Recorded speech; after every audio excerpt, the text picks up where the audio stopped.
Chapter 1.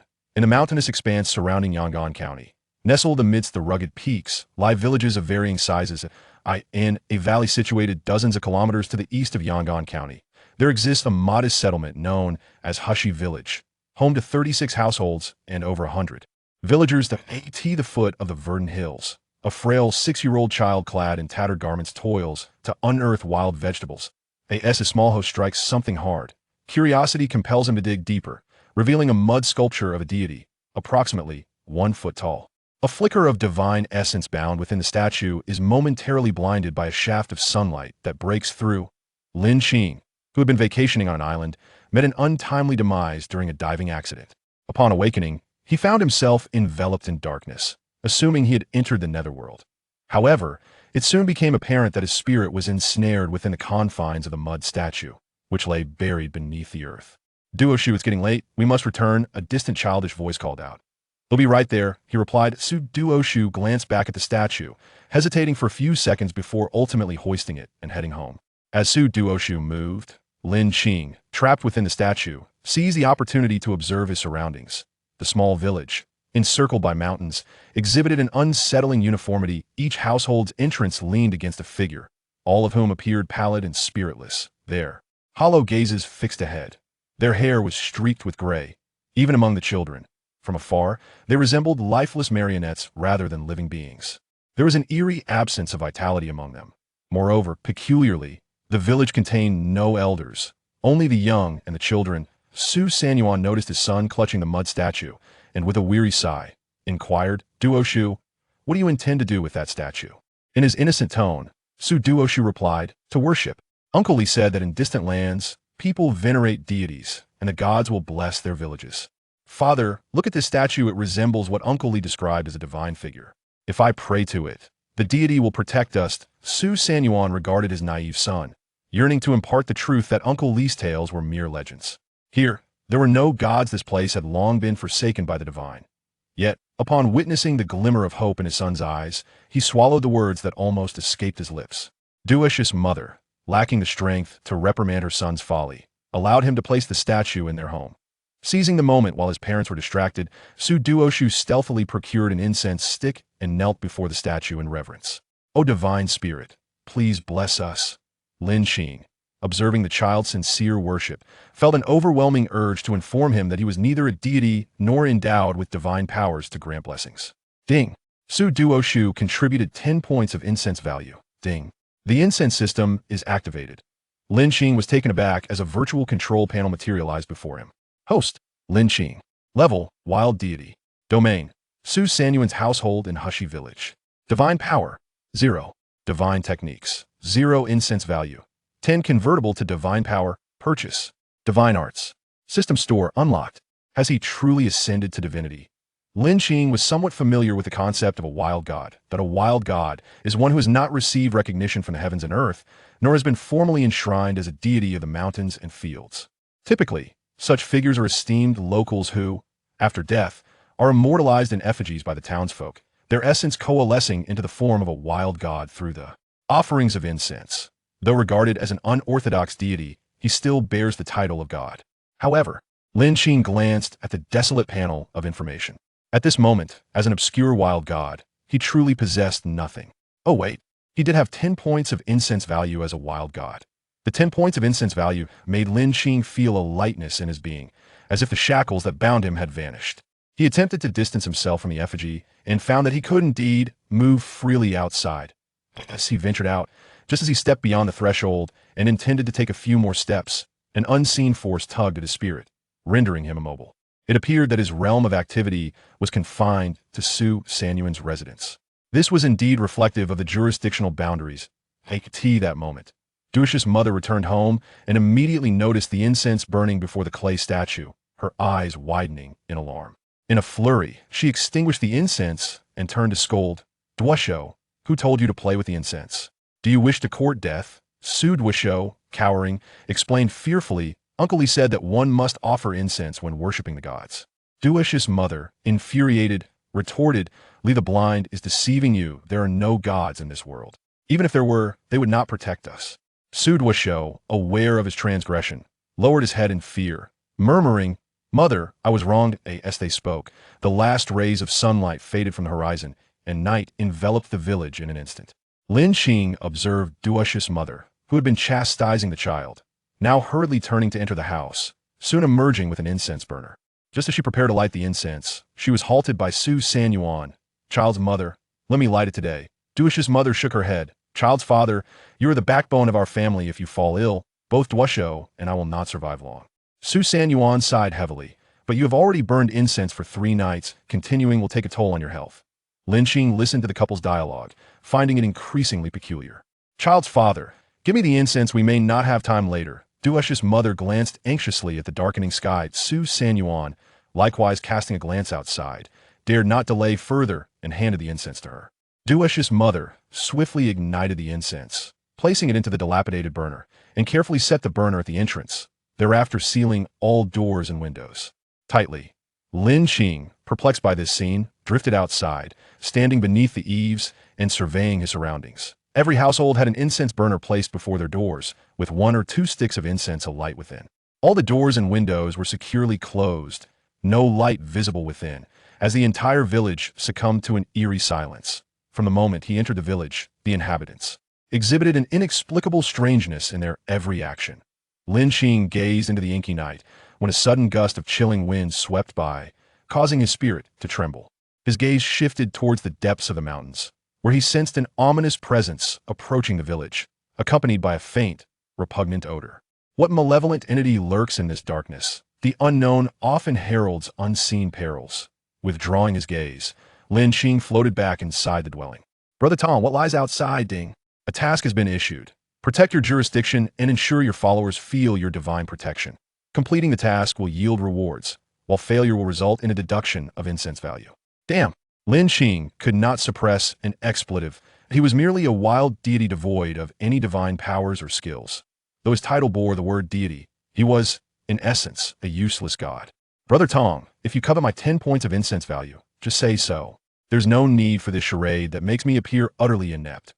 Hoping to unlock the system marketplace to explore potential divine skills, he was met with a prompt indicating that his incense value fell short of the requirement for access. The marketplace remained locked, and with his meager 10 points of incense value, acquiring divine skills was a distant hope. He decided to convert all his incense value into divine power, resulting in a change on the system panel. Host, Lin Qing. Level, Wild Deity. Jurisdiction, Su Sanyuan's home in Hushi Village. Divine Power 1. Divine Skills, 0. Incense Value, 0 convertible to Divine Power. Purchasable for Divine Skills. System Marketplace, unlocked. The conversion rate of 1 to 10 stung Lin Qing somewhat, yet the infusion of 1 point of divine power into his being brought a subtle shift to his soul, rendering it slightly more stable than before. His perception sharpened, allowing him to clearly sense an unknown creature drawing near from outside.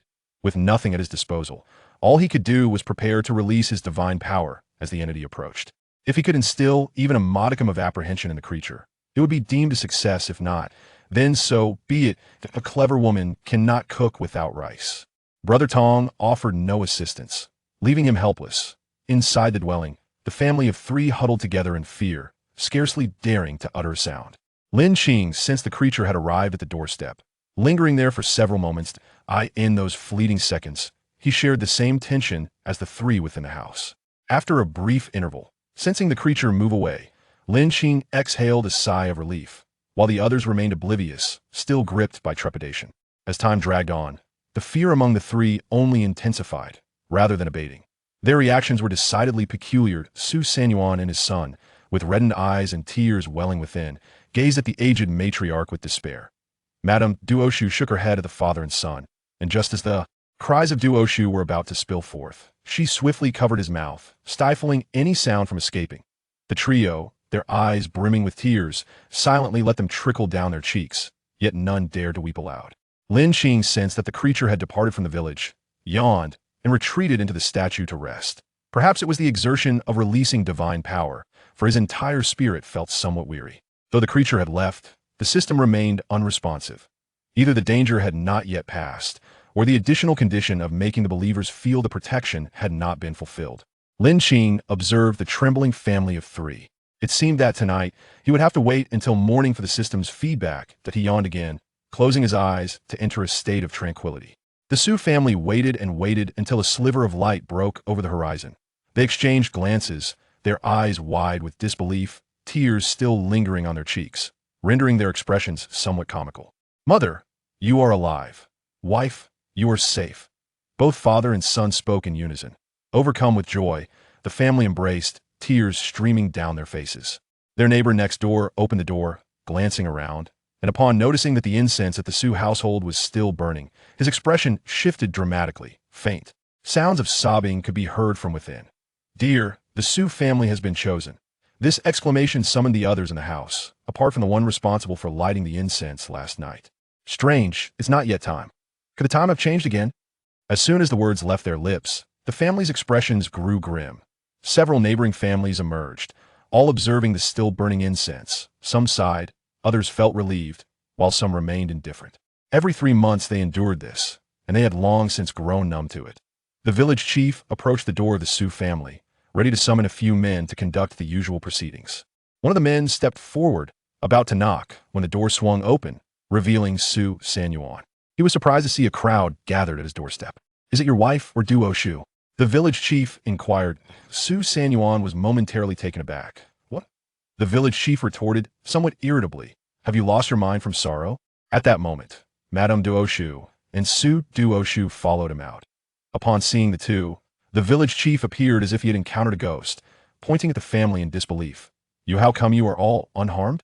Not only the village chief, but the others in the village were equally astonished to see the entire family intact. Su Sanyuan glanced at the village chief, then at the others, whose expressions mirrored shock, before lowering his gaze to the incense placed at the entrance, still standing. Intact, the mother and son also noticed that the incense in the holder had not burned out, remaining whole within the censer. Lin Qing stretched his arms, his spirit drifting out of the clay statue. Gliding toward the door, he sat directly on the eaves, observing the astonished expressions of the villagers. He cast a glance at the incense from Su Sanyuan's home, still unburned, while the incense from the neighboring houses had long since extinguished. The incense lit last night could not merely have been an act of reverence. There must be some hidden significance entwined within it. Regrettably, none of those present chose to articulate their thoughts, leaving Lin Qing in a state of bewilderment, forced to rely on the fragmented utterances that drifted through the air. "Who lit the incense last night?" the village chief inquired. "I did," Duosho Nyang replied. The villagers glanced between the alert figure of Duosho Nyang standing at the door, the unburned incense, and the peaceful trio of her family within. The unburned incense typically foretold death within the household. This was an unbreakable rule. Yet today, that rule had been defied. "How can this be? Duosho Nyang, why are you unharmed?" Faced with their questions, Duosho Nyang found herself at a loss for words. Not only had she not fainted the previous night, but the incense in her home remained standing, unscathed. Everything about this situation felt peculiar. Su Duosho looked at his mother, then at the incense burner, and finally turned to gaze at the clay statue displayed in their home, exclaiming in delight, "Father, mother, it must be the blessing of the divine. The gods truly protect us." As Su Duosho's words echoed, a voice resonated in Lin Qing's ear. "Ding, congratulations to the host for completing the task. Task reward, 1 finger Zen." In an instant, Lin Qing's mind was flooded with knowledge regarding 1 finger Zen and its application in magic. This sensation was akin to having mastered 1 finger Zen long ago. The power of 1 finger Zen would elevate in accordance with his divine strength, its efficacy amplifying correspondingly. Lin Qing glanced at his panel. The divine power he had exerted yesterday had reverted to 0. Now, he yearned to test the might of 1 finger Zen, yet found himself devoid of divine power and incense value. Lin Qing lamented the absence of strength despite possessing divine techniques. The villagers reacted fervently to Su Duosho's proclamation. "Divine beings? What divine beings? Duosho, what nonsense are you spouting? Where do such divine beings come from?" Su Duosho pointed toward the statue within the house, introducing it to the villagers. "Look, it is that statue." Duosho Nyang swatted his hand away, admonishing, "Do not speak foolishly." The villagers remained skeptical. How could there possibly be divine beings? If there were truly divine beings, how could our ancestors have suffered so? Perhaps it is mere coincidence. If there were indeed divine beings, would they stand idly by in the face of the world's calamities? If there were truly divine beings, how could the world be a hellish abyss? If praying to divine beings could provide protection, Our ancestors would have done so long ago that I have heard my great-grandmother mention that a century ago, people still worship divine beings. But as those divine beings proved utterly ineffective, the practice gradually fell into neglect. Yesterday's events were merely coincidental. The Sanyuan family was simply fortunate. I suspect tonight will unfold just as it has in the past. Su Show, noticing the skepticism among the adults, grew somewhat anxious. It must be the blessings of the immortals upon my family. It has to be the divine. Uncle Lee has mentioned that those who believe in the celestial beings shall be protected. Standing at the rear of the crowd, blindly sensed the attention directed toward him. Everyone was aware that 9 out of 10 statements uttered by blind Lee were mere fabrications. It was said that his eyes were blinded long ago because he spoke lies. Blind Lee's words, and this child truly believes them, that I have also heard blind Lee speak of such matters while we adults may dismiss them. These children seem to take them to heart. The village head turned to Blind Lee. Tell me, Blind Lee, is there any truth to your words? Li Shazi, leaning on a wooden cane, emerged from the crowd, addressing both the village chief and the villagers. Where there is belief, there is existence. Where there is disbelief, there is nothing. What does that mean? Murmured some, perplexed by his cryptic utterances. Ignoring the murmurs, Li Shazi made his way towards Su Senyuan's home, waving at those ahead. Duo Shou, take me to pay my respects to the divine. Su Duo Shou, delighted, assisted Li Shazi into the house, guiding him to the altar. Li Shazi released Su Duo Shou's arm, set aside his cane, and knelt reverently before the effigy, bowing deeply 3 times with utmost sincerity. He borrowed a stick of incense from Su Senyuan's household and, with great respect, offered it to the deity. Ding! Li Yuanqing contributed 15 points of incense value. Li Shazi's offering surpassed Su Duo Shou's by 5 points, indicating his genuine faith, perhaps even more fervent than Duo Shou's. At the same time, Lin Qing felt the shackles on his spirit loosening once more. The villagers exchanged glances, enveloped in silence. The village chief, skeptical himself, wearily waved his hand. Disperse, everyone.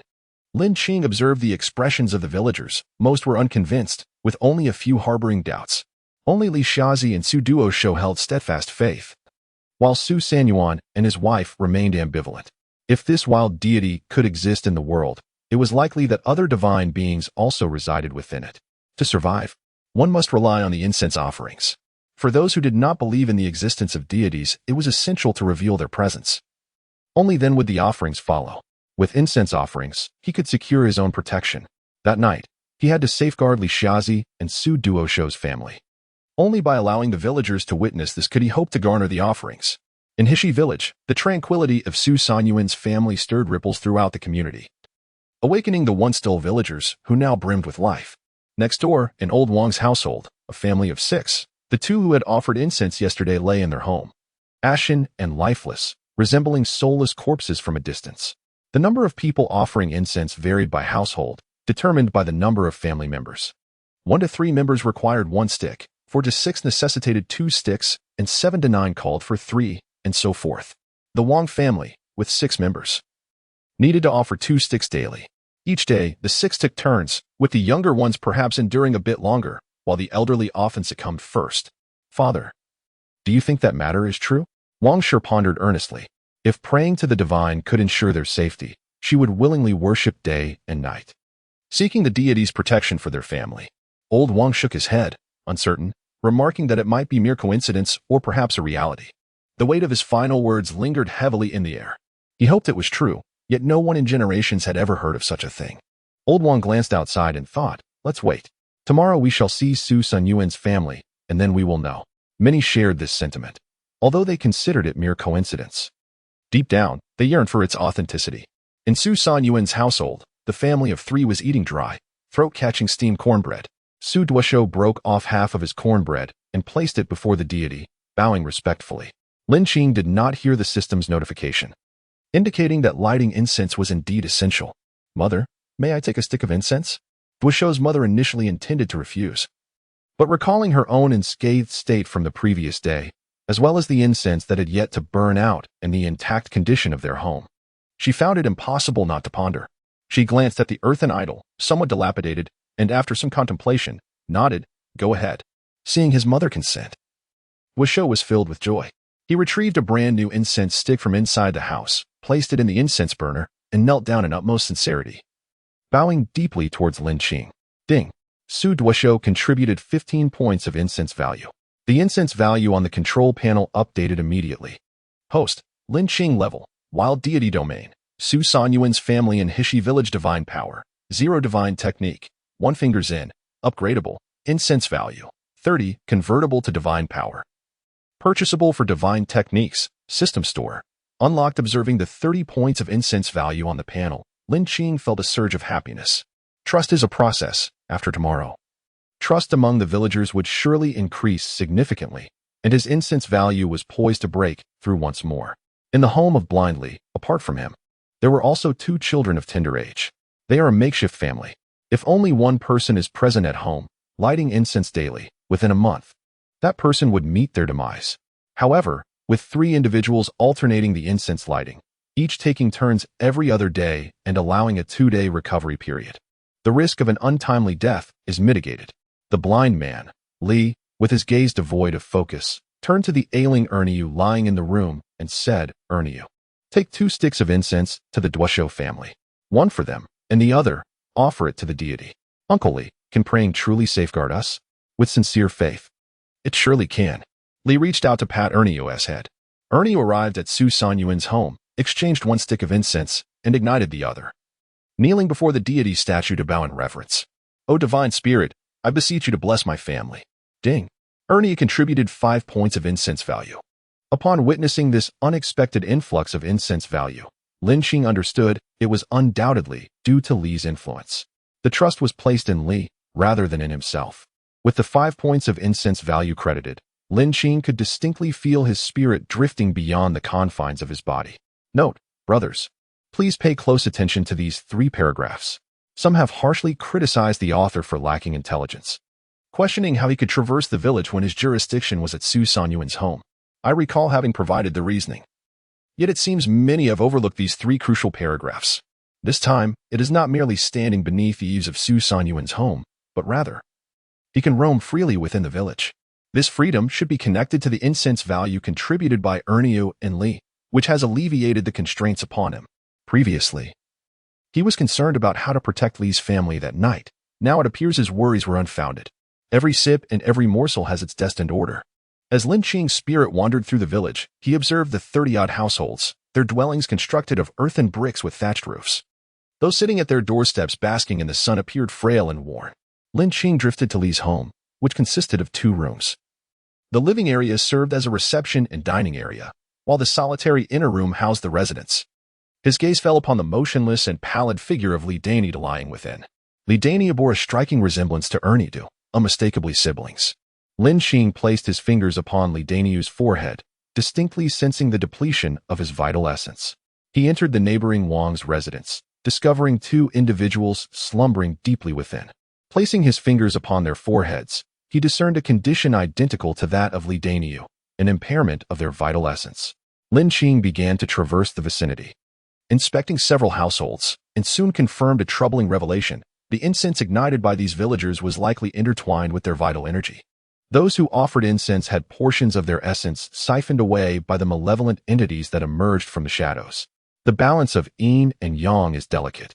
When the spirit is unsettled, the vital essence becomes compromised. This essence is the very source of life, should it be entirely extracted from a person.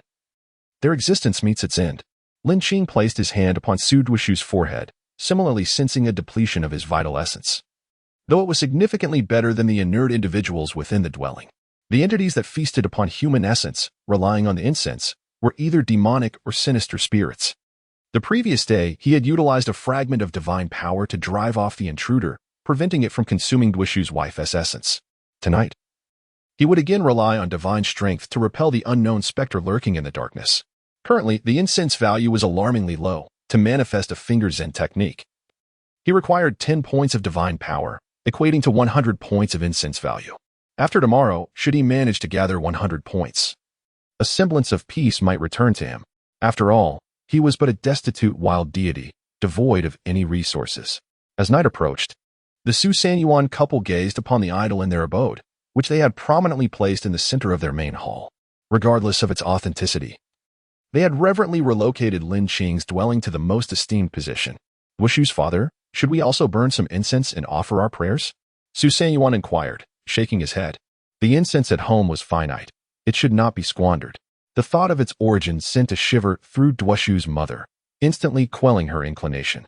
The darkness that had once instilled fear in the hearts of many now bore an undercurrent of anticipation, as the last rays of sunlight faded beyond the horizon. Night fully enveloped the village. Each household retrieved their incense burners, already adorned with the appropriate incense. Su San Yuan's home lay centrally within the village. While Li the Blind resided at the far end, the entity in the darkness commenced its feast from the village's entrance, granting Lin Qing ample time to traverse between the two. A chilling wind swept through, carrying with it an almost imperceptible stench. The nameless specter drew ever closer to the village. As Lin Qing sensed the entity's approach, upon reaching the threshold of Su San Yuan's home, he exchanged all 35 points of incense value for divine power. He released a fragment of divine power. After a brief pause of 2 seconds, the specter outside turned away and departed. Once it was gone, Su San Yuan exited the house without disturbing the spirit, directly drifting to Li Shezi's residence to take his place. As for confronting the specter lurking in the shadows, it would be unwise to court death.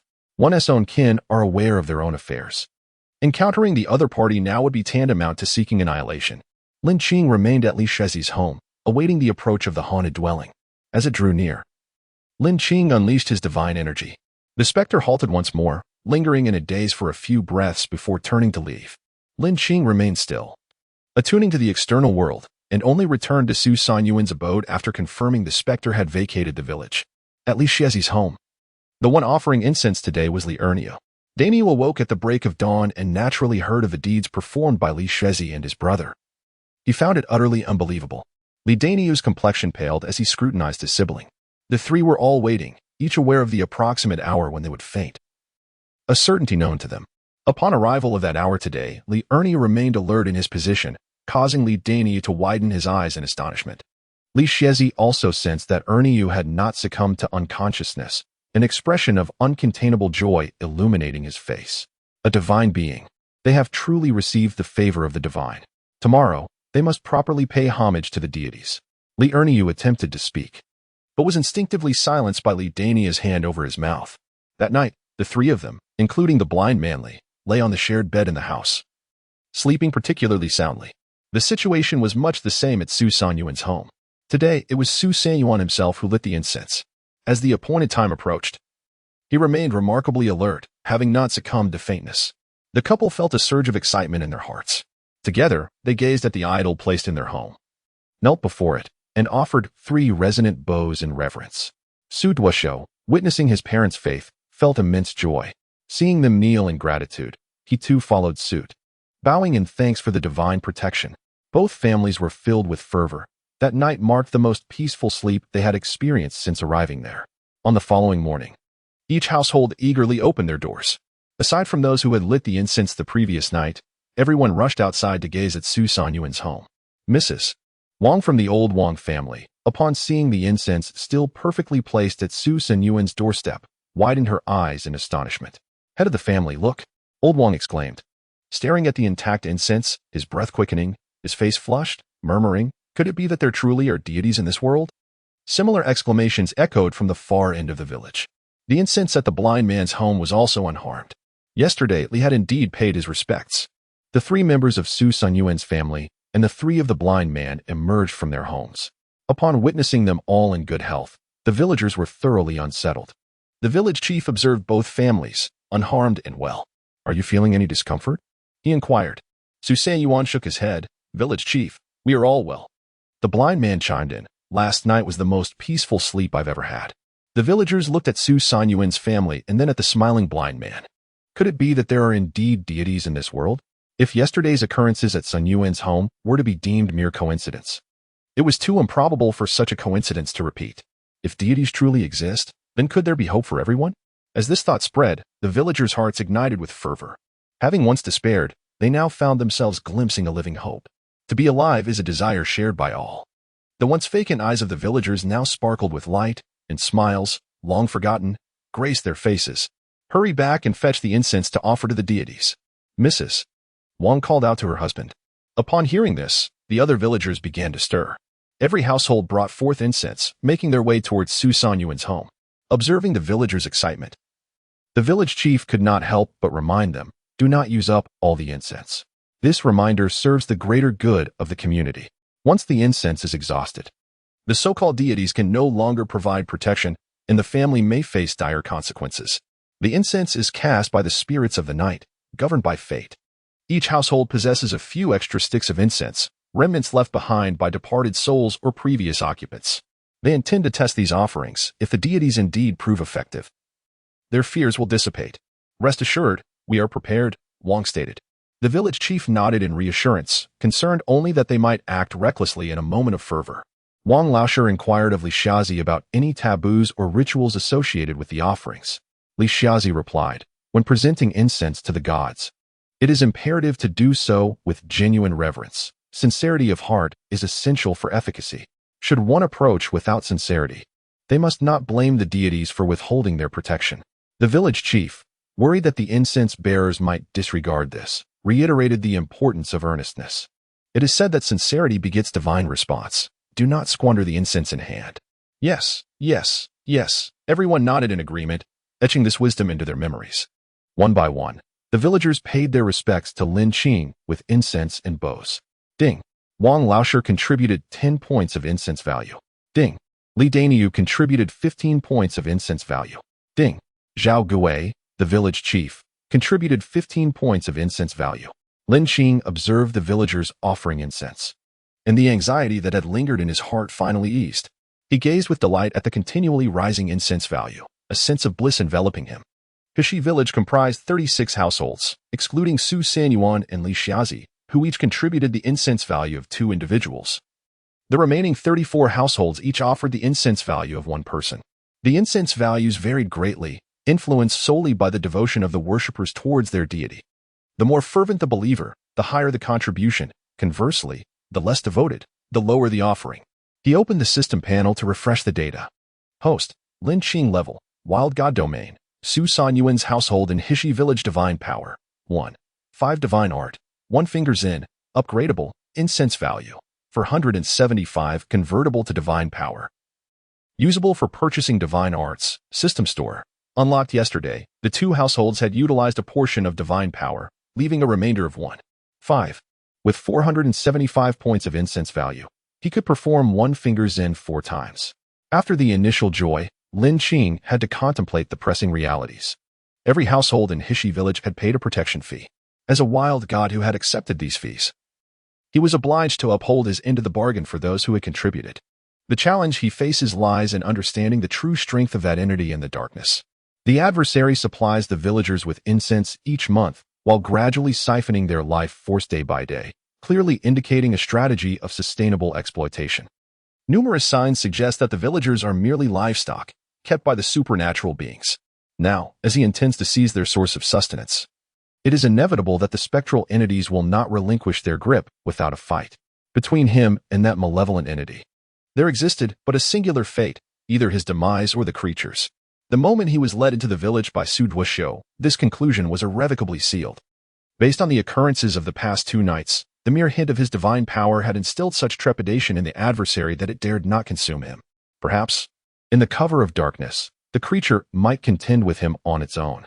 Lin Qing harbored a vague conjecture in his heart, yet lacked absolute certainty, prompting him to inquire of the system brother, what manner of being lurks in the night? Can a single finger gesture suffice against it? The incense system responded, beep. Thus, he was left with no hope. The atmosphere in Heshi Village was fraught with anxiety today, from Lin Qing, the wild deity, to the children of every household. Tension intermingled with anticipation as they awaited the descent of nightfall. The outcome hinged upon this very day, should he fail. His fate would not differ greatly from that of the villagers. The lives of the villagers rested upon Lin Qing, while he placed his trust in the power of a single gesture.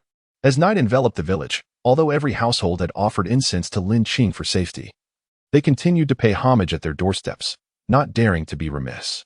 All the villagers awaited a resolution. Success would herald the hope of life, while failure would lead to inevitable demise. Presently, Lin Qing was able to move freely about the village. This night, he made his way to the first household at the village's entrance, that of village chief Zhao Gui. Suddenly, a chilling wind swept through, accompanied by a faint, putrid odor. It had arrived. Lin Qing stood ready, not daring to relax his vigilance. In the pitch-black night, a a sphere exuding black mist approached the village, expertly preparing to siphon vitality. Abruptly, it faltered, retreating in haste. In an instant, a brilliant beam of golden light pierced through the wooden door, striking the mass of black fog. The golden light penetrated the mist, which dissipated like bubbles, reduced to mere fragments that vanished amidst the radiance. Naturally, the Zhao family witnessed this spectacle, rendered speechless in astonishment. The golden light was so resplendent in the dark that it illuminated the entire village in a heartbeat. All the villagers instinctively turned their gaze toward the village entrance. "What is that?" someone gasped, unable to contain their curiosity. Shoo! Each individual was filled with intrigue about the unfolding event, yet none dared step outside.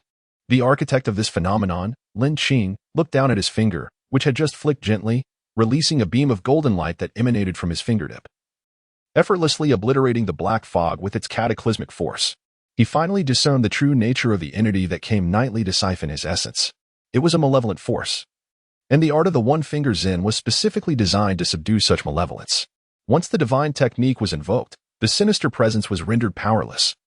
Lin Qing carefully attuned his senses, confirming the disappearance of the malevolent energy that had plagued Hishi village, and he let out a long sigh of relief. His conjecture was not mistaken. Encountering such a being, one must not possess profound abilities. In the midst of the treacherous cliffs of Qilang Mountain, a cave exudes a foul stench that permeates deep within. Within the cave, one can observe piles of white bones, resembling small hills scattered throughout. Occasionally, wisps of black mist seep out, withering all flora in its wake. At the deepest recess of the cavern, a phantom shrouded in black mist sits cross-legged, fingers forming peculiar gestures. Suddenly, it opens its eyes, revealing a murderous intent within its dark pupils. A fragment of its soul has perished. How audacious of someone to dare to extinguish a piece of its soul. Such boldness. Once this entity stabilizes its realm, it shall ensure the annihilation of the intruder. Inside Hishi village, Lin Qing stepped out from Zhao Gui's residence, stretching comfortably as he meandered through the village. Ding! Congratulations to the host for obliterating a fragment of the ghostly entity's soul, earning a reward of 1,000 incense points. Lin Qing felt a surge of joy but soon fixated on the key phrase, a fragment of the soul. He had merely extinguished a minuscule fragment of the ghostly entity's essence, which explained why he could obliterate it with such ease. Having vanquished this fragment, the entity's true form would undoubtedly seek retribution. A sense of urgency welled up within Lin Qing. Who could say if the ghostly apparition's true self was hastening towards this very location? He hastily opened the control panel to inspect it. Host, Lin Qing level, Wild Deity Domain, Su Sun Yuan's residence in Hushi Village Divine Power, 11. 5 Divine Technique, One Finger Zen, Upgradable, Incense Value, 1275 can be converted to Divine Power, can purchase Divine Techniques, System Mall. Incense value has reached 1,000 points, can be unlocked. Previously, he had converted 200 points of incense value into Divine Power and had just utilized One Finger Zen once, which consumed 10 points of Divine Power. Exchanging 100 points of incense value for 1,000 points of incense value proved to be quite a lucrative transaction. Upon seeing that the system mall could be unlocked, Lin Qing promptly activated it. He must hasten to examine what divine techniques are available for exchange in order to confront the imminent arrival of the spectral entity. Dream Incantation, Water Manipulation, Fire Control, Thunder Summoning, Spirit Division. The art of cosmic manipulation, the power of summoning soldiers from beings, the art of star shifting. Lin Qing scrutinized each option from top to bottom, desiring them all. Yet, upon glancing at the exorbitant prices for exchange, he found himself disheartened. He can now only afford the more affordable dream entry technique, along with the elemental arts of fire control, water manipulation, earth escape, golden light spell, and healing, these 5 fundamental elemental techniques. The dream entry technique requires only 200 incense points, while each of the basic elemental arts demands 1,000 incense points. With 1275 incense points at his disposal, he can select only one of these, with the remaining points converted into divine power. Although the elemental arts are foundational, they serve as the bedrock of his abilities, proving equally effective as other divine techniques when utilized correctly. Lin Qing carefully reviewed each of the 5 elemental arts, ultimately resting his gaze upon the golden light spell. This spell is specifically designed to counteract malevolent spirits and the impurities of the world. Given that ghosts fall under the category of malevolent entities, the golden light spell is the most fitting choice. Disregarding the hefty cost of 1,000 incense points, he decisively clicked to purchase it. Congratulations, host, you have acquired the golden light spell. In an instant, A wealth of information regarding the golden light spell flooded Lin Qing's mind, and he felt an uncanny familiarity with it, as if he had mastered it for millennia. Each casting of the golden light spell requires 5 points of divine power, which may seem minimal but translates to a cost of 50 incense points. For a wild deity like him, who possesses a purse as empty as his countenance is clean, this is still a considerable burden. 5 points of divine power equate to half of what a single finger's end would cost. Indeed, the rewards are expensive. Lin Qing meticulously exchanged his remaining 275 incense points entirely for divine power. He now possesses 49 points of divine power, sufficient to perform the finger's end 4 times or the golden light spell 9 times. Lin Qing floated to the large tree at the entrance of Hushi village, patiently awaiting the appearance of the ghostly entity. He waited and waited. As the sun rose on the horizon, the true form of the specter did not appear. The adversary refrained from approaching immediately, perhaps for 3 reasons. Firstly, that fragment of the soul may hold little significance to its essence. Its destruction might be a common occurrence, thus failing to warrant attention. Secondly, the true form of the specter could be situated at a considerable distance from Hushi village, requiring time to arrive. Thirdly, the specter might be preoccupied with some matter, rendering it temporarily unable to investigate. If it were the first scenario, it would be manageable, albeit only momentarily. Since Hushi village is regarded as prey by the adversary, it is inevitable that further fragments of the soul would be dispatched. In due course, it would necessitate further annihilation. Repeatedly exterminating the fragments would eventually compel the true form to take notice. However, during this interval, it provides an opportunity to accumulate additional incense value, thereby enhancing his chances of survival. Regarding the second scenario, the uncertainty factor increases significantly due to distance. For instance, the specter might arrive shortly or perhaps not until tomorrow. Ultimately, it is certain to manifest within these few days. As for the third situation, it is more advantageous for Lin Qing in terms of accumulating incense value. If it truly is the third case, he can only hope that the specter's entanglement lasts as long as possible. Having vanquished a fragment of the specter yesterday, he should be able to absorb another wave of incense value today. For a destitute wild deity, every bit of incense value is a boon. Now that he has attracted the specter's ire, he must prepare himself in advance. Exercising caution, Lin Qing chose not to return to the statue but instead perched on the large tree at the village entrance, awaiting the specter's possible emergence to prevent an unexpected attack. He could sense the fragments of the soul, yet whether the true form could detect him in time remained uncertain. Given the unpredictability of the situation, it was prudent to make arrangements beforehand.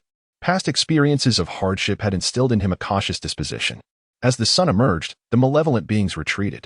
The villagers of Hushi emerged from their homes after a night of restless sleep, filled with apprehension. The first task for each household was to inspect the incense burner at their doorstep. Father, mother, the incense is still there. The incense remains. Truly, a deity exists. Waves of astonishment echoed from every home. Unlike previous occasions, those who lit the incense did not faint. They were aware of the situation yet felt uneasy until they confirmed the incense was intact. Today, upon witnessing the incense still burning, no one could maintain their composure. Some individuals knelt on the ground, looking skyward in reverence, expressing gratitude for divine protection. Observers nearby kicked one individual, exclaiming, "Are you foolish? The deity resides at the San Yuan family, not above your head." The person, undeterred by the kick, responded with a smile, "Yes, yes, I shall go thank the deity." He had just taken 2 steps when he recalled what blindly had said, and hurriedly turned back to the house to retrieve an incense stick, carrying it as he made his way to Su Sanyuan's home. Many others were doing the same, all heading towards Su Sanyuan's residence. As the crowd eagerly offered incense to Lin Qing, the village chief, Zhao Gui, approached with excitement. Zhao Gui knelt before the deity's statue, respectfully offering incense and expressing gratitude for the divine protection over Hushi village. After he finished, others took their turns. Ding. Zhao Gui contributed 20 points of incense value. Ding. Li Yuanqing blindly contributed 20 points of incense value. Ding. Lin Qing listened to the incessant chimes ringing in his ears, his heart filled with joy. There is no sound more delightful in the world. Ding. Money has arrived. Ding. More money has been deposited. Ding. Even more money has come in. Lin Qing glanced at the incense value, his eyebrows slightly raised. Today, the villagers of Hushi all contributed an astonishingly uniform incense value of precisely 20 points, without a single one exceeding that amount. It seemed that the contributions from ordinary individuals had an upper limit of 20 points. This was merely Lin Qing's conjecture. Perhaps there were other undiscovered nuances yet to be revealed. Once every household had finished offering their incense, someone mentioned the peculiar light from the previous night. Did you see that beam of light shortly after nightfall? Indeed. It was so bright, how could one possibly miss it? I saw it too. It seemed to slice through the darkness. As bright as daylight. I noticed it coming from the direction of the village head. Zhao Gui cleared his throat and spoke calmly. It indeed emanated from the village head's direction, specifically from my own home. Ah, the crowd gasped. Chief, please tell us, what exactly transpired? Zhao Gui, unhurried, responded. After nightfall, according to the hour, that phenomenon was expected. While we were indoors, we suddenly saw a beam of golden light shooting from our home. In a daze, I even glimpsed a figure standing in the middle of the hall, towering and magnificent. Perched atop the treetops, Lin Qing listened to the chief's description of him, immediately recognizing it as mere fabrication. He was not nearly as robust as a bear. Lin Qing was aware that he was merely spouting nonsense, yet the villagers were oblivious. Hanging on his every word, occasionally gasping in response, which harmonized splendidly, undoubtedly heightening the atmosphere. Village chief, does this mean we can finally leave the village? Indeed. That malevolent entity has been vanquished by the divine, so can we not venture forth? Let us give it a try, and we shall see. Yes, let us attempt it. We cannot leave. Lin Qing descended from the great tree and approached the village's edge, only to be met by an invisible force that tugged him back into the settlement. This intangible pull was a limitation imposed by the jurisdiction rather than a consequence of any surrounding barrier or formation.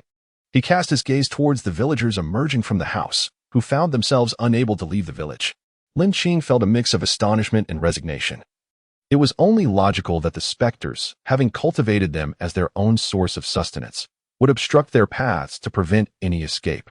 This also indirectly elucidated the rarity of those precious fragrances, which they utilized with utmost caution. As for provisions, the village was surrounded by fields, with each household cultivating crops for self-sufficiency. Items like salt, which could not be produced locally, were likely surreptitiously distributed by the malevolent forces. And such provisions could hardly satisfy everyone. If the livestock were well fed, it would become unmanageable. Thus, only the half-starved ones were easier to control. Lin Qing pondered these matters, suspecting that the controlling specters were even more ruthless than he imagined. A group of villagers stepped outside, making their way toward the village entrance. Zhao Gui spoke up, suggesting, "Two of you, accompany me to test the waters." As Li Xie emerged, Su Sanyuan intercepted him. "Boldly, you should refrain from joining. Village chief, count me in." Wang Laoshe declared as he followed suit. Others expressed a desire to join, but Zhao, the village chief, held them back. He led Su Sanyuan and Wang Laoshe outward from the village. Lin Qing wished to follow and observe the unfolding events. Yet the constraints of his jurisdiction prevented him from straying more than 10 meters from the village entrance. The figures of Zhao, Su, and Wang gradually faded from view. The rural path, which should have been frequently traversed, was now overgrown with weeds, indicating a long absence of foot traffic. The three men waded through the undergrowth, advancing cautiously. "Village chief, do you think we can truly escape?" Wang Laoshe inquired. Perhaps, Su Sanyuan replied, still harboring some faith in their deity. Zhao shook his head, uncertain. A sense of trepidation enveloped them. Pishi village was a cage, binding them tightly within its confines, where only death seemed to offer a chance of release. As they approached the village's periphery, their anxiety intensified. Upon reaching the threshold, they halted. A mere step forward would lead them out of the village. Zhao took a deep breath, stating, "I shall give it a try." Wang Laoshe and Su Sanyuan stood by, waiting. Zhao stepped forward, but as his foot crossed the boundary, an invisible barrier seemed to manifest, repelling him back. The expressions of the three men shifted dramatically. "Allow me," Su Sanyuan volunteered, stepping forth only to be similarly rebuffed. After several attempts, their faces grew increasingly grim. They could clearly see the scenery ahead, yet they remained unable to take that one crucial step. "I distinctly witnessed that entity vanish. Why then are we still unable to escape?" Village Chief Zhao was engulfed in despondency. The other two shared a similar expression of disappointment. Were we destined to be trapped here for the entirety of our lives? Su Sanyuan gazed upwards at the expanse above, his eyes brimming with despair. The villagers eagerly awaited at the entrance, and when the three finally appeared in view, a wave of excitement surged through the crowd. However, as they drew closer, the keen-eyed among them noticed the trio's expressions, and a heavy sense of dread settled within their hearts. "Village chief, what news? Can we leave? Is it possible to escape? Are we finally free?" In response to the villagers' inquiries, the three wore expressions laden with bitterness. The earlier excitement among the crowd began to fade, their smiles gradually evaporating. The once lively atmosphere felt as though it had been abruptly muted, descending into an oppressive silence. Although blindly could not see, he sensed the shift in the ambience. Are we unable to leave? This question shattered the tense stillness. Village Chief Zhao addressed the crowd. We cannot escape. A woman began to weep. Did not the deities eliminate that malevolent spirit? Why then are we still trapped? Why can we not leave this place? Are we doomed to perish here? Soft sobs began to ripple through the villagers. The men in the village sighed deeply. Lin Qing silently observed the scene. His curiosity piqued by the force that hindered their progress. He wondered if the malevolent force set by the spirit had any effect on him. Just as everyone's spirits plunged further into despair, a youthful voice rang out. We can beseech the deities. They can protect us from harm and surely help us escape.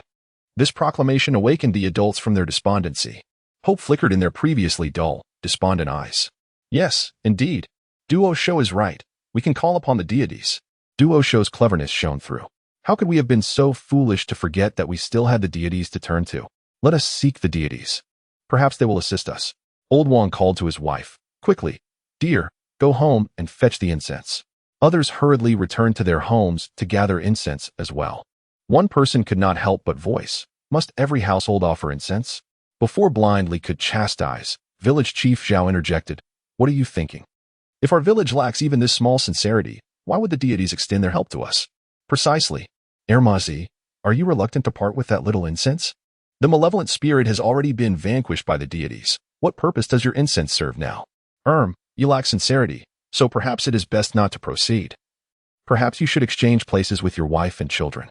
Ermazi found himself besieged by a throng of people, rendered speechless and pleading for mercy. Dear villagers, please cease your words. I, Ermazi, truly do not harbor such intentions. He lamented, striking his own face in frustration. Following Ermazi's predicament, even those few villagers who believed that it was unnecessary for everyone to pay their respects dared not voice their opinions, fearful of suffering the same fate as him. The entire village, young and old, assembled together, each person bowing their heads in earnest reverence.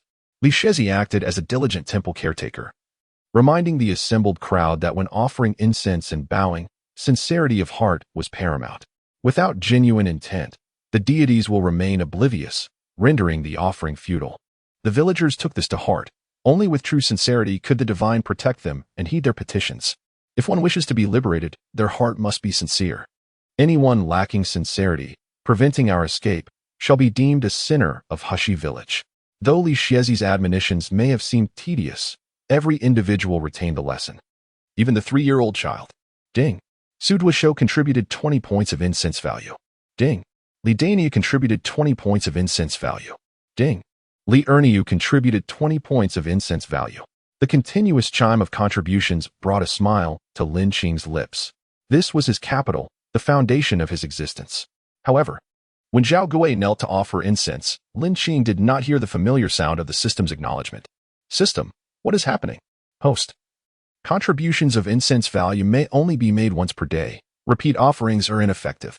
Worshippers must offer with genuine intent to receive incense value. Otherwise, it is futile. This system prevents exploitation and ensures fairness. Half an hour ago, each household had paid their respects, and now the entire village had followed suit. Effectively wasting the incense value of 36 individuals, their offerings had been in vain. To establish a foothold in this realm, he must facilitate the villagers' departure. Otherwise, without the intervention of malevolent spirits, the villagers will gradually perish due to a lack of resources over time. Correspondingly, without these villagers, he cannot hope to amass any incense value. The two are mutually reinforcing. Assisting them ultimately serves to assist himself in extricating from his predicament. Lin Qing accessed the control panel to review the latest data. Host, Lin Qing level, Wild Deity Domain, Su Sanyuan's residence in Hishi Village Divine Power, 49 Divine Techniques, 1 Fingers in, upgradable, Golden Light Spell, upgradable, Incense Value, 2,400 points System Store. Open for viewing. He was only permitted to roam within the confines of the village. Any attempt to venture beyond its threshold would result in restrictions. To inspect the outskirts, he required the villagers to relocate their idol to the periphery. Invisible to all, he lacked the currency to exchange for the common saint spell. And the most economical option available was the dream invocation spell, allowing him to communicate with the villagers in their dreams. Lin Qing spent 200 incense points in the system marketplace to acquire the dream invocation. As soon as the spell was acquired, he awaited the night to commence his task. After a day passed without the manifestation of the ghostly entity, Lin Qing leaned towards the first and third options, with the latter holding a higher probability. As darkness fell, the villagers of Hishi village instinctively retreated to their homes, securing their doors and windows. "Darling, shall we light incense tonight?" asked Duo Shonyang. Su Sanyuan glanced at the idol within their home and then at the sky outside, hesitating for a moment before responding. "Let us do it, just in case." This scene was mirrored across the 36 households in the village. "Uncle Li, are we really not going to light any incense?" Li Daniu expressed his concern. However, Li Erniu followed the counsel of the blind man, saying, "Let us heed Uncle Li's advice." Li Daniu frowned. "What if that specter returns and notices our lack of incense? We three could end up as mere husks. What is there to fear? If that specter does come, the deity will surely drive it away." Li Erniu, completely swayed by Lin Qing, had placed his full trust in him. "Uncle Li, we should be prudent. If we are careless, we three could become lost souls." "Brother, why are you so cowardly?" "This is not cowardice." Ultimately, Li Daniu persisted in lighting the incense. Li Xiaoji sighed, "Suit yourself. How will the deity perceive our actions?" As Li Daniu retrieved the incense burner from the house, he felt a twinge of shame. Yet upon seeing his neighbors step outside, that embarrassment dissipated entirely. Lin Qing observed this scene. While other deities might react adversely, he felt no discontent. Were he in their position, he would have acted similarly. Such is human nature. Why must one be overly scrupulous? As the villagers gradually drifted into slumber, Lin Qing selected Su Sanyuan, village chief Zhao, and Li Xiaoji, expending 3 incense points to draw the trio into the same dream realm. They found themselves seated beneath a great tree, shrouded in mist. Lin Qing emerged from the fog. Approaching the three, the trio regarded the young man before them with suspicion. "Who are you? And why do you appear in our village? How did you enter?" As Su Sanyuan and village chief Zhao inquired, Li Xiaoji blinked repeatedly, seemingly incredulous that his eyes could perceive the figure. Upon hearing the voice and noticing the suddenly materialized man, Li Xiaoji realized something. "You are the deity worshipped by the Sanyuan family?" One must commend Li Xiaoji's keen insight. He exhibited great potential to serve as a temple steward. Indeed, Lin Qing nodded in agreement, choosing not to feign mystique. Li the Blind was filled with joy and reverence, while Su Sanyuan and village chief Zhao were expressions of disbelief. After their initial shock, the three of them knelt down and bowed in tribute. "There is no need for such gestures." Lin Qing gently waved his sleeve, and an invisible force lifted the three of them. This miraculous scene only deepened their awe for Lin Qing, leaving no room for disrespect. Standing respectfully, they bowed their heads, not daring to meet the gaze of the divine. "Having heard your pleas yesterday, I summoned you here." Upon hearing this, the three were overjoyed. Li the Blind, the quickest to react, bent low in a gesture of supplication, imploring the deity to grant them guidance, vowing that his faithful servant, Li Yuanqing, would brave any peril. Su Sanyuan and village chief Zhao echoed his sentiments. "However, there is no need for you to risk your lives. You will carry my statue to the outskirts of the village. Each villager shall offer their prayers daily." Suddenly, a voice interrupted. "Damn it, that rascal Tong Gu actually muted him." Ding. Actively soliciting may be construed as coercing mortals. Given that this is the host's first infraction, a warning will be issued. Should it occur again, this system will impose penalties according to the rules. "I did not coerce anyone. I merely wished to prevent waste." Lin Qing would never admit that he intended for the villagers to incense him daily. That wretched system had thwarted his attempts to exploit a loophole for accruing incense value. The three remained respectfully awaiting further instructions, but Lin Qing fell silent. Feeling dejected, he waved his hand, casting them out of the dream. Simultaneously, the three jolted awake, their eyes opening to the light of dawn. Duosho Nyang was roused by the commotion beside her. "What is the matter, dear?" "I think I dreamed of the deity, and the deity entrusted me with a task." "Really?" Su Sanyuan nodded. Seeing him don his clothes and head outside, Duosho Nyang hurriedly inquired, "Where are you going?" "I must verify this. Is it truly a dream or a divine visitation?" Su Sanyuan made his way to the village chief's home, only to hear footsteps behind him. Turning around, he saw Li the Blind approaching. "Old Li, did you have a dream?" "Old Su, did you dream as well?" they both asked in unison. Upon hearing each other, their eyes widened in astonishment. "You dreamt of the deity?" Li the Blind asked excitedly. "Yes, I dreamt of the deity." "Did you?" Su Sanyuan could not contain his excitement as he grasped Li the Blind's hand. Li the Blind nodded. Just then, village chief Xiao, hurrying over, overheard their exchange and quickly joined in. I too had a dream. The three exchanged glances, their hearts aflame with exhilaration and anticipation. The three of them possessed the ability to receive dreams from the divine, which undoubtedly indicated a belief in them. Otherwise, why would the deity choose to reveal dreams to them alone, neglecting others?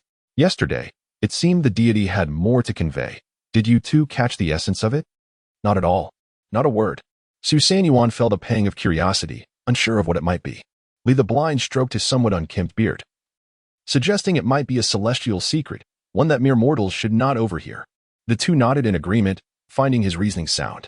Village Chief Zhao remarked with a smile that the deity had pledged to assist them in resolving their troubles, bringing hope to their village. Su Sanyuan nodded vigorously, pondering the significance of the deity instructing them to take the divine idol to the village's outskirts. What could be the purpose? We shall comply, Li the Blind stated candidly. Village Chief Zhao turned to Su Sanyuan, urging him to swiftly fetch the idol so they could proceed. As the commotion drew attention, other villagers emerged, inquiring about the unfolding events. Li the Blind shared the news of the deity's dream bestowed upon the three of them and mentioned the divine had heard their pleas from the previous day, promising to aid them in overcoming their challenges. The villagers, upon receiving such delightful tidings, were filled with exuberance. The three of them each offered incense to Lin Qing, and after completing their rituals, they respectfully cradled the idol as they moved outward. The others awaited eagerly in the village. The trio, led by village chief Zhao, traversed the narrow path leading out of the village. As they progressed, Lin Qing began to perceive the surrounding environment more clearly. Much of the farmland lay fallow, overrun with weeds, and distant mountains encircled the area. It was indeed remote, surrounded by mountains in every direction. Upon reaching the village's edge, the three carefully cleared a space, gingerly placing the tattered idol down. They then knelt in reverence before the idol, completing their task. As they busied themselves, Lin Qing continued onward. Upon reaching the periphery, he sensed a force enveloping the area. He extended his hand, his fingers brushing against an unseen barrier. At the moment of contact, an ethereal array suddenly ignited with brilliance. A dense web of sinister threads emanating a menacing aura enveloped the entirety of Hushi Village. At that instant, a line of text appeared before his eyes. Elementary Shadow Killing Array, 500 incense points required for dispelling. Host, do you wish to dismantle it? 500 incense points? Such an exorbitant cost. Yet, despite the steep price, it was imperative to dispel it. When the specter arrived, a fierce confrontation was inevitable. Who could predict whether this array would ensnare him or inflict unforeseen harm? Thus, it was essential to eliminate the remnants left by the enemy. He certainly did not wish to jeopardize himself for a mere 500 points of incense value. Break it. Without a moment's hesitation, he made his choice. Village Chief Zhao, Su Sanyuan, and Li the Blind knelt before the idol, murmuring their pleas. Great deity, your faithful followers have complied with your wishes. We beseech you to liberate the people of Hushi Village from this malevolent spirit. No sooner had the words left their lips than a sudden cracking sound echoed in their ears. Following the sound, they beheld a massive, swirling black mist enveloping them, while a blinding radiance pierced through the dark shroud. The black mist began to form slender fissures that spiraled upwards until, at last, it erupted violently, disintegrating into powder. As they gazed upon the cage that had ensnared them, shattered by the deity's might, Li the Blind, though unable to see, could sense the emotions of his companions beside him. Tears glistened in village chief Zhao's eyes. Su Sanyuan once again bowed fervently before the statue of Lin Qing, exclaiming, Thank you, great deity. I, Su Sanyuan, shall serve you for eternity. My descendants shall also venerate you, in gratitude for your life-giving grace. Not only did they witness this miraculous event, but the villagers remaining in the settlement also heard the commotion and saw the manifestation of the swirling black mist, which had been obliterated by divine light. We can leave at last. The deity has truly shattered our prison, they cried. I shall forever serve the great deity in gratitude for this rebirth. The villagers fell to their knees, bowing repeatedly towards the village entrance to express their heartfelt gratitude. In the depths of the cliffside cave on Qilang Mountain, a sinister specter, shrouded in thick black mist, suddenly expelled a mouthful of dark essence, its countenance twisted with rage. Hushi Village, who has dared to disrupt my shadowy formation? The specter suppressed its murderous intent. This was a critical moment, and it could not afford to be distracted by trivial matters. Hushi Village. Ah, how it infuriates me. A surge of intense black mist erupted from its being, swirling outward in all directions. Wherever the mist passed, trees withered, and the woodland creatures met their grim fate, reduced to mere bones. As the three returned with the idol, the villagers eagerly approached. Village chief, Wang Laosher began, should we not build a temple for the great deity? Indeed. It is inconvenient to keep it at Su Sanyuan's home. We cannot easily pay our respects. Su Sanyuan bristled at this suggestion. What do you mean inconvenient? I find it quite convenient. With the great deity in our home, my family sleeps soundly, untroubled by malevolent spirits. Despite Su Sanyuan's reluctance, the overwhelming consensus among the villagers could not be ignored. All hands and feet were raised in agreement with the proposal. The village chief nodded, recognizing the merit in their words. As long as the deity resides in their village, the villagers need no longer fear malevolent spirits or live in constant trepidation. The village chief patted Su Sanyuan on the shoulder, saying, with the deity here, what is there to fear? Su Sanyuan understood well that he could not remain, and thus nodded in agreement. At the edge of the village, there were still 2 vacant houses. Let us choose one, renovate it, and transform it into a temple. This proposal received unanimous consent from all. Excellent. Everyone, lend a hand to expedite the preparations, so we may welcome the deity as soon as possible. Though each villager was physically weak, their spirits soared with enthusiasm. Everyone was full of vigor. Even the children exerted themselves in tasks they could manage. The entire Hishi village bustled with activity. Men repaired rooftops and arranged altars, while women took charge of cleaning, and some went to the mountains to gather bamboo. With all 120 villagers mobilized, the house was tidied up in no time. Wang Laosher brought over a neatly trimmed wooden plank and asked, village chief, how about this for a plaque? Not bad. It will do. My table is the finest. It will serve perfectly as an altar. Each household contributed their best items, striving to create the most splendid temple. Suddenly, someone inquired, village chief, what is the name of the deity? Li Xiazi, the only literate person in the village, rummaged through long-forgotten writing materials and, upon hearing the question, was momentarily taken aback. Indeed, what is the deity's name? All eyes turned to the 3 individuals who had received the dream from Lin Qing. Li Xiazi, Su Sanyuan, and village chief Zhao exchanged perplexed glances, equally baffled. Last night, upon encountering the deity, their excitement and nervousness had rendered their minds blank, leaving them oblivious to this matter. Lin Qing, who had been observing from the side, was also stumped by the question. Ah, yes, what is his name? Could it be Lin Qingshan?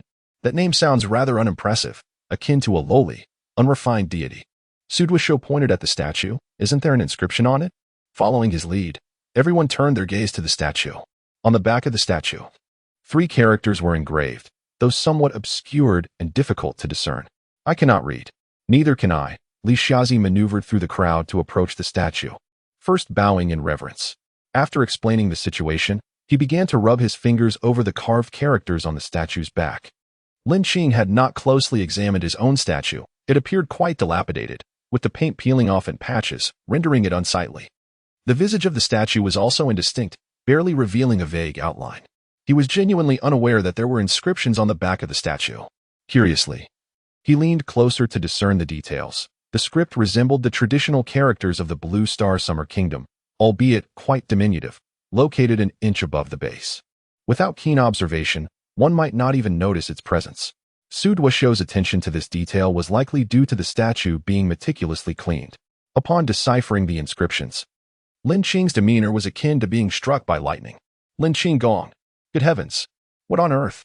This Lin Qing Gong shares my name. In ancient times, the suffix gong signified respect for an individual and indicated a high social standing. This further validated his identity as a wild deity, in contrast to formal deities such as the earth god or city god. Notable commoners, after their demise, were deified and worshipped through statues, accumulating incense offerings, thereby becoming the unrefined wild gods. Sometimes, coincidences are woven by fate itself. After careful exploration, Li Xiazi confirmed his findings and spoke. Lin Qing Gong. The villagers, upon hearing this, displayed expressions of realization. So, the deity's name was Lin Qing Gong, finally. They understood who the divine figure was. With the name established, Li Xiazi prepared to take up the brush. Wang Laosher could no longer contain himself and asked, Old Li, are you up to it? Li Xiazi handed the brush to Wang Laosher. You give it a try. Wang Laosher immediately became modest, repeatedly declining, insisting it should be Li Xiazi instead. He was the only one in the village capable of writing. The others lacked such skills. Although blind, Li Xiaozi's abilities remained intact. He, too, did not wish to overestimate himself, first practicing on the ground to familiarize himself with the brush's feel. Subsequently, after confirming the size and placement on the wooden board, he cautiously inscribed the 3 characters Lin Qing Gong onto the plaque. The rudimentary plaque was the best they could offer at the moment. The plaque was hung before the entrance, and the village chief, leading the villagers, respectfully brought the statue indoors. He solemnly inserted 3 incense sticks into the censer before the statue. As the incense was placed, Lin Chu heard the system's voice in his ear, and at that moment, his spirit felt increasingly substantial. He could distinctly sense his divine awareness permeating every corner of the village. Wherever it belonged to the territory of Hishi village, his awareness could reach. Ding! Congratulations to the host for successfully expanding jurisdiction. Reward: divination technique, incense value, 10,000 points. Observing the reward of the divination technique, Lin Qing's lips twitched. This was an encouragement to extend his dominion, specifically granting him the divination technique to spur him on further. Oh, dear system, your considerations are truly meticulous. The data on the system panel has also been updated. Host: Lin Qing level, Wild God Domain, Hishi Village Divine Power, 49 Divine Skills, 1 Fingers in, upgradable, Golden Light Spell, upgradable, Split Soul Technique, upgradable, Incense Value, Points System Mall, open for viewing. With an increase of 10,000 points in incense value, Lin Qing does not feel he can rest easy. As long as the malevolent spirit persists, both Hishi Village and he cannot find peace. If the spirit can dominate Hishi Village, could there be other domains under its control? If so, annihilating its split souls would yield a wealth of incense value, and simultaneously allow for the expansion of his domain and an increase in followers, both of which are vital resources for his existence. Lin Qing stroked his chin, contemplating the feasibility of this path. Should he take the initiative, it would undoubtedly provoke the adversary, yet the potential benefits are substantial. Each malevolent spirit's split soul eradicated would grant him 1,000 points of incense value, along with rewards for increasing followers and expanding his domain. Opportunity and danger often walk hand in hand. High risk signifies high reward. After careful consideration, Lin Qing ultimately resolved to act. Cowering will not lead to greatness. Having made his decision, he now faces a new dilemma. He found himself unable to leave the jurisdiction, entirely confined within Hishi Village. To escape, he needed to condense a split spirit. The forthcoming reward arrived just in time. Lin Qing expended 100 points of divine power to solidify a split spirit, converting 697 points of incense value into divine power to stabilize it. Once the split spirit was secured, a line of text appeared above its head. The strength of the split spirit could be enhanced. The higher the host's divine power, the greater the split spirit's power, inheriting 90% of the main body's divine strength. What a tremendous boon this was. If he could create multiple split spirits, he would effectively possess a cadre of slightly weaker allies. In future confrontations, he could unleash a collective assault on his adversaries. However, before Lin Qing could revel in this thought for more than a fleeting moment, the system promptly displayed another line of text. With each additional split spirit condensed, the inherited divine power would gradually diminish. Lin Qing, system, you truly understand how to curb bugs. He converted all of his remaining 10,000 points of incense value into divine power. Divine power is akin to the spiritual energy within a cultivator. Without it, even the most formidable spells remained uncastable. Host: Lin Qing level, Wild God Jurisdiction, Hishi Village Divine Power, 1049 Divine Techniques, 1 Fingers in, upgradable, Golden Light Spell, upgradable, Split Spirit Technique, upgradable, Incense Value, 0 points System Store, now open for viewing. With 1,049 points of divine power, the split spirit possessed 944 points of divine power at its disposal, rendering this benefit quite delightful. Although subsequent split spirits would be weaker, his main body's divine power was sufficiently high, ensuring that even diminished, the split spirits would not be overly feeble. Resolute in his decision, that very night, Lin Qing entered Su Sanyuan's dream. Upon seeing the figure before him, Su Sanyuan immediately knelt and bowed his head. Lin Qing raised a hand slightly, lifting Su Sanyuan. Is there anyone in the village skilled in carving? Su Sanyuan paused, then quickly replied, Yes, my lord, I can carve. The craft has been passed down through generations. Carve a statue of this deity, not too large, just the size of an adult's palm. Su Sanyuan nodded vigorously. I shall begin immediately upon waking. Once the statue is completed, he would bring it to the village under the control of this specter. As soon as Su Sanyuan agreed, Lin Qing vanished. Sitting up, Yuan took a deep breath. He rose and roused his wife. "You are asleep," she murmured, clutching the child and drifting back into slumber. Yuan, having received instructions from Lord Lin Qing, dared not delay. After donning his garments, he retrieved his most treasured tools and a fine piece of wood from his collection, then stepped outside. At that moment, dawn was gently breaking. As the villagers began to stir, they beheld Yuan seated beneath the eaves, engrossed in his carving. "Old Su, what are you sculpting?" he was asked. He refrained from disclosing the task entrusted to him by Lord Lin Qing, merely offering a casual response. "Oh, nothing much. Just some casual carving." With the malevolent spirits no longer siphoning their vitality and the ominous blade that loomed over them having been set aside, the villagers felt a newfound lightness, capable of laughter and playfulness, as life returned to a semblance of normalcy. Village Chief Zhao Gui summoned all the villagers, young and old, to gather beneath the great tree at the village's edge. Following the intervention of Lin Qing over the past few days, coupled with the fact that each household could light incense without fear of the malevolent spirits, the villagers gradually began to relax. Zhao Gui addressed the assembly. "Everyone witnessed yesterday's events. With the protection of Lord Lin Qing, our village is now free from the threat of malevolent spirits, and we need not worry for our safety. However, a question now confronts us." All listened intently. "We are all individuals who have been abducted by those ghastly beings, forming this new Hishi village. I must ask you all, do you wish to remain here or return to your original homes?"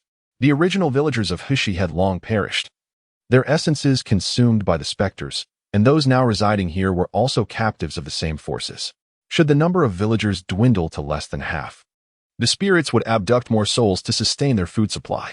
Zhao Gui, having been among the longest residents of the village, had earned the title of village chief from those who arrived later.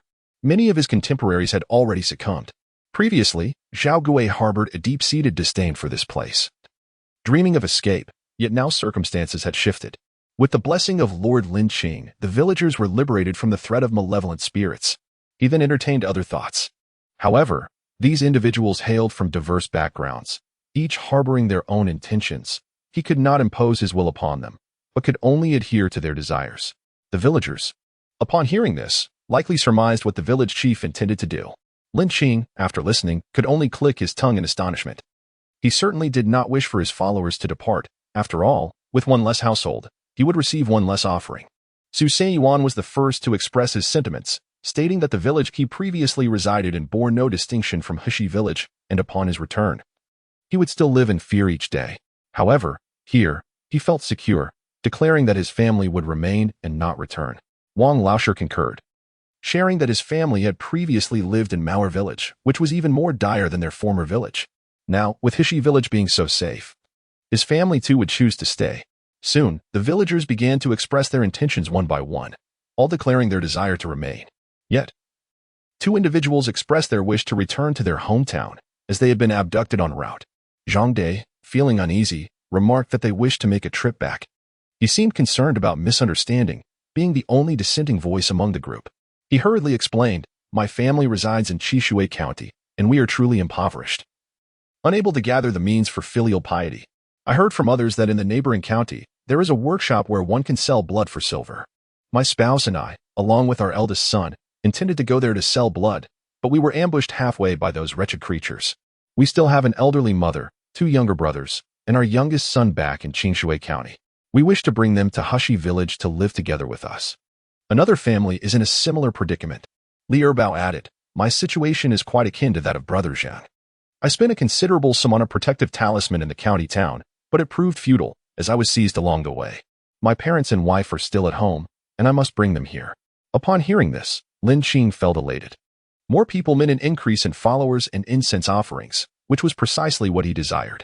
Wang Laosher interjected, "It is indeed safe here, and bringing your families is a wise decision.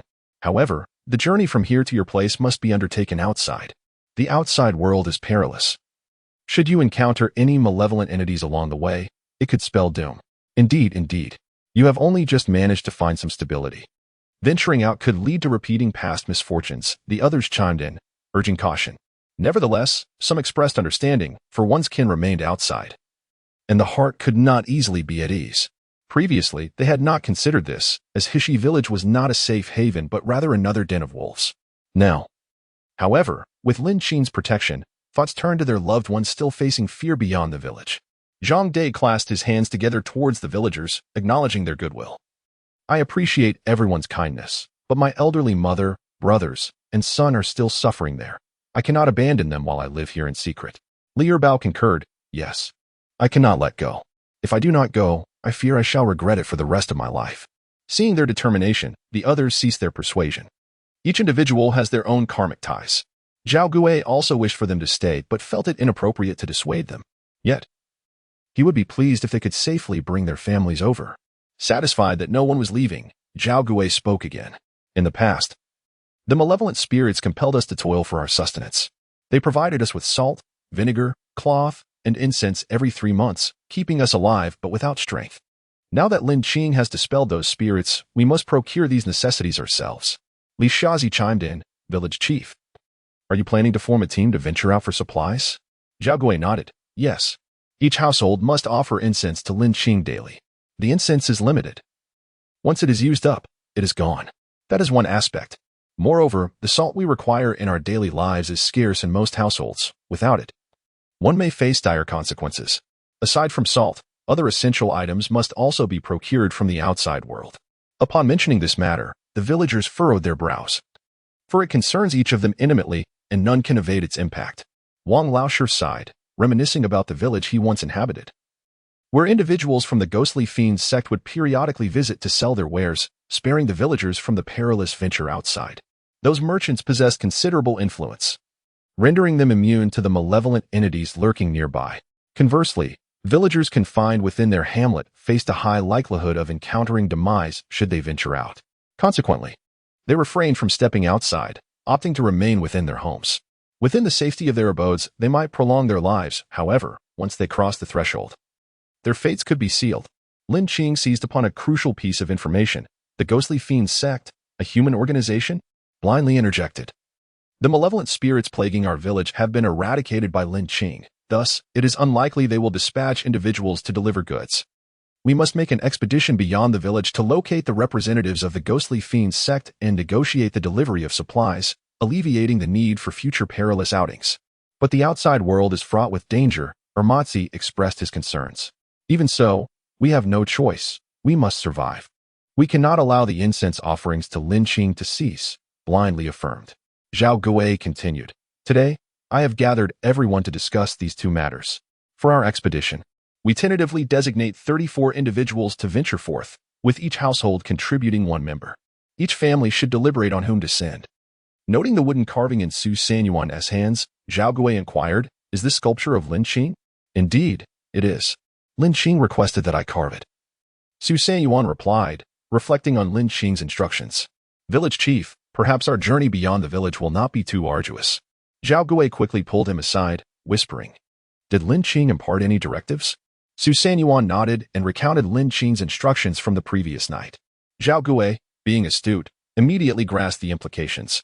His gaze fell upon the wooden carving in Su Sanyuan's hands, a look of delight gracing his features. Hurry and carve. Ensure it is done with greater precision, he urged. Su Sanyuan nodded in agreement. Zhao Gui murmured to himself, perhaps it is indeed as you said. Our outing this time may not be as perilous as anticipated. Every move they made did not escape Lin Qing's keen observation. It must be said that Zhao Gui, the village chief, possessed a sharp intellect, quickly grasping the situation. Within 2 days, Su Sanyuan successfully completed the wooden statue resembling Lin Qing to a striking degree. Lin Qing marveled at the artisan's remarkable skill as he gazed upon the effigy. The families in the village had also designated their representatives for the upcoming procurement expedition. However, the chief did not hasten to arrange their departure. Even Li Bao, who was eager to return home, was persuaded by Zhang Dai to postpone his journey for a few more days. Although the chief uttered no words of command, the villagers willingly adhered to his unspoken authority. Following Su Sanyuan's completion of the statue, it was placed before the deity for a ceremonial offering. That night, Lin Qing summoned Su Sanyuan into his dreams, instructing him to carry the wooden effigy out of the village. As for whether to involve others or whom to take along, Lin Qing left those decisions to their discretion, allowing them to devise their own plans. He has already disrupted the specter's fragmented souls and formations for several days, yet the specter has yet to reveal itself. Likely due to a third possibility. The adversary is entangled in some matter, leaving no time to attend to the affairs of Heshi village. This gives Lin Qing increased confidence, believing that as long as the true entity does not arrive, those fragmented souls will not pose a challenge to him. Early the next morning, Su Yuan rose with the dawn. I shall be departing the village tomorrow. You are to remain at home, he instructed. Duo Xuanyang expressed her concern. Are you going out to gather supplies? I have not heard the village chief mention this. No, it pertains to a different matter. What matter? It is a task assigned by Lin Qing. You need only be aware of this. Do not concern yourself with anything else. Upon hearing it was a directive from Lin Qing, Duo Xuanyang immediately refrained from further inquiry. Su Yuan had conferred with village chief Zhao and ultimately decided it would be he, accompanied by Li Xiazi and Wang Laoshi, who would venture out of the village, while the chief would remain to oversee matters within. Li Xiazi was well-versed in various experiences, and Wang Laoshi possessed some martial skills. Upon hearing that the trio would be departing, the villagers gathered at the village entrance to bid them farewell. Those who had come to Heshi village had never before stepped beyond its confines. As they approached the village's edge, only one more step would take them outside its boundaries. The emotions of the three were a mix of excitement and trepidation. Su Yuan held a small shrine in his hands, within which rested a wooden statue of Lin Qing, the fragmented soul of Lin Qing having already possessed this effigy. The three exchanged a glance at the shrine, summoning their courage, and took a step forward. They finally crossed the threshold of Heshi village, standing on the periphery. Despite the surrounding overgrowth, their spirits soared, and even the air outside felt more refreshing than that within. We have truly emerged, Su Yuan exclaimed, his excitement palpable. Wang Laoshi and Li Xiazi wore smiles on their faces. Li Xiazi, grinning, suggested, let us hasten our pace. The day is still young. Perhaps we can reach Wangji village before nightfall. The others nodded in agreement, and the trio made their way towards Wangji village. Which villages does that malevolent entity control? Wang Laoshi inquired. Li Xiazi replied, the only one I am aware of is Wangji village, not far from here. Old Li. How do you know this? Wang Laoshi asked with curiosity. The last time we received supplies, the delivery person inadvertently mentioned that he had to head to Wangji village to deliver goods. I noticed the items on his cart were identical to ours, leading me to deduce that Wangji village, like ours, is under the sway of that sinister force. Where is Wangji village located? Li Xiazi chuckled. Once we leave our village, we need only travel west for several dozen miles to reach it. It is quite fortunate. I have previously visited Wangji village with a few friends, so I am familiar with the route. As Li the Blind reminisced about his friends, a contemplative expression graced his face. The trio engaged in conversation, their pace unwavering. In times past, upon leaving the village, each one would be fraught with anxiety, fearful of encountering any malevolent spirits. Today, perhaps buoyed by the presence of Lord Lin Qing at their side, they felt considerably more at ease, allowing for a few light exchanges. Suddenly, a chilling gust of wind swept through, causing an inexplicable shiver to run down their spines. Prior to the arrival of that ominous breeze, Lin Qing had already sensed the presence of an unseen entity. Li the Blind, Su Yuan, and Wang Laoshi felt the hairs on their necks stand on end, their faces losing all semblance of ease as they fixated on the path ahead. Before long, a sinister cackle echoed from all directions, sending a wave of dread across their faces. Su Yuan clutched the shrine tightly in his arms, sensing the approach of malevolent forces. Wang Laoshi, gripped by terror, could do little but swallow nervously. Li the Blind managed to maintain some composure, reassuring them, fear not, for we have Lord Lin Qing to protect us. At the mere mention of Lord Lin Qing, Wang Laoshi felt a slight sense of relief, though it was but a fleeting comfort, as deep within, fear continued to gnaw at him. Before long, a swirling mass of black mist materialized before them. Three mere mortals, it taunted, as the dark fog surged toward them. Lin Qing observed its audacious demeanor with exasperation. How utterly disrespectful. This entity had not even deigned to acknowledge his presence. Lin Qing felt a sense of affront rising within him. Damn it. He is a living person, and yet you fail to notice him. This malevolence is utterly outrageous. No. Today I shall teach him a lesson. Humph. As that dark mist approached, Su Yuan and the others' expressions changed drastically, and Wang Laoshi cried out in terror, Lin Qigong. Save me. Before his words could fully escape his lips, the ominous black mist before him was deprived of the opportunity to utter the futile declaration. No one can save you, no matter how loud you scream. Lin Qing decisively invoked a somewhat economical spell of golden light. Countless golden-hued characters emanated from the wooden deity statue, forming a chain of luminous symbols that ensnared the dark mist.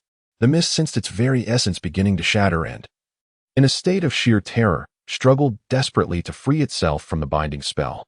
Within 3 breaths, the black mist was reduced to mere dust, vanishing from this realm. The souls once consumed by the mist returned to the world, dissipating into silvery specks of light. Ding!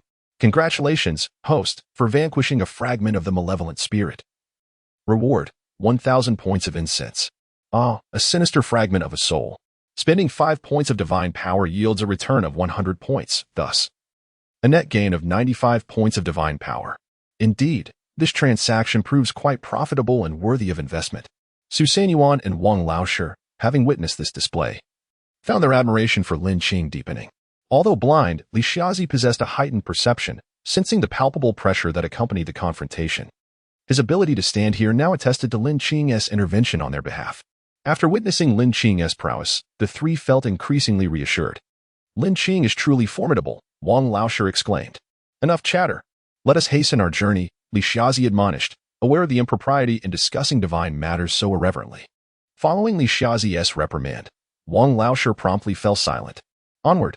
The trio continued their trek. At the hour of Shin, they arrived at Wangjia village. The sun was steadily descending, and it would not be long before it vanished beneath the horizon. The villagers had gathered at their doorsteps, basking in the sunlight to accumulate energy. A few families residing at the edge of the village displayed vacant expressions, pale and listless as they leaned against their doorframes. Upon spotting the 3 newcomers, they initially doubted their sight. Elder brother, look, there are people outside, called Wang Taitu, the first to notice Su Sanyuan and his companions. The others, hearing his voice, feebly followed his gaze, witnessing the trio approach their village.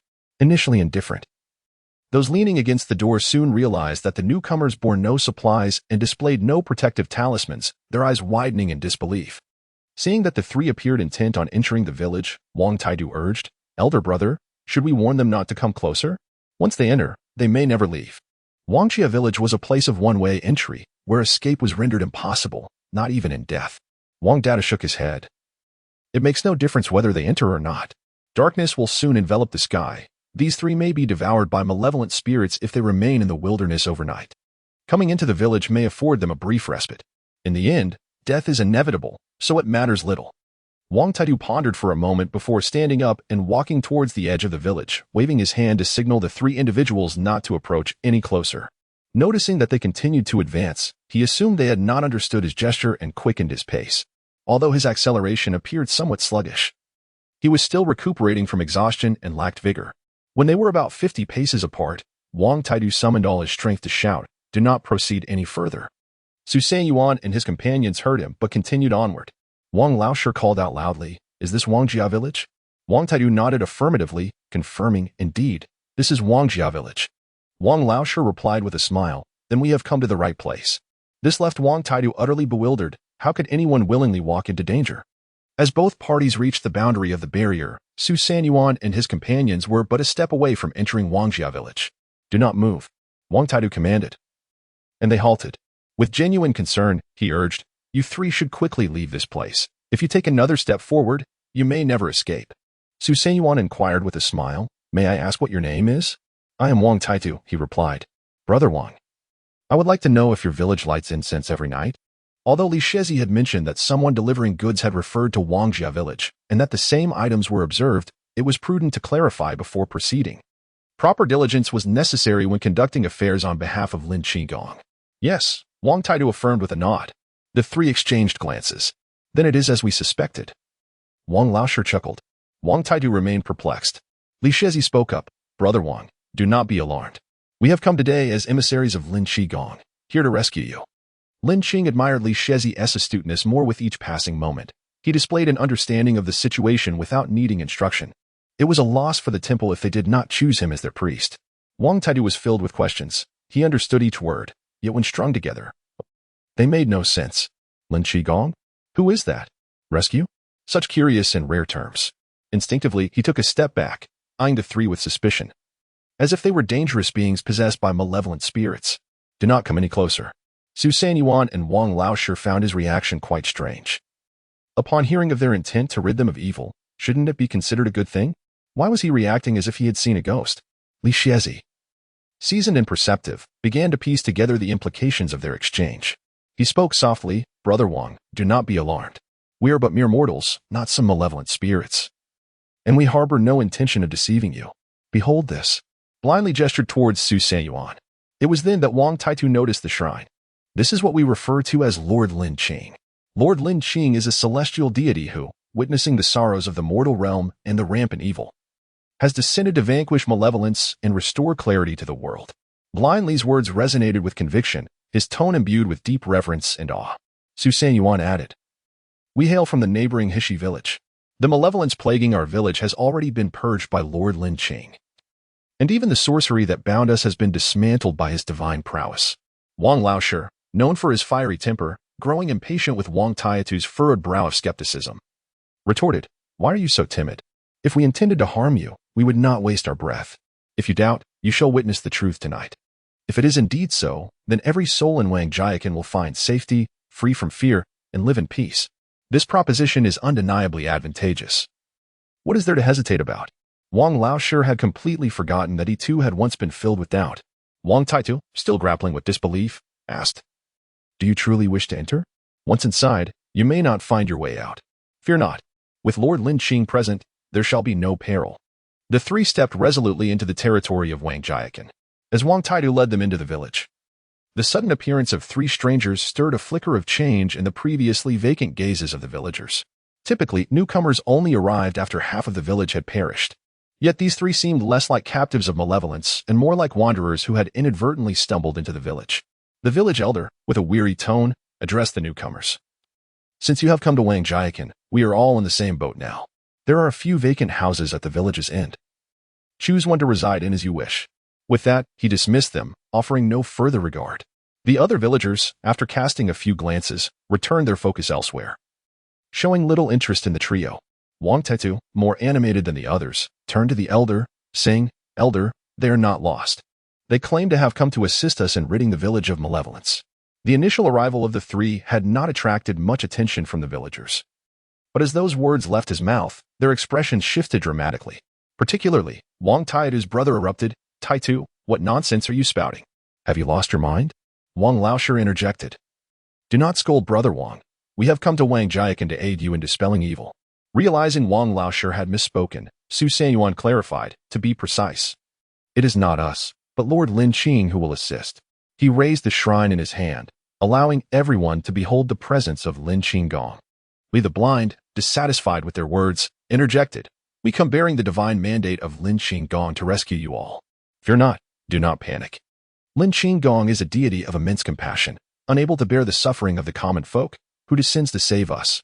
Standing nearby, Lin Qing could not suppress a twitch of his lips at Li the blind's extravagant praise. Immense compassion? Such nonsense. Following the conclusion of their speech, the village fell into a profound silence, with not a soul daring to speak, their gazes towards the trio filled with wariness and dread. One villager spoke up, "You seek death, do not drag us down with you." The crowd recoiled from the three, fearful of becoming entangled in their fate. The village chief, his face stern, commanded, "Keep your distance from us." With that, everyone hastily retreated into their homes, as if fearing the trio would ensnare them. Bang, bang, bang. Doors slammed shut one after another. The villagers, who had once leaned against their doors, now vanished inside, leaving only Su Sanyuan and his companions standing alone in the empty village. Wang Laoshi and Su Sanyuan exchanged bewildered glances, momentarily lost. Lin Qing, witnessing this scene, felt no surprise. The villagers' fear of malevolent spirits was deeply ingrained. How could they be swayed by mere words? Their disbelief mattered little. Often, no amount of talk would suffice. Witnessing the truth firsthand would compel their belief without further ado. "What shall we do now?" Wang Laoshi inquired. Instinctively, they turned to Li the blind for guidance.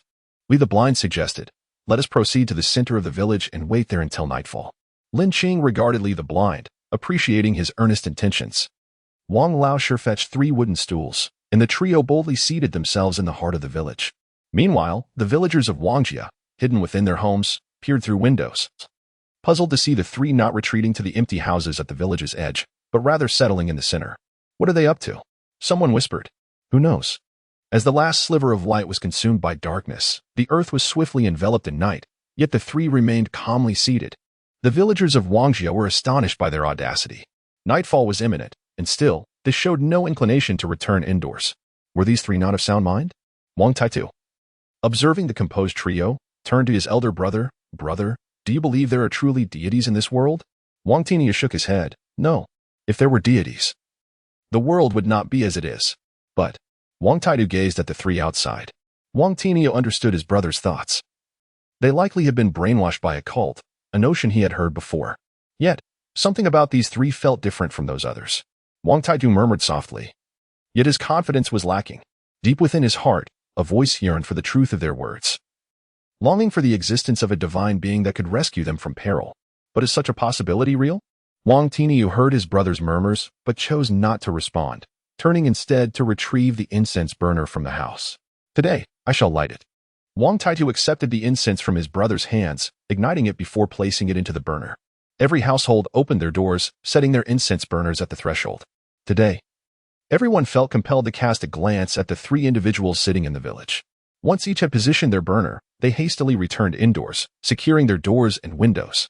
After placing his burner down, Wang Taidu urged, you three should find a place to go inside. If you delay any longer, it may be too late.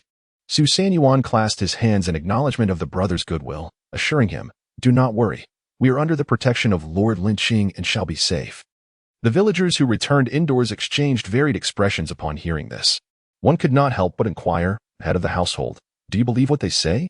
Can Lord Lin Qing truly banish? The woman hesitated, unwilling to voice her thoughts further. Who can say? Perhaps it is possible. That last utterance was whispered softly, yet carried a faint glimmer of hope. After enduring prolonged despair, the sudden glimpse of hope often feels surreal. Today, the hearts of the Wangjia village inhabitants were anything but tranquil. All ears were attuned to the sounds outside, with the bolder ones leaning against the windows to observe the scene beyond. Meanwhile, the three outside remained seated, despite holding the essence of Lord Lin Qing, their hearts fluttering with unease. Their life experiences had taught them that once darkness fell, one must not venture outside. This was true in their former home and in the subsequent Heishi village. No one dared to tread outside in the night, save for those endowed with supernatural abilities and backed by formidable powers. This was their first time daring to remain outside after nightfall. When Wang Laoshe felt fear, he instinctively glanced at Lord Lin Qing. Su Sanyuan, cradling the shrine of Lord Lin Qing, unconsciously tightened his grip. The calmest among them was undoubtedly Li Shezi. Wang Laoshe opened his mouth. Sanyuan, you must be weary from holding the shrine of Lord Lin Qing for so long. Allow me to hold it for a while. Su Sanyuan, well aware of his brother's intentions, replied, no need. I am not tired. Just as Wang Laoshe was about to say more, Li Shezi interjected, sure. The two individuals immediately fell silent, refraining from uttering another sound. Suddenly, a chilling breeze swept through, accompanied by a foul stench. Su Sanyuan and the others felt an involuntary shiver as the cold air brushed past them. With the enhancement of his abilities, Lin Qing's perception had significantly sharpened. He discerned that the source of the disturbance emanated from the southwest, the air laden with a nauseating odor. The ghostly fragment of a soul swiftly arrived at Wangjia village. Lin Qing concealed his divine power, embedding himself within the wooden deity statue, cautious not to alert the entity and allow it to escape. Upon entering the village, the fragment of the soul detected the presence of the living outside, its elongated tongue slithering out from beneath the black mist, producing a slurping sound. He, 3 morsels. The fragment of the soul was not in haste to absorb the vital essence required by its true form. Instead, it veered towards the trio. He. Devour these 3 morsels first, then I shall proceed with my task. Under the moonlight, Su Sanyuan and Wang Laoshe beheld the ominous black mist advancing toward them. Although Li Shezi could not see, he sensed the proximity of the malevolent entity. Lin Qing remained still, biding his time until it drew closer. As the ghostly presence approached, Wang Laoshe's fear escalated to an unbearable level, prompting him to cry out, Lin Qing, please protect us. The fragment of the soul scoffed at his desperate plea, dismissing it as futile resignation in the face of death. At that very moment, countless golden-hued chi characters emanated from the wooden deity statue, rushing toward the encroaching black mist. In the darkness of night, the chi symbols gleamed like bright lanterns, illuminating the shadows. The villagers peering from within their homes were captivated by the radiant symbols. Their eyes widened in astonishment as they witnessed the characters forming a chain that ensnared the fragment of the soul, ultimately squeezing it into ashes. As the fragment dissipated, the villagers remained in a state of shock, unable to comprehend the event. That thing has vanished. Wang Taitu murmured in disbelief. He turned his head and looked at his elder brother, his voice brimming with barely contained excitement. Elder brother, that malevolent spirit has truly been vanquished by Lin Qing. I saw it clearly. The radiant light that dispelled the evil emanated from that shrine. Those three did not deceive us. They genuinely came to our rescue. The village chief of Wangjia village had been closely observing the commotion outside, and upon witnessing the destruction of that fragment of the spirit, he was taken aback. A glimmer of hope flickering in his eyes. Su Sanyuan and Wang Laoshi, relieved after the malevolence was eradicated, let out a long sigh. Li Xiazi, who had been tense, also relaxed. Wang Laoshi and the others sensed that the villagers were peering from their homes, having now proven their claims to be true. They felt an overwhelming surge of confidence and called out to those within the houses, "The malevolent spirit that controlled you has been destroyed by Lin Qing. You may come out now. Fear not, for the spirit will no longer drain your vitality." Wang Tiniu, wary of his brother's impulsiveness, grasped his shoulders, urging him not to act rashly. What if this is merely a trick? Wang Taitu, too, refused to step outside. After all, it was the dead of night. The voice of Wang Laoshi echoed through Wangjia village, yet no one responded. The village remained eerily silent. No one emerged from their homes, and they remained hidden in the darkness, quietly observing the three. Lin Qing understood their hesitance. This night was merely the inception of trust, which would surely blossom by dawn. Ding! Congratulations to the host for vanquishing a fragment of the malevolent spirit, earning 1,000 incense points. Another profit. Lin Qing reveled in his newfound fortune. While far away on Qilang Mountain, the malevolent spirit seethed with rage. Damn it! Who has destroyed my second fragment? The spirit muttered to itself, striving for calm. After a prolonged moment of meditation, it finally steadied its emotions and resumed the refining of its essence within. Soon, it would be complete. Wang Laoshi, noticing their lack of response, looked towards Li Xiazi. Boldly, "They do not believe us. What shall we do now? This is entirely normal. You were once skeptical yourselves." Upon recalling their previous doubts, Wang Laoshi's face flushed with embarrassment as he chuckled awkwardly. Ha ha ha, I simply had not encountered the divine before. Now, I am 100% convinced. Should we find a place to rest? Su Sanyuan suggested, seeing that the villagers remained unresponsive. Li Xiazi shook his head. No, we shall sit here and wait. Su Sanyuan and Wang Laoshi were puzzled. Alas, they are watching us. We must demonstrate that with Lin Qing present, there is nothing to fear even in the darkest of nights. This is to affirm Lin Qing's power and accelerate their trust. The three settled in silence, enduring the scrutiny of the villagers cloaked in darkness. Lin Qing's spirit drifted beyond the statue, wandering through the village, observing Wangjia village. As he reached the edge of the village, he raised his hand forward, manifesting the shadow kill formation. He raised his gaze towards the formation that enveloped him overhead, his keen eyes discerning 9 locations where the malevolent aura was particularly intense. He followed the intricate threads of malevolent energy, tracking down the most potent strand, and proceeded along its path, soon arriving at the grand willow tree situated at the rear side of the village. The air was thick with resentment. Lin Qing placed his fingers upon the willow, which stood resolutely yet began to tremble as if it were a living being. The branches quivered incessantly, reminiscent of a person scalded by searing heat.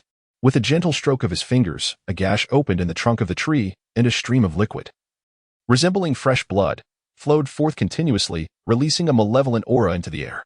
Lin Qing raised his head once more. The entire shadowy formation was established upon the foundation of this dark energy, which was essential to the arrangement. After the willow tree's trunk was severed, the sinister energy began to escape. He comprehended the situation. Lin Qing discovered another thread of dense malevolent energy that formed the shadow-killing formation. Following this strand of dark energy, he arrived at the well by the village entrance. The well was obstructed by a massive boulder, indicating that it had clearly fallen into disuse. He gently lifted his finger, and the stone covering the mouth of the well was displaced, instantly releasing a chilling aura. Lin Qing leaned in to investigate, discovering a corpse, its entire body cloaked in a ghastly hue, arranged in an exceedingly eerie manner within the well. Lin Qing furrowed his brow. Sensing the malevolent energy, it was evident that the deceased had endured extreme cruelty before death, giving rise to such a sinister aura. Alas, such is the state of the world. Wang Taitu, who resided at the village's edge, had initially averted his gaze, preparing to return to his slumber, when a flicker of movement caught his eye. In the moonlight, the immense stone hovering above the desolate well appeared to levitate inexplicably, then settled aside. Wang Taitu immediately turned his attention towards Su Sanyuan's direction. The three of them remained seated, motionless, while over here, something peculiar transpired. Wang Taitu tugged at his elder brother's sleeve, pointing towards the direction of the desolate well. "Brother, observe yonder," he urged. Wang Tini also noticed the inexplicably displaced boulder. He mirrored his brother's actions and turned his gaze towards Su Sanyuan and the others. Upon observing the trio seated in stillness while strange occurrences unfolded by the dry well, a shared apprehension flickered between the two brothers. Lin Qing, could it be that such a figure truly exists in this world? Neither brother uttered a word. Perhaps it was not Lin Qing, but rather something sinister preparing to emerge. Outside, Lin Qing recited the golden light incantation, observing the ominous energy surging forth. Each character of righteous Qi was sent into the deep well, whereupon the malevolent energy encountered the Qi symbols and transformed into wisps of azure smoke that ascended into the heavens. The brilliance of the Qi symbols shone too brightly against the night, capturing the attention of the villagers within the dwelling, as well as Su Sanyuan and his companions. "Isn't that the divine art of Lin Qing?" Wang Laoshe exclaimed in astonishment. They could not perceive Lin Qing, yet they witnessed the continuous emergence of Qi runes, purifying the strands of malevolent energy, which ultimately transformed into wisps of azure smoke. The residents of the village's outskirts, particularly the families of Wang Taitu, observed the phenomenon most vividly. The two brothers, Wang Taitu and his sibling, were captivated from the beginning to the end, their mouths agape in astonishment throughout the entire spectacle. As the last remnant of the malevolent energy dissipated, the corpse submerged in the well gradually floated to the surface, resting upon a massive stone. Its once bluish-gray body, adorned with various bizarre runes, began to crack and decay, visibly melting away at an alarming rate, until it ultimately reduced to a mere skeleton. Alas! A sigh escaped from Lin Qing's lips. Unbeknownst to him, that single sigh reverberated in the ears of every inhabitant of Wangjia village, even reaching the attentive ears of Su Sanyuan and his companions. The trio recognized the voice as belonging to Lin Qing. The villagers, though unacquainted with the source, harbored a few astute individuals who began to speculate, albeit hesitantly and uncertainly. Among them were the brothers Wang Taitu, who found themselves once again profoundly shaken. Lin Qing turned and departed, heading towards several ominous energies. By dispelling these malignant forces, the shadowy formation would naturally unravel. As Lin Qing eliminated the array stakes surrounding Wangjia village, the villagers witnessed, in the darkness, the emergence of flickering lights, each emanating a poignant and compassionate glow. That night, the entire village remained awake. From dusk until dawn, when the first rays of light illuminated the earth, doors that had been tightly shut swung open in unison. Wang Taitu was the first to step outside, his gaze fixed upon the skeletal remains by the dry well. Those remnants served as undeniable proof that all they had witnessed the previous night was indeed real, not merely a figment of their dreams. Lin Qing sat cross-legged beneath the withered tree at the village's edge, observing the villagers as they gradually made their way towards the shrine, confirming that the inhabitants of Wangjia village had emerged. His fingertips released a wisp of divine energy, which gently struck the already fragile shadow trap array. As the divine energy made contact with the array's barrier, a series of crisp crack sounds echoed from above. The melodious sounds caught the attention of the villagers below, who lifted their gazes skyward, witnessing the once invisible trapping formation gradually shattering. When the fissures reached their zenith, a resounding crack signaled the complete destruction of the shadow trap array, vanishing into thin air. The formation that had ensnared their movements simply dissipated. The people of Wangjia village stared blankly at this scene. Some felt tears welling in their eyes, while others wore smiles that belied the silent tears falling from their eyes. Village Chief Wang and his brother Wang Taitu simultaneously knelt before the statue of Lin Qing. Observing this, the other villagers followed suit, even the young children, displaying an understanding beyond their years as they knelt alongside them.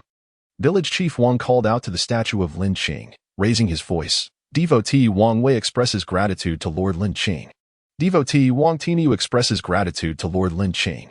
Devotee Wang Taidu expresses gratitude to Lord Lin Qing. The uneven voices slowly coalesced into a single chorus. The villagers of Wangjia express gratitude to Lord Lin Qing. Thank you, Lord Lin Qing. Their heartfelt proclamation soared into the heavens, resonating through the mountains.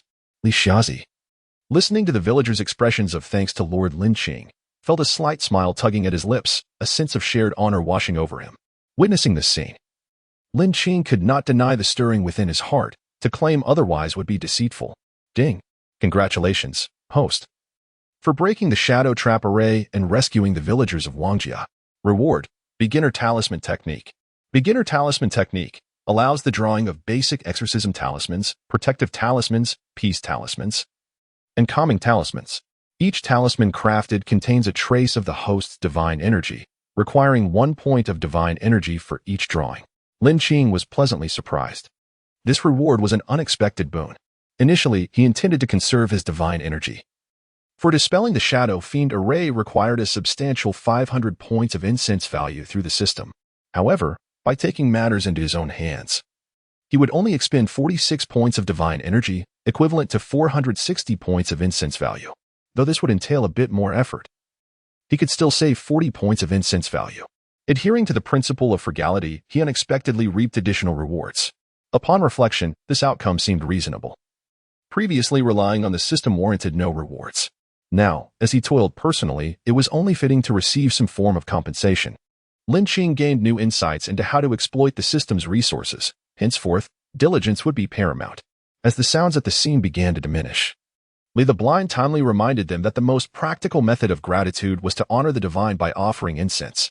Village Chief Wang, being astute, immediately rallied the villagers to pay their respects to Lin Qing. This time, without needing the blind to prompt, Sustenance beside him advised that when offering incense, sincerity was essential. If one's heart was not sincere, the divine would remain oblivious. To seek divine protection, one must possess a genuine heart. The more sincere the heart, the greater the divine's blessings. If one honors the divine, so too shall the divine bless them. The incense that had yet to burn out in the morning, coupled with the absence of any fainting among the household members, alongside the previous night's display of Lin Qing's magical prowess, made it difficult for even the most skeptical to deny the existence of the divine. Ding. Wang Taidu contributed 20 points of incense value. Ding. Wang Tinia contributed 20 points of incense value. As Lin Qing listened to the delightful sound of incoming contributions, he felt a surge of satisfaction. To acquire incense value, one must take initiative. Remaining idle in Hishi village, relying solely on a meager trickle of incense value, would surely lead to starvation. He accessed the system panel, refreshing the data. Host, Lin Qing level, wild deity domain, Hishi village divine energy, 993 divine arts, 1 finger Zen, upgradable, golden light spell, upgradable, spirit division technique, upgradable, divine talisman technique, upgradable, incense value, 3,980 points system store, open for viewing. Having vanquished a ghostly fragment and a malevolent soul, each costing 5 points of divine energy, and having dispelled the Shadow Fiend array at the expense of 46 points of divine energy, he had to admit that this array dispelling was rather costly.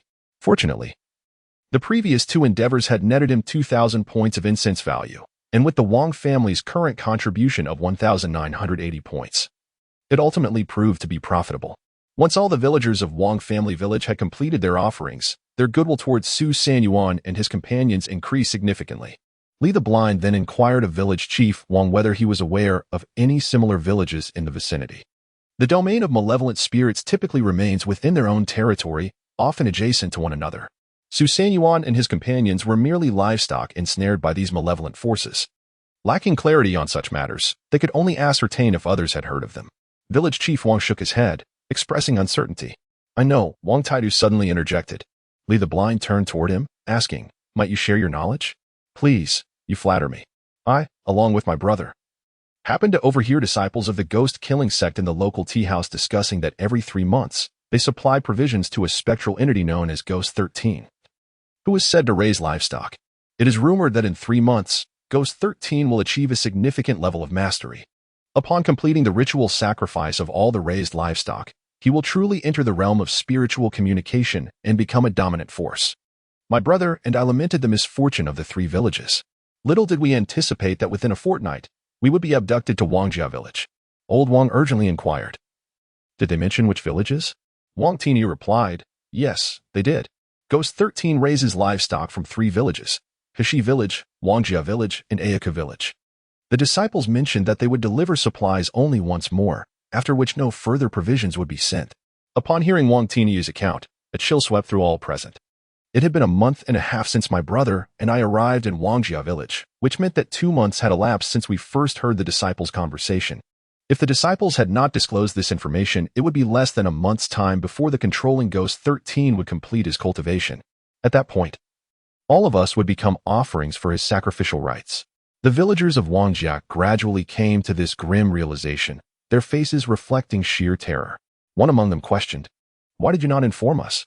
They all believed that their demise was not imminent, yet little did they realize that their lifespan was merely a month.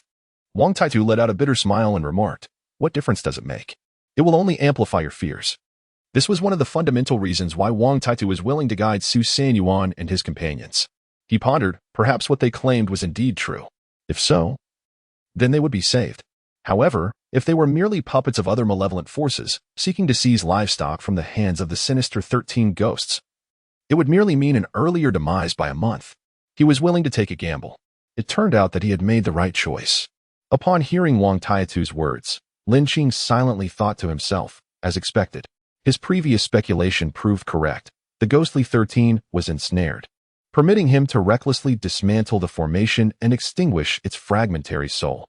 It was not an act of generosity on the adversary's part, but rather a moment of desperation where self-preservation took a backseat. It seems he must hasten to accumulate more incense value. The spirit communication realm, he wondered how formidable this level of power was and whether he could withstand it. Brother Tong, I have an intellectual quiz that can assess your intelligence. Would you care to try? Brother Tong. Lin Qing continued unabated. In comparison to my current self, who is stronger in the spirit communication realm? Brother Tong. Lin Qing, undeterred, chuckled. It appears Brother Tong's intellect is lacking. Such a simple question eludes your grasp. Just as Lin Qing presumed the system would persist in its silence, a sudden surge of energy coursed through him, jolting his spirit and nearly eliciting an exclamation of surprise. Goodness! No longer feigning ignorance, and yet resorting to brutality. Lin Qing raised an eyebrow, gaining insight into the system's nature. It seemed he had much to learn about its characteristics. A sense of panic began to ripple through the villagers. Li the Blind cleared his throat. Fear not, for Lord Lin Qing has arrived. He will grant us protection. The crowd turned their gaze towards the statue of Lord Lin Qing, unable to restrain themselves from kneeling in reverence, beseeching for safety. Brother Wang, do you know the whereabouts of it.The village? My brother is aware. Su Sanyuan and his companions rejoiced, requesting Brother Wang to guide them. This time, the three of them were commissioned by Lord Lin Qing to eradicate the minions of Ghost 13. Wang Tinia clasped his hands toward the trio. Since this concerns Lord Lin Qing, my brother and I shall, of course, comply.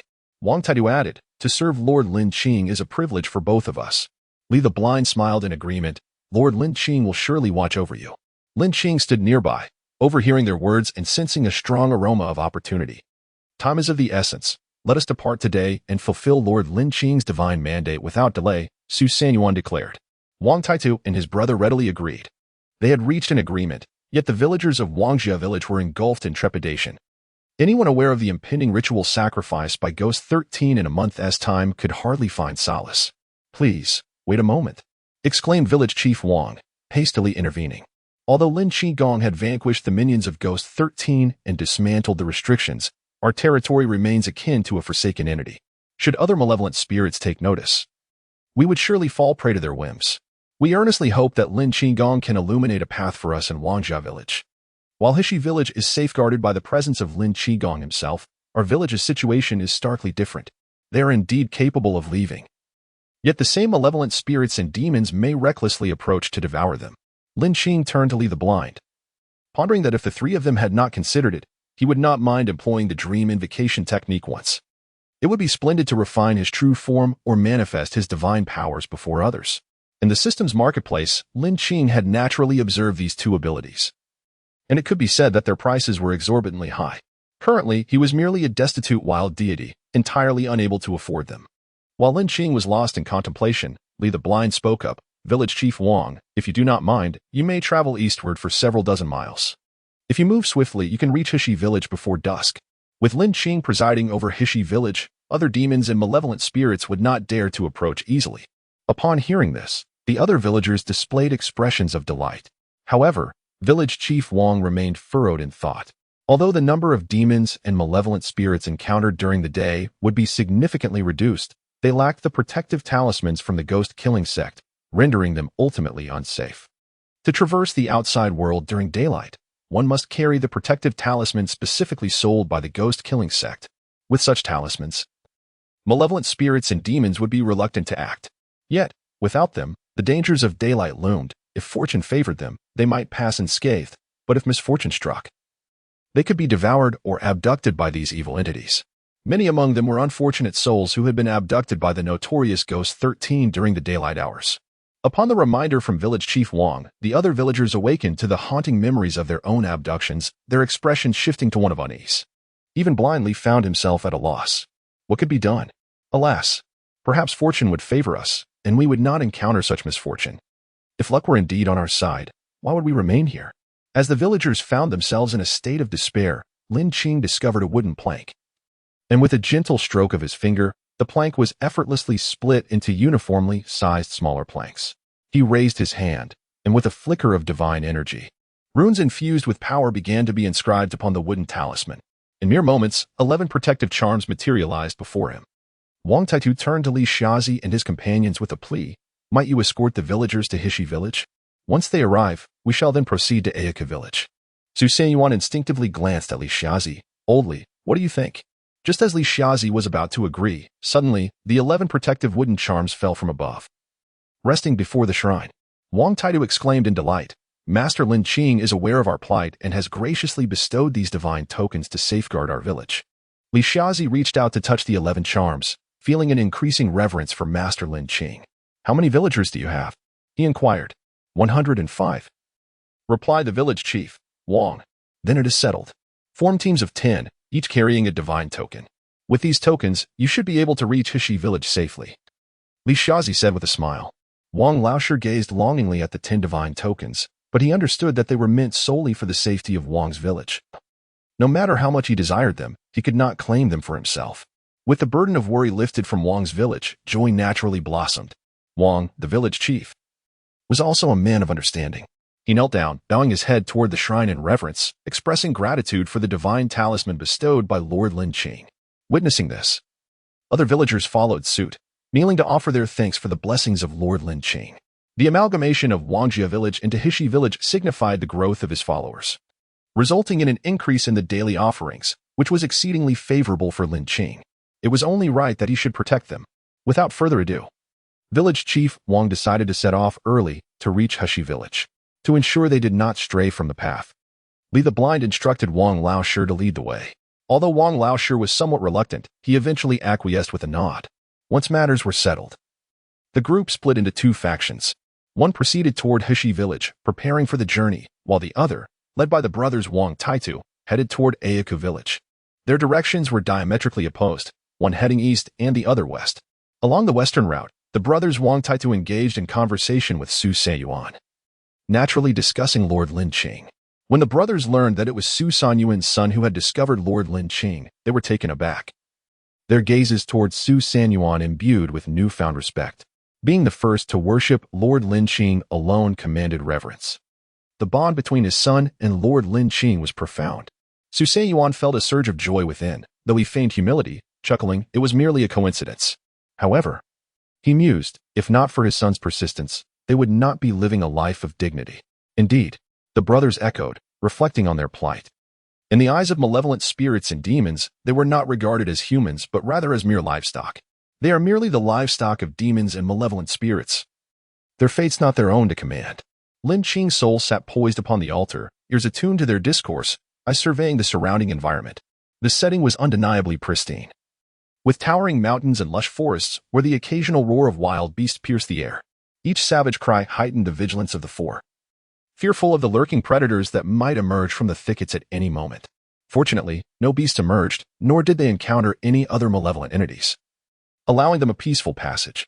As twilight approached, the quartet finally arrived at Ayaku village.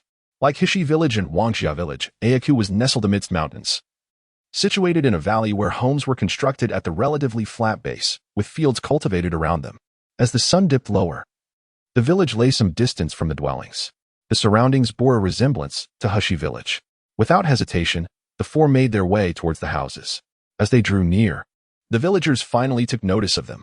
The villagers' gazes were fixed upon the newcomers, their eyes cold and devoid of warmth, sending shivers down their spines. Instinctively, the four became alert, especially the brothers Wang Tainyo, whose hands moved towards the hatchets at their waists. In that instant, a peculiar silence enveloped the air. Both parties remained on edge, none daring to make the first move. Suddenly, the villagers turned in unison, retreating to their homes. Adults swiftly snatched up their young ones, hastening back inside.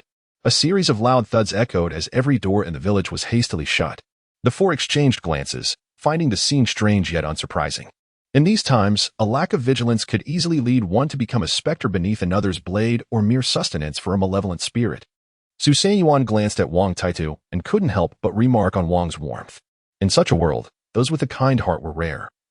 While indifference was all too common, Wang Taitu chuckled, acknowledging that life was already burdensome enough. It was better to seek joy than to remain sullen until death. Lin Qing, seated upon the altar, regarded him with interest. Such enlightenment. To find amusement amid suffering is a realm not easily attained.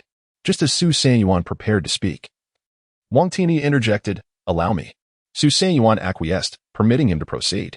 Wang Tini cleared his throat and raised his voice towards the inhabitants within, villagers of Ayaku. We come from the neighboring Wangjia and Hishi villages. We are here, under the divine mandate of Lin Qing, to rescue you. Having recently experienced the villagers' mindset, Wang Tini understood their indifference and felt no urgency. They believed that once night fell and the villagers witnessed Lin Qing's miraculous deeds, they would come to believe. Perhaps you do not trust us, perhaps you think we are mad, or perhaps you believe we are courting death. Nevertheless, it matters not. For soon you shall discern that our words ring true. It is not solely the brothers Wang Tini who harbor this belief. Even Su Sanyuan shares the same sentiment. Once the people of Ayaku village witness the prowess of Lin Qing, they shall undoubtedly become his loyal adherents. Having learned from the previous two encounters, Lin Qing remains indifferent to the villagers' skepticism. Trust is a gradual process. Expecting belief from mere words is rather unrealistic. There remains half an hour until the arrival of the soul of Ghost 13. With idle time at hand, Lin Qing meanders through the village. His keen perception detecting an unusual rhythm in the breaths of those within a dwelling, suggesting a palpable tension. He strode purposefully towards the nearest dwelling, his spirit disregarding the wooden door as he passed effortlessly through the wall. Upon entering, he beheld a family, each member clutching an array of tools, wooden sticks, yokes, kitchen knives. Every individual, young and old alike, was tense and vigilant, their gazes fixed upon the outside. Regardless of age, their hands gripped their makeshift weapons tightly. Their bodies coiled like springs, as if ready to engage in a desperate struggle at any moment. This scene was undeniably unsettling. Exiting this household, Lin Qing turned to the adjacent one. The atmosphere was no different there. After investigating several more homes, he found them all to be similarly alarming. He refrained from probing further into other residences, for he was certain they would reveal the same disquieting circumstances. They exhibit an extraordinary degree of vigilance towards outsiders, a level that borders on the peculiar. Although the reasons behind the villagers of Ayaku behaving in such a manner remain unclear, Lin Qing is certain that it is not due to any pleasant circumstances. Upon exiting the house, Lin Qing commenced the search for the erased stakes. Drawing from the experience gained in Wangjia village, he adeptly located 9 stakes, preparing to act once darkness enveloped the surroundings. Everything was set, awaiting the arrival of the gold coins. As night fell, each household emerged with incense burners, placing them down before swiftly closing their doors, entirely disregarding Su Sanyuan and his companions. Wang Tiniu, with his keen eyesight, observed that the inhabitants were armed. The trio of Su Sanyuan paused in astonishment, glancing towards the direction of the house. Peering through the window, the individual keeping watch inside, upon making eye contact, immediately shifted away, concealing themselves behind the wall. A sense of unease settled among the four. It was apparent that the villagers harbored a strong aversion to outsiders. Su Sanyuan furrowed his brow and spoke up. "Since entering the village, I have felt something amiss." Li Shizi interjected, "Let us remain here and refrain from moving, lest we provoke their misunderstandings and jeopardize Lin Qing's affairs." Indeed, Lin Qing's matters take precedence. Having traveled for an entire day, their bodies were already weary, and the four did not fuss over comfort, opting instead to sit directly on the ground. Yet, the villagers of Ayaku did not relax their vigilance simply because the four remained still. The nearest family of 5, with a young child among them, remarked, "Father, they do not have badges at their waists. Why have they not retreated inside?" Her observation prompted the others to glance at the waist of the four, and indeed, they noticed the absence of protective talismans. These four were exceedingly bold. Not only had they noticed, but the other families also became aware that Su Sanyuan and his companions bore no protective badges from the ghostly gate. They sat in anticipation, waiting for the malevolent spirit to arrive and consume the four of them. If they were devoured, it would spare their village the loss of 1 or 2 lives this month, which was, in their eyes, a fortunate outcome. For no one could predict whether the next victim would be themselves or a family member. As the night deepened, according to the passage of time, the spirit known as Ghost 13 was due to arrive. Lin Qing retreated once more into the statue to avoid detection. The brothers, Wang Tiniu and his sibling, were filled with excitement. This time, they would not merely observe through a window, but witness Lin Qing's magical invocation from a first-person perspective. Tick-tock, tick-tock. After a cup of tea had passed, the spirit had yet to appear. It's strange. Why has that malevolent entity arrived yet? Wang Tiniu murmured. Perhaps the time in it.The village differs from ours, suggested Wang Taitu, turning to Su Sanyuan for clarification on the time in Hushi village. Upon hearing the response, Wang Taitu was astonished. That's the same as ours. Logically, it.The village should be on the same time as well. So why the delay? Let us wait a little longer. Li Xiaozi interjected. The four fell silent, their eyes fixated on the entrance of the village. Although Li Xiaozi could not see, he too directed his gaze towards that direction. Lin Qing was also waiting, harboring an unsettling premonition in his heart. They waited for what felt like half a stick of incense. Meanwhile, in Hishi village, an hour prior, the people of Wang family village had arrived at the outskirts of Hishi village, bringing their families with them. Their sudden appearance immediately captured the attention of the villagers of Hishi. The residents of Hishi village sprang into action, watching the newcomers with vigilance. Zhao Gui stepped forward, squinting as he scrutinized the people from Wangjia village. Who are you? The village chief of Wang stepped forward, bowing in greeting. We are from Wangjia village. Lin Qigong has instructed us to relocate to Hishi village. Wang Laoshi, lagging behind, made his way through the crowd and reached the front. Village chief, it is I. Upon seeing Wang Laoshi, the villagers of Hishi felt a sense of relief wash over them. They were indeed from Wangjia village, sent here by Lin Qigong. With Wang Laoshi, a local, vouching for them, the villagers of Hishi quickly relaxed. A smile spread across Zhao Gui's face as he greeted the Wangjia villagers with a bow. Welcome, welcome. I am Zhao Gui, the village chief of Hishi. After exchanging pleasantries, the two village chiefs began to discuss arrangements for the newcomers. Given that Hishi was a small village, there was only one vacant house available. With so many people arriving all at once, it was clear that accommodations would be tight. After some deliberation, it was agreed that each household would temporarily squeeze in, and by the following day, everyone would work together to make adobe bricks to construct additional rooms, ensuring that all could be housed in due time. After a flurry of activity, as night fell, everyone returned to their homes to rest. Suddenly, a chilling wind swept through the valley, and a shadowy figure, seamlessly blending into the night, approached Hishi village. Within the temple of Lin Qigong, the true form of Lin Qing opened his eyes as the spectral entity hovered above the temple. He detected a familiar stench in the air. The fragment of Ghost 13's soul was approaching. Lin Qing possessed a unique connection with his main body and the fragment of his spirit, allowing them to exchange messages. A stark contrast to the soul-splitting technique employed by Ghost 13. The distinction between soul division and spirit separation is monumental. Even the most rudimentary divine arts surpass the mundane spells of this world. The fragments produced through soul division inherit merely 1/10 of the original's power and lack the ability to communicate in real time. Only upon the reintegration of the fragment with the main body can all information gathered during its external existence be accessed. This explains why Ghost 13 remains oblivious to the identity of the one who annihilated his fragment. Aside from this limitation, the destruction of their fragments also inflicts a certain backlash upon the main body. In contrast, Lin Qing's spirit separation technique not only allows him to retain 90% of his original power, but also facilitates the sharing of thoughts and information. Even if his spirit were to be extinguished later, it would not diminish the strength of his main body, resulting only in a loss of a minor essence. Now sensing that Ghost 13's fragment had not manifested in it.The village, but rather in Hishi village, he understood well the intentions of Ghost 13. Previously, the lack of action from Ghost 13 likely stemmed from uncertainty about whether the individual who had vanquished his fragment was still present in Hishi village, thus prompting caution. However, after Lin Qing eradicated the fragment in Wangjia village and dismantled the hidden killing formation that very morning, it became apparent that the other party would assume he had departed from Hishi village. This emboldened them to send their fragment to Hishi village to reap the fruits of their labor. Their ambitions were admirable, yet they were met with him. Initially, he believed he would return empty-handed tonight, unable to accrue the 1,000 essence points, but unexpectedly, it was delivered to him willingly. Alas, it was indeed his rightful gain, and not a bit of it would escape. Lin Qing concealed himself, awaiting the arrival of gold coins. After collecting the vital essence from it.The village and returning to Qinglang Mountain, he offered the essence to his main body.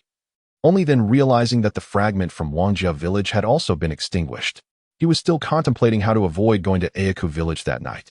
To his surprise, The original entity took the initiative to suggest that he come to Hishi village and take all the livestock with him. Although the one who had slaughtered them had already departed from Hishi village, the third soul of Gue Shursen remained cautious and vigilant as it approached the village.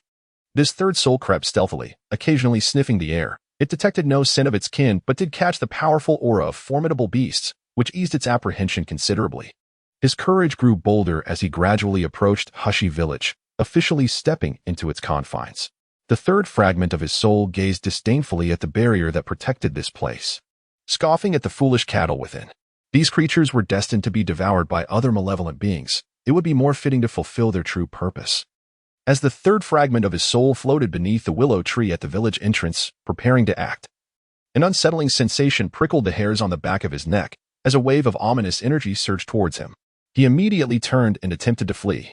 However, Lin Qing would not allow the little gold coin to escape. A wicked smile crept across his face as he faced the swirling black mist. Since you have arrived, it would be impolite to leave now. The character Qi surged towards the mist, swiftly ensnaring the third fragment of the soul.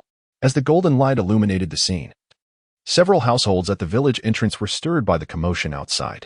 Some opened their doors to gaze out, witnessing Lin Qing's formidable display of power. With Lin Qing present, they felt no fear. Rather, they watched with rapt attention from beneath their eaves. In no time, the third fragment of the soul met its demise.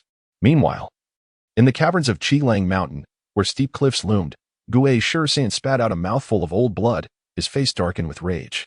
Damn it! How could the third fragment of the soul be destroyed? Who dares oppose me? Gue Shursen's mind raced through his list of adversaries. These individuals must have caught wind of his ascent and sought to hinder him during this critical moment. After contemplating a series of names, he ultimately suspected the malicious Gue Luocha. Only he would stoop so low. Luocha, just wait. Once I ascend to the spirit communication realm, you shall pay.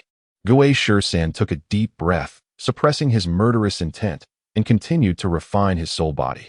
Meanwhile, 100 miles away in Qingshui County, within the most opulent residence in the town, Luocha was also engaged in refining his fragment of the soul, striving to break through to the spirit communication realm.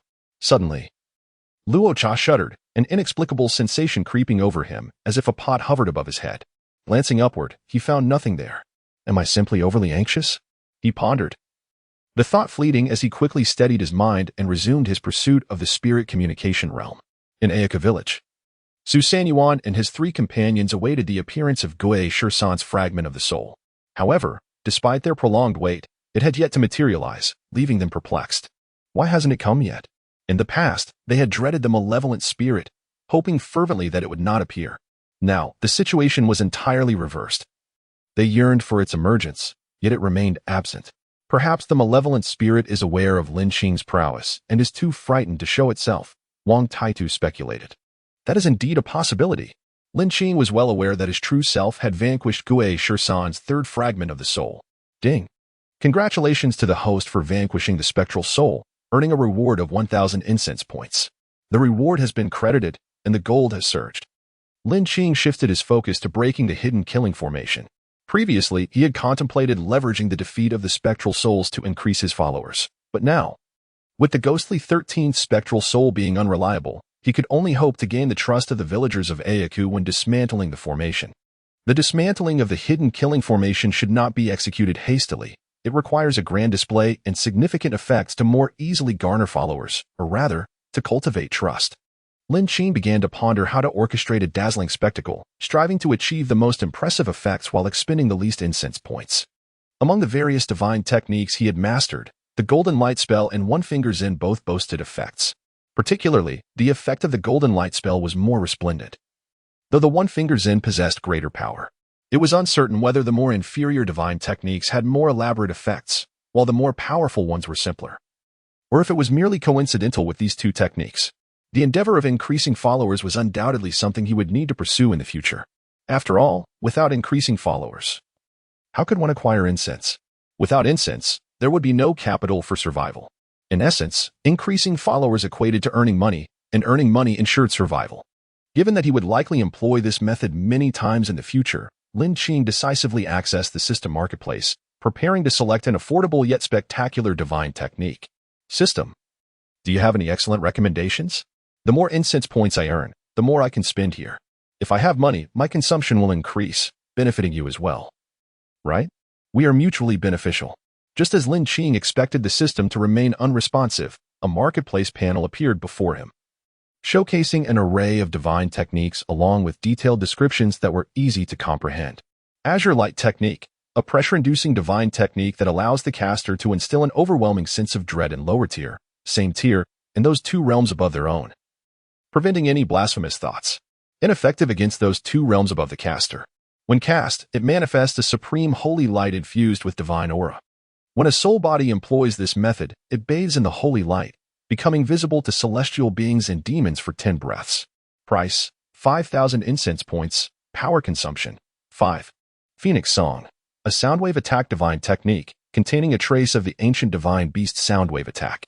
The effectiveness of this technique increases with the caster's divine power and diminishes inversely. Each attack manifests as a phoenix, exuding grandeur and resonating sound waves. Price, incense points. Power consumption, 20. Galaxy Walking Technique, a divine movement technique that draws upon the power of the stars, allowing the caster to conjure a galaxy beneath their feet, as if walking upon the cosmos, traversing thousands of miles with each inch. Price, incense points. Power consumption, 50. Lin Qing gazed at these divine techniques, his mouth watering with desire, but upon glancing at the prices, his expression darkened immediately. System, did you mistakenly add an extra 0 at the end? Do you not realize that these are far beyond what a mere impoverished wild deity like me can afford? Lin Qing meticulously examined his options, and thus far, the most promising spell available for acquisition was the Azure Light Technique. It must be said that while this technique may be deemed somewhat superfluous, it does possess its merits. Conversely, asserting its utility renders it rather trivial. Beyond its ability to radiate resplendent holy light and manifest his spirit before others, it proves advantageous in garnering followers. However, apart from this, its imposing attributes do not translate into significant damage. Most crucially, each casting demands a consumption of 5 points of divine power. Yet the damage inflicted upon adversaries pales in comparison to that of the Golden Light spell. Ultimately, this is merely a spell for ostentation. Anyone seeking to exchange for a formidable incantation would undoubtedly overlook it. The Golden Light spell requires but a few incense points, whereas this Azure Light technique astonishingly demands 5,000 points. It seems that the allure of manifesting before others has artificially inflated its price. As for the radiant effects that emanate from behind, they are surely just an added bonus. Lin Qing's gaze lingered on the divine spells that piqued his interest. Yet their exorbitant costs deterred him. Alas, he resolved to strive harder in the future and make a purchase then. Lin Qing opened his attribute panel. Host, Lin Qing level, Wild Deity Domain, Hishi Village Divine Power, 988 Divine Spells, 1 Finger Zen, Upgradable, Golden Light Spell, Upgradable. Spirit Division Technique, Upgradable, Divine Talisman Technique, Upgradable, Incense Points, 4980 System Store, open for viewing. Upon observing his meager incense points, his spirits plummeted. Even the most affordable Azure Light technique was beyond the reach of this impoverished wild deity. He was still 20 incense points short. He originally intended to put on a grand display to swiftly enhance the trust of the villagers in Ayaku, yet upon feeling his pockets, a chill ran through his heart. When he finally accumulates wealth, he would undoubtedly procure all these ostentatious skills. Lin Qing sighed deeply and quietly retracted the system control panel, beginning to unravel the hidden killing formation with the Golden Light spell. At the village entrance stood a colossal stone. Lin Qing approached and lifted it, causing it to levitate in the air. Although he could have easily set the stone aside, Lin Qing chose instead to maintain its suspension, ensuring that the villagers hidden within their homes could witness the spectacle clearly. His display proved effective, as the onlookers at the village head were captivated, gazing up at the stone that floated ethereally under the moonlight.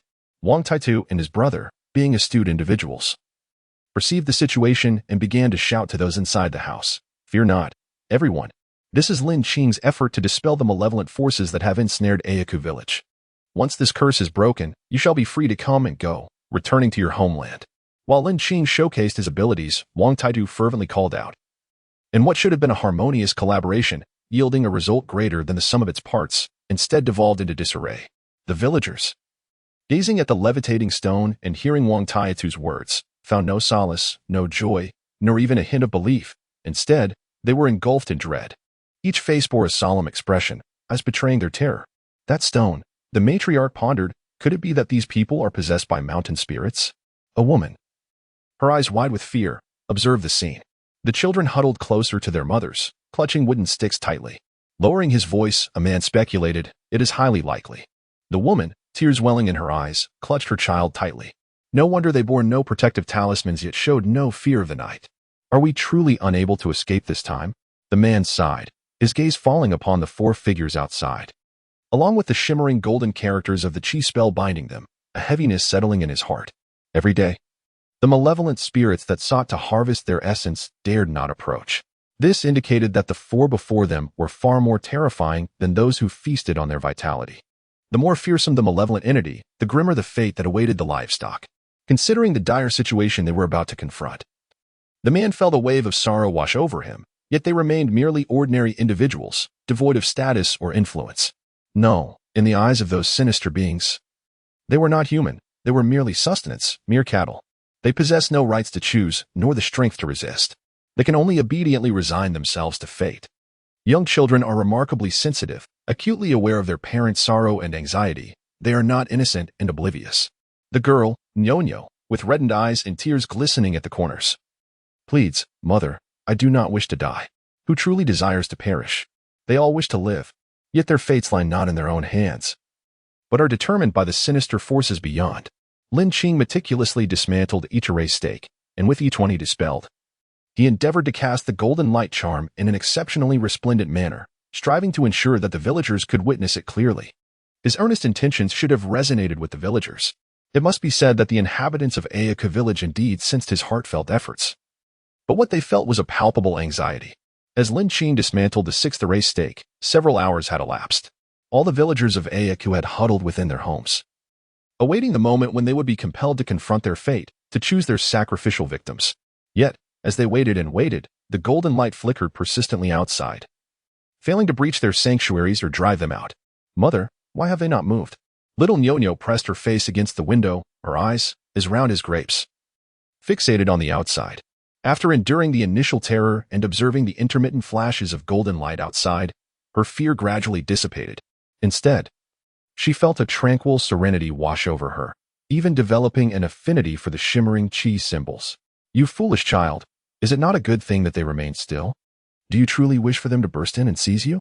Not only had little Nyonyo's fear subsided, but even the adults were imperceptibly purified by the golden chi symbols, their restless emotions gradually calming. Many shared this sentiment, yet a portion remained anxious and unsettled. As the dawn broke, casting its first light upon the earth, the darkness receded, and illumination once again graced the land. Lin Qing, having painstakingly dispelled all 9 erased stakes, awaited the villagers' emergence to perform his final act, allowing them to witness the collapse of the array. The 4 individuals who had steadfastly guarded outside, Sustenance and his companions, recognized that with the arrival of daybreak, the conclusion of their ordeal was at hand. They instinctively gazed at the closed wooden door, anticipating its opening to reveal the benevolence and authority of Lord Lin Qing. Yet, the outcome was rather disheartening. Not a single villager emerged. Instead, everyone remained huddled within their homes, immobile. After waiting for a while, Lin Qing felt an unsettling sense of foreboding, as if the situation was veering in an unexpected direction. He drifted into the nearest household, as if entering a realm devoid of humanity, where 3 adults and 2 children resided. "Father, mother, it has been an entire night. Why have they not chosen their blood sustenance?" Blood sustenance? Lin Qing pondered for a moment and grasped their intentions. Good heavens! It appears they have mistaken the 4 of us for supernatural entities or malevolent spirits, believing we have come to their village to seize blood offerings. Alas! The night has been wasted in vain. The thoughts of these supernatural beings are beyond our comprehension. Hush, speak softly, we must not attract the attention of those outside. The speaker, wary of being noticed, prompted most families to remain silent, refraining from uttering a sound. Only a few households dared to break the silence after dawn. Lin Qing emerged from the dwelling and cast a glance at the 4 still waiting foolishly outside. He directly invoked a dream spell, swiftly drawing the 4 individuals into a realm of slumber. As Wang Tiniu and his brother abruptly found themselves enveloped in a misty expanse, their bodies tensed with vigilance. Wary of their surroundings, anyone would feel a sense of trepidation upon experiencing such a sudden shift in their environment. In contrast, Su Sanyuan and Li Xiazi, after a moment of astonishment, quickly realized that this was the divine technique of Lin Qing Gong. Brother. Second brother. The 2 siblings stood back to back, their expressions reflecting wariness. Su Seiyuan and Li Xiaozi, upon hearing their voices, turned to face them and, witnessing their stance, approached with smiles. Do not be afraid. We have been summoned by Lin Qing. As soon as the words left his lips, a figure dressed in a crescent-colored long robe, adorned with a jade hairpin, and possessing delicate features, emerged slowly from the gray mist. Upon seeing him, Su Seiyuan and Li Xiaozi immediately bowed in reverence to Lin Qing. Meanwhile, the Wang brothers stood in awe, their curiosity mingling with respect as they scrutinized the man before them. Su Seiyuan tugged at his brother's sleeves, and they, as if awakening from a dream, hurriedly followed suit in their bowing. Lin Qing gestured with his hand, conjuring 5 chairs from thin air.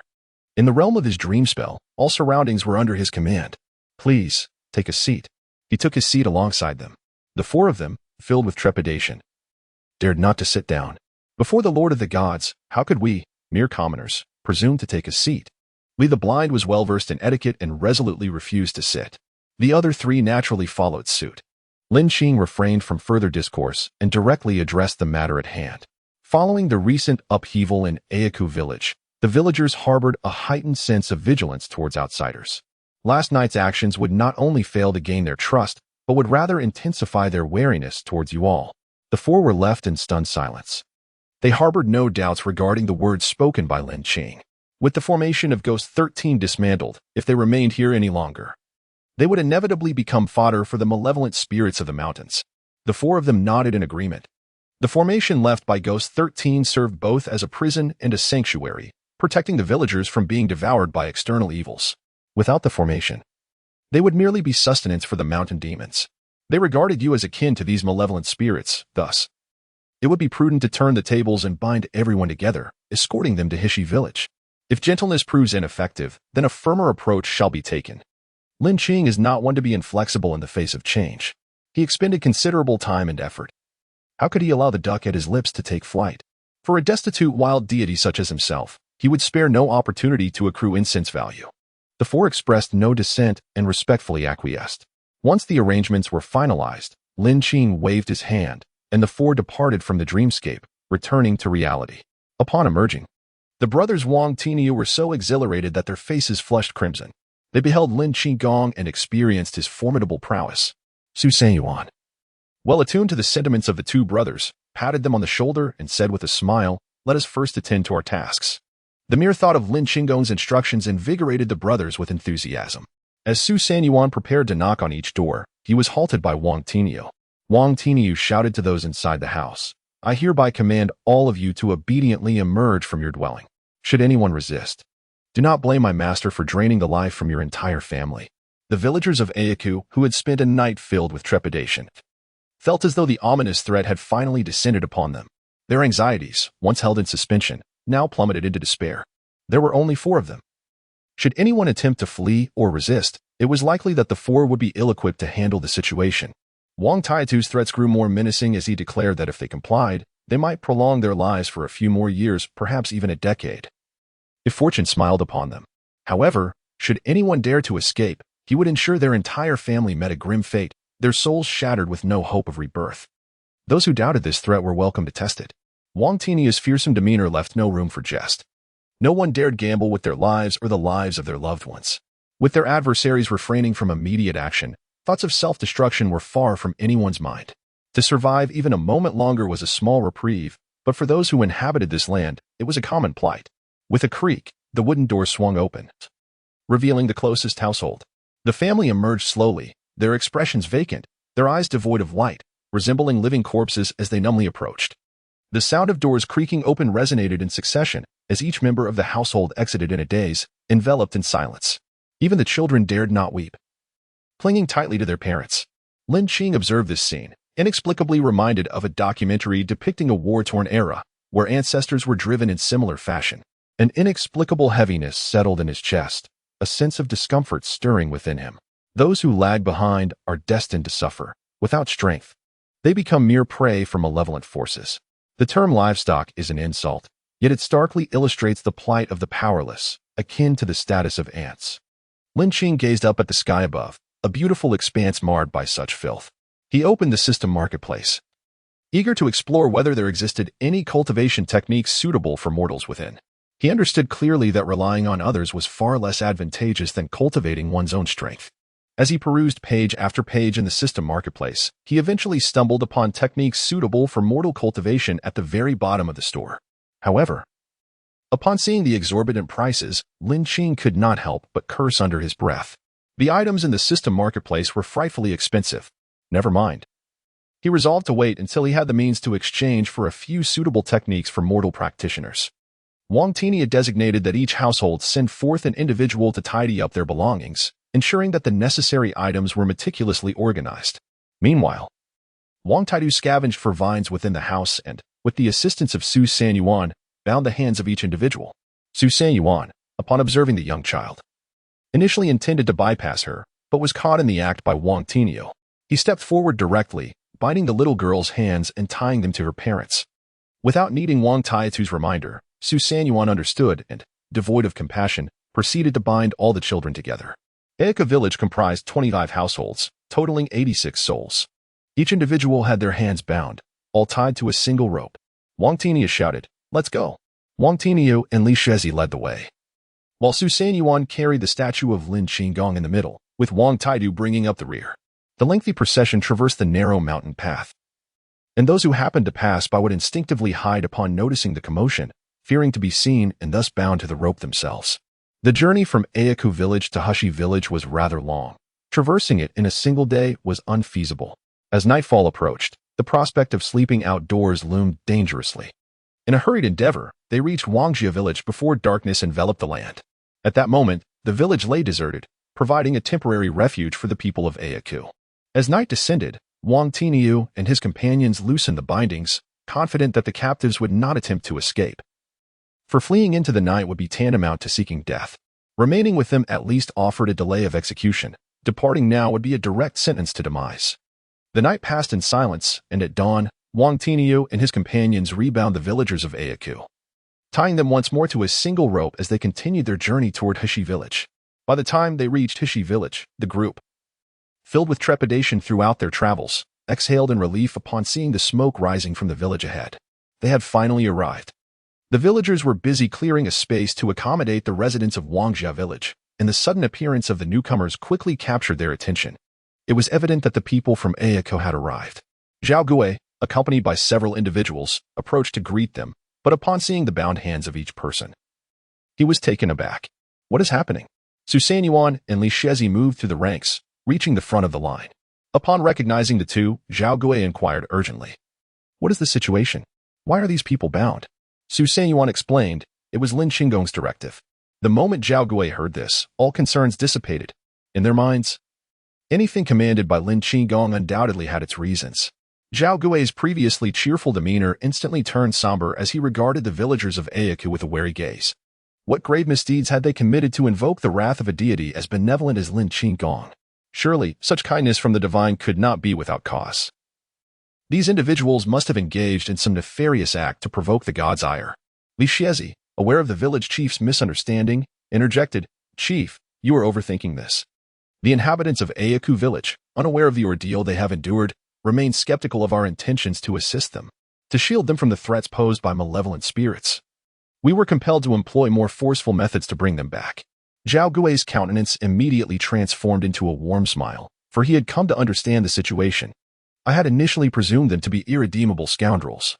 After clarifying matters, Zhao Gui approached the villagers of Ayaku with a beaming smile, extending a heartfelt greeting. "Welcome, welcome. I am Zhao Gui, the village chief of Hishi. We warmly invite you to join us in Hishi village."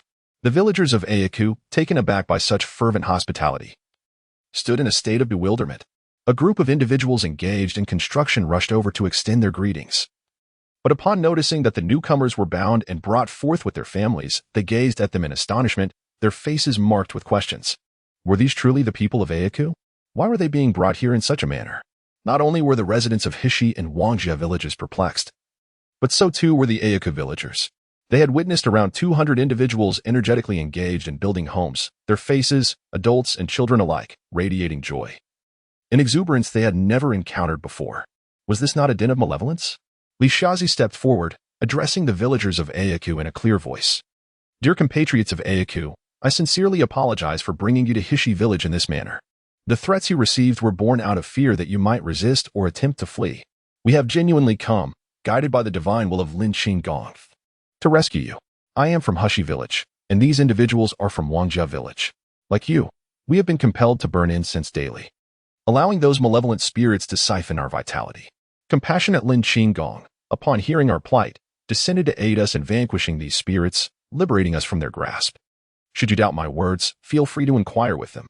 The villagers of Wangjia immediately began to recount the heroic deeds of Lin Qing, narrating how he effortlessly obliterated the malevolent spirits with a mere snap of his fingers, how he shattered their confines to lead them to freedom. The people of Hishi followed suit, sharing their own encounters with Lin Qing and the assistance they received from him. The villagers of Ayaku listened, astonished. Is what you say truly the case? Have we genuinely not been ensnared by the mountain spirits? Inquired the father of a little girl. Indeed, it is all true. There is no deception in this matter. Lin Qing is a deity. When those spirits behold him, they are surely filled with fear and dread. The villagers of Ayaku glanced at this group, then at the houses being constructed at the foot of the mountain, their hearts beginning to believe. Is there a leader among your village? Zhao Gui inquired. By this point, he had yet to spot any figure of authority from Ayaku. The father of the little girl sighed and recounted the events that transpired half a month prior. About 2 weeks ago, a person possessed by a spirit had entered Ayaku village. They had initially thought him to be a lost traveler who inadvertently wandered into their midst. The village chief instructed him to find an empty house to reside in. Ever since his arrival, a series of unfortunate deaths began to plague the village. At first, the villagers paid little heed, but as the fatalities continued to rise, the chief of Ayaku village sensed an unsettling pattern and turned his attention towards the newcomer. Realizing that his true nature was about to be unveiled, the man ruthlessly murdered the chief's entire family and, through unknown means, fled from Ayaku village. During the horrific act, a witness caught a glimpse of a tail protruding from behind him, leading to the alarming revelation that he was no mere mortal, but a transformed spirit from the mountains. Come to Ayaku village to feast. They were unaware of how that elusive creature had managed to escape. Nor did they comprehend how it had deceived the malevolent entities that visited daily. Originally, there were 100 individuals in their village. However, due to that person, the population has dwindled to 86. It is precisely because of him that when Lin Qing and the others endeavored to unite the villagers, they were met with skepticism. In their eyes, the actions of Lin Qing and his companions were merely a ruse to gain their trust, with the ulterior motive of gradually consuming them. Upon hearing this, Lin Qing felt a profound sense of despair. Life here was exceedingly arduous. Their very existence seemed to be at the mercy of others, with anyone capable of devouring them. They are merely fish on a chopping board. Alas, what a world this is!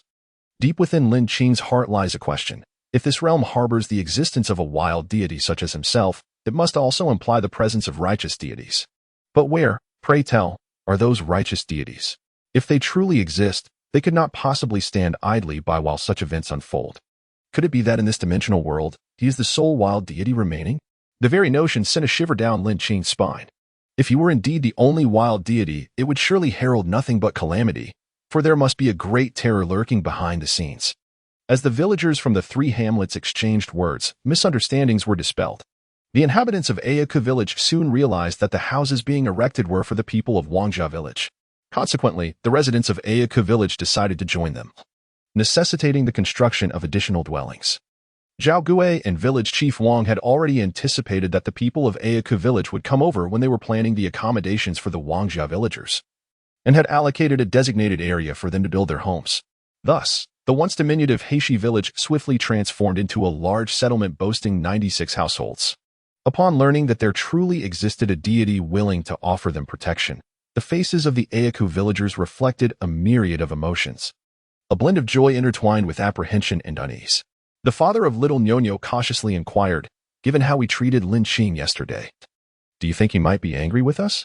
Li Shezi seized the opportunity to address the villagers of Ayaku, stating, Lin Qing is not the type of deity to hold grudges, since he has chosen to protect you. It is only proper that you offer him incense and express your gratitude. The villagers of Ayaku nodded in agreement, affirming their understanding. I will go offer incense to the deity, one declared. I shall also go to offer my apologies. Li Shezi was quite pleased with this outcome and reminded them, when you offer incense, ensure that your hearts are sincere. If your intentions are not genuine, Lin Qing will not perceive your offerings, and he may choose not to bestow his protection upon you. The entire Ayaku village, comprising 86 individuals, hurried to the humble temple of Lin Qing, each taking turns to present their incense. Ding! Li Er contributed 15 points of incense value. Ding. Li Nonyo contributed 20 points of incense value. Ding. Wang Guden contributed 10 points of incense value. Listening to the delightful chimes of contributions, Lin Qing's previously troubled mood began to lighten significantly. How enchanting the sound of money is. This maddening yet alluring melody is one that I could listen to for a lifetime without ever growing weary. As the last villager of Ayaku village finished their prayers, Lin Qing eagerly accessed her personal data panel. Host, Lin Qing level, Wild Deity Domain, Hishi Village Divine Power, 942 Divine Arts, 1 Fingers In, Upgradable, Golden Light Spell, Upgradable, Spirit Division Technique, Upgradable, Divine Talisman Technique, Upgradable, Incense Value, 7,775 points. System Mall, open for viewing. Last night, she had dispelled the formation for the villagers of Ayaku, consuming 46 points of divine power. Today, each household in Hishi Village and Wangjia Village contributed incense offerings, with 71 households across the 2 villages, each contributing 20 points of incense. The total amounted to 1420 points. Additionally, the 86 villagers of Ayaku contributed 1375 points of incense value. Today's total incense value accrued was 2,795 points, which equated to an increase of 279.5 in her divine power. This remarkable gain was largely attributed to the fact that it was the first time the entire village of Ayaku had participated in the incense offerings. However, come tomorrow, they would revert to the pattern of the other 2 villages, with each household offering incense only once, resulting in a significant reduction in incense value. Though Lin Qing felt a pang of regret, she understood their plight. They were indeed impoverished folk, living under the burden of malevolent spirits, struggling to make ends meet. With their limited means, purchasing incense was a luxury, and it was a remarkable feat for each household to offer even a single stick of incense daily. Were it not for the contributions of Ghost 13's incense, they likely wouldn't have been able to afford the candles and incense at all. Lin Qing pondered deeply, recognizing a grave issue. It was not enough to have followers. They must also possess the means to contribute.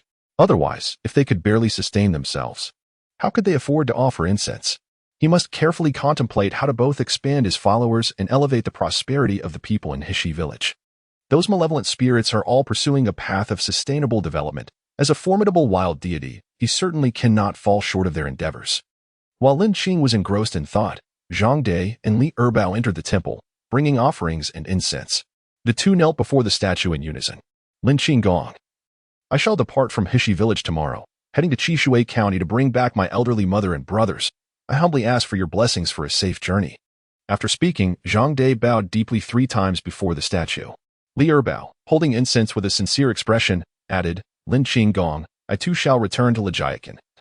I hope you will grant me safe passage. Ding. Zhang Dai contributed 20 points of incense value. Ding. Li Erbao contributed 20 points of incense value. Lin Qing retrieved several wooden blocks from a corner, etching 4 talismans upon them, 2 for dispelling evil and 2 for peace. Once the talismans were completed, Lin Qing employed a dream-invoking technique, ushering the 2 into a dream state. Suddenly, Zhang Dai and Li Erbao found themselves in a misty expanse. Their expressions tense with surprise as they cautiously surveyed their surroundings. Who goes there? Li Erbao inquired. Zhang Dai responded, Erbao, it is I. As they emerged from the fog and recognized one another, both were left utterly bewildered. They respectfully offered incense to Lin Qing Gong, yet in the blink of an eye, they found themselves in such a peculiar place. This was undeniably bizarre. Brother Zhang, have we been abducted by some malevolent spirit? Impossible. With Lin Qing Gong present, there cannot be any evil entities, Zhang Dai calmly deduced. As Lin Qing gradually emerged from the mist, the 2 conversing were taken aback, only realizing his presence when he drew near. Upon seeing him, Zhang Dai scrutinized the elegant young man before him, and suddenly, a spark of recognition ignited in his mind. His pupils widened in astonishment, and instinctively, he knelt, addressing Lin Qing Gong with reverence. Li Erbao, initially bewildered, was soon overtaken by shock and his flustered excitement. He followed suit and knelt, paying his respects to Lin Qing Gong. Lin Qing gently raised his hand, and the 2 were lifted into the air. Before they could utter a word, 4 protective talismans floated before them. You are about to embark on a perilous journey. Take these talismans with you, he instructed. Zhang Dai and Li Erbao were overwhelmed with joy. They were well aware of the significance of Lin Qing Gong's talismans. After the arrival of the people from Wangjia Village, they learned that Lin Qing Gong had specially bestowed upon them 11 talismans to ensure their safe passage to Hishi Village. Now, Those 11 talismans were in the possession of the villagers, and they could hardly contain their envy. Those talismans, gifted by Lin Qing, were life-saving charms. With them, their travels would be considerably safer. Li Erbao and Zhang Dai carefully and respectfully tucked the 2 talismans close to their bodies. Upon your return, remember to promote the talismans widely. Promoting the talismans is akin to promoting him. This way, we could attract more followers. Even if they do not become his devotees, they will still come seeking the talismans. This request would surely bring in funds, allowing the villagers to offer incense more frequently. Lin Qing's current desire was for every household to come and offer incense daily. Li Erbao and Zhang Dai watched as Lin Qing opened his mouth, yet no sound emerged. Leaving them both perplexed, Lin Qing naturally noticed the naive and innocent expressions in their eyes. Alas, his voice had once again been muted by the system. System, what is wrong with my request for them to promote my talismans? Where is the violation? The system remained unresponsive. In truth, Lin Qing had an inkling of the situation. Yet how could he resign without a trial? System, reason must prevail. Tyranny is not acceptable. Finally, the indifferent system responded, displaying a line of text. Whether it be promotion, praise, or establishing a temple, it must be voluntary among the followers. As a deity, interference is forbidden. Any intervention would contravene the heavenly order. He has come to realize that one cannot exploit loopholes within the system. However, Lin Qing is not one to relinquish easily. This is merely the beginning. There is ample time ahead to gradually master and comprehend the intricacies, and he will eventually discover the bugs. Lin Qing gazed at the 2 bewildered individuals, initially hoping they would promote his name and the efficacy of the talismans upon their return. It now seems contingent upon their insight and fate. So he refrained from pressing them. With a wave of his hand, their consciousness was restored. As they beheld the familiar temple of Lin Qing, they instinctively reached into their pockets, only to feel the reassuring weight of the 2 substantial talismans, which brought a sense of reality to the moment. After the initial surprise, they once again expressed their gratitude to Lin Qing. Clutching their talismans, they departed from the temple. Within a short span, the villagers learned of Lin Qing's bestowal of talismans to Zhang Dai and Li Erbao, which incited a wave of envy among the onlookers. Yet, the envy was somewhat diminished by the thought of the dangers the 2 would face while traveling. At the village entrance, Zhao Gui cautioned them to be vigilant on the road, reminding them to keep the talismans close and not to misplace them, wishing for their swift return. Indeed, replied Li Erbao and Zhang Dai, as they set off from Hishi village with a small bundle. Zhang Dai's wife and eldest son remained in Hishi, while Li Erbao, having been abducted by malevolent spirits, had no family to worry about, as his parents and loved ones were back in their hometown. After the departure of the 2, Zhao Gui selected a group of buyers. They now possess 11 protective talismans bestowed by Lord Lin Qing, significantly mitigating the risks of venturing outside. The chosen individuals predominantly consist of robust young men with some level of martial prowess, totaling 30 in number. Among this group is the well-traveled and knowledgeable Li Shezi. Their journey this time was not solely to negotiate business with the disciples of the ghost-slaying sect, but also to procure supplies in the town of Yong'an County. The 3 villages contributed over 300 individuals. Although each household required only a few items, the cumulative demand was substantial. They cobbled together 5 carts, and 30 people set forth with these carts, carrying Lin Qinggong's protective talisman, towards Yong'an County, which is affiliated with Hushi Village. Lin Qing's spirit lingered in the branches of a large tree at the village entrance, observing the 30-member team. Upon spotting the blind manly, a flicker of hope ignited within him. The system forbade him from instructing them on how to act. They were compelled to comprehend it on their own. This necessitated individuals of great insight. Among this multitude, the one with the most profound understanding was undoubtedly Li the blind man.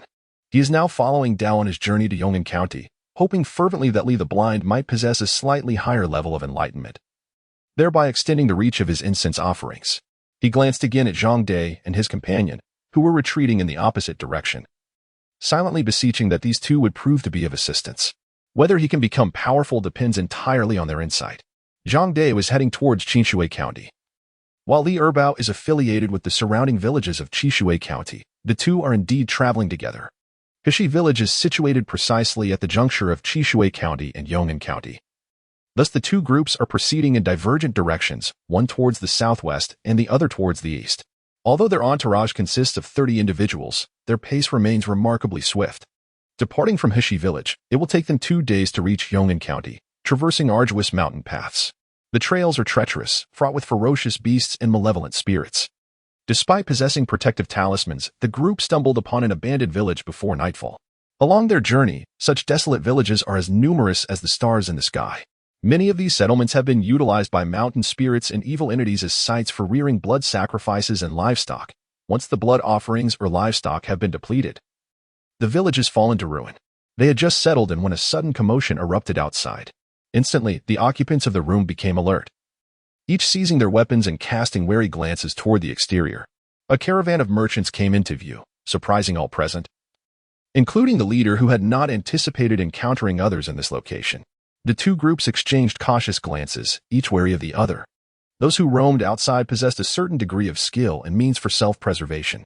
The attire of this group was not opulent, yet it appeared far more orderly compared to that of the villagers from Hashi. Although their garments bore a few patches, the villagers were adorned with countless mints. The leader surveyed them with a discerning eye, revealing no disdain, and courteously inclined his body in greeting towards Li Shezi and the others. Wang Tinita reciprocated with a similar gesture, acknowledging the courtesy.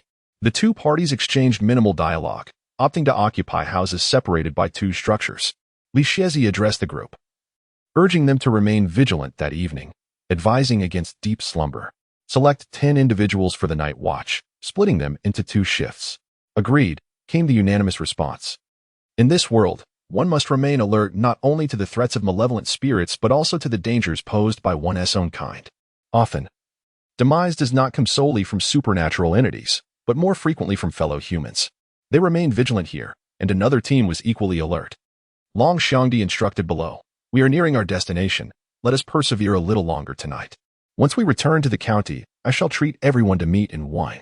Stay alert tonight, and do not let any misfortune befall us." Long chuckled, "Brother, just look at those fellows next door. They are clearly from a remote and impoverished region. With their frail limbs, they are hardly a match for us." Long Xiangdi's expression darkened, and a piercing gaze fell upon his brother. "What do you know? Those individuals dared to spend the night outdoors, if they weren't equipped with some skills. Do you think that would be possible?" Long replied dismissively, "What is the big deal? We've encountered plenty of inept and desperate individuals before." Long Xiangdi, weary of conversing with his foolish brother, chose to remain silent. He was acutely aware that those who find themselves cornered often resort to desperate measures. Yet, the gaze of such individuals typically reflects timidity and a profound fear of the encroaching darkness. However, the group he had just observed exhibited neither submissiveness nor trepidation at the onset of night. "Silence. I am on watch for the latter half of the night, while you all take the first half. Do not let your guard down," Long Xiangdi commanded decisively. As darkness enveloped the land, both factions fell into a hushed stillness. In the dead of night, 2 miles away from the abandoned village, a specter glided swiftly into the depths of the mountains. Yet, halfway through its journey, it paused, sniffing the air, its eyes glimmering with a sanguine light. The scent of blood was unmistakable. Excited, the ghost made its way toward the dilapidated village, quickly locating its destination. It observed 2 houses not far apart, inhaling the potent aroma of blood that permeated the atmosphere. After a careful assessment, it resolutely advanced toward the dwelling that exuded a stronger scent of blood, showing no urgency for the other one. Tonight, all the blood offerings would belong to it. Long Xiangdi felt a sudden palpitation in his chest, an intense unease swelling within him. Years spent wandering had honed his instincts, prompting him to swiftly draw his enchanted weapon. Hee. An eerie laughter suddenly echoed in his ears. Long Xiangdi's expression changed drastically. He had anticipated a peaceful return to the county town by tomorrow, yet found himself ensnared by malevolent forces this night. He could not ascertain whether the incoming threat was of the mystical or the sinister kind. He awakened all those beside him. You've discovered me." The voice was androgynous, neither distinctly male nor female. The occupants of the room shivered at the sound, each one breaking into a cold sweat from the tension. "Stay calm, hold steady."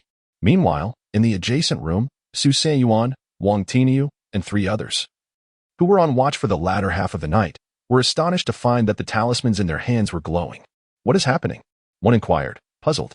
Simultaneously, the other 9 who possessed exorcism talismans felt a sudden warmth surging in their chests, awakening them from their stupor. They each took out the talismans they kept close at hand, and upon witnessing the talismans gleaming with golden light, they all became vigilant.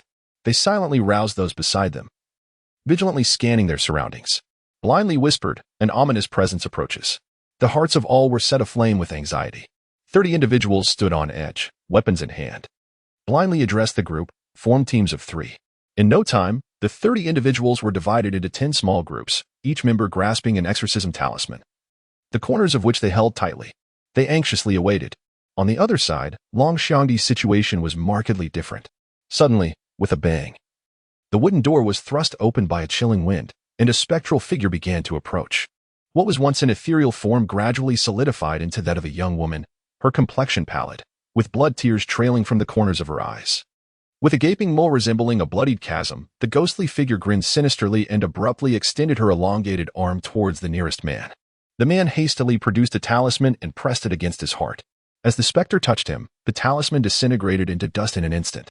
Before he could react, the ghost seized him, opened her ravenous mouth wide, and drained him of life. The onlookers, witnessing the futility of the talismans they had purchased against such malevolence, were engulfed by terror. Long Xiangdi suppressed his mounting fear and addressed the specter. "Esteemed spirit, we are from the families of Yong'an County. Our family head is the master of the ghostly fiend sect. I implore you to show mercy."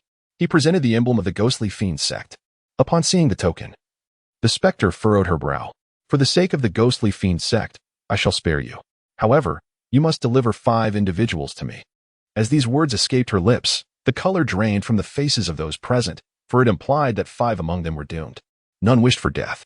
Long Air hastily interjected, "Esteemed spirit, there is another group nearby." He attempted to divert the peril, but the specter was not easily deceived. They're already my prey," she retorted with a chilling laugh. Fearing the ghost's wrath, Long Xiangdi quickly offered his apologies. He then turned to his subordinates, asking who would volunteer. "Step forward, and I shall ensure your family receives a compensation of 100 taels of silver, along with my assistance on 3 future occasions."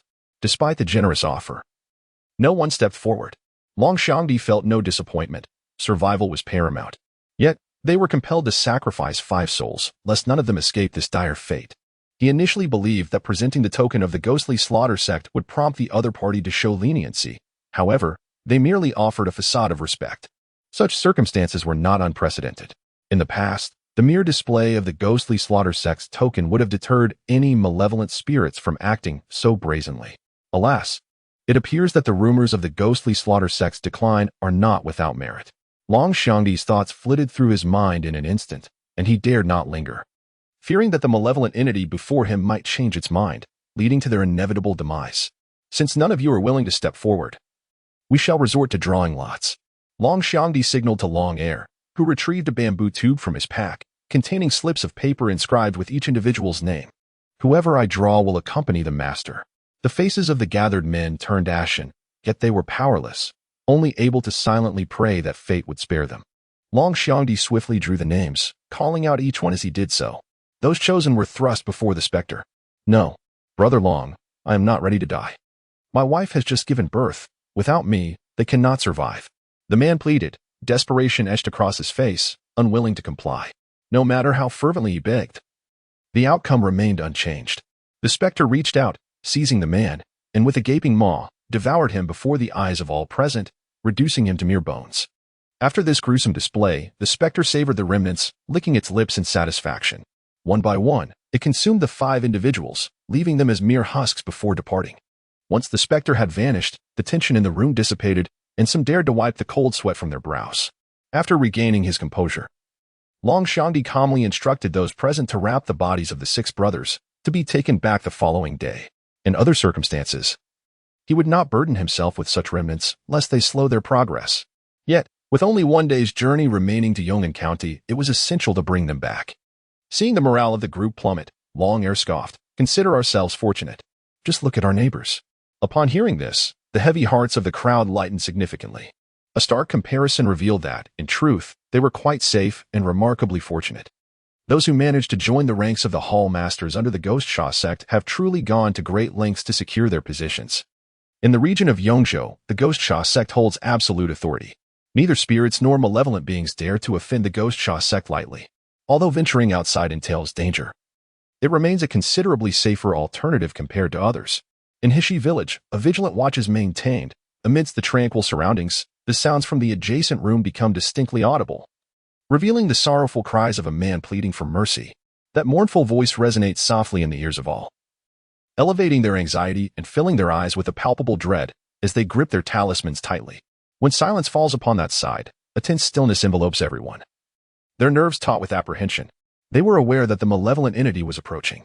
Hee, the eerie laughter, ambiguous in gender, echoed into the room as the wooden door swung open, propelled by a chilling breeze.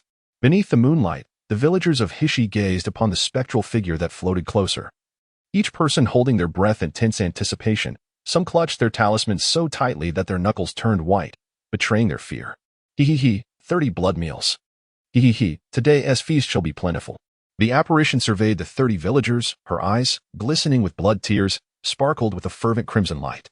She extended her hand towards the villager nearest to her. Before the villager could react, the elongated black hand was upon him. Just as the sinister hand was about to make contact, the talismans in their hands erupted with a blinding golden light, a dazzling beam hurtling straight towards the specter. Sensing the impending danger, the ghost attempted to evade, but alas, it was too late. A harrowing scream reverberated across the desolate village. In a neighboring house, a group was startled by the agonizing cry, instinctively turning their gazes towards Hishi village, where they witnessed a blinding golden light flash in the darkness, only to vanish shortly thereafter. Along with it disappeared the lowly specter. The chilling scream in the radiant light left them in profound shock. Longer swallowed hard, pondering whether the malevolent being had perished. Long Shangdi shot an irritated glare at his foolish brother. Should the entity still be alive, albeit gravely wounded? Uttering such thoughts could spell doom for them all. Long Shangdi cast a deep glance at his brother, silently resolving that upon their return to Yong'an County, he would never again bring him along. Those who were excessively foolish had no place in the ranks. As for their parents, he would devise a means to placate them. What Long Shangdi feared most was that the ghost had not perished but had merely sustained severe injuries. To her, they were the prime source of healing sustenance. He reached into his bosom for the talisman, an advanced protective charm bestowed by the master, capable of unleashing a single attack. The atmosphere here is fraught with tension, as everyone fears the return of the malevolent spirit. However, the situation in Hishi village is markedly different. After witnessing the obliteration of the ghostly entity by the talisman bestowed upon them by Lord Lin Qing, each individual transitioned from shock to elation, ultimately succumbing to fervent adoration for him. The three companions felt the items in their hands grow soft, and, in the next moment, the exorcism talisman dimmed and crumbled to dust, vanishing from their grasp. After a brief pause, someone murmured, "Was that evil spirit truly vanquished?" Su Yuan suppressed the fervor swelling within him, his tone unwittingly laced with admiration. Naturally, if it had not been destroyed, such tranquility would be implausible. The talisman from Lord Lin Qing had the astonishing power to eradicate malevolent forces. Indeed, it is remarkable, they agreed. In their recollection, the protective charms of the Ghost Slayer sect lacked such capabilities. This talisman surpassed those charms by far. The talismans of the Ghost Slayer sect were scarce and costly, beyond the means of ordinary folk. Now, they possessed a divine talisman even more formidable. That night, the villagers of Hishi slept soundly, reassured by the power of the talisman, alleviating much of their fear of spending the night outdoors. In contrast, the group, led by Long Shangdi in the adjacent room, dared not close their eyes, fearing another assault from the ghostly entity. All remained wide awake, enveloped in a state of heightened vigilance until dawn broke. As the first light graced the horizon, Long Shangdi exhaled, albeit cautiously, allowing only half of his breath to escape, unwilling to relax before entering the city. Just as he prepared to embark, the villagers of Hishi were likewise ready to set out. Both parties stepped out of their dwellings simultaneously, exchanging glances. Upon seeing the villagers of Hishi unharmed and engaged in light-hearted conversation, Long Shangdi's suspicions were confirmed. The malevolent spirit from the previous night had indeed been dispatched. Not only did Long Shangdi's perception of the Hishi villagers transform, but so did that of the others. Initially, they had dismissed this seemingly frail and unassuming group, hardly expecting them to withstand the ordeal. Yet, astonishingly, they had survived unscathed, maintaining a buoyant spirit. Truly, one must not judge by appearances. This realization rekindled memories of Long Laodao's earlier remarks about the capabilities of these individuals. Long Air, the least adept at concealing his thoughts, approached eagerly. However, upon noticing the wary gazes of the villagers, he halted abruptly, donning an awkward smile. "We are from the family of Li in Yong'an County." Upon hearing this, Li Shiezi immediately recognized them as members of the Ghost Slayer sect. They were seeking to engage the disciples of the Ghost Sha sect for a door-to-door delivery business. Though they had yet to reach Yong'an County, encountering them here could signify either an opportunity or a crisis. In truth, after the events of the previous night, and witnessing the formidable power of the divine talismans. Many believed it unnecessary to interact with the disciples of the Ghost Sha sect for deliveries. They could easily dispatch a group to procure supplies every 2 to 3 months. However, Li the Blind held a differing opinion. Firstly, the journey posed dangers, while the divine talismans could vanquish malevolent spirits today. What if dozens of such entities were to arrive? The number of those venturing out would inevitably dwindle. A reduced number of individuals would lead to diminished incense offerings, which would not bode well for Master Lin Qing. Secondly, the villagers' continuous seclusion in Hishi village was unfavorable for the deities that thrive on offerings. It is only through external recognition that more people could learn of Master Lin Qing's prowess. Leaving home, as the sovereign of Yong'an County, and fostering good relations with him would undoubtedly enhance Master Lin Qing's renown, though this balance must be carefully maintained. Otherwise, it could easily result in backlash. Before others could fully comprehend the situation, Li the Blind stepped forward, smiling as he clasped his hands in greeting.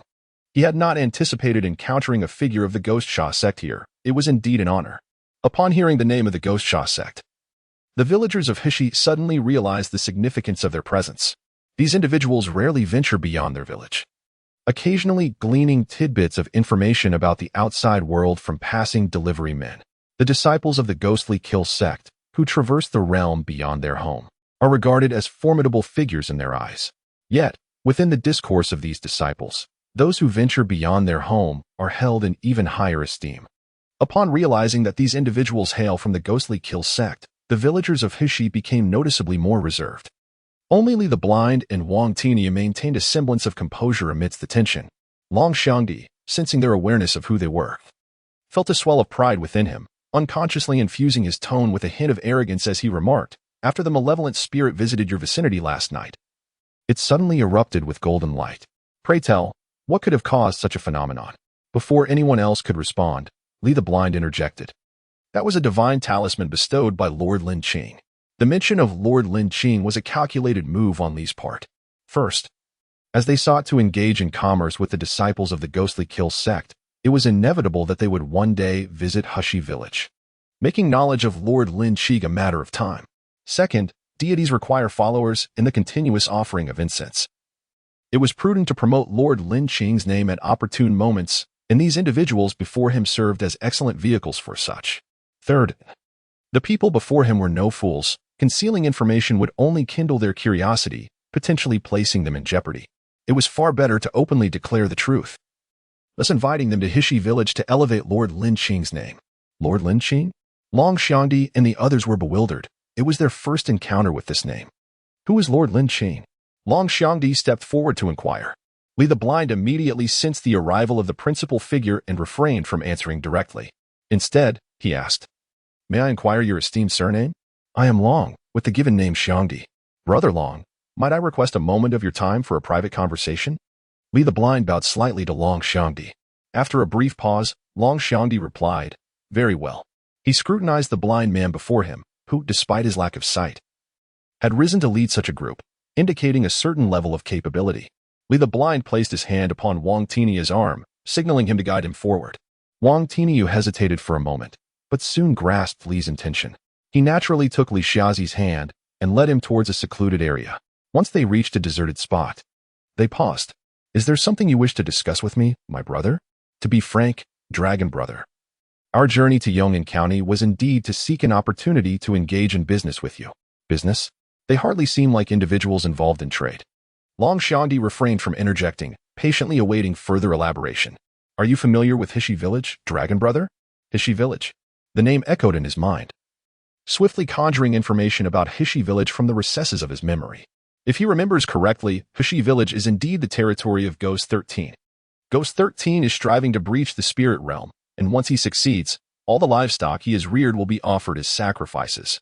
He could remember that the 3 villages cultivated by Ghost 13 were all ensnared in formations, rendering escape impossible for their inhabitants.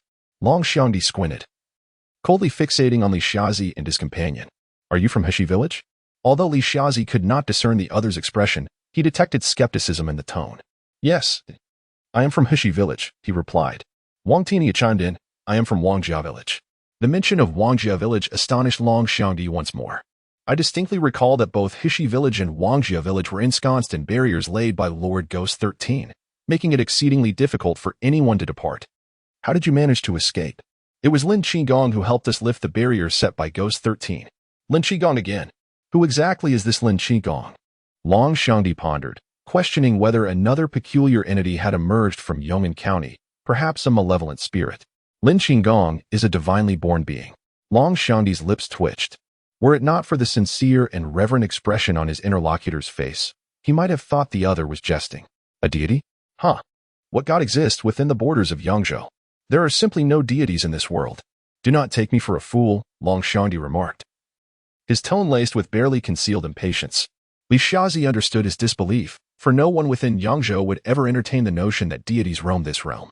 He retrieved a wooden talisman from his bosom and presented it to Long Xiangdi. This is the divine charm bestowed by Lord Lin Qing, which I now offer to you. Brother Long. Upon witnessing Li Xiaozi's act of bestowing the charm, Wang Tinia could not help but interject, Uncle Li, that is. Li Xiaozi gently patted his shoulder, signaling him to remain calm. Long Xiangdi gazed at the wooden talisman and then at the two individuals before him. Wang Tiniu's intense reaction indicated that this item was no ordinary artifact. His reluctance to part with it seemed genuine, not a mere ruse. Of course, one could not dismiss the possibility that this individual was an exceptionally skilled actor, deceiving his perception. As Long Xiangdi accepted the exorcising charm, he immediately felt a warm current emanating from it, a most comforting sensation. Upon a brief examination, it becomes evident that the wooden talisman he holds is crafted from exceedingly ordinary timber, yet its surface is adorned with intricate engravings that seem to shimmer with a divine radiance. In his understanding, the creation of protective amulets typically necessitates the use of special yellow paper and cinnabar. However, the talisman before him is inscribed upon the most commonplace of woods, and this singular craftsmanship surpasses the capabilities of an ordinary practitioner of talismanic arts. Whether the Lin Qing they speak of is a deity remains uncertain. However, one thing is certain, he must be a person of extraordinary abilities. With such a remarkable individual assisting them, it is entirely reasonable that they could emerge from the enchantment laid by the Ghost 13. Long accepted the extraordinary talisman from D, offering a respectful gesture to the blind man, expressing gratitude for Mr. Li's generous gift. Too kind, Mr. Li replied. Earlier, he had mentioned a desire to engage in business with them. What sort of business could it be? Noticing that the other party refrained from further inquiries about Lin Qing, Mr. Li understood that the talisman had indeed played its part. He remarked, "We are all laborers from the fields, and frequent visits to the county town often bring about complications. In the past, we would send someone from home to deliver salt, incense, and other items. We wish to request Brother Long to continue this practice." Long, having already surmised the intention of D, pondered briefly before nodding in agreement. "I can take charge of this matter." He then inquired, what items will need to be transported. Additionally, the price will be conveniently set at 30% higher than that within the county town. He felt it necessary to address certain matters in advance to avoid any disputes later on. Li the Blind nodded, indicating his understanding. A 30% increase was indeed a favorable rate, considering that in many areas, the markup could reach 50 or even 60%. The fact that the other party could offer a 30% increase demonstrated their significant standing away from home. He is capable of offering the most favorable price. Yet he seems eager to cultivate a good relationship with Lin Qing. Li Xiaozi does not harbor the illusion that the other party is acting out of regard for him. Wangjia Village and Ayaka Village have already been incorporated into Hishi Village, and henceforth, goods can be directly delivered to Hishi Village. Li Xiaozi handed over the procurement list he had meticulously prepared for the future to Long Xiangdi. Long Xiangdi accepted the list, stating that in 3 months, he would dispatch someone to deliver the supplies. During these 3 months, Long Xiangdi has his own considerations. Gue Shirshan is about to emerge from his seclusion, and at that time, he will be a spiritual practitioner of the spirit communication realm. The spiritual beings behind them, will they be able to safeguard them? The outcome shall soon be revealed. Should they manage to withstand or resolve the threat of Ghost 13, a shipment of supplies shall certainly be dispatched in 3 months' time.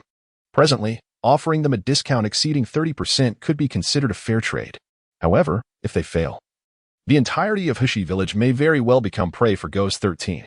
In such a scenario, with Hishi Village obliterated, the notion of cooperation would become moot. Ultimately, this transaction proves to be quite advantageous. He need only speak a few words. Moreover, he has acquired a remarkable talisman without any cost. This deal is not a loss. Thank you, Brother Long, expressly the blind with heartfelt gratitude. You were too kind, Mr. Li, Dragon Xiangdi responded courteously. With their agreement reached, they returned to their respective teams. Shall we walk together? Dragon Xiangdi proposed. Naturally, Li the blind nodded in acquiescence. I've been rambling. In times past, should the two groups encounter one another in the wilderness, they would undoubtedly part ways, never walking in unison. Yet today, both parties harbored their own intentions. Dragon Xiangdi contemplated that if they were to encounter any mystical creatures or malevolent spirits, it would provide an opportunity for the other party to utilize the talisman, allowing him to witness its power firsthand. The fact that they had gifted him a talisman indicated they must possess at least one or two themselves. As for possessing 5, 6, or even a dozen, such a notion was beyond his imagination. Such powerful talismans are not as common as cabbages. One could hardly expect to carry in abundance. The spirit who provided them with the talisman would not deplete their precious essence excessively for mere mortals. As for Li the blind, he sought to leverage the other party's influence to gain entry into the county town.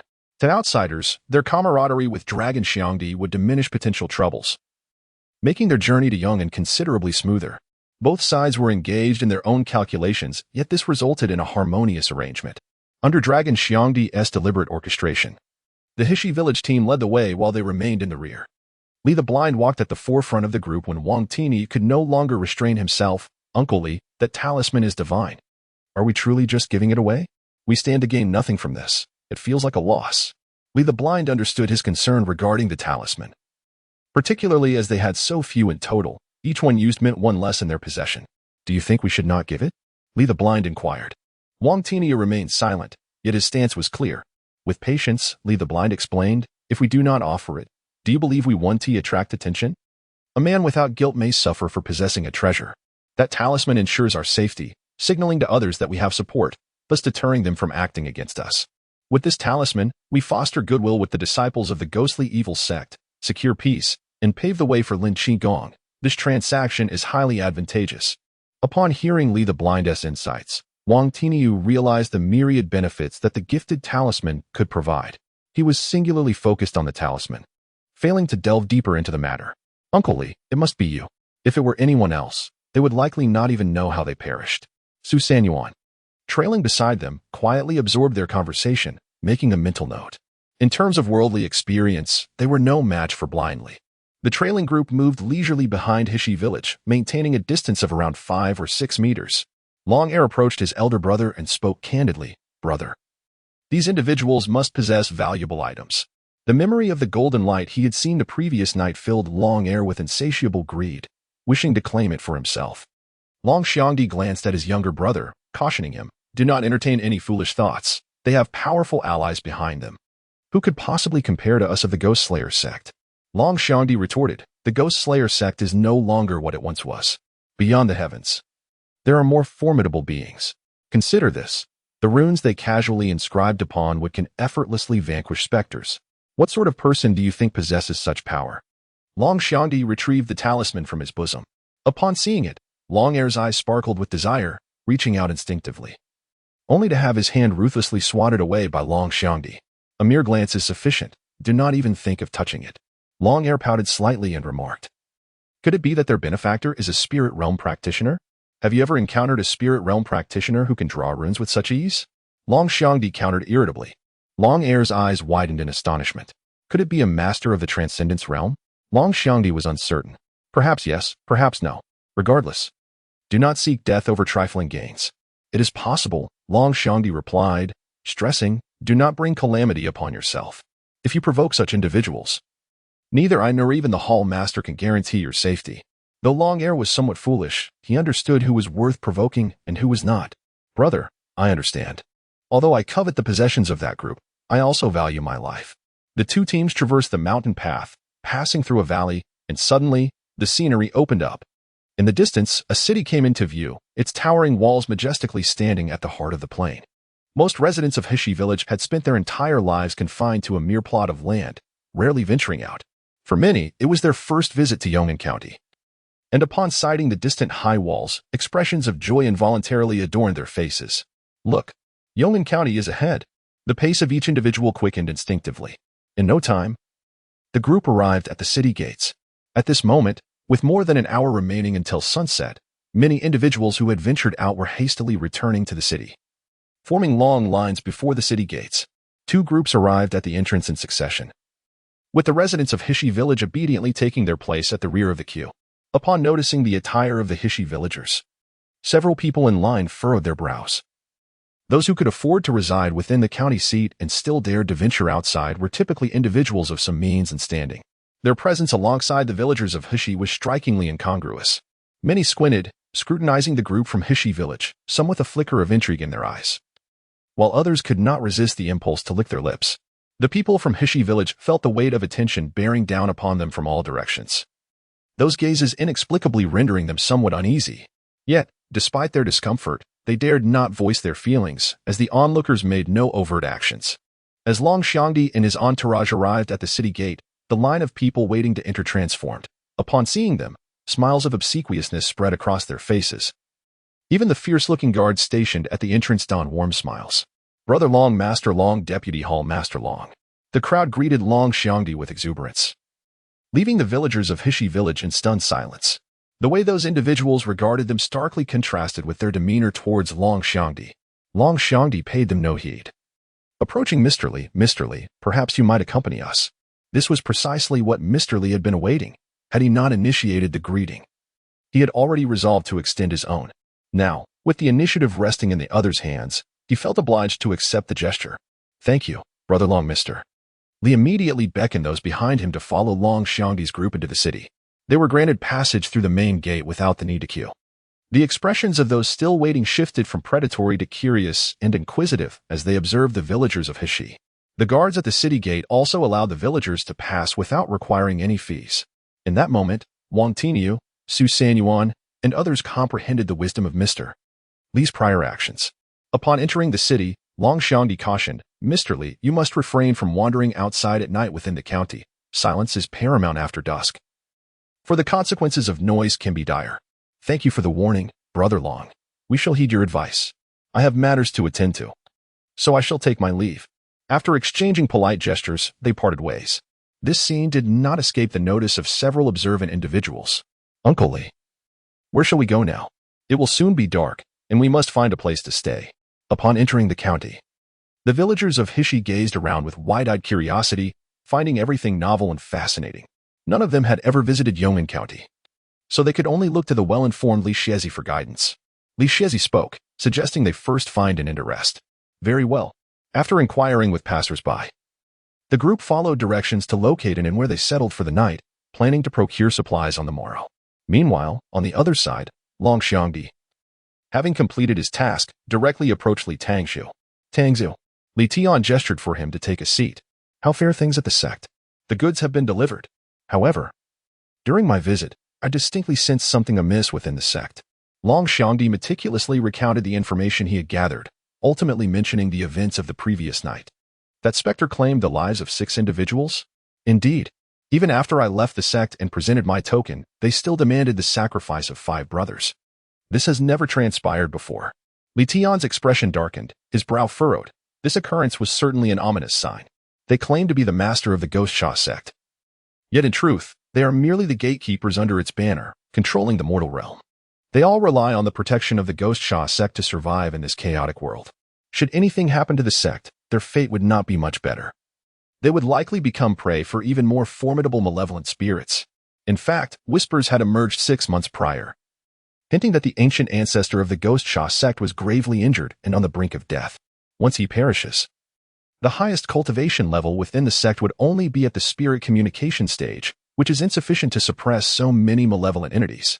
The region of Yongzhou would soon descend into turmoil. The atmosphere in the room grew tense. Lin Qing recalled the events in Hishi village, and after a moment's contemplation, he produced a talisman from his bosom and handed it to Li Tian. Master. As Li Tian accepted the talisman, he immediately sensed its exceptional quality. The subtle energy emanating from it was far more potent than that of the Ghost Sha sect's intermediate protective charms. It was astonishing that such a powerful talisman could be so casually inscribed on an unremarkable piece of wood. Li Tian lifted his gaze, his eyes ablaze with curiosity as he inquired, "Where did you obtain this talisman?" Lin Qing recounted the events concerning Hishi village. Hishi village? That is the territory of Ghost 13, Li Tian remarked, furrowing his brow. Indeed, Long Xiandi affirmed, as Li Tian's thoughts raced. Contemplating the rivalry between Ghost 13 and that mysterious figure, pondering who might ultimately prevail. They naturally prefer the latter. They are all too aware of the nature of Ghost 13. Once he succeeds in advancing to the spirit realm, and with the decline of the Ghost Sha sect, Yonglin County may very well become a breeding ground for Ghost 13's livestock. They will not meet a favorable end. For now, they remain still, observing the strengths of both sides. Master, the cultivator from Hishi village, is likely at the transcendent stage. Perhaps. As for Li the Blind's claims that Lin Qing is a deity, neither of them took it to heart. To be precise, they never believed it. Deity? Ridiculous. There are no deities in this realm. After the people from Hishi village arrived in Yonglin County, Zhang Dai and Li Erbao also reached Qishui County. They were fortunate, encountering no peril along the journey. The two attributed all their success to the blessings of Master Lin Qing, which granted them such peace and ease. Zhang Dai's home was situated within Qishui County, while Li Erbao resided in a nearby village. After parting ways, they agreed upon a time to return together to Hishi village. Upon entering Qishui County, an indescribable excitement welled up within Zhang Dai.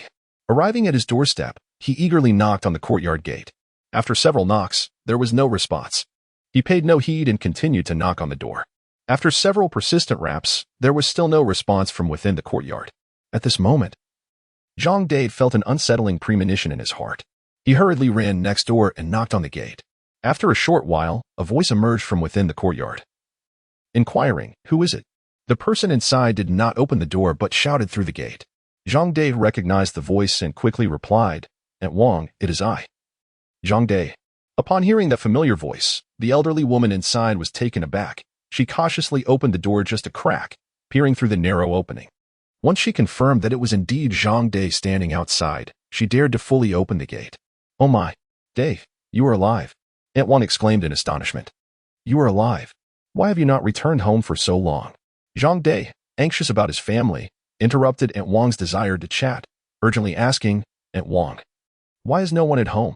Where are my mother and the others?" Aunt Wang slapped her thigh and said hurriedly, "You must rush to Lord Zhang's place. Your mother is preparing to sell herself to raise money for the protection fee." Upon hearing this, Zhang Dai felt a surge of urgency and hurried towards the territory of the infamous local leader, Lord Zhang, in Qishui County. When he arrived, he saw his mother about to press her fingerprint, flanked by his two younger brothers and his young son, all with tear-streaked faces. "Mother." Seeing his elderly mother on the verge of sealing her fate, Zhang Dai quickly called out to stop her. Upon hearing that familiar voice, Aunt Zhang, the two Zhang brothers, and little Zhang Xiaobao turned in unison, and upon recognizing the eldest son they had not seen for months, they were filled with both surprise and joy. Little Zhang Xiaobao hurriedly ran towards his father, exclaiming, "Father." Zhang Dai swiftly scooped up his frail son. The two Zhang brothers also approached, their faces alight with excitement. And Zhang, with tears in her eyes, meticulously examined her son, overwhelmed with joy at the unexpected reunion. "Dai, is it truly you?" They were staging a reunion scene. While the onlookers were disinterested in their display, Ma San, impatient, interjected, "Will you sign or not?" The Zhang family hurriedly suppressed their urge to vent, and Zhang Dai, with a look of apology, replied, "Master Ma, I truly apologize, but we shall not sign." Ma San, a most capable underling of Master Zhang, darkened at their refusal, spat out the grass he had been chewing, and spoke in a grave tone, "If you choose not to sign, it implies you possess wealth.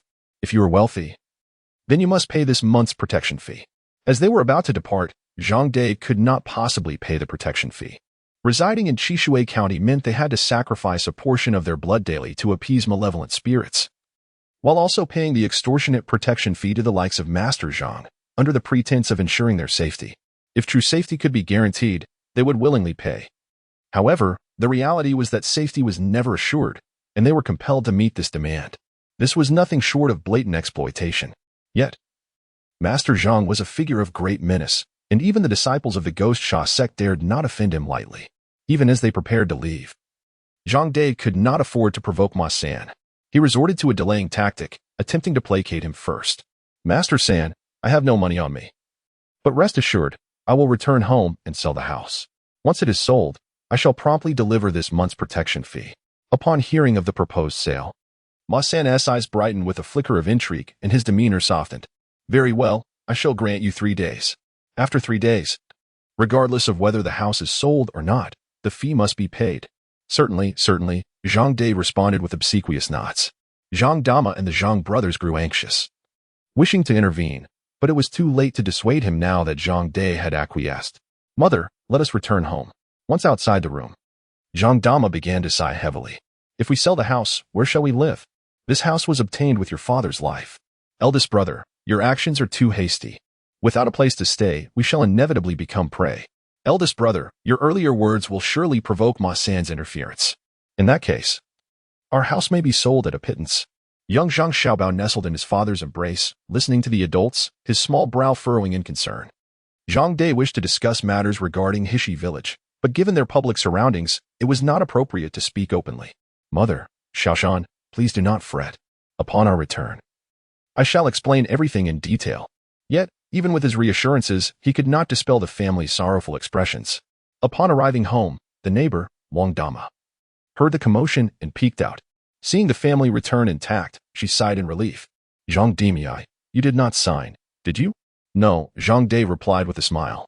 Wang Dama exhaled, relieved that they had not signed. It is fortunate that De returned in time. Otherwise, I would never see you again. After exchanging a few pleasantries with Mrs. Wang, the Zhang family members returned to their courtyard. Inside the main room, apart from Zhang De, the others wore expressions of distress. De, where have you been during this time? Upon asking, Mrs. Zhang noticed the absence of some family members. Oh, where is your wife and our eldest grandson? Mother, do not worry. They are both well. If they are well, then why haven't they returned? In recent days, they had sold everything they could, even parting with the sole talisman left by Zhang's father, merely to sustain their lives in the county. Mother, we indeed wish to return, but at that moment, De recounted the events that transpired in Hishi village. When mentioning Lin Qing, his eyes sparkled with admiration. Mother, with Lin Qing in Hishi village, we need not bleed ourselves dry each day, nor suffer the drain of those malevolent spirits. We can live in peace. Mrs. Zhang and the two Zhang brothers were left in a state of bewilderment after hearing their elder brother's words. Elder brother, are you not being foolish? Where could such a place you describe possibly exist? Zhang Dashan interjected. Zhang Dahai echoed, Elder brother, the place you speak of sounds like a paradise from the tales told by storytellers in tea houses. There are no paradises in this world. It could very well be a trap devised by malevolent forces to lure us in. Mrs. Zhang added, De, since you have managed to escape, let us not venture there again. De understood the skepticism surrounding this matter, but he was determined to bring his family with him this time, regardless of the disbelief. Dashan. Dahai, do you think I am such a fool? How could I not discern a trap? Moreover, if we continue to live in Chishui County, how shall we pay the protection fees next time? The monthly fees in Chishui County, along with various other expenses, weigh heavily on many, leaving them gasping for breath. This time, Mother has staked herself. Who will be next? You, Dashan? Or you, Dahai? Remaining here is a path leading only to death.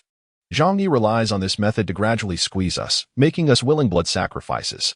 Previously, the hall master of the Ghost Sha sect kept Zhang Ye's men in check, preventing them from going too far. However, since half a year ago, their actions have become increasingly outrageous, and the Ghost Sha sect has remained disturbingly silent. This is a very ominous sign. Chishui County may not endure much longer. Mother, Dashan, Dahai, trust me just this once. Instead of sitting here waiting for death, let us seize an opportunity. If what I say is true, then we stand to gain immensely. If, as you suggest, it is a trap, then we are doomed regardless. After hearing his words, the two brothers fell into silence, exchanging glances. Brother, we will take a gamble with you. Yes, let us gamble. If it turns out to be true, we may find ourselves in a heavenly realm. Upon seeing that both of her sons were in agreement, and Zhang refrained from further discussion, we must expedite the sale of this residence. Since we are to depart from here, it is best to sell the house as swiftly as possible. I shall seek a buyer tomorrow, declared Zhang Dashan. Zhang De interjected, shaking his head, there is no time to waste. We should not wait until tomorrow. You must go and find Master Li Er at the entrance of the alley right away. We must sell the house before Ma San has the opportunity to make connections with the local power brokers. Your considerations are astute, brother. It matters not if the price is slightly diminished, as long as we can transfer ownership promptly, Zhang De added. If we wait for Ma San to act, I fear that after paying the protection fees, there will be little left for us. It would be akin to giving the house away to Ma San. As darkness descended, Zhang Dahai ventured out and located Master Li Er at the alley's entrance, clearly stating his purpose. Upon understanding their intent, Li immediately offered the lowest possible price for the property. Zhang Dehai wished to negotiate for a higher price, but recalling his elder brother's instructions, he could only acquiesce with a heavy heart. They sold their residence to Mr. Li at a price 1/3 below the market value. Fearing that the seller might have a change of heart, Mr. Li eagerly signed the sales agreement, exchanging the deed for payment without hesitation. Zhang Dehai earnestly requested a couple of extra days for them to find a new place to settle. Mr. Li, in a surprisingly agreeable manner, readily acquiesced. Once the arrangement was finalized, the two brothers returned home with 55 taels of silver in their possession. Zhang Dai, upon seeing the sale concluded at 55 taels, felt quite content with the price. Mother, Dehai, Dashan, let us tidy up tonight. At dawn tomorrow, we shall leave the city. Do not bring too many belongings. We will depart in shifts to avoid drawing attention from Mr. Zhang and his associates. The three understood his intentions, nervously nodding in agreement. Within the county, Zhang Dai lived cautiously. Not only was there no talk of promoting Lin Qing, but even their departure had to be conducted surreptitiously. The situation on his side is destined to leave Lin Qing in disappointment. However, the circumstances surrounding Li Erbao are quite different. Upon returning to the village, Li Erbao was overjoyed to find his parents and wife safe and sound. "Erbao, where have you been all this time?" Li's mother exclaimed, gripping her son's hand with excitement. He had not returned for a long time, and based on the usual patterns, one could almost conclude that he was no longer alive. Therefore, seeing him now, alive and well, filled his family with both excitement and joy. "Father, mother, Lin Yang, I shall take you to a wonderful place." Subsequently, Li Erbao recounted the happenings of Hishi village, particularly the illustrious deeds of Lin Qing, detailing them with utmost precision. "If it weren't for Lin Qing, you would never have seen me again. Fortunately, we encountered Lin Qing, who will bless us. Father and mother, behold this," he said, presenting the divine talisman bestowed upon him by Lin Qing, which promised safety and peace. The three gazed at the talisman in his hand. "Why does this resemble the one sold by the ghostly demon sect? And why is it made of wood?" Observing the confusion on their faces, Li Erbao replied with a hint of pride, "The protective charms from the ghostly demon sect cannot compare to what Lin Qing has bestowed upon us. Lin Qing is a deity. This is a divine gift, an ethereal object. Father and mother, we shall depart tomorrow. I have arranged to meet another brother who will bring his family and wait for me at the fork in the road." Lin Yang grasped her husband's sleeve and softly inquired, "My dear, if the place is so splendid, could my parents accompany us?" "Of course," he replied. Upon recalling this, Li Erbao, eager as the daylight waned, hurried to the center of the village and called out, "Villagers, come forth." The villagers, who had been hiding in their homes waiting for dusk, emerged at the sound of his voice. Many were astonished to see Li Erbao, who had been missing for so long. Some inquired, while others offered greetings. A cacophony of voices filled the air. The village chief frowned at Li Erbao, saying, "Erbao, darkness is approaching. What are you shouting about? Do you not fear angering the malevolent spirits?" "Chief, it is not yet dark," Li Erbao countered, wishing to get straight to the point. "Villagers, I have something to share with you. I have discovered a place blessed by Lin Qing. Those who reside there do not need to offer sacrifices daily." Li Erbao had expected shock and excitement from the crowd, yet instead, he was met with rolling eyes.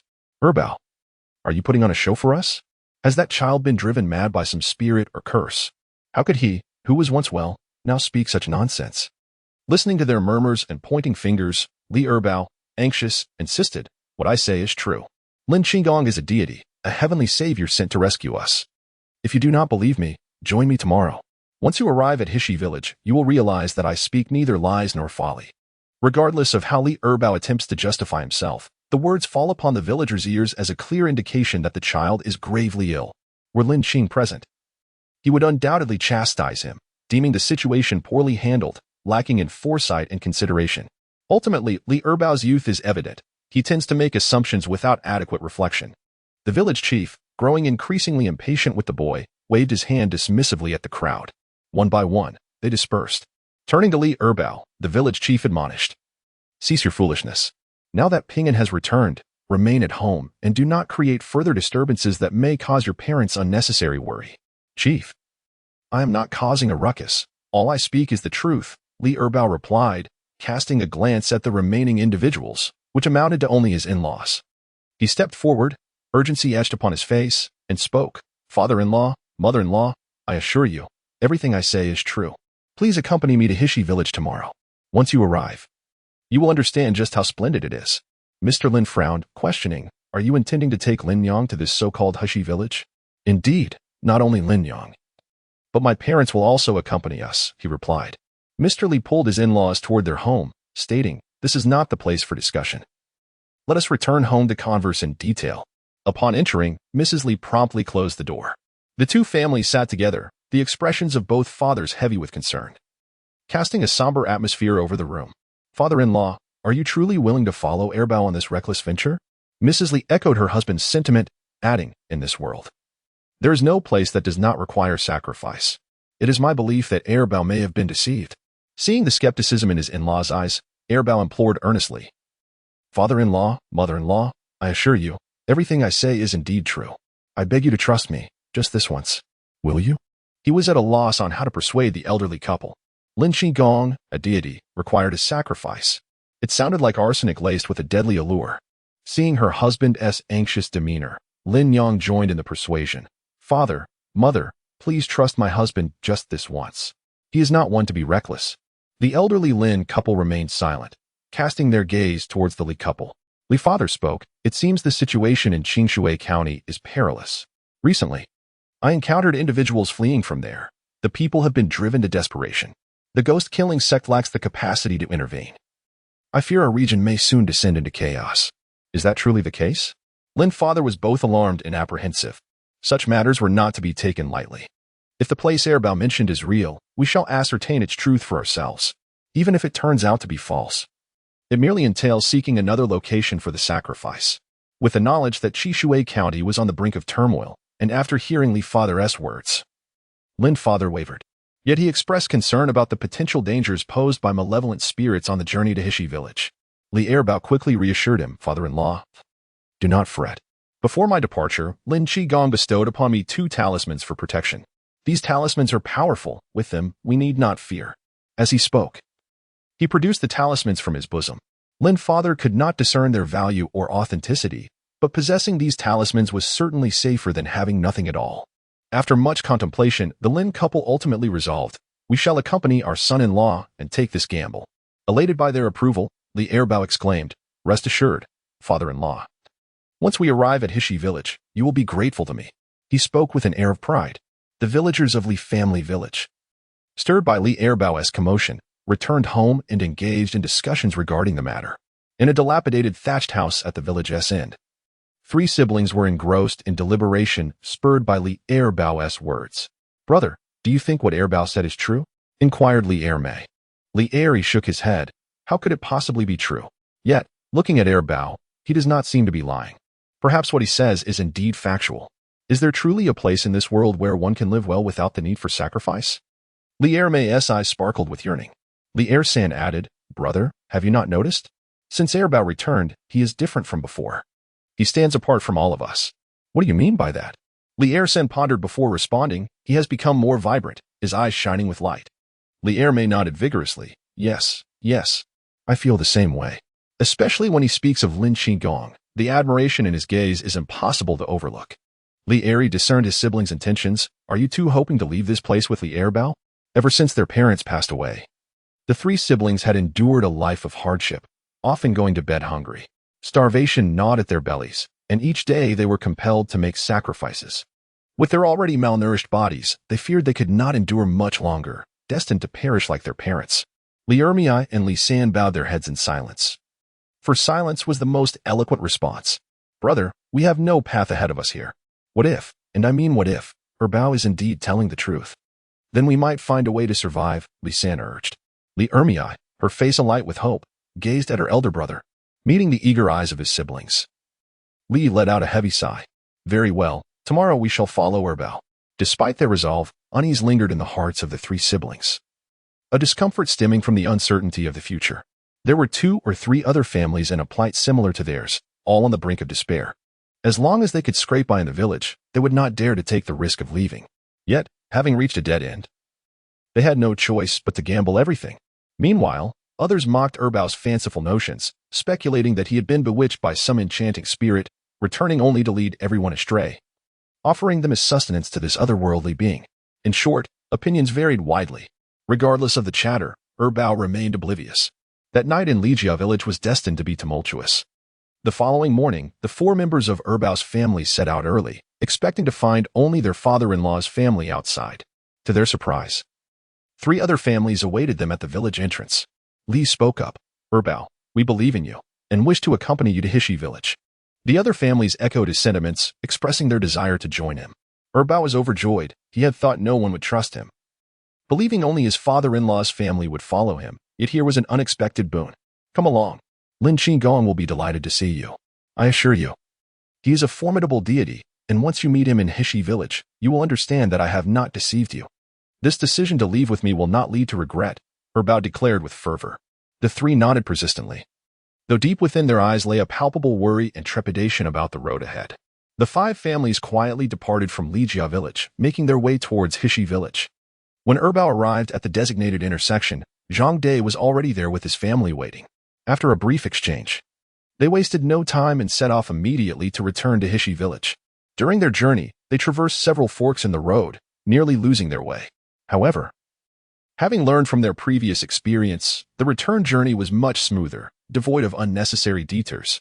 Zhang Dai recounted the events that had transpired in the county town. And upon learning that Bao had played tricks on Lord Zhang's subordinates, his expression changed dramatically. My goodness, I truly did not perceive you possess such audacity, Brother Zhang. Li Bao could not help but glance back, fearing the presence of pursuers. Though there was no one behind him, an anxious thrum resonated within his heart. Dreading any unforeseen occurrence, we must quicken our pace. We cannot afford to be caught. Should Ma San and his men catch up to us, everyone here would become fodder for the malevolent spirits. Zhang Dai was equally uncertain about when Ma San and his cohorts would discover their escape. Nor did he know if they would pursue them once they became aware. Everything lay shrouded in uncertainty. In Qingshui County, Ma San lifted his gaze from the tender woman beside him, looking towards the flustered underling rushing towards him. What is the hurry? The subordinate, catching his breath, urgently reported. Brother Ma, Zhang Dai's family has fled. They sold their house to Li Er at a low price just before sunset yesterday. As soon as we learned of it, we rushed to Zhang Dai's home, but it was already deserted.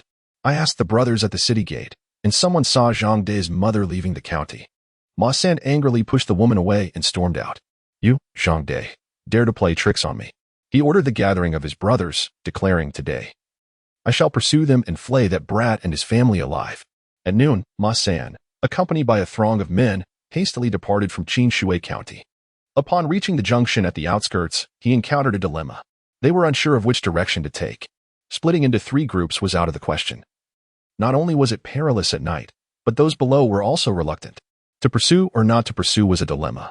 Ma San felt somewhat embarrassed. Yet a perceptive subordinate discreetly provided an opportunity for retreat, which Ma San graciously accepted. Before their return, he did not forget to utter a few harsh words. Zhang Dai and his companions hurried along, fearful that Ma San and his group might recklessly pursue them.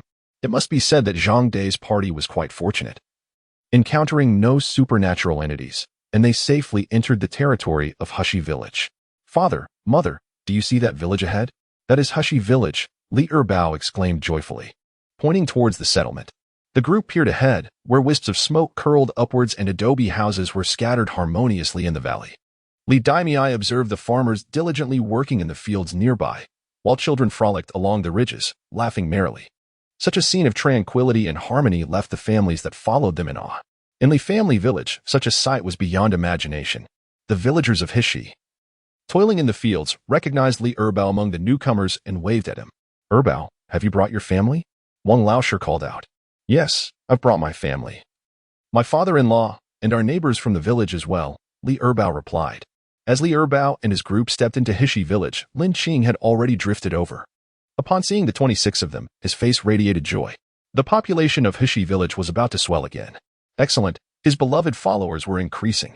After entering the village, Li Bao's group received a warm welcome from the village head, Zhao Gui, due to the surge in population and the ongoing construction of new homes. Every household in Hishi was now accommodating more residents than usual. At night, they would lay down makeshift bedding in the houses, with many others forced to sleep outdoors. Whether it was Zhang Dai's family or the villagers from Li family village, upon entering Hishi, their eyes were captivated by the scene before them. Each villager was busily crafting mud bricks, their faces adorned with smiles. These myriad of small details drew their attention. Zhang Dai turned to his mother and younger brother behind him, saying, "Mother, Dashan, hi, Xiaobao, please set down your belongings and follow me to Lin Qing's temple." Just then, Li Erbao, who had been explaining to the four families from Li's home, suddenly slapped his forehead and said to Li Yi and the others, "Father, mother, father-in-law, Li Yi, come with me. We must quickly pay our respects to Lin Qing. Had it not been for Lin Qing's blessings, we could not have returned so smoothly." With urgency, Li Erbao led his family towards Lin Qing's temple. Hovering above, Lin Qing felt a deep sense of satisfaction. This Li Erbao was quite perceptive. Behold, he has gathered quite a crowd. Each individual is worth 20 points of incense value. Upon witnessing Li Erbao and Zhang Dai preparing to retrieve incense from their abode, Wang Laoshi hastily interjected, advising against the need to fetch candles. The Lin Qing temple graciously provides free incense. This ingenious idea of offering complimentary incense was initially proposed by the blind man, Li. As for the funds for the incense, they were acquired by Li's sale of an exorcism talisman, fetching 50 taels of silver. The purchaser of this talisman was none other than Long Xiangdi's younger brother, Long Heir. Li utilized the 50 taels to procure a substantial quantity of incense and candles, all of which were placed in Lin Qing temple for the villagers to use at no cost, thereby alleviating a considerable expense for everyone. Although the ominous blade that once loomed above them has vanished, the financial burden on each household remains significant. Previously, offerings were provided free of charge, but now they must bear the expense themselves. Li's actions not only facilitated the villagers but also considered the well-being of the Lin Qing deity. Fearing a decline in their frequency of offerings, which he deemed absolutely unacceptable, it must be said that Li's foresight was remarkably attuned to the sentiments of Lin Qing. Particularly upon learning that Li had sold his exorcism talisman, Lin Qing was filled with delight. The absence of Li as the temple steward was undoubtedly a significant loss. As Lin Qing observed 26 individuals heading towards the temple, he too hurried back, eagerly awaiting the influx of incense value. Before the offerings commenced, Li Erbao earnestly cautioned several families, imploring them to approach the incense with sincerity, for sincerity begets divine favor, and only with genuine hearts would the Lin Qing deity bestow blessings upon them. Zhang Dai likewise reminded his mother and younger brothers. With a devout demeanor, Li Erbao and Zhang Dai knelt before the deity to present their incense. Ding. Li Erbao contributed 20 points of incense value. Ding.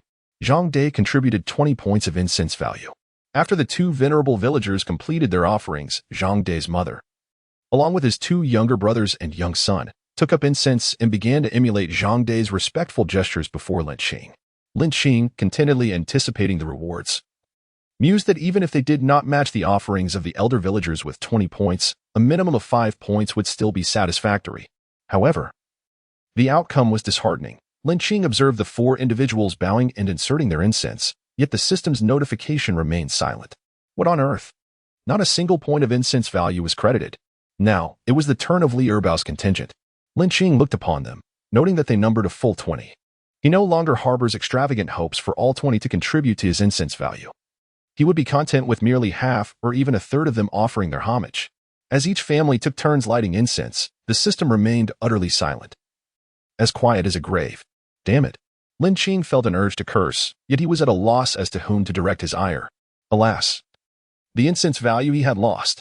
Meanwhile, deep within a cave on the cliffs of Qilang Mountain, the enigmatic ghost 13, enveloped in swirling black mist, suddenly erupted with a terrifying aura, causing the dark fog to rapidly expand in all directions. This state persisted for half a stick of incense before Ghost 13 retracted his aura, abruptly opening his eyes, a look of ecstatic joy illuminating his face. Ha! At last, I have entered the realm of spiritual communion. He has successfully breached, yet it remains uncertain whether that wretched creature, EMO, has also succeeded. Should he have failed, it would be perfect for me to devour him. Gue Shursan rose to his feet, enveloped in a swirling black mist, his very soul acutely yearning, as if it cried out for the consumption of flesh. In search of that scoundrel EMO, he decided to wait a moment longer, intending first to consume some livestock, replenishing his strength before pursuing his foe.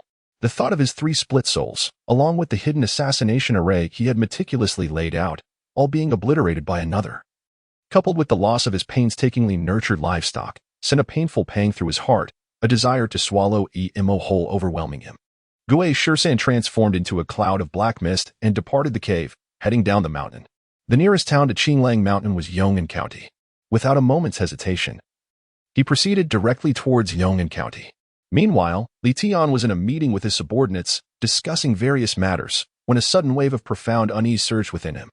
The others continued to report on recent affairs. This year's tributes prepared for the sect had been finalized, 30 young boys and 30 young girls, all selected for their excellence.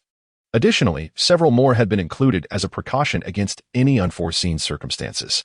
Dragon Xiangdi, seated at the immediate left of Li Tian, was the first to notice the peculiar expression on the sect leader's face. After the report concluded and a prolonged silence ensued without a response from Li Tian, the others began to realize that his thoughts were elsewhere. Leader, Dragon Xiangdi spoke up to rouse him. Awakened from his reverie, Li Tian abruptly stood, his countenance darkened. He addressed the assembly with a grave tone. Ghost 13 has emerged from seclusion and is presently approaching us. Upon hearing this, the expressions of those gathered shifted dramatically. Had Ghost 13 ascended to the spirit communion realm? One could only fear that he had succeeded. Perhaps he had not. Some clung to a glimmer of hope. However, his current trajectory towards Yong'an County surely harbored ill intentions. Long Xiang spoke to Di in a somber voice. Should Ghost 13's attempt have failed, then his arrival would be inconsequential. Yet, if he has indeed succeeded in entering the spirit communion realm, his visit to Yong'an County during such a precarious period is unlikely to be benign. It was well understood that newly entered practitioners of the spirit communion realm would require a substantial amount of blood and sustenance. This realization cast a pall over the crowd. Master, is it still possible for us to flee? Someone ventured to ask. Li Tian shook his head. It is too late. He has sensed the presence of Ghost 13, who will arrive at Yong'an County in mere moments. The faces of those present are marked by despair. Long, with furrowed brows, wonders if Ghost 13 has encountered the esteemed Lin Qing. Should they have crossed paths? It is likely that the so-called Lin Qing has already met his demise at the hands of Ghost 13. Of course, there exists another possibility. Ghost 13 may have bypassed any confrontation and headed directly for Yong'an County. As he ponders this, dark clouds loom ominously over the city. An enormous black mist descending, accompanied by an overpowering stench. The citizens on the streets immediately notice this sudden change. The foul odor elicits retches from many. A sense of dread permeates the air as someone cries out, something sinister approaches. The pedestrians' expressions shift dramatically as they hurriedly make their way home, plunging the streets into chaos. Ghost 13 hovers in the air above Yong'an County, gazing down at the populace with eyes aglow, instinctively licking his lips. He raised his hand and grasped downwards. A swirling mass of black mist instantly enveloping the three fleeing civilians. Ah, help! Someone save me! Great evil spirit, spare my life! The three cried out in terror, their eyes betraying an expression of utter despair. They anticipated that the ghostly demon gate would take action. However, they would never witness that moment. The ghostly 13 opened his mouth wide, and wisps of bluish-white essence escaped from the trio's 7 orifices, coalescing into a long stream of ethereal mist. The ghostly 13 greedily absorbed it, and with every inhalation, the skin of the three became wrinkled. In no time at all, they were entirely devoid of breath. With a casual flick of his wrist, 3 withered corpses plummeted from the air, shattering into fragments upon impact with the ground. Ha ha ha, Gishisen's laughter erupted joyfully. He licked his lips, observing with keen interest the livestock fleeing below. Noticing someone heading toward the city gate, he let out a cold snort from his nostrils and casually produced several formation flags from his hand. Just as he was about to set the formation, Li Tian and the others finally made their appearance. When Ghost 13 descended upon Yong'an County, they emerged from the council hall, witnessing firsthand Ghost 13's unrestrained demeanor. Now, he intended to lay down a formation in Yong'an County, seemingly preparing to turn the entire county into his livestock. Long Xiangdi could no longer restrain himself and spoke out sternly, Ghost 13, this is Yong'an County, under the jurisdiction of the ghost-killing sect. How dare you set a formation here? They thought to themselves, let him capture whoever he wishes.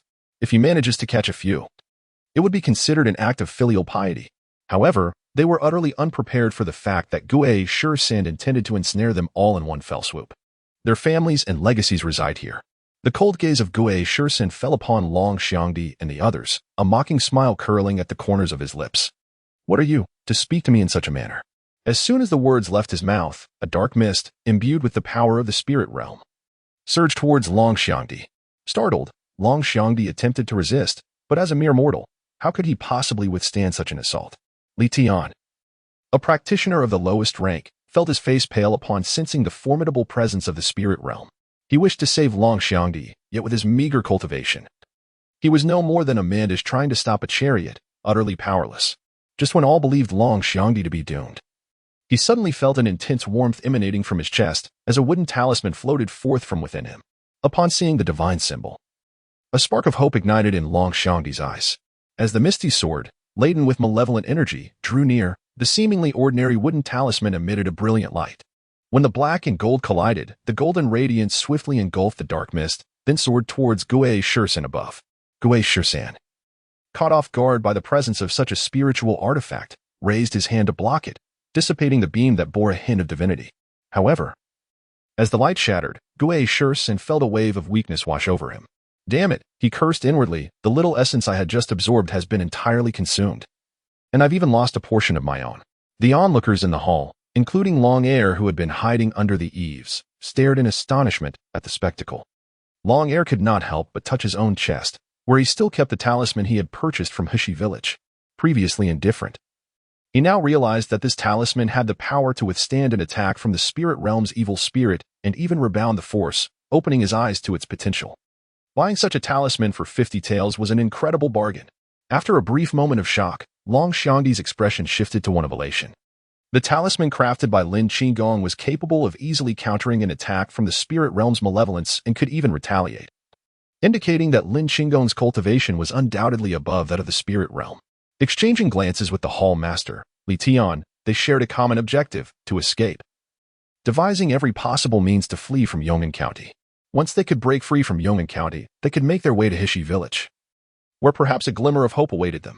Aside from Long Xiangdi, his brother, and Li Tian, the remaining individuals in Yong'an County were merely those who had interacted with Hushi village on that fateful day. They were all gathered at the hall today, and naturally, they beheld the familiar beam of golden light. It was the protective talisman brought by the people of Hushi village. Indeed, that is correct, a voice echoed. If we wish to survive, we must go to Hushi village. The crowd nodded in agreement. This scene unfolded before the eyes of the townsfolk in the county, who witnessed that golden light emanating from the ghostly evil sect sub-hall, a sight that brought expressions of joy to many. We have hope. The ghostly evil sect would undoubtedly not allow those malevolent entities to wreak havoc within the county. That golden light was formidable, catching the evil spirits off guard.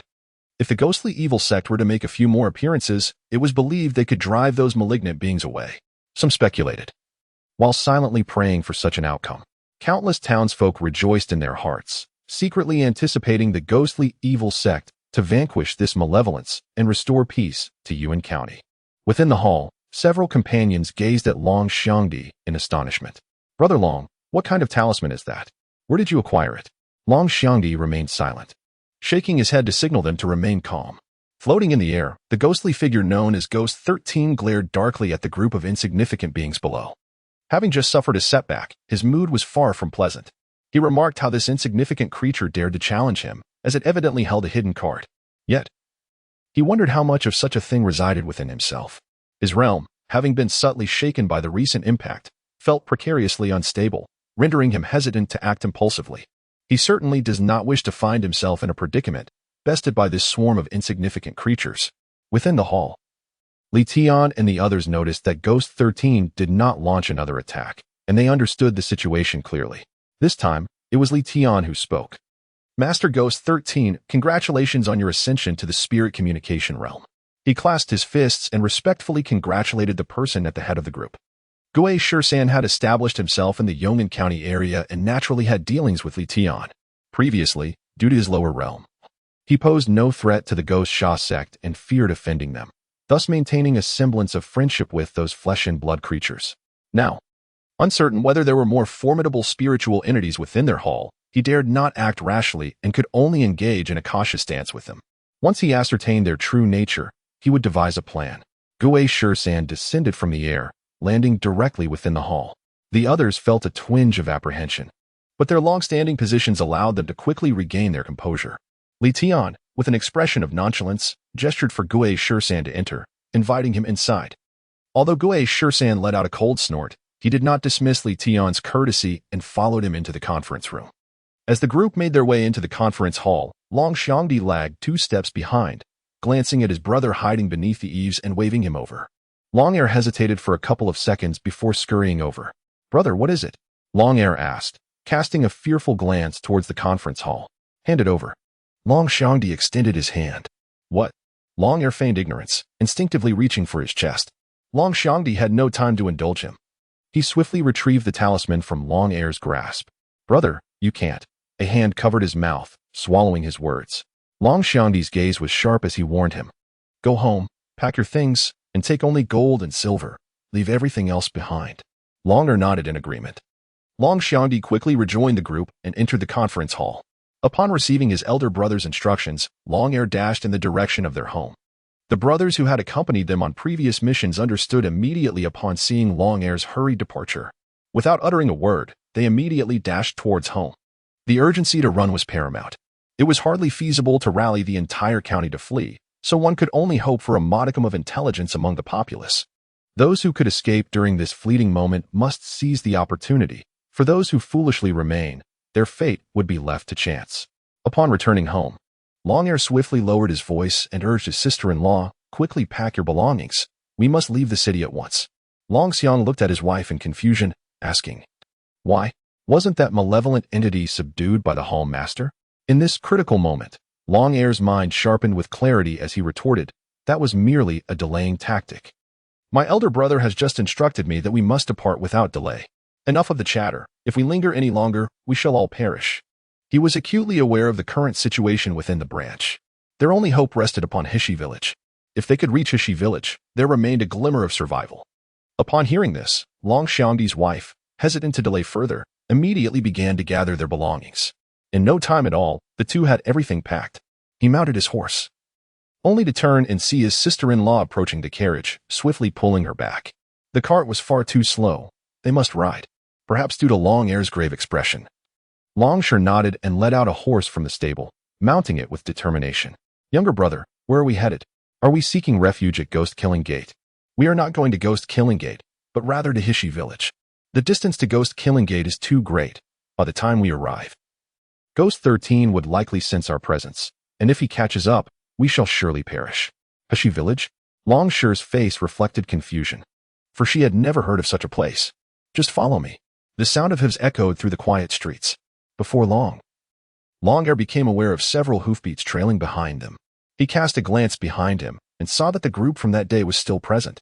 The party moved forward in unspoken agreement, their pace steady on the wide, empty street, which facilitated their journey. Those hiding indoors, upon hearing the sound of hooves outside, peered anxiously out of their windows. As they witnessed the members of the ghostly slaughter sect fleeing, they furrowed their brows in concern. What is happening outside? Asked the anxious wife of the apothecary. The people of the ghostly slaughter sect are fleeing with their bundles towards the outskirts of the city, came the response. Ah? The apothecary felt a sense of foreboding. Without further ado, he commanded, quickly gather some silver. We must leave at once. The apothecary's wife dared not question him further and hurried to the backyard. Many families soon realized the gravity of the situation and prepared to flee as well, though some remained unconvinced. My dear, it seems a group from the ghostly slaughter sect is escaping. Should we not follow suit? The young woman inquired anxiously of her husband. The young man scoffed. What are you afraid of? This is the territory of the ghostly slaughter sect. Did you not see how they subdued that formidable evil with ease? The young woman frowned, her heart racing with unease. If that were indeed the case, why were their disciples running away? The man, momentarily at a loss for words, finally retorted, what do you know? Have you seen the sect leader or the vice leader among those fleeing? The young woman shook her head. She had not seen them. Only the lesser followers. The man regained his confidence and snorted, then that settles it. If they were incapable of dealing with that evil, their leaders would have fled long ago. Do you really think they would share our fate? Clearly, they possess the means to confront that evil, which is why they remain in the county. Seeing his wife still furrowed in worry, he chastised her. Women are often long-haired yet short-sighted. Enough of your wild imaginings. Put your mind at ease and stop overthinking. The young woman fell silent, yet her brow remained tightly knit. She anxiously regarded the eerily quiet street outside. Sometimes, choosing wisely outweighs mere effort. Selecting the right path can be a matter of survival. In the conference hall of the ghostly slaughter sect, Ghost 13 occupied the seat of honor, with Li Tian and Long Xiangdi positioned behind him. Ghost 13's greedy gaze swept the room, ultimately resting on Li Tian, the most vibrant among the gathered, followed closely by the one who had just insulted him. He suppressed the urge to devour these individuals. Li earlier came here to congratulate the esteemed one on his elevation to the realm of spiritual communication. Li Tian respectfully clasped his hands together in greeting. Ghost 13 snorted coldly, offering no further words. In due time, I shall dispatch someone to the sect. I believe they will be quite pleased that Yongzhou has produced yet another formidable practitioner. The sect will undoubtedly present a grand gift to the esteemed one. Why wait until then? Present it to me now, Ghost 13 replied with a smile. The citizens of this city are to be given to me. At these words, the countenance of those present shifted dramatically, yet none dared to voice a rebuttal. Li Tian suppressed the fury within his heart, maintaining a smiling faade. Esteemed one, you jest. Yongnan County is the territory of the sect, and its citizens are but livestock raised by the sect. The ancestral master is about to emerge from seclusion. These individuals are mere offerings. Ghost 13 furrowed his brow. This youth was leveraging the old ghost of the ghostly evil sect against him. The old ghost had not perished. Was this youth deceiving him? Or was it indeed true? Ghost 13 felt a twinge of uncertainty and probed. Esteemed Ghost Tian, may I inquire when the ancestral master shall emerge from seclusion? It would be an honor to extend my congratulations. Li Tian chuckled. I hold a lowly position. Such grand matters are beyond my knowledge. I hope the esteemed one can forgive my ignorance. However, when the ancestral master emerges, he will surely invite all spiritual practitioners within Yongzhou. Ghost 13 scoffed, and suddenly, a black claw stretched towards Li Tian's neck, gripping it tightly. Li Tian was lifted off the ground, the sensation of suffocation causing his face to redden. The onlookers were taken aback by Ghost 13's abrupt aggression. Li Tian was the lowest tier of practitioner, with merely the cultivation of the third level of qi condensation. Long Xiangdi spoke up. Esteemed one, what is the meaning of this? If the Hall Master has erred in any way, I implore you to overlook it in light of the ghostly evil sect. Ghost 13 huffed, dismissing Long Xiangdi entirely, fixing a knowing gaze on Li Tian. You dare to deceive me. Li Tian's heart raced, yet he maintained his composure, struggling to ask, what do you mean, esteemed one?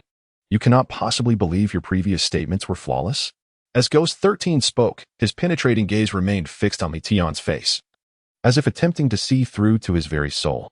Li Tian was internally alarmed, his thoughts racing, but upon confirming that his words bore no fault, he steadied himself. Am I unclear? Ha ha ha, truly, one does not shed tears until faced with the coffin. Ghost 13's gaze remained locked on Li Tian. You claimed that your ancestral master would soon emerge from seclusion, yet you also stated uncertainty about when that would be. You previously asserted your lowly status. If that is so, how could you possibly know the state of your ancestral master? Your words are contradictory. Long Xiangdi interjected swiftly. Esteemed one, you misunderstand. We genuinely do not know when the ancestral master will emerge. As for our knowledge of the ancestral master, the sect has mentioned it to us in passing. Recently, there have been rumors circulating about the ancestral master as passing, causing some unrest within Zhangzhou, and we wish to prevent any losses before the ancestral master emerges. The sect deliberately allocated some spiritual items to the hall. Long Xiangdi hesitated, ultimately steeling himself to say, distribute some spiritual objects to us. This matter is known only to me and the hall master. The others remain unaware. The other members of the hall suddenly grasped the situation, many of them exhaling in relief. It is indeed reassuring to possess means of survival. As anticipated, the sect is even more formidable and far-sighted than they had imagined. Gue Shirsand immediately recalled the earlier expenditure of considerable spiritual energy and slowly loosened his grip on Li Tian's neck. With a chance to breathe, Li Tian gasped for air. Both he and Long Xiangdi understood that they had passed the first hurdle. The next step was to mislead the individual. As long as his gaze strayed for even a brief moment, that would be their opportunity to escape. Gue Shirsand squinted, pondering that earlier item. Indeed, a wide grin spread across Gue Shirsand's face. His curiosity piqued about the nature of that object, wondering if he might have the privilege of a glimpse. It was evident that Gue Shirsand was not easily deceived. Long Xiangdi could not help but feel grateful that his brother had persistently negotiated to acquire this protective talisman from the hands of the villagers in Hushi. He appeared somewhat troubled, seemingly reluctant to yield. Gue Shirsand observed his hesitant demeanor, his brow slightly furrowed, eyes narrowed as he coldly fixed his gaze upon him. What is this? Were your earlier words merely an attempt to deceive me? Long Xiangdi hurriedly explained, My lord, please do not take offense. It is simply that if I were to reveal this item, it might inadvertently cause you harm once more. With a scoff, the person opposite him retorted, From my perspective, you are not concerned about the item injuring me. Rather, you fear that I might claim it as my own. Or perhaps, you do not possess it at all. As he uttered the final words, Gui Shisan's tone was laced with a palpable threat. The hearts of those present in the hall were similarly elevated with tension. Uncertain of the truth behind Long Xiangdi's claims, all eyes converged upon him. Seemingly resolute, Long Xiangdi produced a plain wooden plaque from within his garments. Gui Shisan fixated on the plaque, reaching out to touch it. However, the moment his fingers made contact, he was instantly burned by the divine essence emanating from it, causing him to retract his hand in shock. He gazed intently at the unremarkable object before him, a heaviness settling in his heart. To his astonishment, it bore a trace of divinity. This was the sensation he experienced upon touching it. Should that flicker of divine essence be awakened? He feared he would once again endure hardship. From where did that old ghost, Gui Tian, acquire such an item? Did he actually entrust such matters to those beneath him? Gui Shisan pondered whether that old ghost, Gui Tian, had ventured into an abandoned divine abode, perhaps uncovering some treasure therein. He gazed at the seemingly unremarkable wooden plaque. Yet it emanated a subtle aura of divinity, further affirming his thoughts. The old ghost of the ghost-killing sect had certainly benefited. Ghost 13's mind raced as he devised a plan. Never mind, there is no need to rush. Li Tian and Long kept a close watch on Ghost 13's expression, noticing the tension in his demeanor begin to ease, allowing their hearts to relax slightly. Li Tian, feigning casualness, remarked, "Speaking of which, we, the people of Zhongzhou, are truly blessed. Sir, you have successfully advanced, and our neighbor, Lord Evil Crab, will soon ascend to the spirit communication realm." At the mention of Evil Crab, the suppressed ire within Ghost 13 surged. He has yet to reach the spirit communication realm? Not yet, Li Tian replied, but he will soon. Perhaps he will catch up with the Ancestors' Banquet. Ghost 13 narrowed his eyes, a cold smile playing on his lips.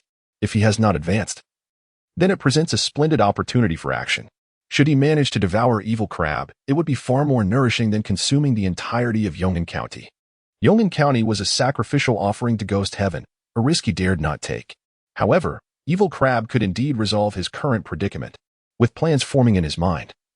Ghost 13 chose not to engage in further conversation with them. When your ancestor emerges, be sure to inform me. Certainly, they replied. Ghost 13 transformed into a wisp of dark mist, vanishing before their eyes in an instant. Once he departed, a collective sigh of relief swept through the hall.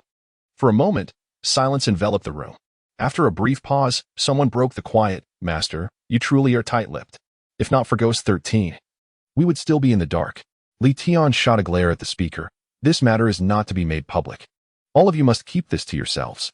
Should anyone dare to reveal it prematurely, I assure you, not only will I not spare you, but the sect will impose severe penalties as well."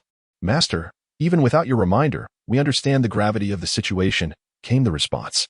"Master, is the ancestor preparing to fish? To see who jumps the highest? When he emerges, he will have the perfect excuse to deal with them, right?" The man chuckled. Li Tian merely smiled in silence, his expression clearly conveying one message. All is understood without the need for words. The others exchanged knowing smiles. Those who had boasted of the sect's decline would surely face calamity. Undoubtedly, once the ancestor emerges, these individuals will meet their end without question. Let us bide our time. When the ancestor returns, the ghost-killing sect will no longer need to heed their whims. This period has been quite stifling. In the past, when we traveled outside, the moment our token was revealed, who would dare to provoke us? A group of individuals has been expressing their grievances during this period. Li Tian and Long Xiangdi listened quietly, occasionally offering a response, maintaining a demeanor of calm throughout. Unbeknownst to them, a wisp of Ghost 13's consciousness enveloped the assembly hall, observing everything within.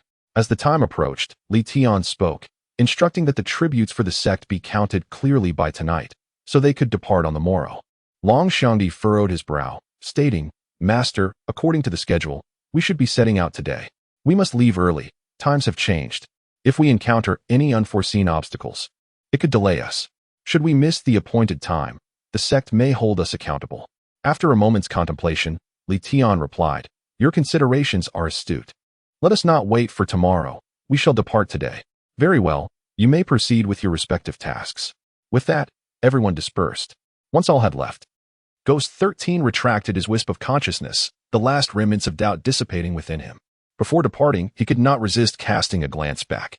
A short while later, Li Tian and Long Xiangdi convened in the study of the rear courtyard. Long Xiangdi gestured with his eyes, and upon receiving a nod from Li Tian, he finally relaxed the tension that had been coiling in his heart. Just then, a report arrived from below, indicating that a group of citizens had gone missing in the southern part of the city, numbering over 100, all swept away by the black mist. Do not concern yourself with it. It is likely the work of Ghost 13, Li Tian remarked. Long Xiangdi, holding the wooden token in his hand, realized that this object had caused him considerable trouble. As they exchanged glances, a surge of joy surged within them. This situation was even more favorable than they had initially envisioned. Ghost 13 would undoubtedly not seek out the malevolent crab immediately. This delay would grant them precious time for their escape. He will inevitably consume the 50 individuals before embarking towards Chishui County, providing them ample time to escape. Even if they must flee, they must proceed with caution, for who knows if Ghost 13 has left spies within the city. It remains uncertain whether there are any of his people among those in the hall. Master, I shall escort the offerings to the sect this time, Long Xiangdi spoke. Very well, Li Tian replied. Long Xiangdi handed the protective talisman to Li Tian without uttering a word. Li Tian calmly accepted it as well. The two exchanged no unnecessary dialogue throughout. Outside the room, a subordinate's voice echoed, Vice Master Long, the items are ready. It is time to depart. Understood. Before Long Xiangdi left, he glanced back at the master, who cast him a reassuring look. The group departed grandly with the offerings, unencumbered, confidently making their way out of the county town. Numerous observant citizens within the city, upon witnessing the carts laden with captive young boys and girls, as well as various treasures in the wooden chests behind, understood that these offerings were being made to the Ghost Sha sect. The young shopkeeper in the study, upon seeing this, called out to his wife, Dear, come quickly and see. The hall seems to be conducting no business at all. They are delivering offerings to the sect. Does it appear as though anything is amiss in the county? The young woman stood by the window, observing the departing carriages and her visibly excited husband. She smiled at him, saying, All right, perhaps I was overthinking. You were indeed being overly cautious. I said there was nothing to worry about. If there were truly an issue, the hall would not be so tranquil, the man replied, embracing his wife. You are simply a worrywart. This is the territory of the Ghost Sha sect. Those malevolent beings dare not act recklessly here. The woman nodded but still felt an inexplicable unease. Upon leaving Yong'an County, Long Xiangdi brought along only his most trusted confidants and those loyal to the master. As they reached a fork in the road, they were supposed to head westward. Yet Long Xiangdi took the opposite direction. The followers behind him were momentarily taken aback. Brother Long, we have taken the wrong path. We should be heading west. One of his confidants cautioned. We Haven-T made a mistake. We are visiting another location first before proceeding to the sect, Long Xiangdi replied, refraining from elaborating further. Although his confidant was puzzled, he dared not press for more information. The others, oblivious to the situation, obediently followed behind. Once they were sufficiently distanced from Yong'an County, Long Xiangdi quickened their pace, signaling the others to hasten. Understood. He swiftly made his way towards Hishi village, knowing that arriving there sooner would enhance their safety.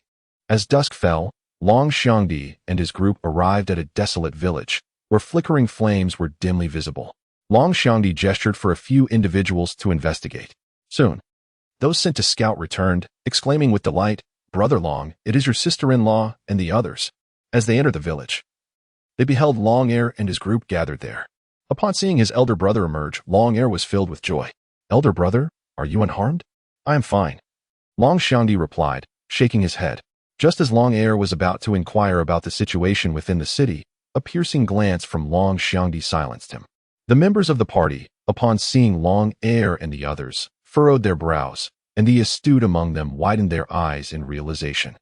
Long Xiangdi cast a fierce glare at his younger brother, vexed that this fool had preceded them and allowed himself to be pursued, squandering the opportunity for escape. Long Air, feeling the weight of his brother's murderous gaze, lowered his head in shame. Long Xiangdi turned to his subordinates, whose expressions varied, and spoke. I am aware you harbor many questions, but I wish to pose a singular query. You all know what manner of person I, Long Xiangdi, am. I shall speak plainly. If you wish to survive, utter not a word, ask not a question, but remain silent and wait. The room fell into a profound silence, a stifling atmosphere enveloping everyone present. The perceptive understood from this statement the impending troubles that would befall Yong'an County. Realizing they had escaped under the pretext of offering tributes to their sect, the only mystery that lingered was why they were not heading towards the sect but rather in another direction. Those less astute, upon regaining their composure and reflecting deeply, also grasped the underlying reason. Some matters, once articulated to this extent, could not be misunderstood. To do so would be sheer folly. Meanwhile, within the city of Yong'an, the events of the day seemed to have passed without incident, as the townsfolk who hid within their homes believed they had weathered the storm. Whenever the topic arose, it was treated as mere fodder for casual conversation. In the dead of night, several masters from the Li family donned inconspicuous garments and adorned themselves with protective talismans, stealthily departing their residence without alarming the wealthy merchant's servants. Li Qing produced a key from his bosom and unlocked the city gate. The heavy door creaked open in the stillness of the night, emitting a resonant groan. He opened just enough of an aperture for a horse to pass, then halted. The Li family hastily exited the city, and as Li Qing gazed at the partially opened gate, he sighed inwardly. This ajar portal was the last chance he could offer the citizens of Yong'an for survival. Can they traverse the city gate and witness their own destiny? Zhang Hai, the official tasked with guarding the gate, has been engulfed in unease since receiving the order from the leader. Even as he lies in bed, sleep eludes him, his mind restless and tossing. Observing his agitation, his wife, with irritation, nudges him and remarks, "Have you caught lice? You cannot remain still for a moment." Irritated, Zhang Hai decides to rise, throwing on his outer garment. His wife, startled by his intention to venture out at such an hour, exclaims, "Where do you intend to go at this late hour?" "I am going to check on the city gate," he replies. "It is perilous at night," she warns anxiously. "Do not worry. I possess the protective talisman bestowed by the gate's authority. I shall be safe within the city." He paid no heed to his wife behind him, striding purposefully towards the city gate. As he hurriedly arrived, he noticed the city gates ajar. Just as he was about to depart, a faint sound of footsteps approached from that direction. He instinctively concealed himself in the corner, utilizing the wall to obscure his figure. The footsteps grew increasingly proximate, chaotic and numerous, indicating that a considerable number of individuals were approaching. Zhang Hai crouched in the rear, fixated on the source of the sound. As silhouettes emerged from the darkness, he recognized their identity. It was the third in command of the faction. He unexpectedly fled with his family in secret. Zhang Hai, witnessing this scene, felt an ominous premonition in his heart. He dared not overthink, his mind consumed by a singular thought: escape. To flee with his wife and children under the cover of night. Though the outside world posed dangers, remaining within the city seemed even more perilous. The first task upon returning home was to gather their belongings. "Hurry, we must leave the county town tonight." "Are you out of your mind to leave at this hour?" Zhang Hai's wife gazed at her husband, bewildered by his frantic demeanor. "There is no time for explanations. If you wish to survive, awaken our son and daughter immediately. We must depart at once." Despite her confusion at her husband's grave expression, Zhang Hai's wife dared not hesitate and roused their children. The family of four, burdened with their bundles, led their horse toward the outskirts of the city. Upon reaching a fork in the road, he instinctively headed toward Zhengzhou, yet as they progressed, an unsettling feeling gnawed at him. Noticing her husband's sudden halt, Zhang Hai's wife inquired with concern, "What is the matter now?" Ignoring her, Zhang Hai dismounted, retrieving a fire starter from his pocket to illuminate the ground, scrutinizing it with furrowed brows. This is not the right way. In which direction have they truly gone? Or, after leaving the city, were they abducted by malevolent spirits?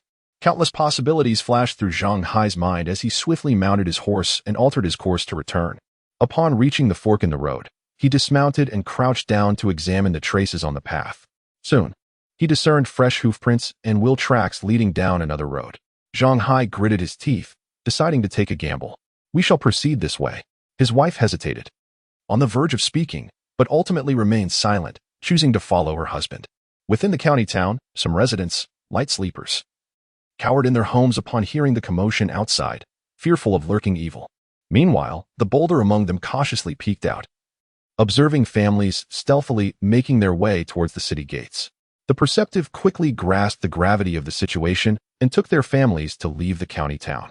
Others, feeling a sense of unease yet paralyzed by the terror of the night, refrained from venturing out, suppressing their anxiety through self-deception. In a cave halfway up Chilang Mountain, Ghost 13 sat cross-legged, with two commoners restrained on either side. Their essence was gradually siphoned away, circulating within him, nourishing his corporeal form. The visages of the two men aged incrementally with each extraction, ultimately transforming into desiccated corpses. Once drained, Goei Shursen casually tossed the lifeless bodies, which landed steadily atop the mountainous pile of remains. Soon, two more swathes of dark mist surged towards the cowering citizens huddled in the corner, selecting a man and a woman who were swiftly ensnared. Witnessing the abduction of yet another pair, the remaining individuals were engulfed in a blend of terror and despair. Originally, over 100 had been taken, now only a third remained. They all comprehended that their lifespans were but a few fleeting hours, perhaps even fewer. A palpable despair enveloped the hearts of each individual. At the break of dawn, Guei Shisan seized the last two remnants of flesh within the cave, drawing forth their essence to nourish and fortify his cultivation. Once these last vestiges of life ceased to serve any purpose, they were carelessly discarded upon the mountain of corpses, becoming nondescript, withered bones. Guei Shisan stretched his limbs, standing at the cave's entrance, exhaling a long, turbid breath. The losses incurred in Yong'an County yesterday had been sufficiently recouped. Next, he needed to confront his old adversary, the malevolent it.The. Both new grievances and old vendettas demanded retribution. Without hesitation, Guei Shisan set forth towards the perpetrator he had long since identified. Whether it.The. was indeed the culprit held little significance. What mattered was his intent to devour it.The. for his own sustenance. Should it.The. enter the spirit realm before him, he would undoubtedly arrive at the same resolution. As for the livestock he had previously reared, the notion that they remained alive and in place was one he would never entertain. Such an aberration was entirely implausible in this realm. It was commonplace for others to prey upon livestock. Ambushes and formations would invariably be directed at the flesh.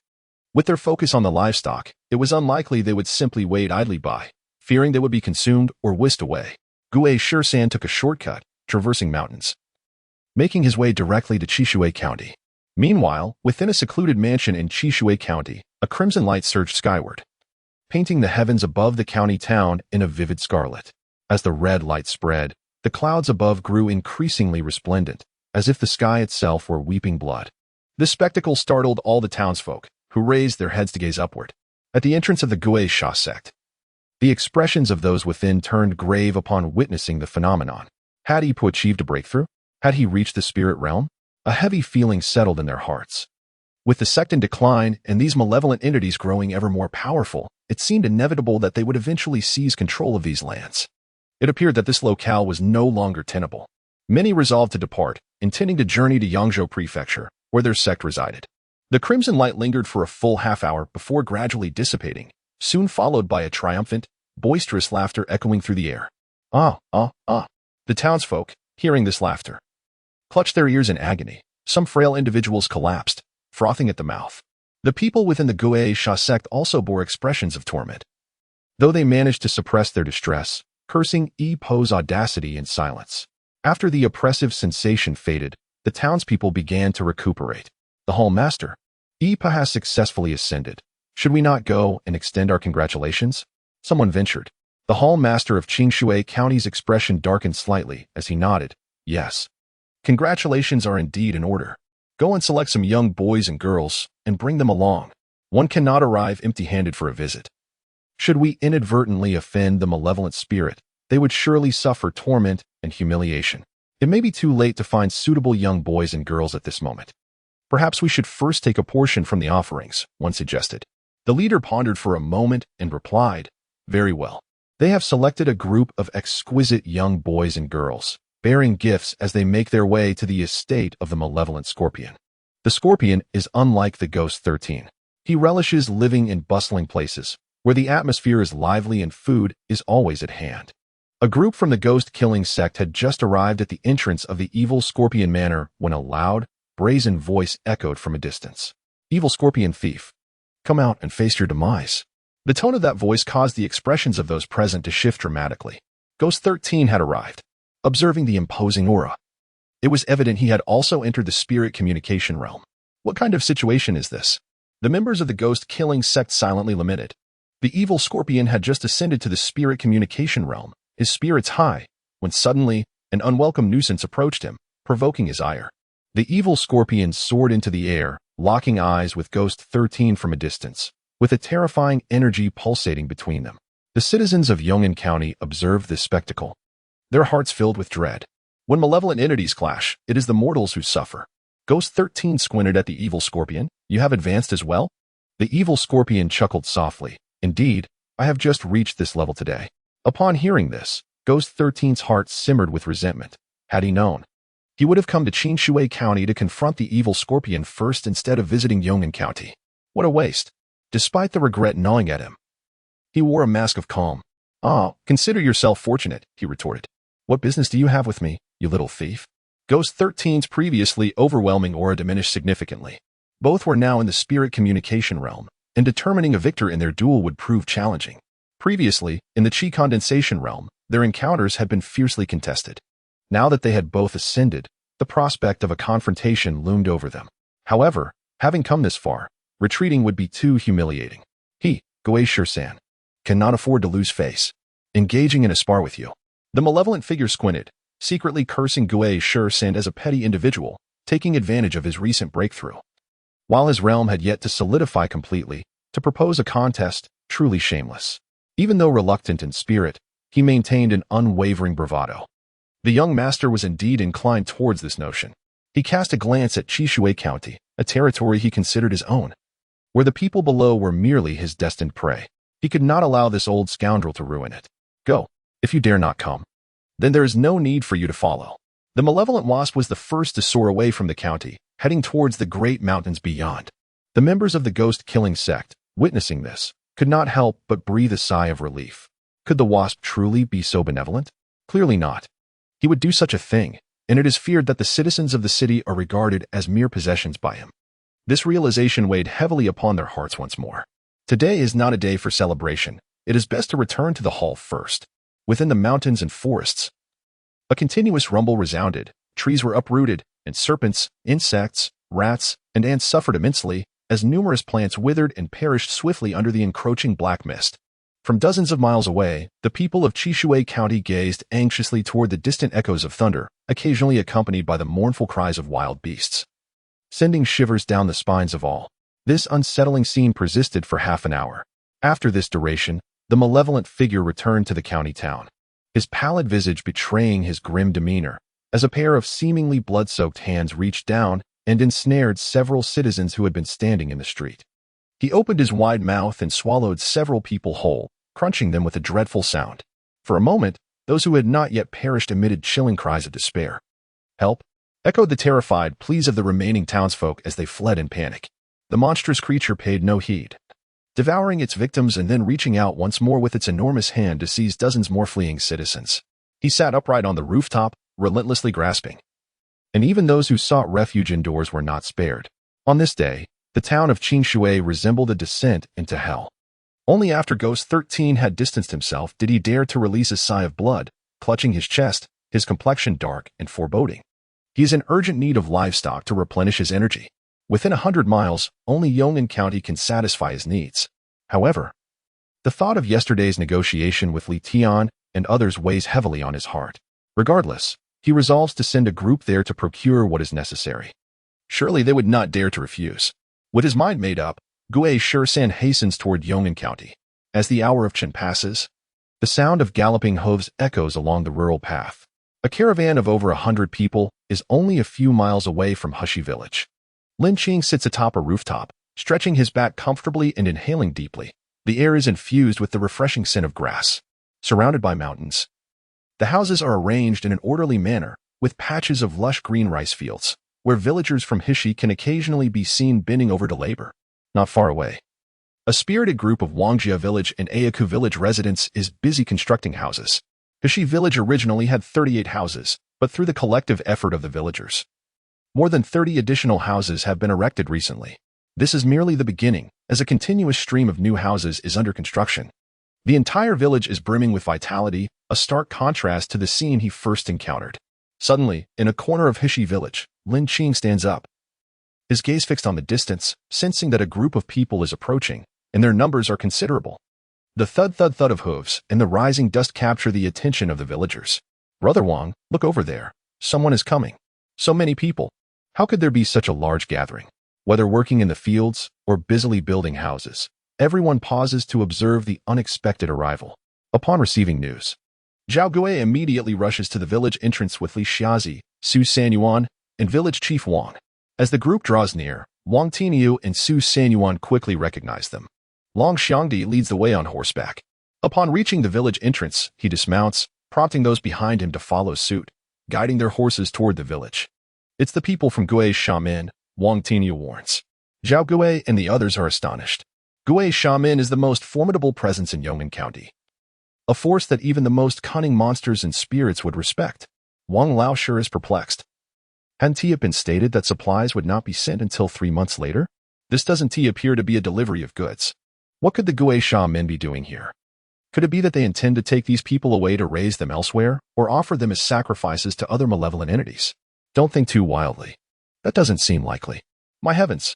The man suddenly exclaimed, his gaze directed towards the young boys and girls confined within the wooden cages at the rear of the procession, as well as the numerous wooden crates. Lin Qing's spirit drifted above the willow tree at the village entrance, his eyes resting upon the imprisoned youths, 30 pairs of boys and 30 pairs of girls. Observing such a scene, Lin Qing's eyes narrowed slightly. In this world, rife with malevolent forces, the purpose of these young captives was undoubtedly significant. The name Long Xiangdi had long been familiar to him through the tales of Li the Blind and others. Today, however, was the first time he laid eyes upon him. He arrived at Hishi village with his family and a supply of goods, evidently with ulterior motives. Lin Qing recalled the talismans he had drawn, 2 of which had fallen into the hands of the Long family. It was highly likely that they were after those talismans. However, if their sole intention was indeed to obtain the talismans, there would be no need for such a grand display, as he could have simply brought a few subordinates along. It appears that his earlier conjectures were incorrect, and there must be another purpose behind this visit, though its nature remains unknown. The villagers of Hishi were scrutinizing the newcomers, who in turn were also observing the villagers. Both groups were astonished by the scale of the village. In their understanding, such rural settlements were typically small, comprising at most 100 individuals. Yet, the population before them exceeded this expectation significantly. Observing the constructed houses and the quantity of earthen bricks drying on the ground, it seemed evident that many more dwellings were yet to be built. Each side regarded the other with curiosity and caution. Aside from the villagers who understood the purpose of the visitors, the rest were entirely in the dark. Throughout their journey, they had pressed on without a moment's pause, as if a ferocious beast were in pursuit. Now that they had arrived at their destination, those unaware of the circumstances were left with a myriad of questions, eager to unravel the mystery. However, upon their arrival, it was not the opportune moment for inquiries. Upon recognizing Long Xiangdi's identity, Zhao Gui respectfully approached and greeted. I am Zhao Gui, the village head of Hishi. Welcome, Master Long, and all of you. Long Xiangdi courteously returned the gesture, village head Zhao. He then turned to Li Shezi, Mr. Li. Brother Long, I never anticipated we would meet again so soon, Li Shezi remarked. Indeed. It seems we are fated to cross paths, Long Xiangdi replied with a smile. Lin Qing observed the interaction below, noting Long Xiangdi's deliberately affable demeanor, suggesting that their visit held specific intentions. Upon entering Hishi village, Long Xiangdi directly inquired, Village head Zhao, might I ask where Lin Qing is? Could you kindly introduce me? As soon as Lin Qing's name was mentioned, Zhao Gui understood the implication. Of course, that is no problem. Please, follow me inside. Zhao Gui led the group deeper into the village, leaving a small contingent to guard the supplies while the rest followed. As Long Air and his companions stepped into Hishi village, their previously taut nerves relaxed entirely. Here, they were in the presence of formidable individuals who could safeguard them. Their lives were, for the moment, secure. Lin Qing noticed the subtle changes in Long Air's expressions, raising an intrigued eyebrow. Zhao Gui led the group to Lin Qing's temple. Smiling as he announced, Lin Qing is right here. Long Xiangdi and Long Air, upon seeing the temple and the deity within, were left utterly astonished. Are they truly serious? Do they genuinely believe in the existence of deities in this world? Lin Qing observed the subtly shifting expressions of the group with amusement, while Long Xiangdi hesitated to speak. Village Chief Zhao, I wish to meet the esteemed Lin Qing. The emphasis on esteemed was particularly pronounced and clear. Since learning of Lin Qing's existence, they had instinctively regarded him as a profound master of great power. As for the talk of gods, they dismissed it entirely. Village Chief Zhao was momentarily taken aback by his inquiry and responded with a stern demeanor. Master Long, what you see before you is indeed Lin Qing. I would never dare speak frivolously about such a revered figure, as that would be disrespectful to the divine. Despite Village Chief Zhao's assertion, the individuals from Yongnan City remained unconvinced. The notion of deities was deeply ingrained in their beliefs, and it could hardly be swayed by mere words. Deities? Was this not a jest? What deities could possibly exist in this world? Were they mistaking highly accomplished practitioners for celestial beings? This seemed a plausible explanation. The villagers of Heshi were incensed by the outsider's disparagement of Lin Qing. Wang Laoshe exclaimed, "Silence! How dare you speak such nonsense in the presence of Lin Qing?" Not only was Wang Laoshe furious, but the entire village regarded the speaker with ire. In the past, they instinctively feared these individuals, particularly the disciples of the Ghost Fiend sect. Yet today, their defamation of Lin Qing caused them to cast aside their trepidation. Long Xiangdi realized that his subordinates had provoked the collective wrath of the villagers. He turned to the visibly displeased village chief Zhao and bowed apologetically, "Forgive me. My companions have spoken thoughtlessly. We have come seeking Lin Qing's assistance and hope, village chief Zhao, that you will grant us an audience with him." Assistance? Lin Qing, hovering at the eaves, felt a flicker of surprise upon hearing the word assistance. Yet, upon reflection, it made sense. The disciples of the Ghost Fiend sect sought help from him, an outsider, rather than their own sect, which was intriguing. There were a few possibilities. First, the Ghost Fiend sect might be too distant from Yong'an County, lacking swift means of communication, and thus resorting to seeking aid from someone they suspected to be an adept. Second, the Ghost Fiend sect may have found themselves unable to resolve the matter, facing an adversary of formidable prowess. Or perhaps they were preoccupied with their own troubles and could not offer support. Long Xiangdi believed he could eliminate the threat, which is why he dared to venture to Heshi village seeking refuge.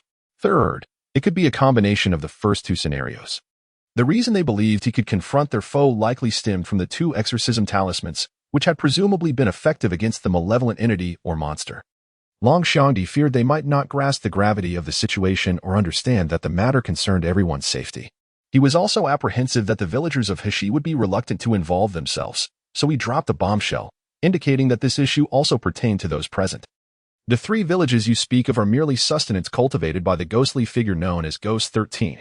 Now that he has successfully ascended to the realm of spiritual communication, he is in dire need of vitality. Yesterday, he arrived in Yong'an County, intent on siphoning the life essence from the entire populace. Fortunately, he was deterred by the protective talisman of Master Lin Qing, and with a bit of persuasion from us, he hesitated to act rashly. However, this is merely a temporary measure. It will not be long before Ghost 13 realizes that no one in Yong'an County can withstand him. Given his insatiable thirst for vitality, he will undoubtedly consume the essence of the entire city, and your village of Heshi will be no exception. The entirety of Yong'an County is fated to perish at the hands of Ghost 13. As Long Xiangdi recounted these events, both those who had emerged from Yong'an County and the residents of Heshi village were left in shock. The disciples of the Ghost Sha sect, particularly those who were unaware of the reason for their presence in Heshi village, finally grasped the gravity of the situation. Zhao Gui's expression grew grave. Long Xiangdi continued, "Village Chief Zhao, this matter is of utmost importance, and I implore you to contact Master Lin Qing immediately to report this situation. He is our only hope for salvation. If Master Lin does not intervene, we are left with no path but to our doom." Li Xiazi interjected, "Brother Long, do not panic. With Master Lin Qing present, those nefarious entities dare not act out." Village Chief Zhao added, "Rest assured, this concerns the safety of us all. I shall inform Master Lin Qing at once." Recalling that he had already made his offering that day, he turned to the others and inquired, "Who among you has yet to make an offering?" "I have not." Su Sanyuan stepped forth from the crowd. "Neither have I." "I have not either."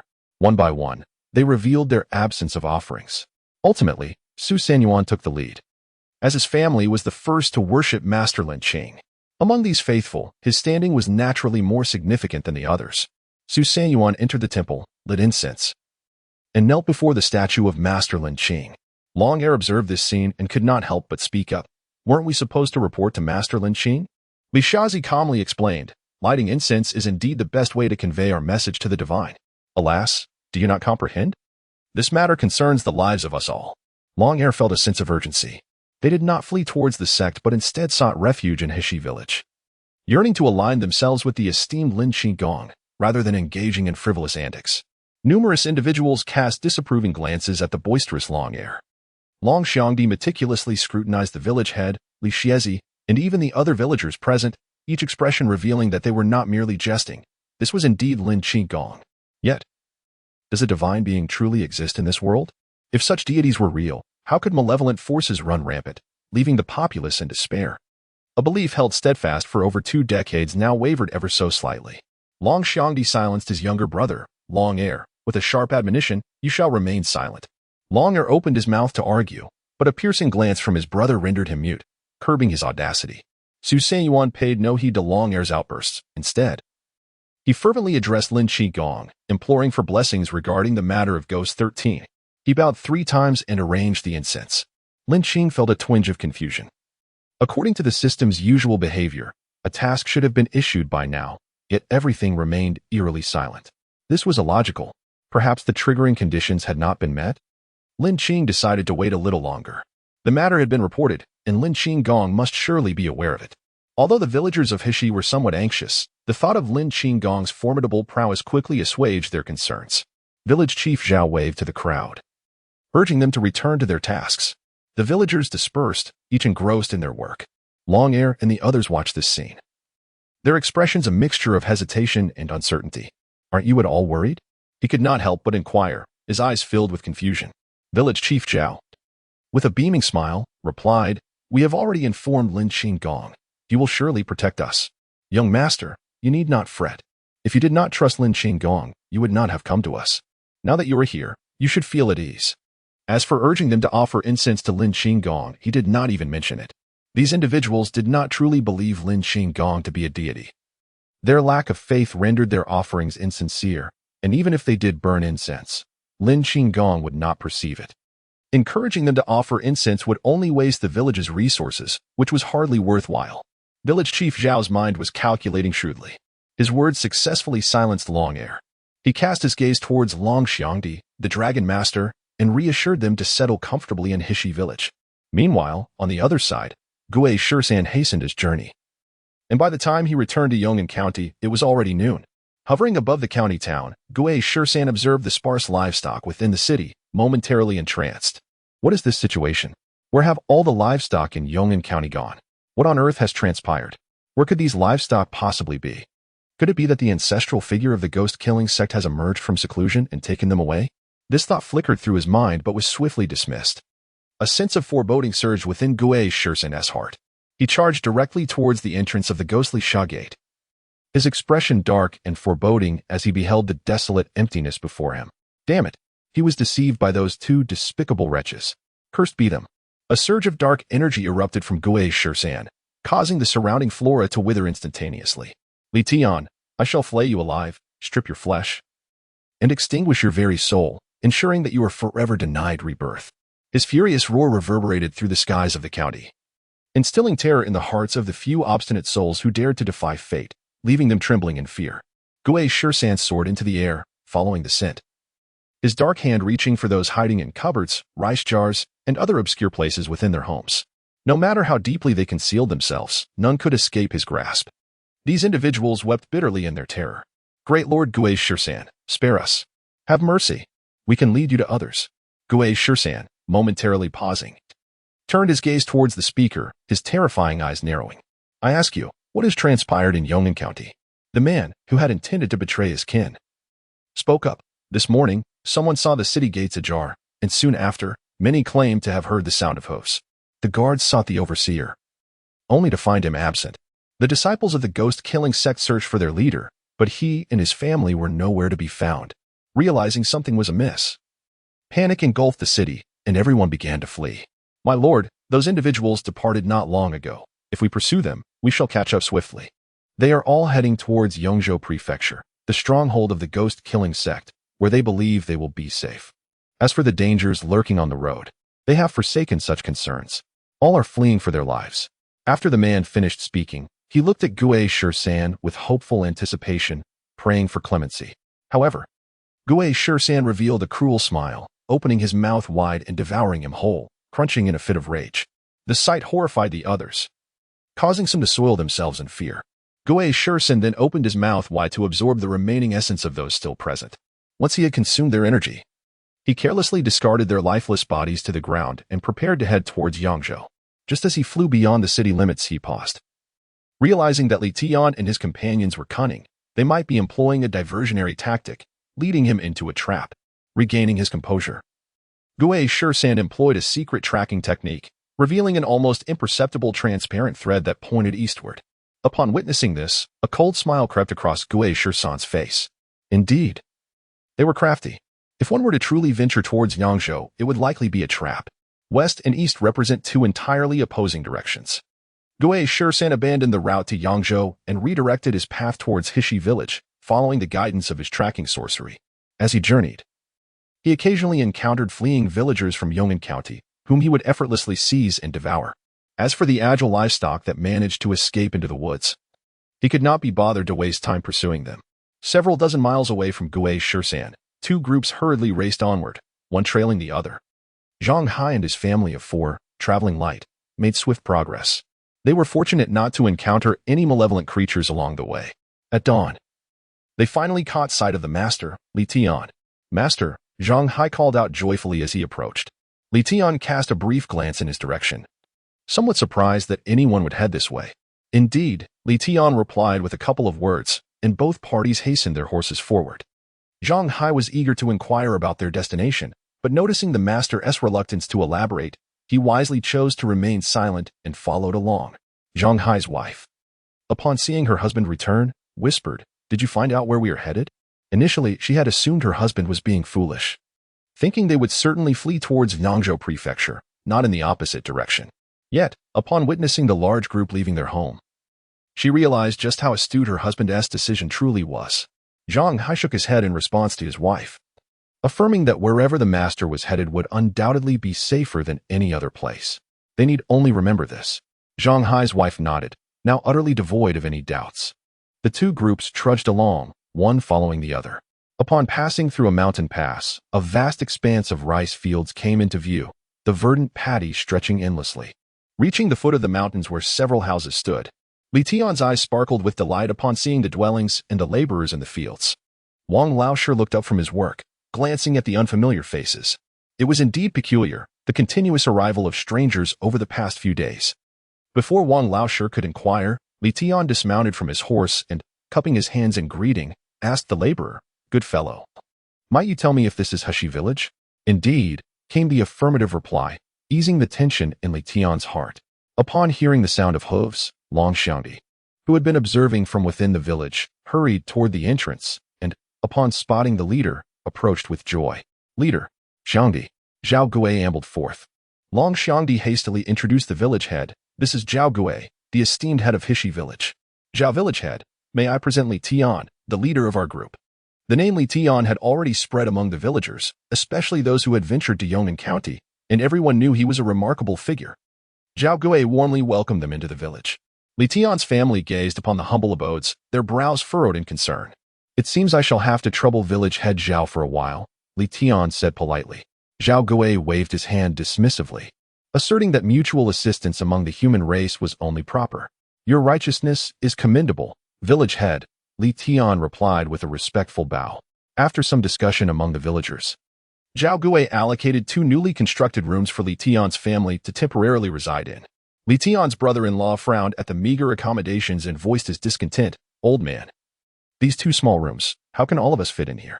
Before Zhao Gui could respond, Li Tian swiftly kicked him away. Li Tian's wife gasped in shock. "Husband, what are you doing?" She hurried over to help her brother to his feet. With a stern expression, Li Tian coldly admonished his brother-in-law. "You may act recklessly in the county town, but here you dare to behave so? Do you believe I won't break your legs?" He cast a cold glare at the elderly and young members of his household, stating that anyone dissatisfied was free to leave alongside him. The members of the Li family, taken aback, dared not even breathe. Their earlier grievances were swiftly quelled by the patriarch's fury. Li Tian's brother-in-law, supported by his sister, averted his gaze from his brother-in-law in fear, lowering his head and remaining silent. In the Li family, Li Tian's words were akin to a royal decree, and none dared to oppose him. After reprimanding his family, Li Tian turned to the village chief Zhao, offering a courteous apology, expressing his regret for any inconvenience caused. "Here, you hold the authority. Should there be any missteps on their part, feel free to inform me, and I shall impose strict consequences." Zhao Gui responded with a warm smile. "You are too kind, Master Li. Our village, being a remote and impoverished area, naturally presents discomforts for the young lords and ladies, such as to be expected. We hope you will be understanding, for our conditions are simply what they are." Li Tian's eldest daughter, Li Fei, replied with a smile, "I find this place quite pleasant. Hishi village, with its remarkable people and fertile land, is truly the best." Lin Qing, floating above, observed the scene with no surprise. Those who ascend to positions of leadership If they were to complain incessantly and point fingers immediately, would undoubtedly be the epitome of foolishness. As for old Zhao, he was no fool either. If he were to indulge this group, they might engage in untold mischief. A firm hand was indeed beneficial. Zhao Gui intended to relocate Zhang Hai to another farmer's home. But Zhang Hai declined. He surveyed the village's scale and the comings and goings of its inhabitants, along with the houses perpetually under construction, and comprehended the pressing need for housing within the village. He voluntarily expressed his willingness to sleep on the ground beneath the great tree, wishing not to impose any burden on the village. His intent was to leave a favorable impression on the people of Hushi village, especially in light of the recent commotion caused by his brother-in-law. Although Zhang Hai had made such a request, Zhao Gui, as the village chief, could not possibly allow his guests to sleep on the ground, and ultimately arranged for them to stay in the home of Su Sanyuan. Once he had settled them in, Zhao Gui took his leave, allowing them to rest on their own. After he departed, the Li family surveyed the exceedingly humble earthen hut before them, their brows furrowed in concern. It was noteworthy that even the privy at their own residence was far more luxurious than this. Li Yao, the youngest daughter of Li Tian, mustered the courage to ask, "Father, are we not leaving? Are we to stay here?" The other members of the Li family exchanged glances, having followed him without question, believing they were heading to a place of a great master for refuge. Yet, looking at the unremarkable Hishi village, they saw no sign of such a master amongst the inhabitants. "Yes, we shall stay here," Li Xiao, the eldest son of Li Tian, remarked. "But I do not perceive this place as one where a great master resides." Suddenly, a mysterious figure named Long Air emerged and addressed the group. "A great master? The one you seek is right there." Long Air pointed towards the temple of Lin Qing. Those with keen eyesight recognized the plaque hanging at the entrance. Temple of Lin Qing. What does this mean? The Li family was left in confusion. Long Xiangdi proceeded to recount the events surrounding Hishi village, placing particular emphasis on the tale of Lin Qing. They merely arrived 2 hours earlier than the hall master and his entourage. Yet, within that brief span, Long Xiangdi roamed about, inquiring with the villagers about the enigmatic figure of Lin Qing. The more he listened, the more surreal and astonishing the accounts became. Upon concluding his narration, the family of Li was left utterly astounded. A deity? Did I hear that correctly? The esteemed figure of Hishi village is a divine being? Do deities truly exist in this world? The others bore expressions of amusement, yet Li Tangzhu wore a grave countenance. Observing that his family was becoming increasingly animated in their discourse, he interjected with authority, "Silence. Who claims that deities do not exist in this world?" This declaration stunned not only Li's family, but also left Long Xiangdi in a state of disbelief. Hadn't the hall master previously shared his skepticism regarding the existence of deities? How could his stance have shifted so dramatically? Since learning about the affairs of Hishi village, Li Tian had begun to peruse the family archives, ultimately discovering scant references to deities within the pages of an ancient journal, regrettably offering little more than a few cursory notes. His wavering belief in the divine stemmed from the fact that the journal belonged to one of their most gifted ancestors, who had left it behind. In the journal, he explicitly stated that he had witnessed the manifestation of a deity. In his middle age, that ancestor had pursued divine signs and subsequently vanished without a trace. "Father, did you gloss over the last character too under the stern gaze of the clan leader?" Obediently, he closed his mouth. Lin Qing had been closely observing the members of the Li family and was elated to hear that Li Tian actually believed in the existence of deities.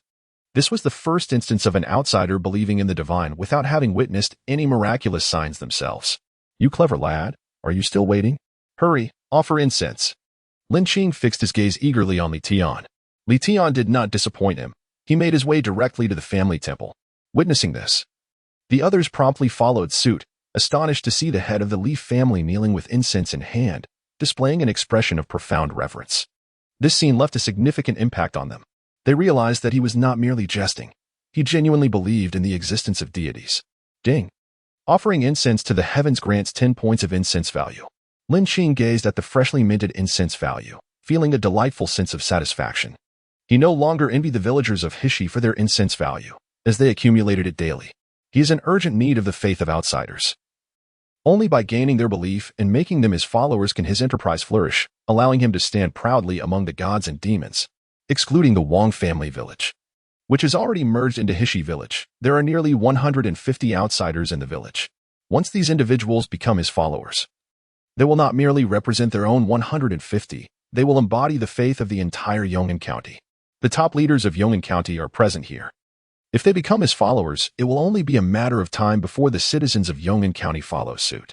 With a population of at least 20 to 30,000, the prospect of accruing such abundant faith fills Lin Qing with uncontainable joy. However, after this moment of elation, Lin Qing adopts a serious demeanor. To acquire this faith, he must first eliminate Ghost 13. Otherwise, discussions of the future are futile. Ghost 13 possesses the cultivation of a spirit communicator, and Lin Qing wonders if his divine power will suffice against such an adversary. He opens his control panel to review his data. Host, Lin Qing level, Wild God Domain, Hishi Village Divine Power, 942 Divine Arts, 1 Fingers in, upgradable. Golden Light Spell, upgradable. Spirit Division Technique, upgradable. Divine Talisman Technique, upgradable. Faith Value, points, System Store, open, available for viewing. Hishi Village has grown to 96 households, each contributing 20 points of faith daily, and it has been over half a month since the last accumulation. With this passage of time, the faith value has exceeded 30,000, steadily approaching 40,000. While over 30,000 points may seem considerable, once one opens the system store, the reality of being an impoverished wild god becomes painfully clear. According to Long and D, Ghost 13 will inevitably seek them out. So to prevent a deficit in divine power, Lin Qing decides to convert all 30,000 points of faith into divine power. Host, Lin Qing level, Wild God Domain, Hishi Village Divine Power, 3942 Divine Arts, 1 Fingers in, upgradable. Golden Light Spell, upgradable. Spirit Division Technique, upgradable. Divine Talisman Technique, upgradable. Faith Value, 6,575 points. System Store, open, available for viewing. As Lin Qing gazes at the remaining 6,000 points of faith, he hesitates whether to convert them all into divine power as well. Before he can finalize his thoughts, he suddenly raises his head towards the entrance. A foul-smelling malevolent entity is approaching. Ding. Guardian mission activated. Hishi Village is currently besieged by the malevolent spirit known as Ghost 13. As the guardian deity of Hishi Village, it is incumbent upon me to protect my faithful followers from being corrupted by these sinister forces. The conditions for the mission have been met, and thus the task is at hand. Lin Qing is not the least surprised. Without a mission, it would merely be a futile endeavor. Now that there is remuneration, it is indeed most fortuitous. Lin Qing decided to convert all 6,000 points of incense value into divine power. It is prudent to proceed with caution, better to have an excess than to fall short. Host, Lin Qing level, Wild Deity Territory, Hishi Village Divine Power, 4542 Divine Arts, 1 Fingers in, upgradable. Golden Light Spell, upgradable. Spirit Division Technique, upgradable. Divine Talisman Technique, upgradable. Incense Value, 575 points. System Store, open for viewing. With over 4,000 points of divine power at his disposal, Lin Qing felt emboldened. He floated to the willow tree at the village entrance, awaiting the arrival of Ghost 13. Meanwhile, Ghost 13, as he glided closer to Hishi Village, began to sense an eerie familiarity about the place, soon realizing it was once the location where he had raised livestock. As he approached within 2 miles, his keen nose detected a strong aura of essence ahead. Upon reaching the borders of Hishi Village, he beheld the lush green fields and the new houses sprouting like bamboo after rain, along with the familiar aura of essence. Ghost 13's pupils widened in shock. The villagers before him were none other than the livestock he had once tended. These creatures had not departed. The individual who had slain his fragment of soul and disrupted his formation had not taken them away but had instead gathered them together, continuing to raise them in his original domain. Such actions are akin to a grave insult. It is utterly intolerable. Who is this audacious fool that dares to humiliate him in such a manner? Ghost 13 was consumed by rage. This was excessive. At this moment, his desire for vengeance against Lin Qing surpassed even his disdain for those who had previously mocked him, like Li Tian. Wretches, come forth and meet your demise. Ghost 13 roared, his entire being radiating an overwhelming aura of malevolence. His voice echoed across Hishi Village, scattering the birds in the forest. The villagers, witnessing the ominous figure shrouded in dark energy, with a ghastly visage and crimson eyes that seemed on the verge of splitting, transformed into a shape both humanoid and nebulous, shifting unpredictably. Those laboring in the fields fled towards the village, while those inside their homes, like Li Jia and Long Xiangdi, emerged to gaze towards the village entrance. They beheld the sky darken in clouds of gloom, and all faces paled in unison. Ghost 13 has arrived. A terrified whisper escaped someone's lips. Li Tian's expression turned grave. He had not anticipated such haste. Indeed, it was swifter than he had imagined. Should they linger a moment longer? It is feared that these individuals would be mercilessly dispatched by the malevolent spirit known as Ghost 13. The children of the village gazed upon the terrifying apparition, some utterly petrified. Wah, the monster has come. Sudwasho stood resolutely in front of the timid children, his small face drawn into a serious expression as he earnestly reassured them, "Do not be afraid. Lord Lin Qing will protect us." The other adults of Hishi village were equally fraught with anxiety, although they were aware of Lin Qing's presence. The sheer horror of the malignant entity before them was enough to instill deep-seated fear. This dread, long nurtured by malevolent forces, was ingrained in their very bones, not easily dispelled in a mere day or two. The villagers of Hishi had witnessed the miraculous deeds of Lin Qing, which afforded them some semblance of courage. In stark contrast, the newcomers from Yong'an County had never laid eyes upon Lin Qing's prowess, and faced with the advancing terror, they found it impossible to remain composed. Long Air cast a forlorn glance at village chief Zhao, imploring, "Chief, please do not keep us in suspense. Summon a master forthwith. If he does not appear soon, we shall all perish." Li Tian's pale-faced brother-in-law echoed his urgency, "Chief, I admit my previous faults, but now, at this critical juncture, do not act out of stubbornness. Quickly, summon Lord Lin Qing. Wah, he is still young. He does not wish to die." Li Tian shot a disapproving glance at his spineless brother-in-law, longing to deliver a few kicks. Yet, he restrained his impulse, knowing the words spoken were those that echoed the sentiments of all present. Zhang Hai's wife clutched their children tightly, her voice quavering with unease. "Husband, are we to die?" Zhang Hai felt uncertain himself, having accompanied the hall master. His gaze inadvertently drifted to the hall master, whose furrowed brow sent a jolt of apprehension through him. Could it be that the hall master was also gambling on their fate? Seeing his wife's pallor deepen with fear, Zhang Hai grasped her hand, offering reassurance. "Do not fear, nothing ill shall befall us. Observe the villagers of Hushi, they do not appear as frightened." However, upon surveying the surroundings, Zhang Hai's wife noted that the villagers too were beset by terror, which only intensified her own trepidation. As Ghost 13 approached the entrance of Hishi village, the malevolent aura radiating from him threatened to consume the surrounding flora. Lin Qing raised his hand and effortlessly dispelled the ominous energy. Were it not for the cultivators, this phenomenon would have gone unnoticed. Yet Li Tian, a practitioner at the third level of qi condensation, perceived it clearly. The forces behind Hishi village had made their move. Li Tian's heart, once suspended in dread, suddenly found relief. Ghost 13 sensed the shift as well, his cold laughter echoing menacingly. Good, good, good. The realization that an unseen adversary had intervened, while remaining concealed, filled him with a sense of indignation. Damn it! Such utter disdain for others. Gui Shursan hovered in midair, surveying the scene as he cast his gaze upon Tian and the others, then glancing at the livestock he had previously reared. Well, well, well, how splendid this is. Everyone is present, all gathered here. It was not in vain that he had employed the art of tracking, otherwise he would have been oblivious to the defecation occurring above him. Cowards, what worth is it to hide away like rats? Do they dare to reveal themselves and confront me? Gui Shursan shouted into the sky above Hishi village, an aura of menace enveloping him as dark mist swirled around his form. Lin Qing looked at the boisterous Gui Shursan and rolled his eyes heavenward.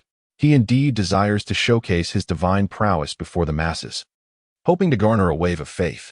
However, as a destitute wild deity, he cannot afford the ostentatious divine arts, thus rendering his aspirations unattainable. Lin Qing, too, refrained from engaging in futile conversation with Ghost 13, for the more one speaks, the graver the peril. This is an immutable truth throughout the ages. Though Ghost 13 appeared arrogant and boisterous, his consciousness remained ever vigilant, surveying the surroundings with keen awareness. His greatest aversion was to the treacherous rodents that lurked in the shadows, ready to strike. Suddenly, Gui Shursan sensed a terrifying force, and in the next moment, a golden chi character, imbued with a hint of divinity, shot towards him. Instinctively, he resisted, causing the first chi character to vanish, yet a relentless stream of golden chi characters continued to approach him. Each rune carried a divine essence. With every one he dispelled, a substantial amount of his vital blood was consumed. Something was amiss with the figures behind Hishi village. Upon realizing this, Gui Shursan wasted no time and turned to flee. Unfortunately, it was already too late for escape. The ceaseless chi characters had formed a chain, ensnaring him completely. In Lin Qing's view, having forged an irreparable enmity with the opponent, he had to either eliminate him or not engage at all. Leaving any chance for survival was out of the question. If Gui Shursan were to escape, given his cultivation level, he could easily undermine Hishi village, bringing it to the brink of ruin with a single move. Therefore, Lin Qing was determined not to grant him an opportunity to flee. He first cast the golden light spell to ensnare him, then unleashed a finger Zen technique to prevent the golden light spell from being easily countered. Lin Qing invested significantly this time, simultaneously casting 10 golden light spells. Should one be dispelled, he would immediately replenish it, launching a relentless assault to deny his adversary any chance to breathe, relying on divine techniques to suppress him utterly. Although the divine arts lacked overwhelming power individually when stacked, their combined might was not to be underestimated. Indeed, his strategy proved successful. Gui's Shirshan was subdued. The battle between Lin Qing and Gui's Shirshan unfolded unexpectedly, catching everyone off guard. Even as golden runes emerged from above the temple, their speed was astonishing, reaching Gui's Shirshan in the blink of an eye. The radiant light, even in broad daylight, was blinding. Li Tian felt a mix of astonishment and joy as he sensed the spiritual energy emitted by the golden light. The onlookers in Yong'an County were left speechless, while the villagers of Hishi gazed at the golden beams with fervor. This was the transcendent divine skill of Lin Qing. The villagers' thoughts were of no concern to Lin Qing. His sole focus was on eliminating Gui's Shirshan. After binding Gui's Shirshan, Lin Qing wasted no time, unleashing a flick of his finger that propelled forth a beam of energy. This time, he ventured a taste, releasing 2 beams in quick succession. If that failed, he would continue. The first beam pierced through Gui's Shirshan's body, eliciting a chilling scream that resonated like the most excruciating torture, sending shivers down the spines of those below. Some could not help but cover their ears to shield themselves from the auditory assault. Indeed, a single flick was insufficient to obliterate him entirely. As Gui's Shirshan exerted every ounce of strength and sacrificed a significant amount of blood essence to break free from his bindings, the chains composed of Qi characters began to shatter one after another.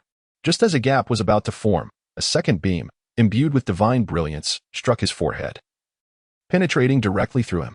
The essence of his soul began to crack inch by inch. As the fissures spread across his body, a sudden gust of wind swept through, reducing him to dust, vanishing from existence. From the moment Lin Qing made his move to the instant Gui's Shirshan was slain, the entire encounter lasted less than 5 breaths. So swift that the spectators barely registered the conclusion of the battle. Lin Qing's brother-in-law stood agape, as if frozen in time. Li Tian, Long Xiangdi, and the others felt an inner tumult that lingered long after. Zhang Hai's wife clutched her husband's hand tightly, her knuckles whitening from the intensity of her grip, revealing her shock. The onlookers who had come from Yong'an County had never witnessed such an effective and exhilarating display of one-sided annihilation. This was Gui's Shirshan, a master who had just broken through to the spirit communication realm, effortlessly eradicated. The magnitude of this revelation left everyone in attendance in a state of disbelief, struggling to comprehend the unfathomable event. Among them, Li Tian was the most affected. As a cultivator, he understood the formidable barriers between realms. Once one ascended to the spirit communication realm, even a slight elevation in realm did not imply such ease of destruction, akin to the disparity between spirit communication and Qi condensation. The prowess of the high being behind Hushi village, a deity capable of such effortless extermination, surely rendered him unparalleled throughout the entire Yangzhou region. His realm likely extends far beyond the mere threshold of enlightenment. Perhaps he has ascended to a divinely transcendent state, the likes of which remain unknown. In the presence of his opponent, Gui's Shirshan exhibited no capacity for resistance whatsoever. The ease with which he was vanquished left Li Tian in a state of exhilaration following his initial shock. With such a deity safeguarding Yong'an County, it would undoubtedly become a bastion against all malevolent forces. This notion was not lost on Li Tian alone. Long Xiangdi, Zhang Hai, and others shared in this epiphany, their breaths quickening, faces alight with unrestrained excitement and fervor. In stark contrast, the villagers of Hishi, after their moment of astonishment, soon erupted into jubilant cheers. Su Duoshu joyously proclaimed, "Lin Qing Gong is magnificent." Other children chimed in, echoing, "Lin Qing Gong is magnificent." The tranquil skies above Hishi village resonated with the innocent, youthful voices. Lin Qing glanced at the exuberant Su Duoshu and the other children below, a smile gracing his lips. Ding. Congratulations to the host for completing the task of safeguarding Hishi village, successfully protecting your followers from the malevolent Gui's Shirshan. Ding. Reward, Celestial River Divine Technique. Celestial River Technique, Divine Movement Technique. By employing this method, one may harness the power of the stars, conjuring a river of starlight beneath their feet, making the practitioner appear as if traversing the celestial expanse, a mere inch spanning 1,000 miles. Cost, 50 divine power and incense value. Lin Qi was somewhat taken aback, not expecting the reward to be the Celestial River Divine Technique. While its immediate utility seemed limited, its potential would be invaluable once his followers' influence expanded. This reward was neither particularly exceptional nor deplorable. In summary, it was passable. It represented, for the moment, the most valuable divine technique he possessed. As Lin Qing contemplated the intricacies of the celestial river technique, he mused whether it was truly intended for travel. Expending 50 points of divine power for every journey seemed extravagant indeed. For a humble deity such as himself, it was a luxury. The invocation of stellar power lingered in his thoughts, feeling far more complex than it appeared. While Lin Qing pondered his newfound acquisition, Li Shezi had already summoned all the villagers of Hishi to pay their respects, except for those who had already offered incense that day. All were obliged to express gratitude for Lin Qing Gong's protection. The villagers of Hishi departed in a flurry, leaving behind the group from Yong'an County. Lin Tian's brother-in-law, Wang Zhaohu, turned to him and asked, "Brother-in-law, do deities truly exist in this world?" A chorus of eyes turned toward him, awaiting his response. Li Tian, with a solemn and grave demeanor, began, "Previously, while perusing my family's archives, I stumbled upon a journal detailing matters of the divine. This journal was penned by our most gifted ancestor, Li Qifeng, who claimed to have witnessed a deity with his own eyes. What transpired today is before you all. Whether deities exist in this world, I implore you to consult your own hearts." The individuals present fell into a profound silence. The matter of belief rests not upon his words, but rather upon the convictions held within their own hearts. If they choose to believe, they will do so even in the absence of his speech. Conversely, if doubt prevails, even his declarations of divine existence will not sway them. Everything lies within the realm of their personal beliefs. Lin Qing cast a keen glance at the heavens. This young man appeared to possess remarkable potential, regardless of the circumstances.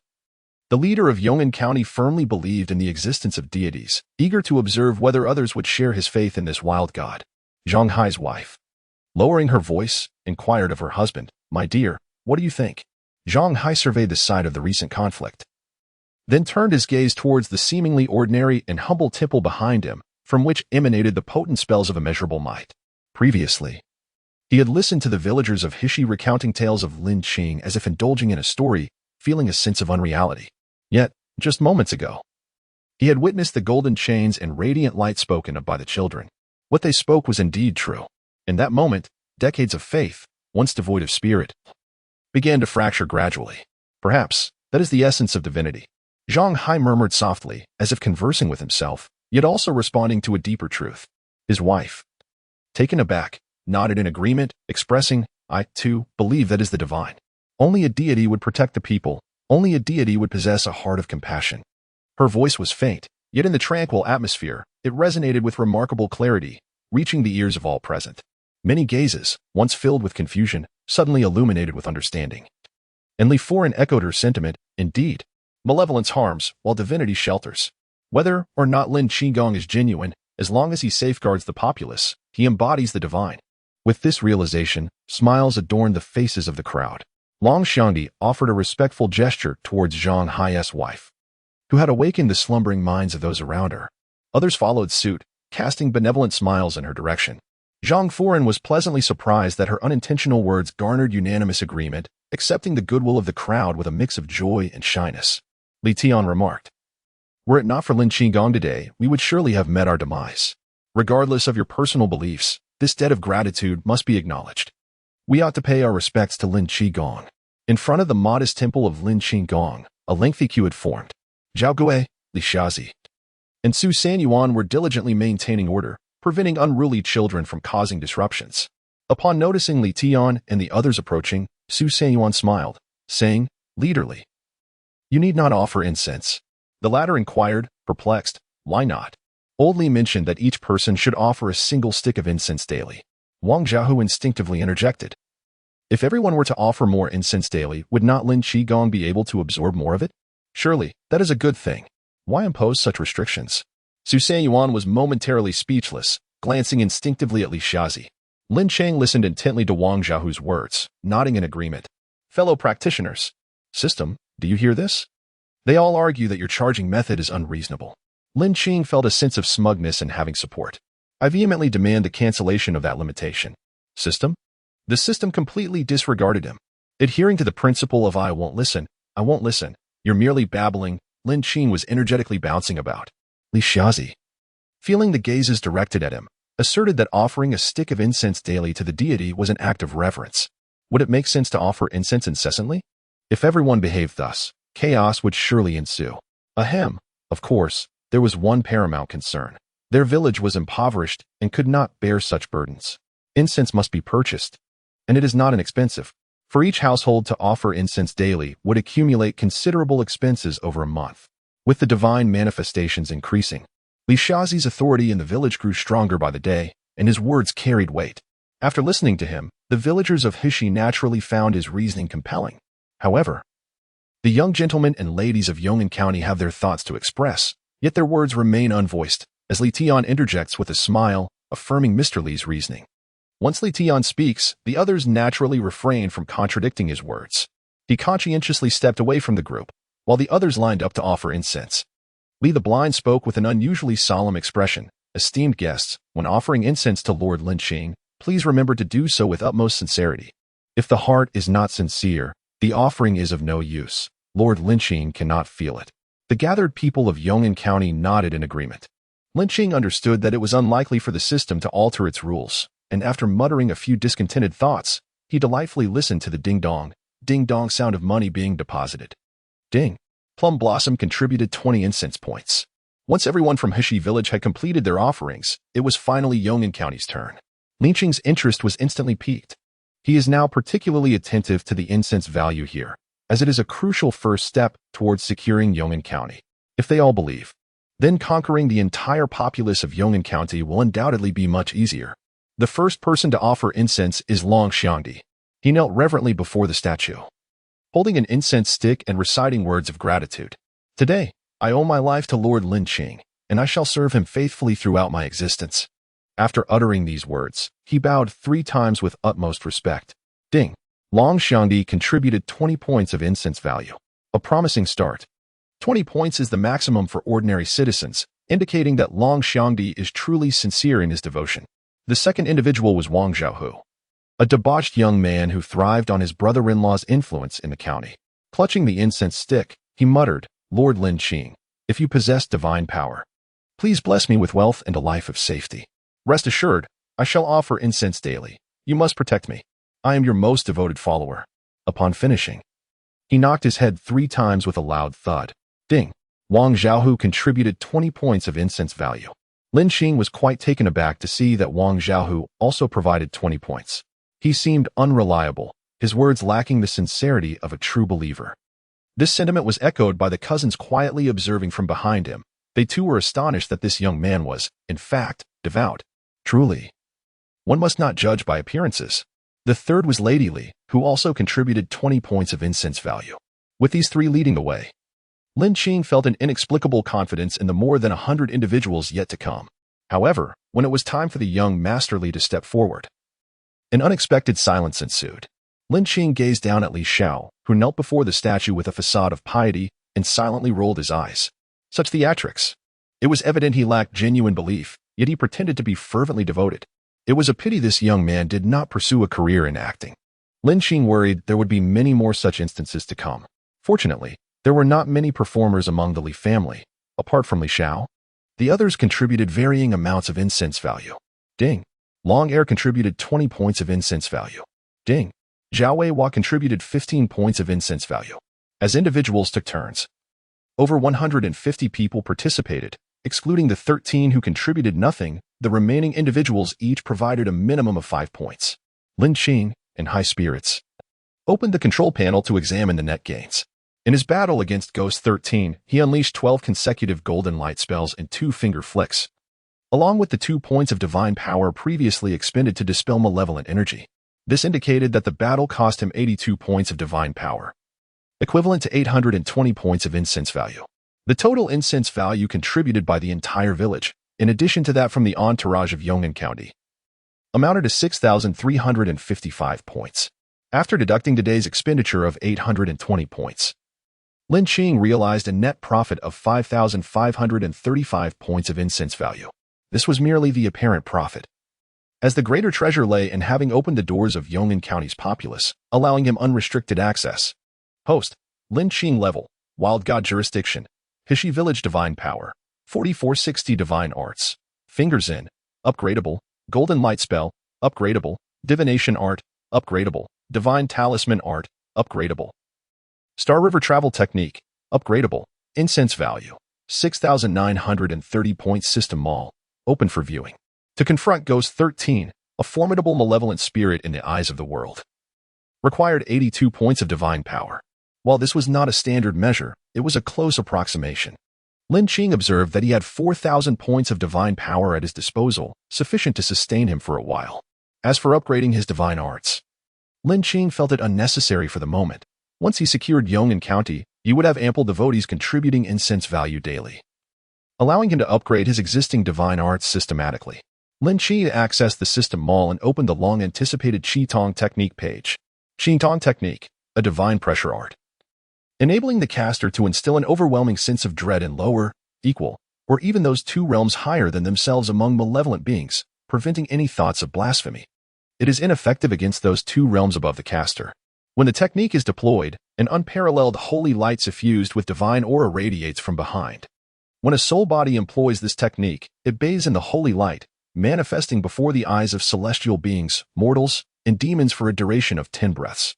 Price, 5,000 incense value. Would you like to exchange for the Qi-Tong technique? This is a splendid and ostentatious divine art. One of the tools that could aid him in swiftly conquering Yong'an County. It was imperative to acquire it. Lin Qing decisively clicked to exchange. Ding. The exchange was successful. With 5,000 incense points deducted. Host, Lin Qing level, Wild God Domain. Kashi Village Divine Power, 4460 Divine Arts. One Fingers in, upgradable, Golden Light Spell, upgradable, Split Spirit Technique, upgradable, Divine Symbol Technique, upgradable. Star River Walking Technique, upgradable, Green Light Technique, upgradable, Incense Points, 1930 System Shop, open for viewing. Lin Qing placed his hand on the upgrade option for One Fingers in, eager to discover the incense points required for its enhancement. Upon seeing a barrage of zeros flash across the screen, he averted his gaze, overwhelmed by the staggering amount. 100,000. That was an entire 100,000 incense points. Goodness, even selling himself would not yield that much. As for the subsequent figures, he decided against looking any further, as it was simply too disheartening. Lin Qing closed the system panel, opting for the philosophy of out of sight, out of mind. He glanced outside at Li Tian and Long Xiangdi, contemplating how to subtly encourage them to preach on his behalf. Direct requests were out of the question, as the system forbade it. He could only offer hints. Given that Li Tian and Long Xiangdi led a county town, their comprehension abilities would surely not be inferior to that of the blindly. Under the village's prominent willow tree, Li Tian turned to the duo, inquiring about their plans following the demise of the notorious Ghost 13, who had been eradicated by Lin Qing. Exchanging glances, Li Tian and Long Xiangdi, having witnessed Lin Qing's prowess, arrived at a singular conclusion. They wished to invite a statue of Lin Qing to be placed within Yong'an County, with Lin Qing presiding over the county. No malevolent forces would dare encroach upon Yongzhou's territory. It would become a sanctuary amidst chaos. Village Chief Zhao, Mr. to be candid. We wish to invite Lin Qing to oversee Yong'an County, Long Xiangdi articulated. We will construct a temple for Lin Qing, allowing the citizens of Yong'an to venerate him. Li Tian nodded, acknowledging, this is indeed a commendable endeavor. Village Chief Zhao agreed, stating that once the temple was erected, they could formally petition Lin Qing. If he consented, his statue could be enshrined there. Naturally, Li Tian hesitated momentarily before speaking again. I have heard that the village possesses a wooden statue of Lin Qing. Indeed, such a statue exists. It was crafted by our village's finest carpenter at Lin Qing's behest, Village Chief Zhao confirmed. Village Chief Zhao, Mr. Li, I have an unusual request. Li Tian continued. Although Ghost 13 has been vanquished, news of the county's affairs will soon spread to the surrounding malevolent spirits. Once they learn that Ghost 13 has been defeated and that no formidable guardians are present in the county, their nature will compel them to infiltrate and prey upon the townsfolk. Thus, I wish to bring this wooden statue back to the county to safeguard it. Zhao, the village chief, and Li, the blind man, exchanged a glance, comprehending the unspoken sentiments in each other's eyes. Zhao spoke, we share the same intention. The village already possesses a statue of Lord Lin Qing. Having another here serves no purpose. It would be more beneficial to bestow it upon them, thereby alleviating some of the suffering of the people. Li and Long then rose, bowing respectfully to the two. On behalf of the citizens of Yong'an County, we extend our heartfelt gratitude. Zhao Gui hastily urged them back onto the stone bench. We are all from Yong'an County, all flesh and blood. If we do not assist our kin, how are we any different from those cold-blooded, heartless demons and spirits? Once their matters were concluded, it was time for Hishi village to speak. We, too, have a humble request. Please, go ahead. You have witnessed the original statue of Lord Lin Qing, which is crafted from clay and has suffered extensive wear over the years. We were contemplating the creation of a new statue for Lord Lin Qing. Yet we are uncertain about the most suitable material. Are there any skilled sculptors within the county? Long Xiangdi confidently assured us that this matter would be handled with utmost care. We shall provide the finest for Lord Lin Qing. However, our financial resources are somewhat limited. Zhao village chief admitted with a hint of embarrassment. As for the monetary aspect, I shall take responsibility, Long Xiangdi reiterated. Li Xiazi, however, firmly shook his head in refusal, stating, Brother Long, this is not acceptable. Since it is our village of Hishi that is crafting the statue for Lord Lin Qing, the funds must originate from the village. This is our expression of reverence and sincerity towards the deity. We cannot entrust this to others. Currently, our village can contribute 120 taels, which is the result of everyone tightening their belts. The largest portion comes from Zhang Dai, who alone contributed 40 taels, followed by a few from Li Erbao's family. Very well, we acknowledged. We shall remember this. Today, we cannot stay overnight. We must hasten our return to the county to ensure stability there. Their primary concern now revolves around the well-being of the citizens in the county town. Should the entire populace flee, they must find a way to reunite the people. In essence, the two of them have numerous matters to attend to. It is inadvisable to linger in Hishi village. The longer they delay, the greater the peril for those who have escaped. If the populace vanishes, the county town would become utterly meaningless. Li Xiazi and Zhao Gui naturally comprehend this principle and do not wish to retain them. Before departing, Long hesitantly approached Li Xiazi, whispering, Mr. Li, I wonder if you possess any more of the protective talismans you previously bestowed upon me? To preempt any misunderstanding that he desired to take advantage of his generosity, he quickly added, I am willing to purchase them. Li Xiazi was about to decline, as the talisman was a precious gift from Lord Lin Qing, and such items were scarce. Each piece lost was one less available for sale. However, before he could voice his refusal, Li Xiazi's spirit was abruptly drawn into a dream by Lin Qing. Upon recognizing the familiar surroundings, his heart swelled with excitement. Lord Lin Qing had summoned him once more. Among all in Hishi village, only he held such privilege. Suppressing his enthusiasm, Li Xiazi respectfully bowed his head in greeting, awaiting Lord Lin Qing's directive. Lin Qing, wary of overstepping and risking the exposure of his plan to sell the exorcism talismans, refrained from speaking too freely. He directly produced 5 talismans for exorcism, 3 protective amulets, 1 talisman for home protection, and 1 talisman for clarity of mind. The golden talisman serves to repel malevolent spirits and also acts as a warning. The red amulet provides safety and ensures that no evil dares to approach. The blue talisman protects the home, safeguarding the residents and ensuring peace, deterring even minor spirits and apparitions. The purple talisman aids in dispelling the illusions cast by supernatural entities, preventing one from being ensnared by their deceptions.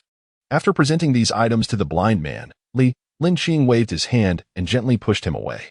The rest depended on Li's perception. Long Xiangdi conversed with Li, but soon the man became unresponsive. Mr. Li? Long Xiangdi waved his hand in front of his eyes, noticing that Li's gaze did not shift even slightly. And he inwardly lamented the situation. Could it be that he had been bewitched by a ghost? This thought quickly dissipated. Perhaps such an occurrence could happen elsewhere, but certainly not in Hishi village, where Lin Qing held sway. Uncertain of the situation, Long Xiangdi was about to seek out others in the village for clarification when Li suddenly moved. As his eyes blinked open, he astonishingly revealed 10 divine talismans in his possession. Long Xiangdi was immediately captivated by the talismans, staring at them intently, wishing to claim them as his own. After all, these were life-saving charms, akin to possessing an additional life. Struggling to divert his gaze, Long Xiangdi inquired with concern, Mr. Li, what just transpired? Li replied with a smile. Lin Qing summoned me just now. A wave of shock and joy washed over Long Xiangdi, particularly as he beheld the 10 talismans, leading him to exclaim instinctively, could it be that these talismans were entrusted to you by Lin Qing for me? Li chuckled inwardly at the audacity of the man, recognizing the boldness of his assumptions. Wait a moment. A sudden insight struck Li as he grasped Lin Qing's intentions. After bestowing the talismans, Lin Qing had promptly sent him away, leaving little time for contemplation. Long Xiangdi's words illuminated the situation for him. When Long Xiangdi sought to inquire about purchasing the talismans, Lin Qing had already presented him with 10. Had Lin Qing intended to gift them to Long Xiangdi and his companions, he could have simply brought them to the divine abode. Li and the others viewed that deceptive space as Lin Qing's divine realm. However, since Lin Qing did not do so, only one possibility remained. Lin Qing intended for him to sell these 10 talismans to Long Xiangdi and the others. With this understanding of Lin Qing's divine intent, Li knew he must strategize carefully to sell these talismans at a premium. He unceremoniously interrupted Long Xiangdi's musings, exclaiming, "Brother Long, you truly have a penchant for jest." Long Xiangdi was not a fool. He quickly grasped the situation and chuckled. If blindly could comprehend it, how could Long Xiangdi possibly be oblivious? Upon realizing that this was what Lin Qing had prepared for them, Long Xiangdi felt a surge of joy within him, signifying that Lin Qing was concerned for their well-being. "Brother Long, we are all on the same side now. I shall not beat around the bush with you. The value of these divine talismans is something you must be well aware of." Long Xiangdi nodded in agreement, understanding that these items were priceless in the market. "Mr. Li, please state your price. We shall accept any figure you propose." He exuded an air of confidence, as if to say, "Feel free to name your price." In truth, Long Xiangdi was secretly pondering whether Lin Qing had already assigned a value to these talismans. If he were to mention a price lower than Lin Qing's, it would inadvertently offend him, making Lin Qing think he underestimated their worth. Such a foolish act was something he would never commit. It was better to let Mr. Li take the initiative, transforming the passive into the active, ensuring no one was offended while securing a favorable deal. Even if Lin Qing had set a price, it likely wouldn't be exorbitant. If it were truly outrageous, they would be unable to afford it, contradicting Lin Qing's initial intentions. Which is why he felt emboldened to speak thus. Long Xiangdi had calculated all these subtleties quite clearly in his mind.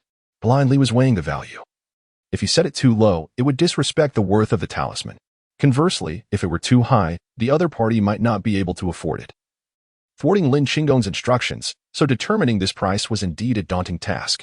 The ghost-killing sect offered 3 tiers of protective talismans: high tier, mid-tier, and low tier. Even the high-tier talismans could not be compared to the divine talismans, correct? Long Xiangdi nodded. Indeed. Then how about setting the price at 700 taels? Based on the high-tier protective talismans from the ghost-killing sect, Lin Li had initially considered quoting 1,000 taels per piece, but that figure felt excessively high.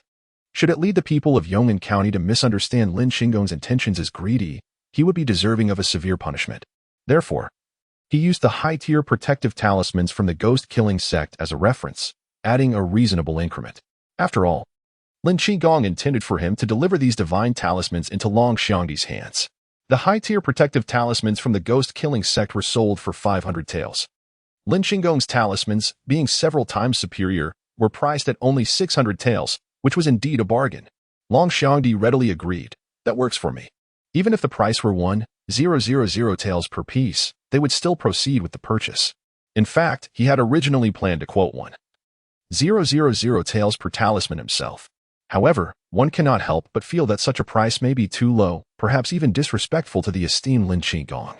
Yet now, upon hearing that it only requires 600 taels, Long Xiangdi is profoundly moved. Lin Qing has truly shown them unparalleled kindness. Without hesitation, Long Xiangdi retrieves 6,000 taels in banknotes from his bosom and hands them to Li Xiazi. Li Xiazi meticulously elaborates on each uniquely colored talisman, explaining their types and functions. After taking notes, Long Xiangdi cannot help but exclaim how exceedingly generous Lin Qing has been to them. His gaze swept over the 6,000 taels of silver notes. Li the Blind was momentarily taken aback, but soon comprehended the situation. The villagers of Hishi had pooled together their resources, managing to gather just over 120 taels of silver, an amount painstakingly contributed by everyone. Lin Qing had observed this, which is why, when Long Xiangdi inquired about purchasing divine talismans, Lin Qing generously provided him with 10.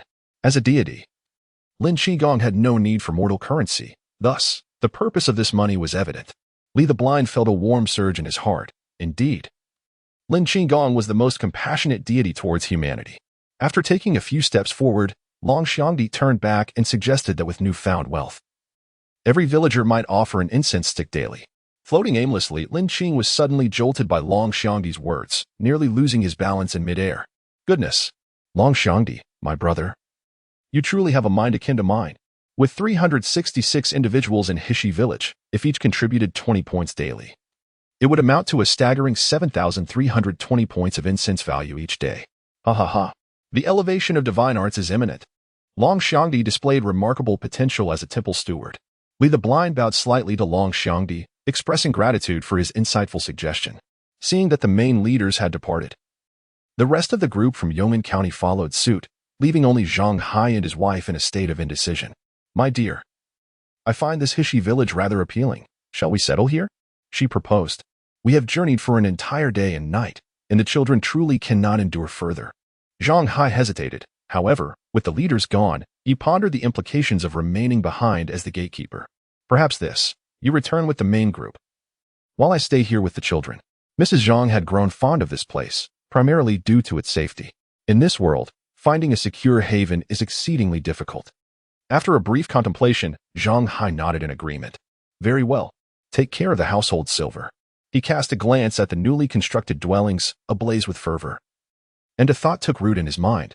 Perhaps he could inquire with the village chief about the possibility of acquiring a residence in Hishi village.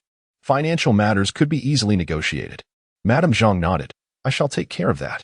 This notion was not exclusive to the Zhang family. The Long family, too, had left a small contingent behind, aspiring to secure a spot in Hishi village.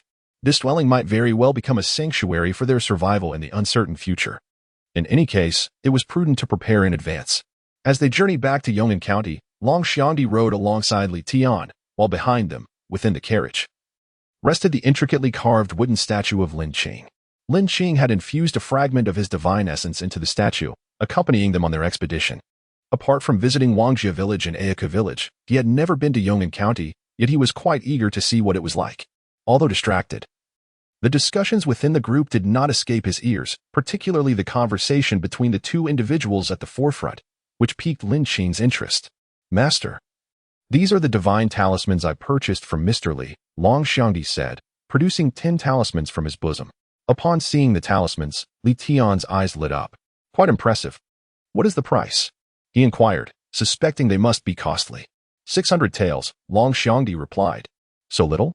Li Tian was somewhat surprised. But after Long Xiangdi explained the circumstances, his brow furrowed in understanding. It became clear that Lin Qing intended for them to swiftly win over the populace of Yong'an County, thereby increasing his followers. Anyone capable of holding the position of a master could not be foolish. A moment's reflection revealed the deeper implications. Even if one were to err, it would be of little consequence, as they were not engaging in malevolent acts. Inaction, however, would be the most lamentable and futile course. Should one lose their worth in the eyes of the divine, new agents would be sought. The individuals from Hishi village exemplified this truth. Those frequently summoned by the divine were invariably wise, while the less astute, even if fortunate enough to be summoned once or twice, would find their opportunities dwindling thereafter. Such insights were not spoken of openly. Rather, they were gleaned through careful observation. Fortunately for Lin Qing, he lacked the ability to read minds.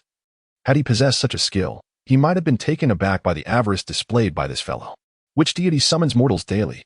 As a destitute wild god. Was it truly easy to earn offerings? Long Xiangdi remarked that if they were to worship Lin Qing, it would inevitably provoke the sect. Should the sect pursue the matter, a fierce battle would likely ensue. Moreover, the malevolent spirits that came to the county at night to siphon blood would surely be repelled by Lin Qing.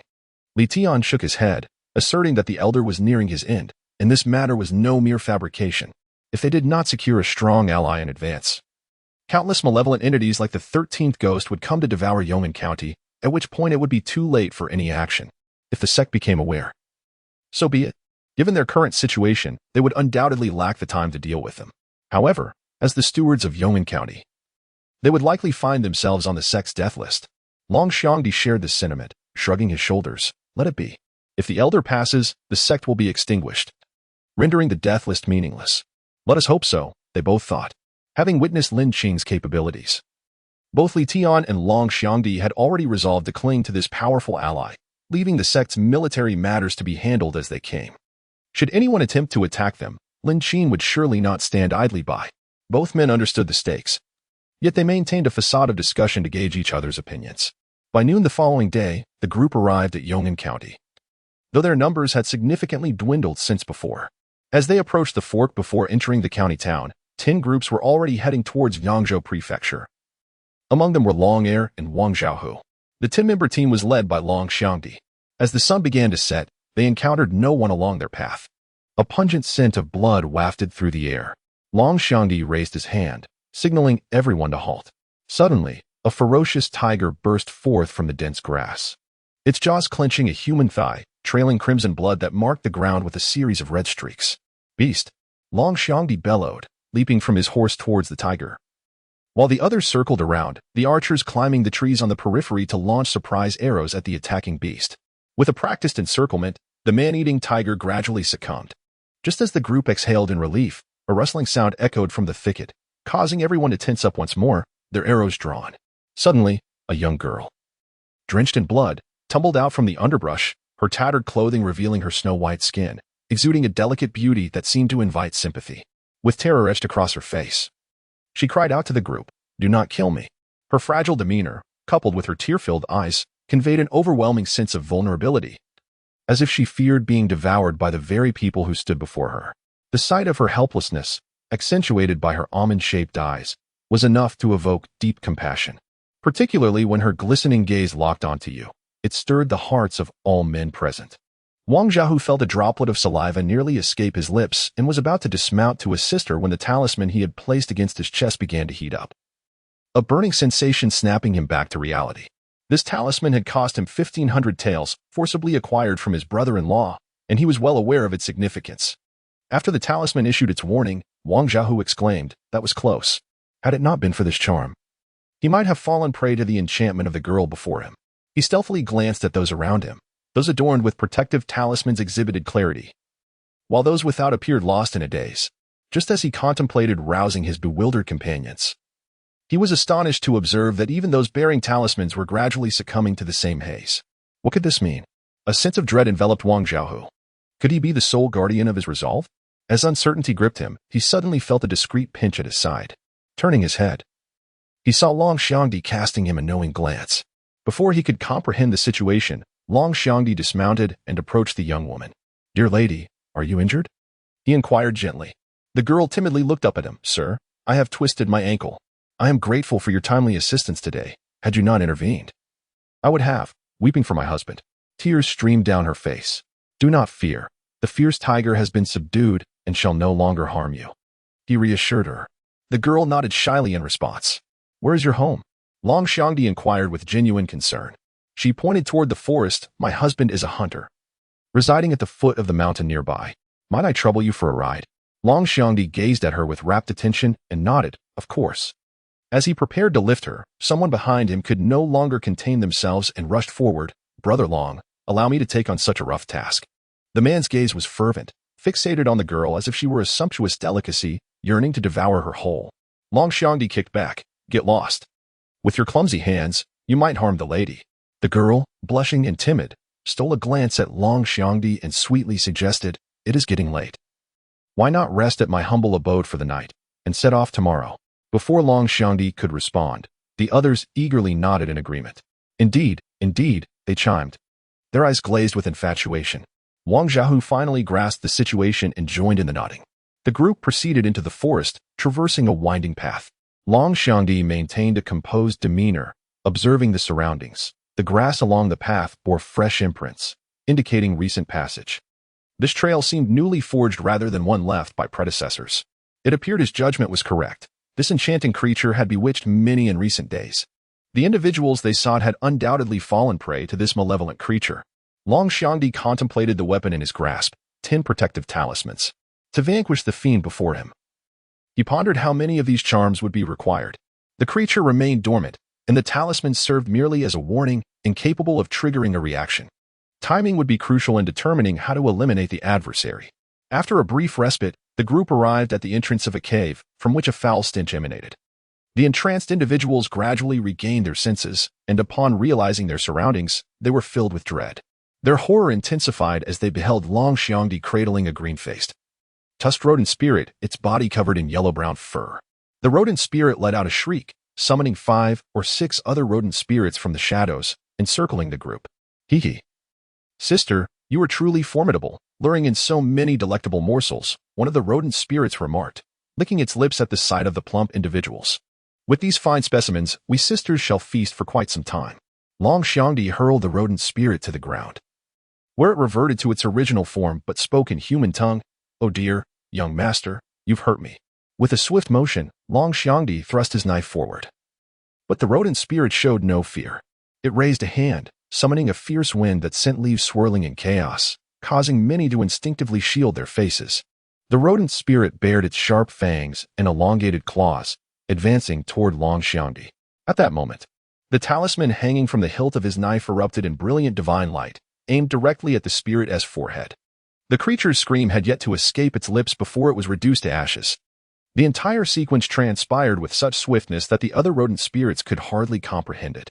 They sensed the peril posed by that divine radiance. Lin Qing's piercing gaze fell upon the remaining spirits, and they quickly grasped the gravity of their situation. "Run!" they cried out. "We have been ensnared." In the face of absolute power, all schemes and deceptions proved futile.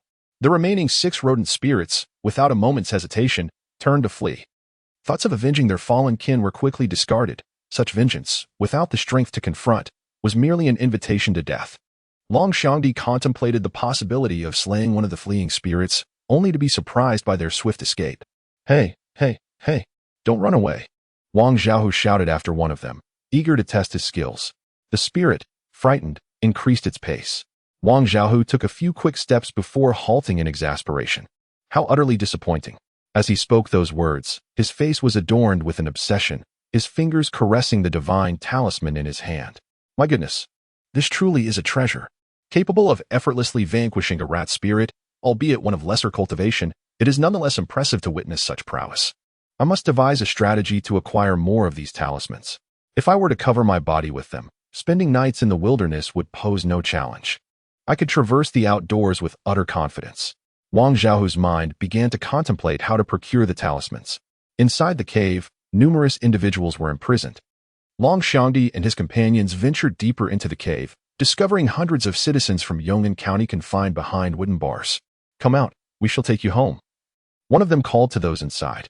Yet, there was no response. Instead, they cowered in fear, shrinking back as if trying to disappear.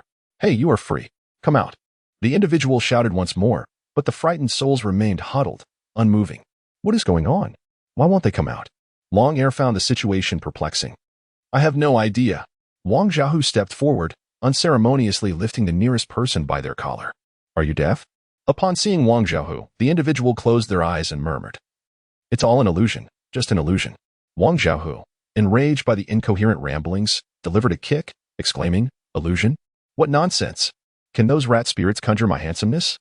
Are you itching for a beating? I've come all this way to rescue you, and you expect me to coax you out one by one?" With a kick for each, he stood with his hands on his hips, exuding arrogance. Witnessing Wang Xiaohu's demeanor, someone in the crowd could not help but speak up. Could he truly be the hall master's brother-in-law? It must be him. Even the rat spirits are not foolish enough to conjure him to save us. Upon hearing this, the previously terrified individuals suddenly appeared enlightened, eagerly looking towards the figures outside. "Are you truly real?" Wang Xiaohu, with hands on his hips, was torn between anger and joy. "What do you mean by that? Do you look down upon me?" Lin Qing, placing a hand on the agitated Wang Xiaohu, addressed the crowd. "Yong'an County is safe now. You may return home." Before Lin Qing could continue, Wang Xiaohu took a swift step forward, flashing a disarming smile at the crowd. "Do you know who has saved you?" "it.The hall master?" Someone instinctively replied. Wang Xiaohu rolled his eyes at the individual and thundered, "Wrong. Completely wrong. The one who saved you is Lin Qing. Do you know who Lin Qing is?" Without waiting for their response, Wang Xiaohu proclaimed, "Lin Qing is a divine being descended from the heavens, here to rescue us from peril. You must remember that your lives are preserved solely due to Lin Qing. Were it not for him, you would have become mere fodder for the vermin.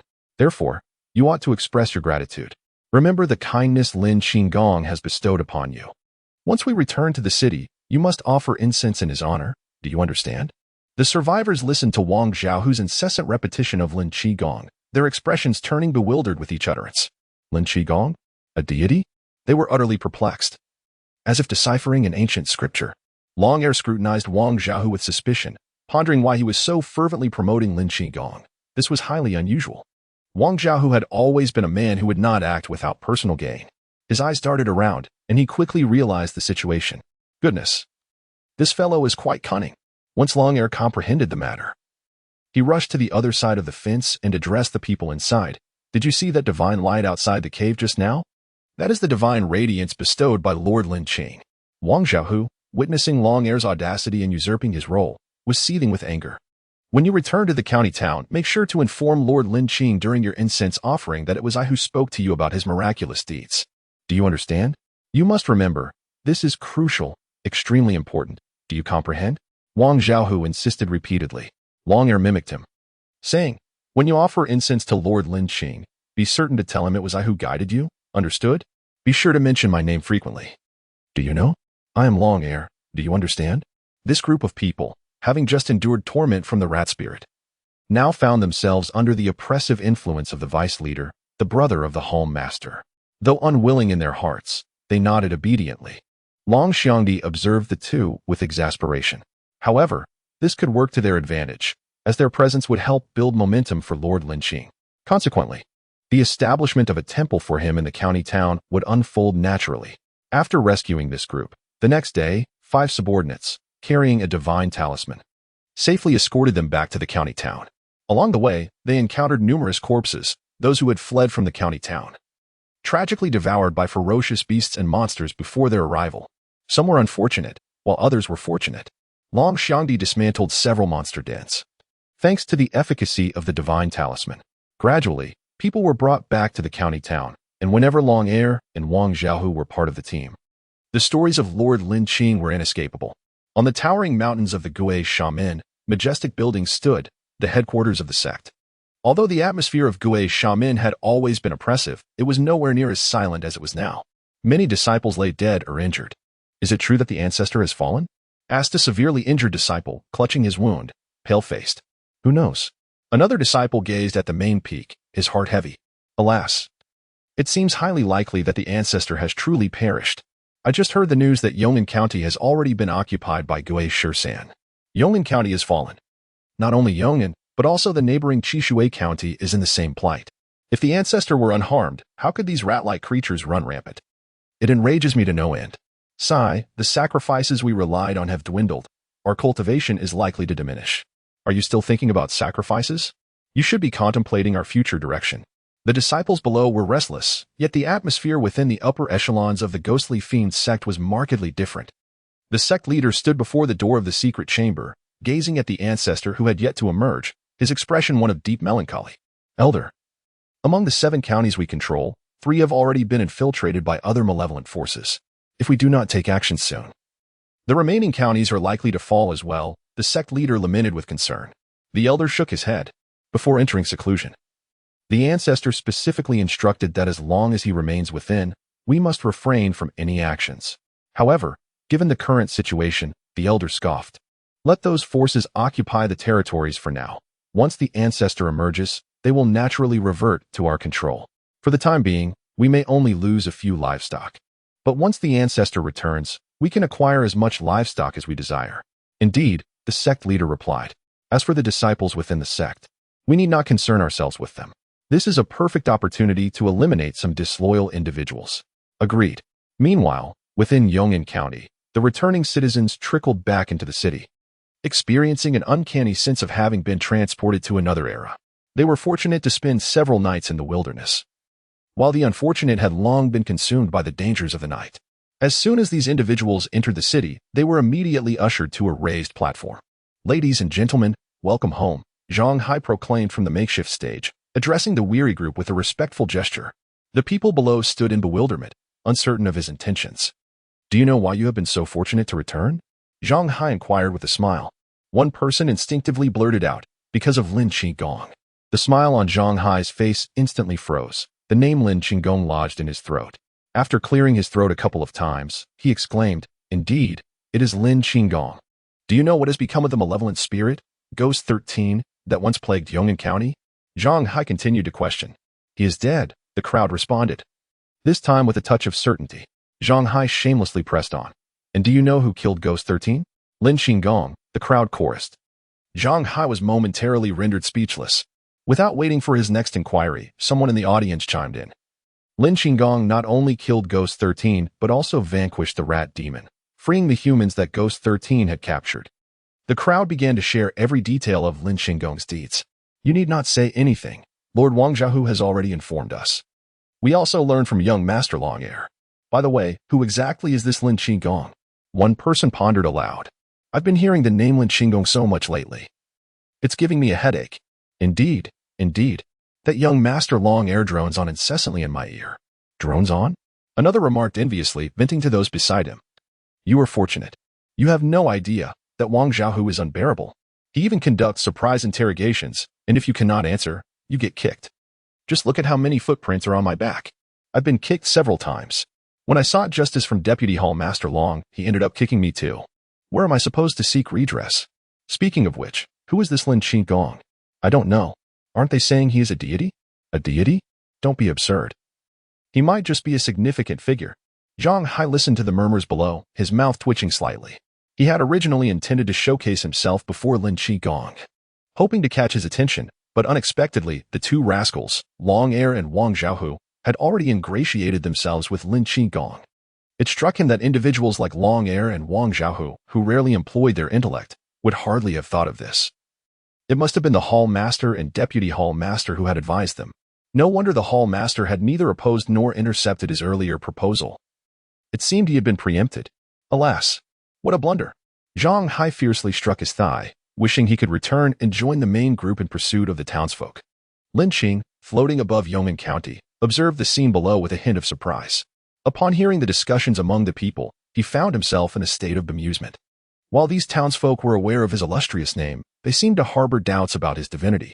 Indeed, the title of deity must be earned through one's own deeds. Yet, it must be said that Wang Zhaohu and Longhair were quite adept at navigating the situation. At times, a bit of flamboyance can indeed be advantageous. Whether it was Li Tian, Zhang Hai, or Wang Zhaohu, Lin Qing was acutely aware of their thoughts.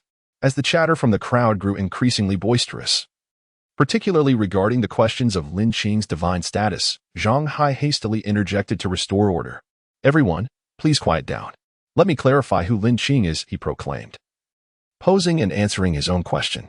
Lin Qing is indeed a deity, a veritable divine being, witnessed by me and the Hall Master, as well as the people of Hishi Village. There is no mistake. Your very survival is owed to Lin Qing. Now, since you all acknowledge Lin Qing, I kindly ask you to proceed to the temple across the street and offer a stick of incense in gratitude for his life-saving grace.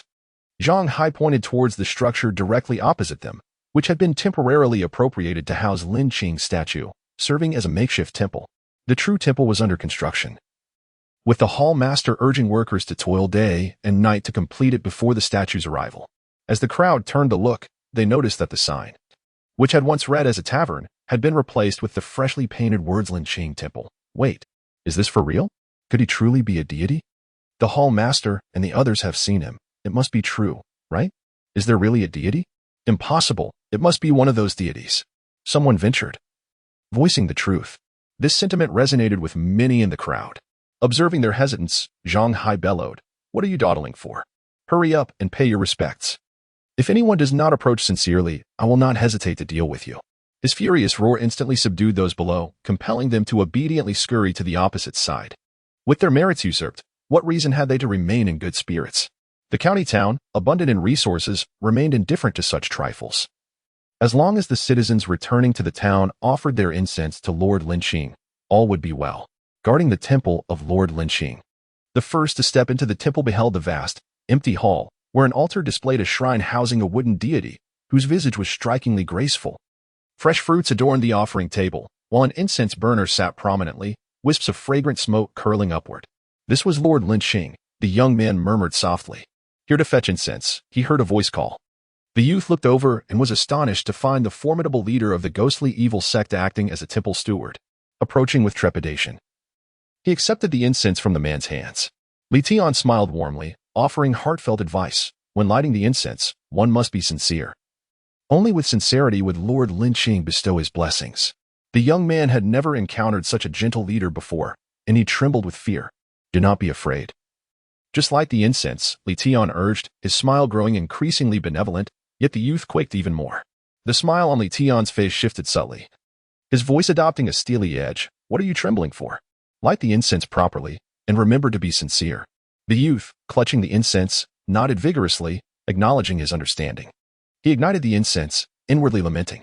There was surely something amiss with this incense. Once he finished, he would undoubtedly be drained of his vitality or lifespan. This Lord Lin Qing was certainly no deity, but rather a malevolent spirit. Otherwise, why would he compel offerings? The citizens of Yong'an City, standing behind the youth, shared a similar line of thought. They whispered among themselves, now we no longer shed blood, but instead resort to lighting incense. One wonders what will be lost after this. Who knows? Came the reply. We'll find out after the incense is lit. Let us hope it is not our lifespan. Initially, Lin Qing felt quite pleased. Perhaps most would not believe in his divinity. Yet, he held hope that those with pure hearts might indeed believe, thus increasing his incense offerings.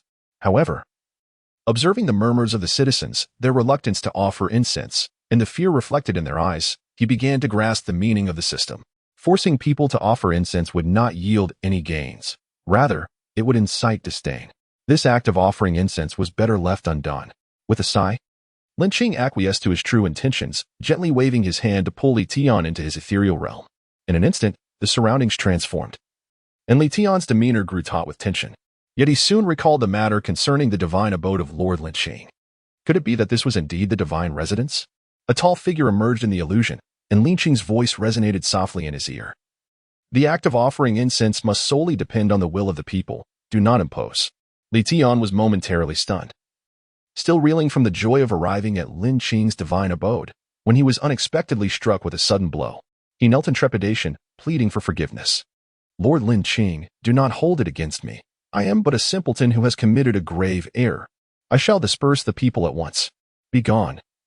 Lin Qing waved his hand dismissively. The illusory scenery dissipated, and reality came rushing back. Li Tian gazed upon the familiar surroundings, his heart trembling. He never anticipated that his good intentions would lead to such misfortune. Casting a glance at the statue of Lord Lin Qing, he inhaled deeply, rose to his feet, and addressed the trembling incense-bearer. There is no need for further offerings. The man stood frozen in surprise. Li Tian turned towards the queue behind him, proclaiming, everyone may return to their homes. The citizens, bewildered by the unfolding events, exchanged puzzled glances. Even those stationed at the entrance to maintain order were equally perplexed. Seeing that the crowd remained rooted in place, Li Tian raised his voice once more, this time channeling his spiritual energy. By the decree of Lord Lin Qing, offering incense is entirely voluntary. Those unwilling to participate may leave at their discretion. Those who wish to remain may do so. He repeated this proclamation 5 times, ensuring that every ear caught his words. A cautious voice emerged from the crowd, masterly. Is this truly the case? Can we really leave? Li Tian nodded solemnly, affirming, indeed, you may depart. With this confirmation, the previously orderly queue erupted into chaos as the citizens hurriedly dispersed, many tossing their lit incense to the ground in haste, fearful that a moment's delay might alter the situation. Observing the now desolate temple, Li Tian's brow furrowed with displeasure, yet his anxiety deepened. In that moment, he began to grasp the intent of Lord Lin Qing. Indeed, he had erred. Lin Qing surveyed the swiftly emptied temple, a mix of amusement and irritation playing on his features. Ding. Congratulations, host, for comprehending divinity. You are rewarded with divine blessing. Divine blessing? All beings bestowed with divine favor are granted fortune and ease in all matters. Lin Qing was momentarily taken aback, surprised by this unexpected boon. Host, Lin Qing level, wild deity domain, Hishi village divinity, 5 divine power, 4460 divine arts, 1 finger zen, upgradable, golden light spell, upgradable, spirit division technique, upgradable, divine talisman technique, upgradable, starry river technique, upgradable, azure light technique, upgradable, divine blessing, upgradable, incense value, point system mall, now open for viewing. The financial influx from Hishi village was quite substantial. Indeed, blindly it heeded Long Xiangdi's advice, directing the villagers to offer incense daily, raking in over 7,000 incense points each day, coupled with the family members of the residents remaining in Hishi village. The total daily earnings reached approximately 7,500. In just 2 days, this amassed a total of 15,000 incense points. One must admit, there is strength in numbers. Lin Qing scrutinized the upgradable notation accompanying the divine blessing, pondering, is this blessing subject to enhancement as well? Today, despite the absence of any tangible gains, the system bestowed upon itself a consolation prize, which was rather delightful. Previously, Lin Qing had anticipated a reward from the system after witnessing the completion of the temporary temple. Yet it did not materialize. Today, devoid of any expectations, a pleasant surprise unexpectedly arrived. The system indeed possesses a knack for surprises. Just as Lin Qing was about to close the control panel, his gaze caught sight of an additional item on the interface. Divine Essence. 5. What purpose does this divine essence serve? Lin Qing's finger hovered over the cursor, but no explanation was provided. The system remained unresponsive. He scrutinized the term divine essence with a furrowed brow, pondering whether it signified what he feared it might. Regardless, he decided to wait until its growth revealed its true nature. In the village of Ligia, once home to Li, a somber cloud loomed over the inhabitants, each person appearing frail and feeble, as if a mere gust of wind could topple them. A young man stumbled back into the village, shouting, "It's terrible! It's terrible! The people of Guzi village are all dead." What? This marked the third village they had heard of that had perished overnight. Guzi village lay merely a few dozen miles from Ligia. At this rate, calamity would soon befall them as well. What were they to do? Would it soon be their turn? Panic etched across every face. Someone proposed, "Village chief, should we not flee?" "Indeed, let us escape." "Where shall we go?" The village chief lamented. "The county town is sealed. We cannot enter." "To flee aimlessly is to invite our own demise," came the pessimistic reply. "Perhaps it won't reach our village?" Someone suggested hopefully. "Yes, perhaps we are not chosen. Perhaps the adversary is satiated, and we may evade disaster." In this vast world, it felt as though they had been forsaken, left with nowhere to turn. How naive. Someone scoffed, half laughing, half crying. "Staying here is surely a path to death." Sighing, one lamented. "Had I known, I should have left with Li. Indeed, did not Li mention that the place called Hushi village is protected by divine favor? As soon as Li's name was mentioned, the collective memory stirred. Before more could voice their thoughts, a derisive voice interjected, "Do you truly believe in such deities? Those with Li are likely dead elsewhere." The scoffer had barely uttered a few words when someone silenced him. "Hush! How can you claim they are dead? Have you seen their bodies? Why not hope for their safety instead?" "Exactly. I believe we should venture to Hishi village. What if it truly is as Li described? What if there are indeed deities there? Rather than awaiting our demise here, it would be more prudent to venture to Hushi village and seek our fortune," suggested Li Liang. His hopeful gaze turned towards the villagers, yearning for their agreement with his thoughts. The mere notion of departing from the village to an uncharted realm rendered everyone speechless. Li Liang, filled with anxiety, implored, "Could you at least utter a word?" He yearned to depart, unwilling to linger any longer in this place. The proximity of Guzi village to their own felt akin to a knife poised against his throat, ready to descend at any moment. The recent deaths in Deku village could be dismissed as mere accidents, yet the incessant occurrence of such events could hardly be attributed to chance. It was evident that a more formidable force had set its sights upon them, intent on devouring the nearby hamlets. If they wished to escape death, their only recourse was to flee. Li Liang scrutinized the crowd, inquiring if anyone wished to accompany him to Hishi village. Once more, the atmosphere descended into a suffocating silence. Li Liang was anxious. He did not wish to sit idly by and await his demise, nor did he desire to remain stationary in resignation. However, the thought of leaving solely with his family filled him with trepidation. Remaining in the village was tantamount to waiting for death. Why not venture forth? What if there lay a path to survival? What if Erbao's words held truth? Surely this was preferable to passively awaiting death. With mounting urgency, Li Liang implored them once again. Someone hesitantly spoke up, "But where is Hishi village? Which way do we go?" This question rendered Li Liang momentarily speechless. Another voice chimed in. "We know only a name, but how do we find it? Are you planning to lead everyone around like headless chickens? We might find ourselves lost and devoured by spirits along the way." Indeed, venturing into the unknown could easily result in self-destruction. It seemed wiser to remain at home. What if that malevolent entity had no interest in them? Some clung to a sliver of hope, voicing their dissent. A timid youth raised his hand. "I know where Hishi village is." The crowd turned their gaze toward the boy. "Xiao-san, you know?" Li Liang's eyes sparkled with anticipation. The boy, known as Xiao-san, nodded yes. After Bao and the others left, I visited his home and saw a wooden plaque on the table. It bore a map and some writing. One character was identical to the word village on the large stone tablet at our village entrance. "Where did you place that object?" Li Liang urged. "Xiao-san, you mustn't speak carelessly. Don't mistake Bao's doodles for a map," another cautioned. "Do you even know what a map is, child? You shouldn't make unfounded claims." Nevertheless, Li Liang and those eager to leave seized upon this lifeline, pressing Xiao-san for details. "Xiao-san, take me to retrieve that object." The boy nodded in agreement. Upon their return, Li Liang's face radiated with excitement. Village chief, come quickly. Does this not indicate Hishi village? Is this not a map to Hishi village? Their experience was limited, and they could only consult the most knowledgeable villager, the village chief. Upon receiving the wooden plaque, Chief Li observed the rudimentary topographical map sketched in charcoal on its smooth surface, with the words Hishi village inscribed at the top. Chief, what do you think? Is this the map of Hishi village? Li Liang inquired anxiously, while the others awaited with bated breath. Chief Li contemplated denying it. Yet he feared that his selfishness might endanger the lives of everyone. He nodded, indicating that it was a map of Hishi village. Following the paths marked upon it would lead them to their destination.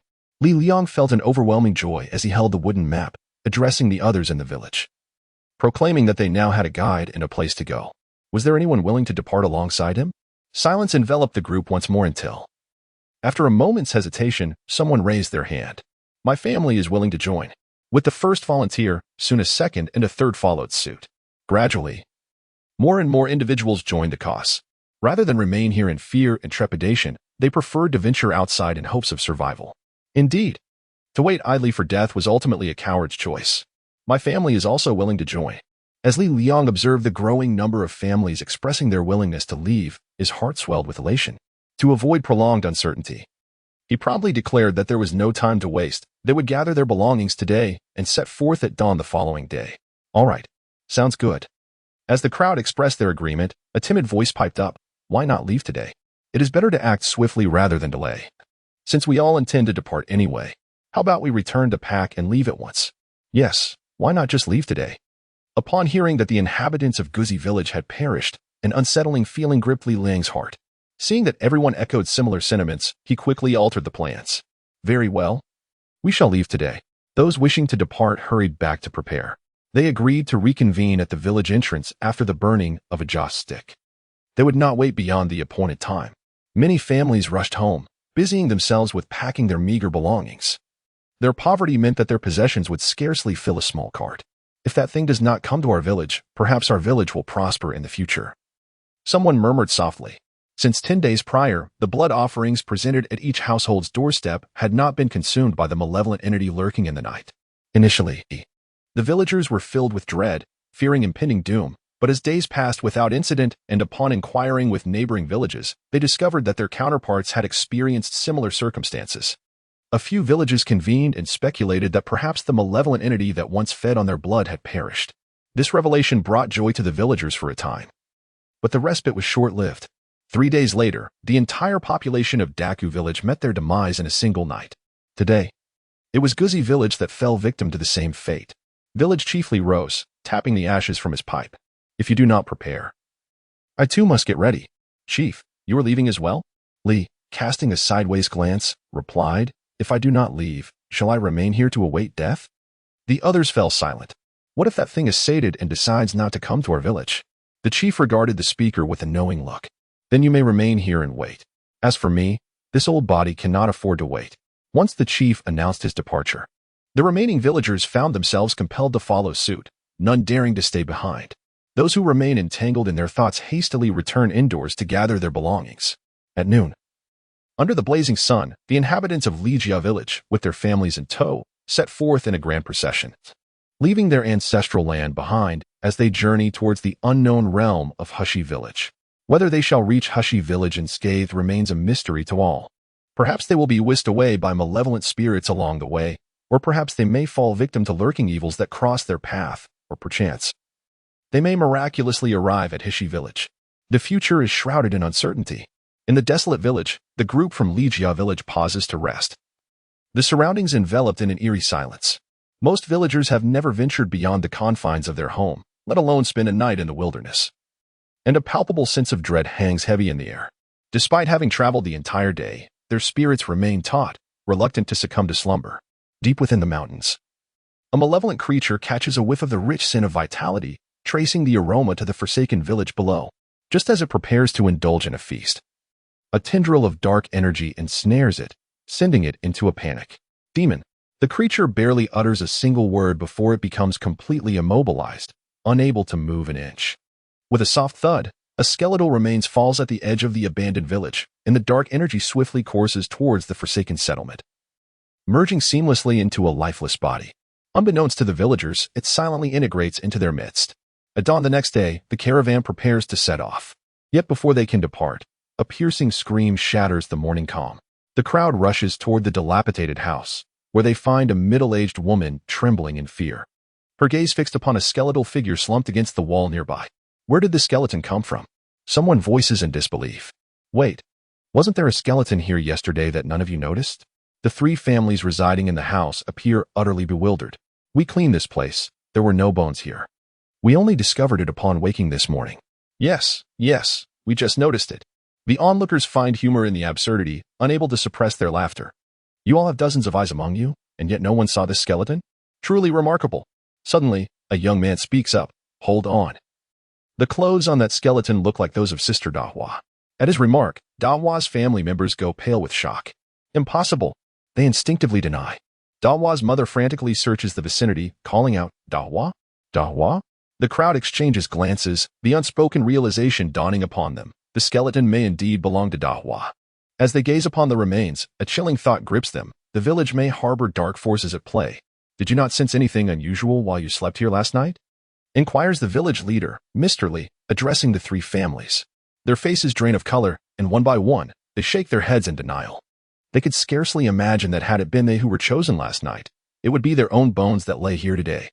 As the crowd gazed upon the bones of Dahua, an inexplicable chill enveloped them, as if unseen eyes lurked in the shadows, watching intently. Li Liang rubbed his arms and addressed the group, urging, We cannot linger here. We must leave at once. The others hastily agreed, echoing his sentiments. Indeed. We cannot stay here. Let us depart swiftly. In light of such an event, no one wished to remain, and they hurriedly gathered their belongings, setting off with all due speed. Once they exited the forsaken village, a collective sigh of relief escaped them. Li Liang and the village chief's family led the way, however. Whether it was the sight of Dahua's bones in the morning or some other cause, Li Liang felt a persistent unease throughout the day.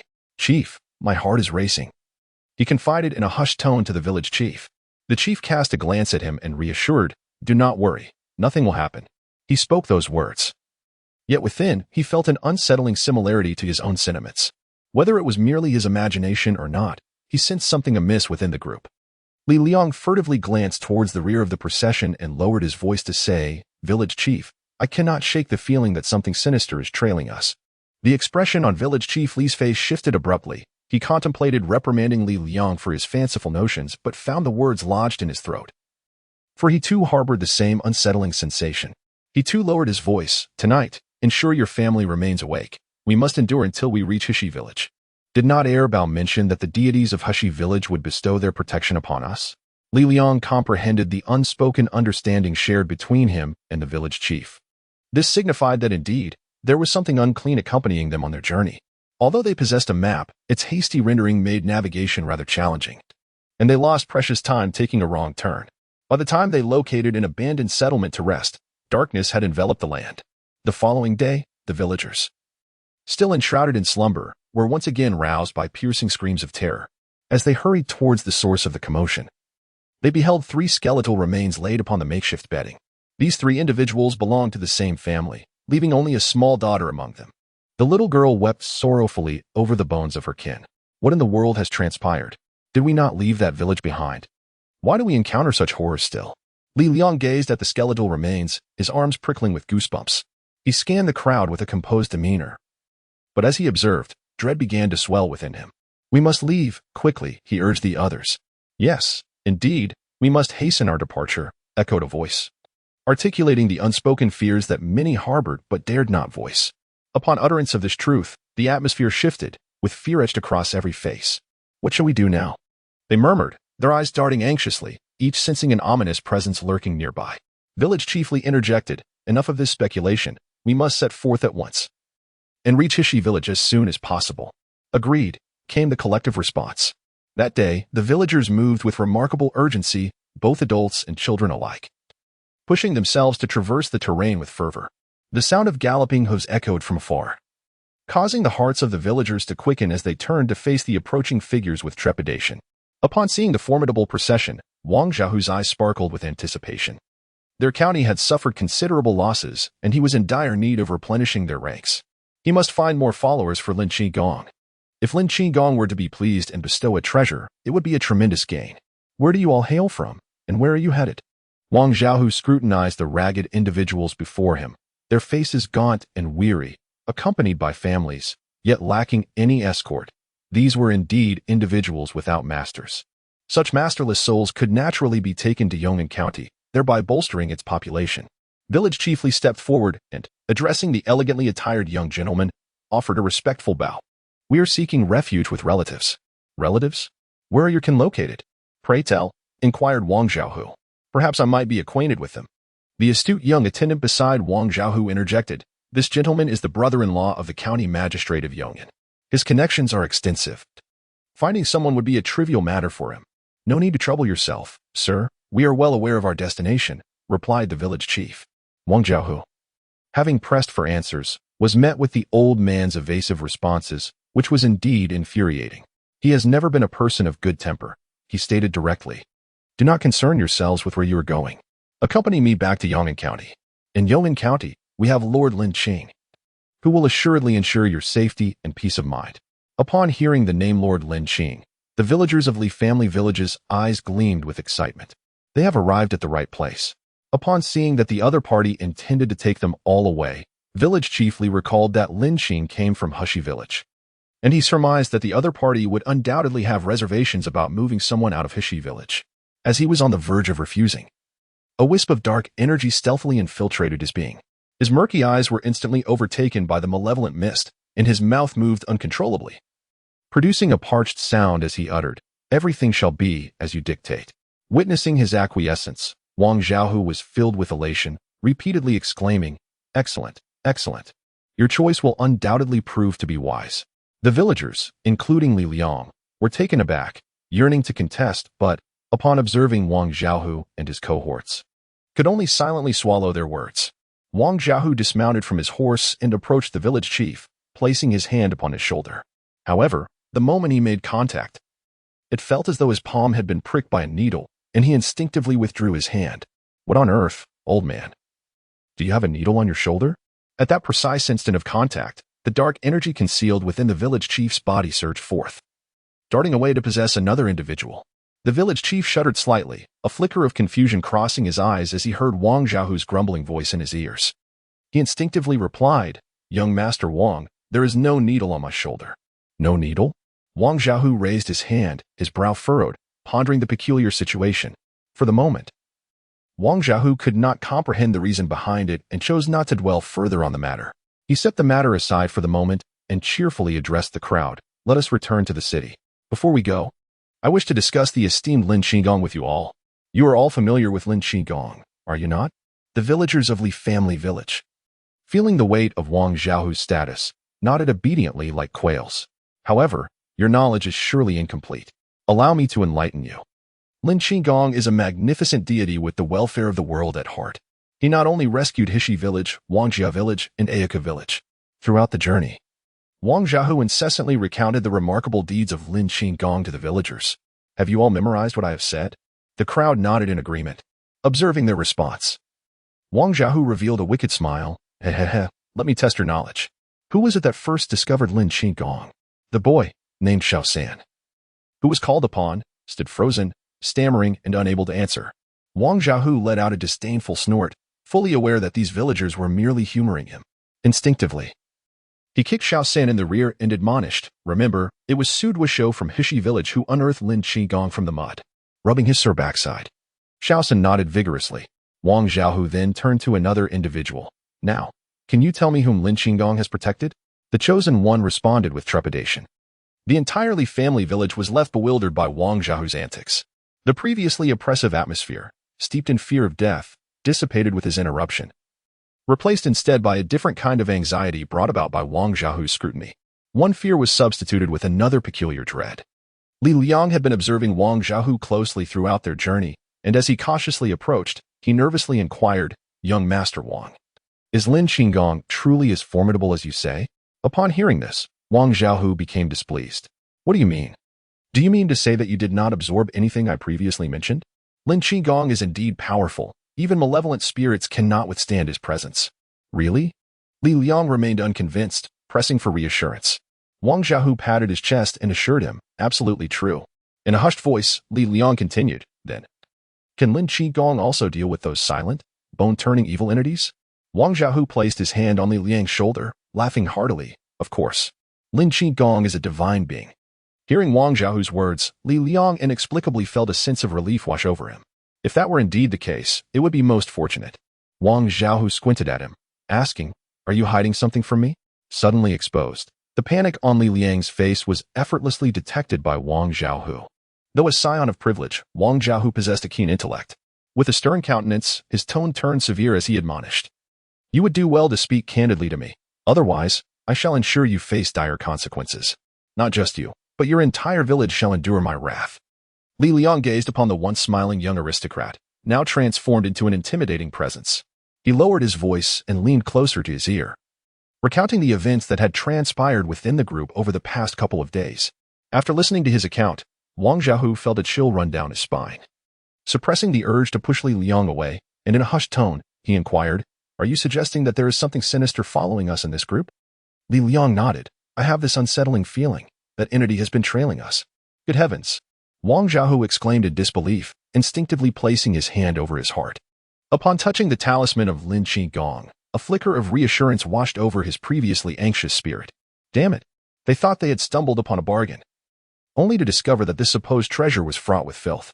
The unknown often harbors the most terrifying of elements. Now, even if they were to part ways with these burdens, it would be in vain. Who can say whether that cursed entity might follow them? Should it indeed accompany them, would they not be unwittingly shielding themselves from calamity? The illustrious Master Wang had never been one to shield others from disaster. It was imperative that they return to Yong'an County post-haste to seek the esteemed Lin Qing for resolution. Wang Xiaohu had initially contemplated searching for assistance from outsiders, but the thought had dissipated. Preserving one's life took precedence. In the grand scheme of existence, nothing surpassed the value of one's own life. "Young master, shall we continue our search elsewhere?" inquired the eager attendant, approaching with curiosity. "Search for what? We're going home, immediately," Wang Xiaohu retorted angrily, delivering a swift kick toward his companion. The attendant nimbly evaded the blow, chuckling as he relayed orders. Meanwhile, Wang Xiaohu found no humor in the situation. "Let us go." They had to reach the county town tonight. He had no desire to spend the night in the wilderness with that ghastly entity. Who could predict how many souls it might consume this evening? Or if it would devour them all? Even with protective talismans, he felt unease. Onward, full speed ahead. The horse beneath him sensed its rider's anxiety and, in a show of loyalty, quickened its pace. The others in the group observed this with confusion. What could have ignited such urgency in young Master Wang? Good heavens! Running so swiftly, those behind can hardly keep up. Wang Xiaohu paid no heed to the others, pressing forward relentlessly. Over half of the party followed closely in his wake, while the remainder lagged behind, maintaining pace with the villagers from Li family village. Seeing the young nobleman sprinting as if pursued by a phantom, village chief Li's gaze instinctively shifted toward Li Liang. Feeling the weight of that scrutiny, Li Liang turned, locking eyes with the chief. For reasons unknown, a chilling sensation crept over him, and he found himself reluctant to meet the chief's gaze. He hurriedly shifted his gaze, bowing his head as he pressed on. Lin Qing. At this moment, they could only place their hopes upon him. He alone possessed the ability to save them. Should Lin Qing prove incapable, it would not only spell doom for them, but for all the inhabitants of Yong'an County as well. Among the 7 who followed the villagers of Li family, one drew closer to his brother. "Have you felt the chill in the air?" Upon this utterance, the others nodded in agreement. "Indeed, I share that sentiment. There is an eerie atmosphere within this group, most unsettling." Another voice chimed in. "Goodness, brother, you feel it too?" The remaining individuals widened their eyes, nodding in unison. It became evident to even the most naive among them that something was amiss with this procession. Young Master Wang seemed to have fled as if he had seen a ghost. Could it be he already knows? Someone murmured. The answer was unmistakable. The 7 exchanged glances, casting furtive looks back at the group from Li family village, an inexplicable fear gripping their hearts. One person swallowed hard. "Brother, I suddenly feel an urgency. I shall proceed ahead." With that, he took off running. The other 6, in perfect harmony, quickened their pace, leaving no time for those behind. The villagers of Li family, witnessing this, first felt suspicion, then realization, and finally dread. "We must hasten as well." Those who wished to survive sprinted forward with all their might. The 7 at the front, noticing the villagers of Li family trailing behind them in a frantic dash, felt their faces darken. They yearned to distance themselves from the crowd. Yet these individuals were evidently unwilling to relent. Fortunately, they were mounted on horseback, and one among them, feeling a twinge of compassion, called out to those behind, "We shall proceed ahead and await your arrival. Take your time, simply follow the hoofprints." Despite these reassurances, the villagers of Li family village remained skeptical. Initially, they hesitated to accompany them, fearing they might be nefarious characters. Once assured of their benign intentions, the villagers naturally desired to follow. With their presence, a sense of security enveloped them. After all, what if some malevolent presence within the group favored those from the other side? They would be safe then. Humanity is inherently selfish. No one desires death. Wang Xiaohu gazed at the subsequent wave of pursuers behind him, feeling a sense of surprise. "Aren't you supposed to be escorting the people from Lijia village?" The individuals responded hesitantly, but one impetuous youth could no longer contain his frustration and muttered, "Young Master Wang, how could you betray us like this?" Upon hearing this, Wang Xiaohu immediately understood, forcing out an awkward chuckle. "What are you talking about?" The other team members, who had previously accompanied Wang Xiaohu for his safety, remained oblivious. "There has been something sinister trailing the Lijia village group," a companion revealed the unsettling truth. "How did you come to know this?" After following that group for a while, they felt an unsettling chill surrounding them, an eerie atmosphere that was quite discomforting. One of them chuckled, but as he spoke, the smile on his face froze. They sensed that the chilling, eerie sensation had not dissipated. "Hey, now that you mention it, why do I feel so cold around me?" "Indeed, it does feel somewhat chilly." Wang Xiaohu also noticed that the talisman resting against his chest had begun to radiate warmth. He realized something and, in terror, gazed at the 7 returning figures, his finger pointing at them as he scolded, "Damn it, you will ultimately bring about my demise." The group, being astute individuals living in a world ravaged by malevolence, could not help but grasp the gravity of his words. Their expressions shifted dramatically, leaving them with no time to lament. "Young Master Wang, what shall we do now?" They all turned their eyes towards him, or rather, towards the divine talisman he held in his embrace. They are all aware that Wang Xiaohu possesses a protective talisman, which grants them a semblance of security. However, Wang Xiaohu's expression is one of anguish. He cannot ascertain whether this talisman can vanquish the malevolent entity with a single blow. Should it fail, their lives would be forfeit. He is still in the prime of his youth and does not wish to perish so easily. Naturally, he must return to the county town. Wang Xiaohu has come to a realization. The malevolent entity lurking in the shadows has resolved to follow them back to the county, perhaps coveting their lifeblood, intent on draining them completely. Regardless of the motive, they are all in peril. He must return home to seek Lin Qing.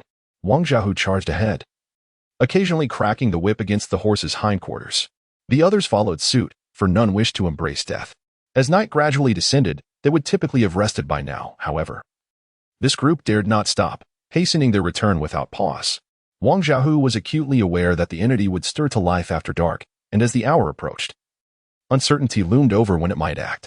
"Stay away from me." Wang Xiaohu glared at the teammates trailing closely behind, sensing that among them lurked something foul. He was certain he bore no such taint, that malevolence would not dare to attach itself to him. The other team members were oblivious, relying on their protective talismans, urging each other to remain close. Should that creature strike, they would surely meet their doom. "Don't crowd so closely. For heaven's sake, keep your distance. Go away. Go away. Damn it, don't come near me." The night echoed with Wang Xiaohu's irate shouts. The villagers of Lijia village pressed on. Having not seen Wang Xiaohu and his group halt, they could only follow the trail of hoofprints in pursuit. The once desolate path now buzzed with an unusual liveliness.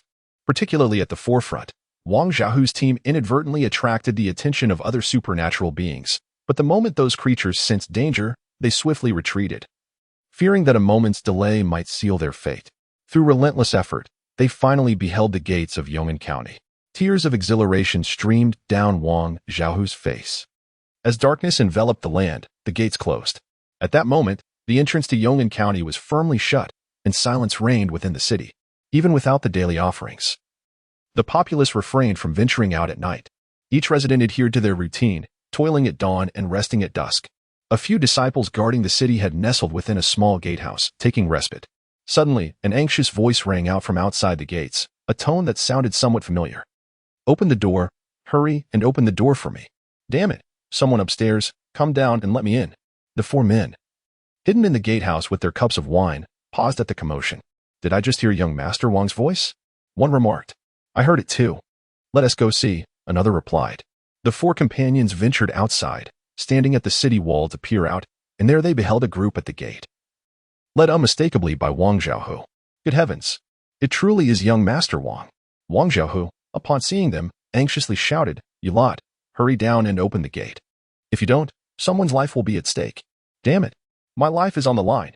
He continued to curse fervently. It was rumored that Lin Qing's temporary temple was situated not far from the city gate, so Wang Xiaohu raised his voice, calling out to the city, "Lin Qing, help." Others, upon hearing this, echoed his plea, "Lin Qing, save us." The nearby households were roused by the commotion. What is happening outside? Who is calling for help? Has something occurred again? Dear, please go and see. At that moment, Lin Qing floated above the city gate. Even before their cries for help, he had sensed an unsettling aura approaching. This aura was faint, almost imperceptible without keen discernment. Hovering above, Lin Qing carefully assessed the surroundings and confirmed that the source of discomfort was concealed among Wang Xiaohu and his companions. This aura bore no resemblance to the malevolent energy he had encountered previously, nor did it resemble the mystical energies of the forest's creatures. Once the four atop the city tower recognized that the figures below were Wang Xiaohu's group, they hurriedly descended, preparing to open the gate and allow them entry. Meanwhile, the residents living near the city gate cautiously opened their doors, peering out to discern the situation. Following the recent incident with Ghost 13, they were particularly vigilant about unexpected nighttime occurrences, fearing a recurrence of past horrors. Upon returning to town, they learned that shortly after their departure, Ghost 13 had returned, devouring everyone left within the city, leaving no trace behind. They had escaped just in time, otherwise, they too would have perished. Now, with disturbances outside, they dared not be careless and began to peek out, seeking information. Is something amiss? One inquired. A neighbor shook his head, uncertain. The voice seems to be coming from the city gate. Several families conferred and decided to venture toward the gate together to investigate. As they emerged from the alley, several men joined the main street, only to find that heads were peeking out from every alley, all sharing a common purpose. The four guardians of the city hurried downstairs and opened the heavy gate. The creaking sound of the opening door resounded starkly in the stillness of the night, echoing ominously to every citizen who had ventured out to gather news. It seems someone is opening the gate. Could it be? They wondered. Why on earth would they open the gate? Could it be that, like before, those from the Ghost Shah Gate are planning to sneak away in the dead of night? Speculation began to swirl, with some pondering whether their return was simply an effort to appease the new malevolent spirit they had begun to worship, perhaps preparing to offer them as sacrifices to this dark entity. This speculation sends shivers down the spines of the crowd. Surely, it cannot be true. No. Let us venture to the city gate and investigate. We must approach stealthily, ensuring we remain undetected. What does it mean to be like a startled bird? It aptly describes the current state of the citizens of Yong'an County. Waiting outside the gate, upon seeing it swing open, Wang Xiaohu could hardly contain his eagerness to rush inside. Yet, someone, mounted on a horse half a head taller, was forcefully pulled back by this young lad. "Stay behind and let me go first," he insisted. He was now solely focused on heading to Lin Qing. As the city gate opened just a crack, Wang Xiaohu eagerly rode in, followed closely by the others. Lin Qing had been observing Wang Xiaohu and his entourage intently as they began to move. The concealed aura finally stirred. Lin Qing zeroed in on a young man. Just as it was the young man's turn to enter the city, Lin Qing made his move, directing his divine power towards him. This divine force would not harm mortals, but the malevolent entities clinging to them were not necessarily safe. Before the divine power could reach its target, the foul entity nimbly detached itself from the young man. At last, Lin Qing discerned the nature of this entity, a wisp of dark energy, akin to demonic essence. In the next moment, a notification chimed in his mind. Ding. A remnant soul of a demon general has been detected. The system's annotation seemed to affirm his suspicions. The remnant soul of the demon general was attached to Wang Xiaohu's group, seeking entry into the county town, and its intentions were clear. Yong'an County was his territory, and he would not permit any malevolent beings to threaten the lives of his future followers. This was a perfect opportunity to utilize the demon general's remnant soul to enhance his credibility. He had previously fretted over how to bolster his presence. Was this not a fortuitous stroke of luck? An opportunity for experience had presented itself. The cost to eliminate it was a mere 100 points of divine power. Should the host proceed with the kill? Such trivial matters need not trouble the esteemed system.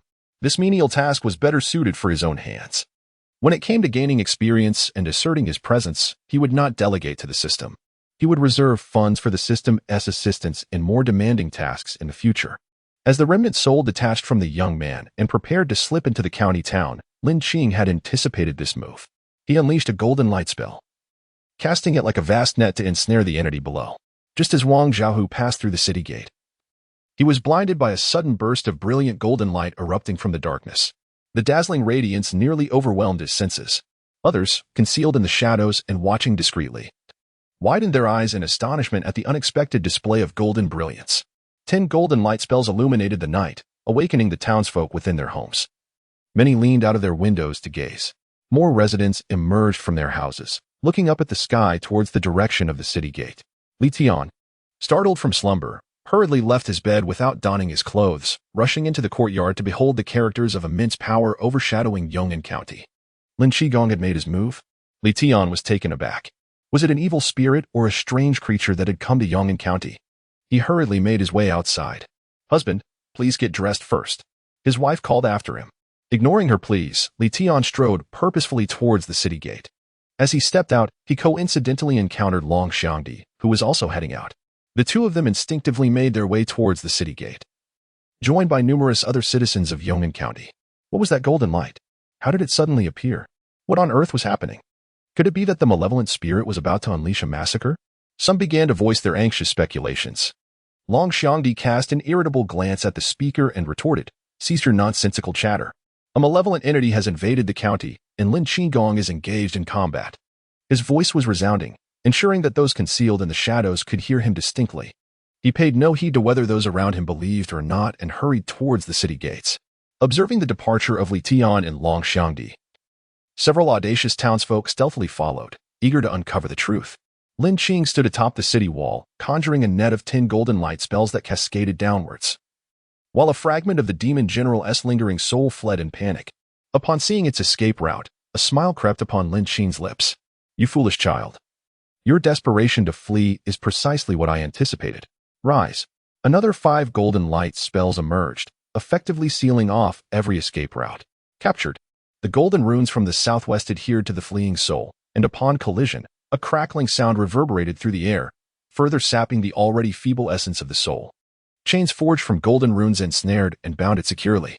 Lin Qing cast a glance behind him, his spiritual awareness sweeping across the county town. The eruption of 15 golden light spells startled all the townsfolk within. As they turned to witness the spectacle, Lin Qing seized the moment to bolster their trust, opting this time for a newly acquired spell, the Azure Light Technique, instead of his previous Finger Zen technique. The Azure Light Technique boasted the most remarkable effects, culminating in a 10-second manifestation of a sacred avatar, an absolute display of grandeur. Above the city gate, a figure of undeniable grace and elegance stood with hands clasped behind his back. Radiant multicolored holy light descended from the heavens, enveloping the entirety of Yong'an County in a solemn and sacred aura. Even those unacquainted with cultivation felt an innate impulse to submit and worship, rising from the depths of their hearts. Wang Zhaohu, gazing at Lin Qing suspended in midair, felt a sudden urge to kneel, bowing his head in reverence. Those who had returned with Wang Zhaohu followed suit, kneeling in homage. After a brief moment of stunned silence, the townsfolk collectively knelt, offering their veneration towards Lin Qing's direction. Li Tian and Long Xiangdi exchanged glances at the kneeling crowd, their knees buckling as they too succumbed to the act of reverence. "Lin Qing has manifested," Li Tian proclaimed loudly, signaling to all present that what they beheld was none other than Lin Qing, the guardian deity of Yong'an County. The pressure of the holy light invoked by the Azure Light Technique affected not only the townsfolk, but also the restrained fragment of the demon general's soul. The tormented soul ceased its struggle, rendered motionless as waves of golden runes battered against it, diminishing its spiritual strength. As the 10 seconds of divine manifestation elapsed, the sacred avatar dissipated, along with the effects of the holy light. A chilling wail erupted from the mouth of the demon general's lingering soul. He yearned to break free, to escape, to leave this place, yet the opportunity had slipped away. 10 seconds was ample time to extinguish the last flicker of his vitality. In the final moment before death, he uttered a curse filled with resentment. "My subordinates shall avenge me." As his words faded, his lingering soul was ultimately obliterated from existence. Lin Qing let out a dismissive snort. "If your subordinates arrive, they will be mere trophies, mere experience points." Ding. Congratulations to the host for vanquishing the remnants of the demon general. Reward, the 7-star divine sword. Lin Qing retrieved the 7-star divine sword from his storage compartment, instantly awed by its sharp, shimmering brilliance. Particularly striking were the 7 star-like engravings imbued with divine essence upon the blade. Upon examining its attributes, he discovered that the 7-star divine sword was the foremost weapon for dispelling evil, effective against malevolent forces, especially when coupled with divine spells for an even greater impact. This encounter with the demon general's remnants had cost him 80 points of divine energy. Witnessing the fruits of his own labor, he mused that had the system intervened, it would have greedily claimed an additional 20 points without offering any rewards in return. Thus, it was evident that tasks the system clamored to undertake were indeed advantageous. In the future, he would prefer to handle such matters himself. Seizing opportunities to gather benefits was the only sensible course of action. Today's spoils were indeed commendable. Lin Qing floated merrily into the city, attuned to the murmurs and discussions swirling around him. After the holy light had dissipated, the ordinary folk remained ensnared in a state of subservience, struggling to regain their composure. It was only when the night echoed with chilling cries and the curses of the malevolent entity as it perished that they slowly regained their awareness. Mother. Was that just now a divine being? A curious child inquired of his mother. The young lady lifted her child, rising to gaze toward the city gates, murmuring, "Yes." That was a divine being. The child, elated by his mother's affirmation, exclaimed, "Is that divine being Lin Qing?" In the child's mind, Lin Qing was the sole divine entity. A divine being equated to Lin Qing.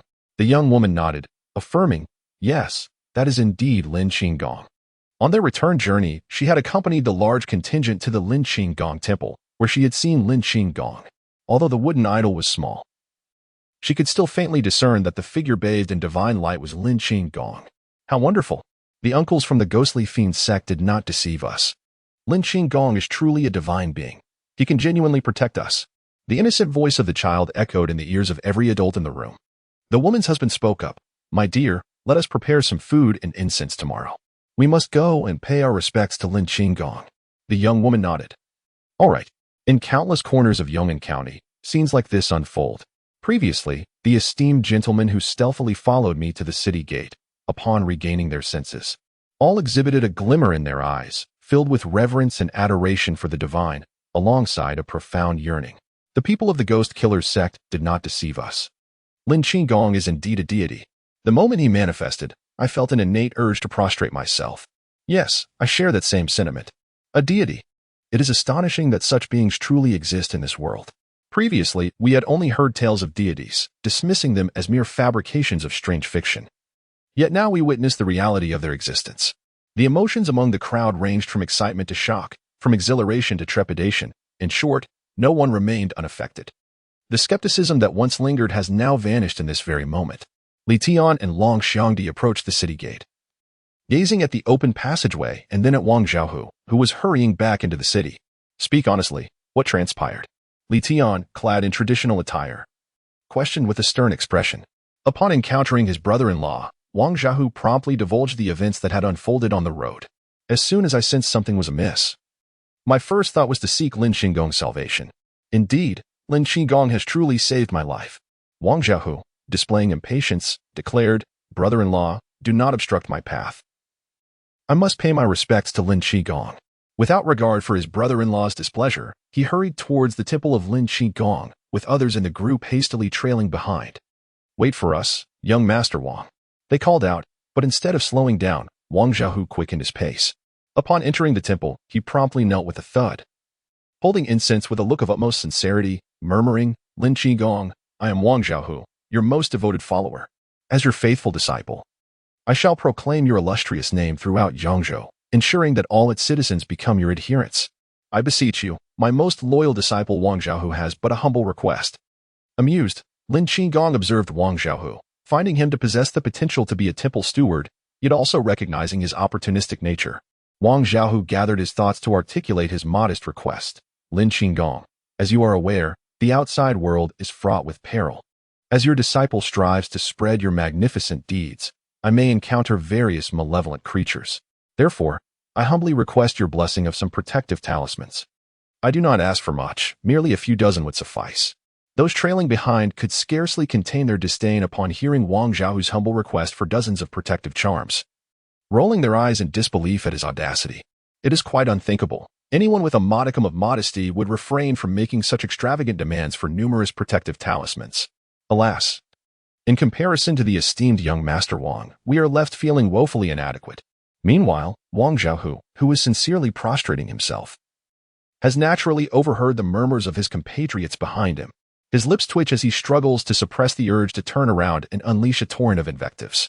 Yet, constrained by the presence of Lin Qing, he must swallow his indignation. The request for dozens of talismans, insufficient to cover the entirety of one's body, could at most provide protection for half, truly does not seem excessive. Lin Qing, initially perplexed by the matter at hand, soon realizes it pertains to this very issue. Reflecting on the image of this individual who had sprinted back upon sensing danger within the ranks, one begins to empathize with his sentiments. While the prospect of acquiring dozens may be improbable, it is indeed more sensible to exchange for methods that enable mortals to cultivate their skills, thereby granting them a measure of security and sustenance. The perils of this realm are not lost on Lin Qing, who can sense the lurking dangers. They possess formidable strength, enabling them to traverse this realm and propagate his teachings. He is a deity, yet he is unable to personally promote or evangelize, as the system does not permit him to do so. He must seek individuals, the right individuals, to bestow upon them the appropriate techniques to act on his behalf. Lin Qing's mind was racing with schemes, yet he found himself impoverished and unable to exchange for the techniques. He possessed grand plans, but his pockets were emptier than his countenance. After stating his demands, Wang Xiaohu waited in vain for a divine summons, his heart heavy with unease. Could it be that his efforts were insufficient, leaving the deity unsatisfied? He knelt there, thumping his forehead with desperation, casting longing glances at the celestial being. His face almost inscribed with "Have pity on me." Lin Qing observed Wang Xiaohu, bemusement flickering across his features. Unable to bear the sight of his brother-in-law in such a state, he swiftly pulled him to his feet and urged him to depart, lest they delay others in paying their respects to Lin Qing. Wang Xiaohu, feeling wronged, pouted as he turned back repeatedly. Alas, Lin Qing had ignored him. Once Wang Xiaohu had left, the members of the small team approached to offer their incense. Had it not been for Lin Qing's intervention, their little group would surely not have survived. This debt of gratitude demanded acknowledgement through their offerings. Meanwhile, the villagers of Li family village had pursued them for quite some time, yet they had not caught up. Just as they were about to give up, they noticed a distant light, a resplendent glow that erupted in the night sky, both beautiful and terrifying. Does that golden light resemble the divine radiance described by Erbao? Someone murmured softly. Hearing this, Li Liang paused, his eyes widening slightly. Indeed, could it be that the county town lay ahead, or perhaps Heshi village? They were all uncertain. Village chief, shall we proceed? If we do not go, someone in their group is bound to perish. Continuing our journey under the moonlight may harbor danger, or perhaps it may not. After a moment's hesitation, village chief Li ultimately resolved to move forward. Let us go onward. As soon as the chief spoke, the villagers could only grit their teeth and walk on. Each individual treaded carefully along the dark path, cautious and wary. The radiant moonlight served as their sole beacon, guiding them onward. When the group from Li family village reached the break of dawn, the imposing gates of Yong'an County came into view. The gates slowly swung open, and upon seeing the villagers outside, the gatekeeper momentarily paused. Quickly recalling Master Wang Xiaohu's instructions, "You must be the people from Li family village. Please, come inside." Master Wang had already given orders for your stay in the county. The villagers, somewhat bewildered, were led into the city. Upon entering, they were immediately drawn to the long queue nearby, with both adults and children curiously gazing at the scene. Li Liang mustered his courage to approach and inquire, "Excuse me, what is that place over there? Why are there so many people waiting in line?" The gatekeeper glanced over and enthusiastically began to explain. "That is the temporary temple of Lin Qing. The official temple is still under construction. Do you know of Lin Qing?"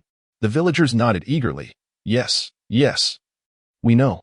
The gatekeeper smacked his forehead, murmuring, "I almost forgot that you have associated with Master Wang. Anyone who has been with Wang Xiaohu or Long Air would certainly know of Lin Qing." He continued, "Let me tell you, when Master Wang's group returned yesterday, they brought back a vile entity. That entity attempted to invade Yong'an County. Such audacity. You must understand, our county is under the protection of Lin Qing. As soon as that entity appeared, Lin Qing acted immediately. You have never witnessed such a spectacle. Heaven and earth shook as the radiant light filled the skies." The gatekeeper animatedly recounted the events of the previous night, his expressions full of excitement. The villagers listened intently, as if absorbed in a captivating tale. That vile entity was swiftly vanquished by Lin Qing. The gatekeeper, brimming with pride, pointed towards the people in line. "Do you see those individuals? before last night. They did not believe Lin Qing was divine. They thought of him as an evil spirit or something equally absurd. However, after witnessing Lin Qing's manifestation last night, they have all come this morning to offer their reverence, lighting incense and competing to pay homage to him. At this point, the gatekeeper smiled and said, "If you believe in Lin Qing, you may also join the line to offer incense. The temporary temple provides free candles and incense at no cost." The people of it.The village exchanged glances. "We seek young Master Wang. If that is not possible, could you guide us to it.The village?" The disciples guarding the city pulled village chiefly, urging him not to rush, suggesting they first pay their respects to Master Lin Qing before departing. Long Air, casually picking his teeth, stepped forward and kicked a disciple, stating that Master Lin Qing had said offering incense was voluntary and should not be coerced. If they wished to go, they could. If not, they should not be compelled. The disciple, having been kicked, dared not show anger, awkwardly smiling in agreement, acknowledging Long Xiaoye's words. Long Air turned to the people of it.The village. "Do you know anyone from it.The village?" Li nodded. "There is a man named Li Erbao who currently resides in it.The village." Long Air glanced at the temple, noting that Master Lin Qing had originated from it.The village, implying they should be aware of this. Indeed, they replied. Long Air continued, "Since you are aware, it suggests you originally sought Master Lin Qing's protection?" Li nodded affirmatively. Long Air squinted his eyes, glaring discontentedly at them. "If you have sought Master Lin Qing, yet do not pay your respects upon meeting him, then you lack the qualifications to visit it.The village. it.The village is the sacred birthplace of Master Lin Qing's miracles. It is not a place for idle folk to casually enter." The people of it.The village were bewildered. Previously, Li Erbao had arranged for their visit. So why was entry now so difficult? Long Air pointed at the two disciples guarding the city. "You two, take them and find them accommodations. Settle them wherever there is space. The construction of Master Lin Qing's temple is in need of labor. Direct them to work there." He then turned to the people of it.The village. "Follow them. They will arrange living and working spaces for you. Rest assured, as long as you're in Yong'an County, you will not go hungry. There will be work, meals, and opportunities to earn silver. Understand? As for it.The village, do not even think about it. It is not a place for you." One by one, the people of it.The village followed the disciples, completely missing the best opportunity to reach it.The village. Years later, when the people of it.The village recalled that day, they wished they could slap Long Air across the face. After settling everyone, Long Air dusted himself off and headed toward the temple of Master Lin Qing. The joy of the day belonged to Lin Qing. At dawn, the citizens of Yong'an County came to pay their respects. Ding. Wang Xiaoer contributed 20 incense points. Ding. Wang Xiaolu contributed 20 incense points. Ding. Su Sanyang contributed 20 incense points. Listening to the rhythmic chimes of offerings being recorded, Lin Qing felt an overwhelming sense of satisfaction. The citizens of Yong'an County had finally begun to believe in him as a divine entity, trusting in his ability to protect them. It was no easy feat. In this land, where divine beings were not evident, and the populace held little faith in deities, it was incredibly challenging for a wild god like him to garner worship. He yearned for their belief in the existence of gods and their benevolence toward humankind. Merely relying on human dissemination regarding these two matters makes it exceedingly difficult to instill a sense of credibility. Ultimately, it is imperative for them to witness it firsthand to augment their trust. In essence, one must exhibit a semblance of grandeur. The path to ostentation is indeed fraught with challenges. We now await the completion of the temple in Yong'an County, curious about the rewards the system might bestow. The temple dedicated to Lord Lin Qing is strategically positioned at the heart of Yong'an County, obliterating the malevolent spirits that were previously honored at the ghostly gate. To ensure the temple's grandeur, numerous craftsmen have been summoned to labor diligently, day and night, under the auspices of Tian and Long previously. The laborers were predominantly common folk striving for a livelihood, yet today, a multitude of gentry has emerged. I am a painter. I can depict the scene of Lord Lin Qing's battle against the malevolent entity on this wall for posterity to admire. A refined young man asserted as he maneuvered to the forefront of the crowd, self-recommending. I have composed numerous poems for Lord Lin Qing overnight. Do indulge in their beauty. If they resonate, they could be inscribed upon the temple's stone tablet. And I have crafted couplets for Lord Lin Qing's temple. They are truly exquisite and must be accepted. Your couplets are nothing but drivel. Mine are undoubtedly the finest. A fierce brawl erupted between the two parties over the couplets, prompting bystanders to intervene. Just as one dispute was quelled, another ignited over a different matter. As Lord Lin Qing approached, he beheld this tumultuous yet lively spectacle. He merely cast a glance before withdrawing his gaze, the figure drifting towards the temple. At this moment, within the main hall, dozens of artisans toiled day and night, meticulously carving his statue. Among them, the chief sculptor was the most renowned artisan in Yong'an County, while the others were responsible for the intricacies and embellishments. Li Qing was anxious. As long as the temple remained incomplete, his heart could find no peace. Only by ensuring that Lin Qing stayed in Yong'an County would he feel at ease. Master Su, how many days remain? If we work diligently tonight, it will be completed by tomorrow. Is that truly the case? Absolutely certain. A multitude of artisans toiled day and night, working in shifts to carve a statue of a height barely exceeding 6 feet, and naturally, progress was swift. Had it not been for their stringent standards regarding the facial expressions of Lin Qing, the project would have reached completion by today. The primary structure has been established, however. The additional elements you requested cannot be finished at this moment. No worries, those pavilions and towers are not urgent. The completion of the main subject is paramount. Presently, there exists a singular desire from Tian, the statue's completion. At that time, the small wooden effigy can be taken home for personal veneration. Dragon Xiangdi shares the same sentiment. Both are eager for the wooden statue, which, once imbued with divine essence, becomes an extraordinary spiritual artifact. Even in Lin Qing's absence, it remains a precious treasure. Upon hearing this news, Lin Qing felt elated. He held little interest in the other pavilions and towers. The statue's completion was the foremost priority. Meanwhile, deep within the Qiglang mountain, a wolf demon sat cross-legged, exhaling clouds of smoke, when several rat spirits hurriedly approached. Great King, save us. The rat spirits, having transformed into graceful maidens, weakly flung themselves towards the formidable wolf demon. The wolf demon opened his arms, embracing the 4 fragile figures, and, with unusual gentleness, inquired, "Who has wronged you?" Wu, Great King, you must stand for us. Great King, our 5th sister has been slain. She was murdered by those vile bloodthirsty creatures. If not for our cleverness, we fear we would never see you again. Wu, you must take a stand for us and avenge our 5th sister. The wolf demon regarded the 4 rat spirits, his brow furrowing slightly. Is the 5th one dead? Indeed, the 4 affirmed with nods. Bloodthirsty creatures? Were they disciples of the ghostly demon sect? In his understanding, only the disciples of the ghostly demons sect possessed the capability to slay them within the realms of Yongzhou. The rat spirits shook their heads, clarifying, it was not the ghostly demons sect, but rather the bloodthirsty creatures from Yong'an County. Bloodthirsty creatures from Yong'an County? The wolf demon scoffed, perceiving it as a grand jest. Absolutely true. Those creatures claim to be followers of Lin Qing. Yes, it is Lin Qing's people who murdered our 5th sister, and they intend to kill us as well. We invoked your name, Great King. Yet these individuals not only remained unrepentant, but grew even more audacious. Before we fled, they threatened to kill you too. If you wish to avoid death, you must immediately go to Yong'an County and submit to Lin Qing. Otherwise, the wolf demon's anger surged, urging further inquiry. Otherwise what? The 3rd rat spirit hesitated, finally whispering, otherwise, they will skin you alive, dismember you, and scatter your ashes.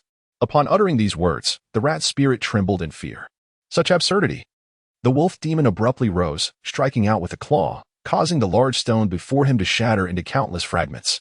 Narrowing his eyes, the wolf demon fixed his gaze upon the 4 rat spirits. Is what you say true? The 4 rat spirits nodded fervently. My lord, even if we had 100 lives, we would not dare deceive you. You had better not mislead me. Otherwise, I shall not spare you. The wolf demon coldly snorted. My lord, what should we do now? The wolf demon stood and strode towards the cave's entrance, his eyes scanning the direction of Yong'an County. Lin Qing, is it? I shall pay him a visit. The 4 rat spirits exchanged glances, their eyes gleaming with triumph. When the wolf demon turned back, his expression once again reflected hesitation. My lord, Lin Qing's subordinates are formidable. It stands to reason that Lin Qing himself is an impressive figure. If you act recklessly, you may find yourself harmed. Rat spirit number 2 said, concern etched upon his face. Upon realizing the inadvertent offense of his words, he hastily added, My lord, please do not misunderstand. I do not mean to imply you're inferior to Lin Qing. I merely worry for your safety. The wolf demon's previously furrowed brow softened as the delicate hand gently caressed his chest, bringing him comfort. Then tell me, what should I do? The wolf demon pulled rat spirit number 2 into his embrace, his restless hands roaming over her form. Rat spirit number 2, both inviting and resisting, pressed herself against his chest, sweetly suggesting, My lord, why not take more subordinates with you? After we eliminate Lin Qing, we can seize Yong'an County for ourselves. Wouldn't that be splendid?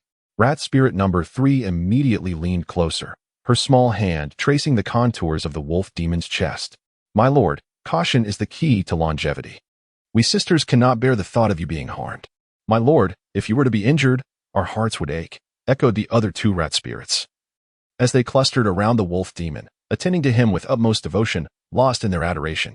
After a night of tempestuous revelry, the wolf demon rose, satiated, and gazed upon the slumbering forms of the 4 rat spirits.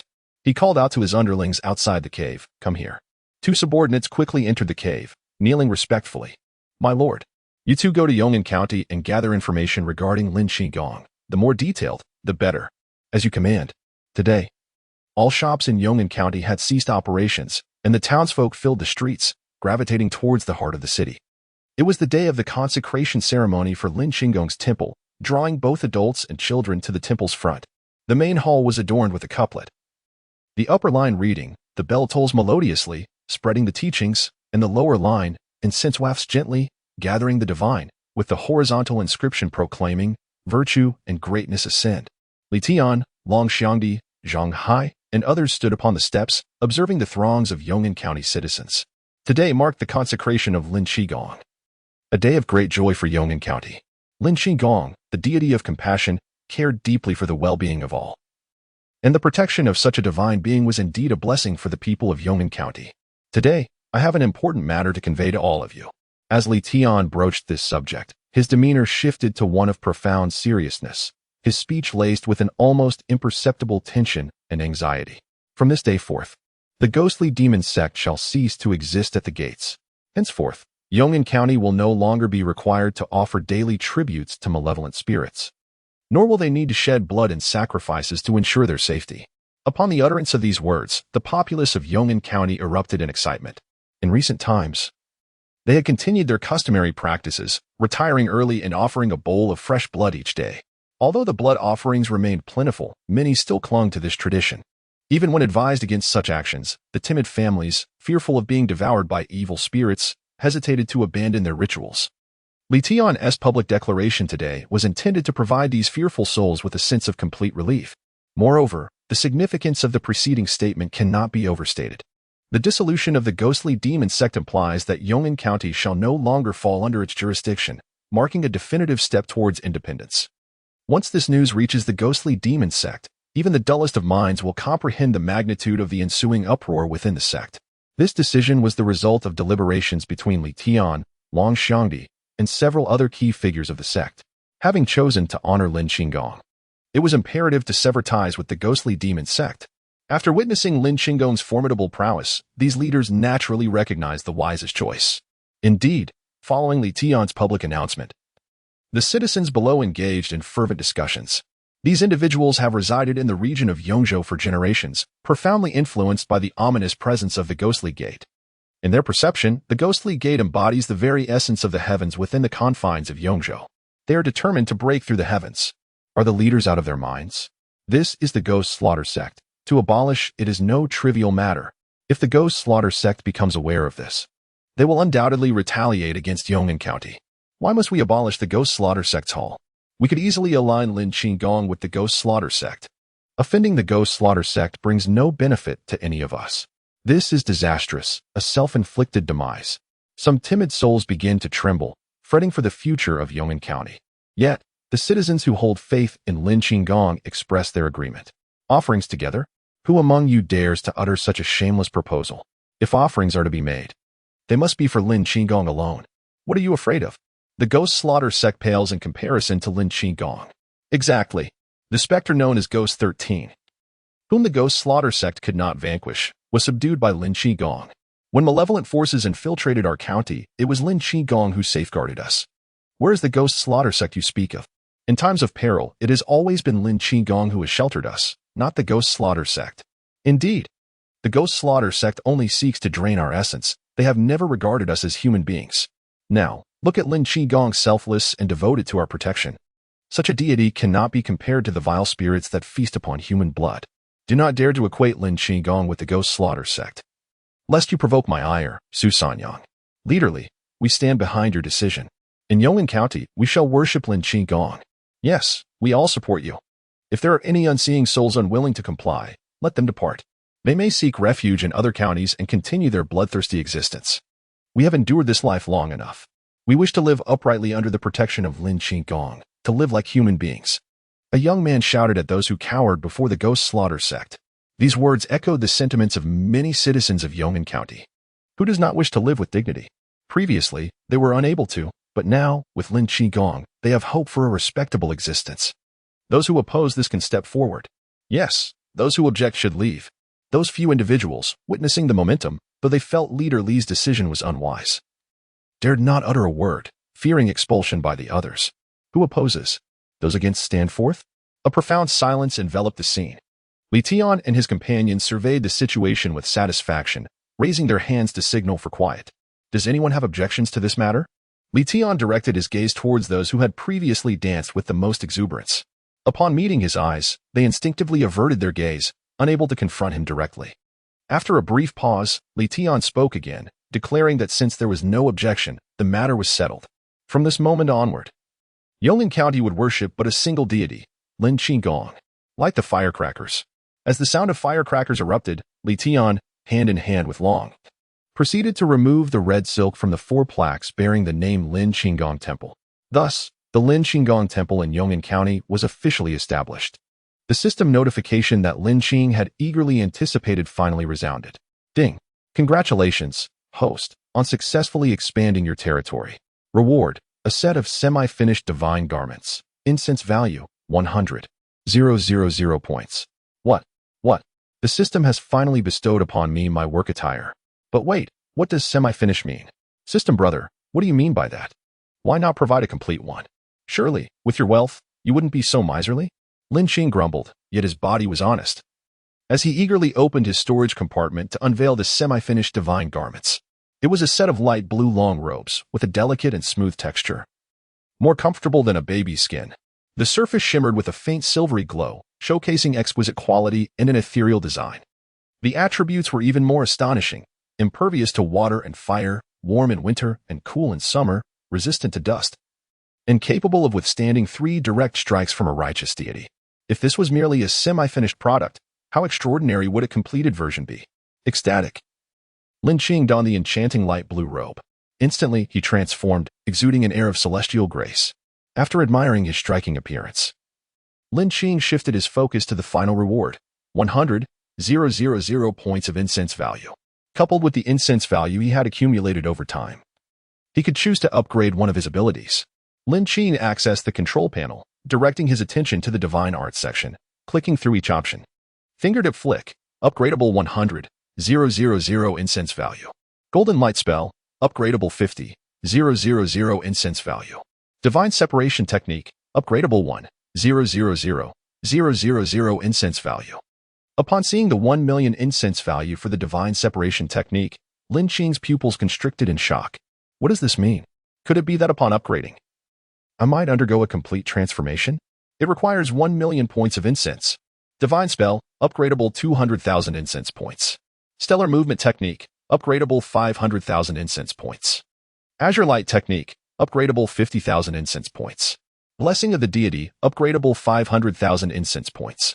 After perusing these options, Lin Qing had a rough understanding of the upgrade ratios. They were essentially proportional to the value of the divine arts, requiring an equivalent amount of incense points. For instance, the Azure Light technique, valued at 50,000 incense points, would necessitate an additional 50,000 points for an upgrade. Similarly, the Stellar Divine Art, valued at 500,000 incense points, would also require 500,000 points for advancement. This was merely the value required for the first upgrade. If this pattern persisted, the subsequent upgrades would demand astronomical amounts of incense points. The system's charges seem rather exorbitant, Lin Qing lamented mercilessly. He earns a modicum of incense value. But is it truly easy for him? This system is exceedingly ruthless. A system that profits from unscrupulous means. The system pays him no heed. And Lin Qing is not surprised. If the system were to react, it would indeed be a fortunate occurrence. Lin Qing pondered carefully. Among the divine techniques he currently possesses, the Golden Light spell offers the most value for its efficacy and practicality. It has the capacity to bind opponents, allowing him to unleash other divine techniques and annihilate them. Therefore, on his list of upgrades, the Golden Light spell must undoubtedly secure a place. The Golden Light spell requires 50,000 points of incense value. His reward this time amounts to 100,000 incense points, along with the accumulation over this period, totaling approximately 164,632 incense points. He can upgrade divine techniques within the limit of 100,000. Among these, there are only the Azure Light technique and the one-finger flick. Between the two, Lin Qing is more inclined towards the latter. The former merely serves as a display of grandeur. Even with further upgrades, defeating foes still relies on the one-finger flick. Which feels more potent? After careful consideration, Lin Qing decided to upgrade the one-finger flick, selecting the Golden Light spell along with the one-finger flick. Lin Qing clicked the upgrade button. What was once a bountiful offering value instantly dwindled. Lin Qing initially thought that altering the one-finger flick and the Golden Light spell would yield significant changes, but the outcome was unexpected. What did he behold? To his astonishment, he discovered the existence of Zen Finger 2.0.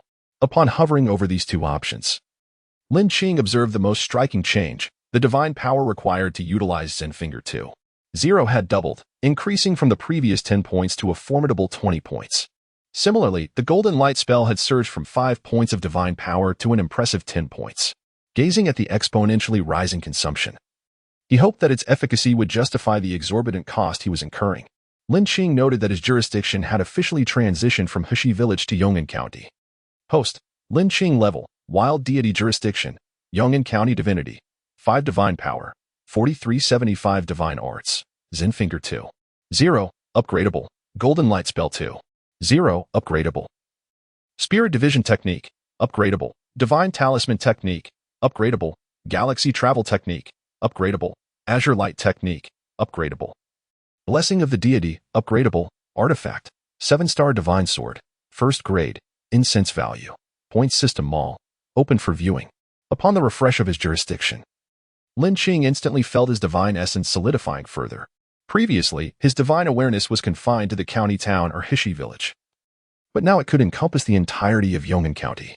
At that moment, Yong'an County truly became his dominion. He has truly become a deity of Yong'an County.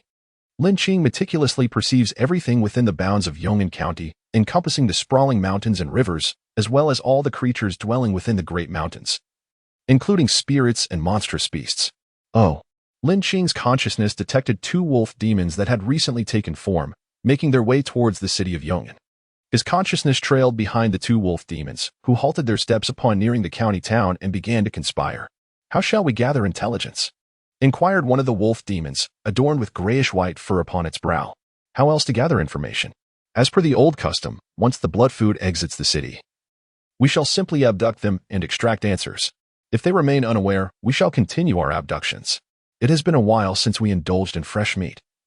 This occasion shall serve as a feast, the other wolf demon remarked, drooling at the thought of blood food. Who exactly is this Lin Qing? What does it matter who he is? Once our Lord has set his sights upon him, he faces inevitable doom. Lin Qing, overhearing this, was taken aback. It seemed he was the target of their schemes.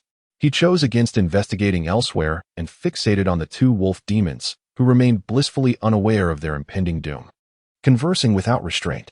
Initially, he hoped to glean useful information, but the 2 demons were preoccupied with deliberating whether to roast their captives or consume them raw. This culinary discussion only heightened Lin Qing's agitation. Suddenly, he lifted his gaze towards the distant official road, where a group of riders approached, accompanied by mules hauling carts laden with grain. The 2 wolf demons finally stirred. Someone approaches. Concealed behind a large tree, they observed the scene below. Upon confirming the presence of ordinary merchants, they exchanged glances, reaching a swift decision. The 2 wolf demons summoned a gust of wind and vanished from sight. In the next moment, they materialized before the merchant caravan. The merchants, startled by the sudden appearance of the wolf demons, displayed expressions of horror, with many slowly drawing their long knives. Lin Qing scrutinized the merchants and recognized the insignia embroidered on the lead merchant's attire, instantly discerning their identity. The lead merchant, regaining composure, clasped his hands and addressed the demons. Honorable sirs, we are from the Leaf family of Yong'an County. This is our family token. The wolf demons were aware of the Leaf family and felt a twinge of caution. However, recalling their lord's orders, their hesitation dissipated swiftly. Is the Leaf family truly formidable? Scoffed the gray wolf demon, raising its claw, unleashing a gust imbued with murderous intent directly towards the lead merchant. The crowd gasped in terror. The lead merchant's eyes widened in fear, internally lamenting, "My life is forfeit." He had resigned himself to waiting for death, yet when a chilling gust of wind swept through, he only staggered back 2 steps, his body remaining largely unscathed. This revelation astonished the proprietor, who could not help but speculate whether these 2 wolf demons harbored no intent to kill. The attacking wolf demon, witnessing the proprietor merely retreat without even spitting blood, widened its eyes in shock. What could this mean? Could it be that this proprietor is a practitioner of the arcane arts? If so, they would need to exert considerable effort. One companion glanced sideways at the other, their expression seemingly conveying, "Did you hold back?" Lin Qing noticed that the gray wolf demon was preparing to strike again. Lin Qing had already activated the golden light spell version 2.0 between his fingers, both to test its potency and to ensure the safety of his followers. If this deity were to allow casualties among his followers, it would undoubtedly reflect his inadequacy as a divine being. Suddenly, as the golden light spell 2.0 was activated, a line of text unexpectedly appeared behind the luminous points. The divine light emitted by the concealment spell posed a question. Should it be hidden? Lin Qing decisively experimented with a concealed version of the golden light spell.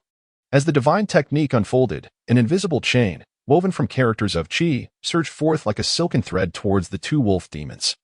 The 2 wolf demons exhibited no reaction throughout, seemingly oblivious to the existence of the golden light spell. Astonishing. This indeed exemplifies the prowess of the evolved 2.0 version of the divine technique, truly remarkable.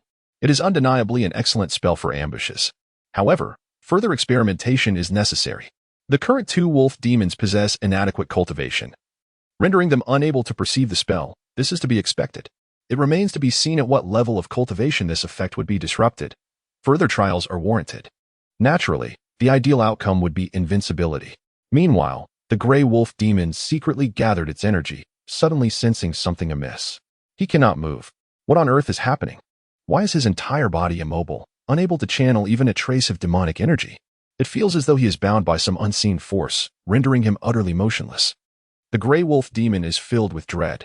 In his eyes, filled with dread, there was a plea for salvation as he glanced at his companion, only to find that his comrade fared no better. Their bodies seemed ensnared by some unseen force, rendering them immobile. This predicament instilled both fear and trepidation in the 2 wolf demons, who cast terrified glances at Li Zhonggui. The only explanation for their current plight was that the individual before them had taken action against them. Yet, when had this adversary struck? How could they have been so oblivious? What profound level of mastery must this person possess to have subdued them without their awareness? Just as the 2 wolf demons contemplated bowing in reverence to Li Zhonggui, the latter and his companions were equally unsettled, staring blankly at one another in mutual bewilderment. Why had the 2 wolf demons fallen silent? Their expressions seemed peculiar. Indeed, they appeared to be quite fearful of us. This seems decidedly amiss. The wolf demons I know are not so easily intimidated. As time passed, Li Zhonggui and his companions began to notice the unusual behavior of the wolf demons.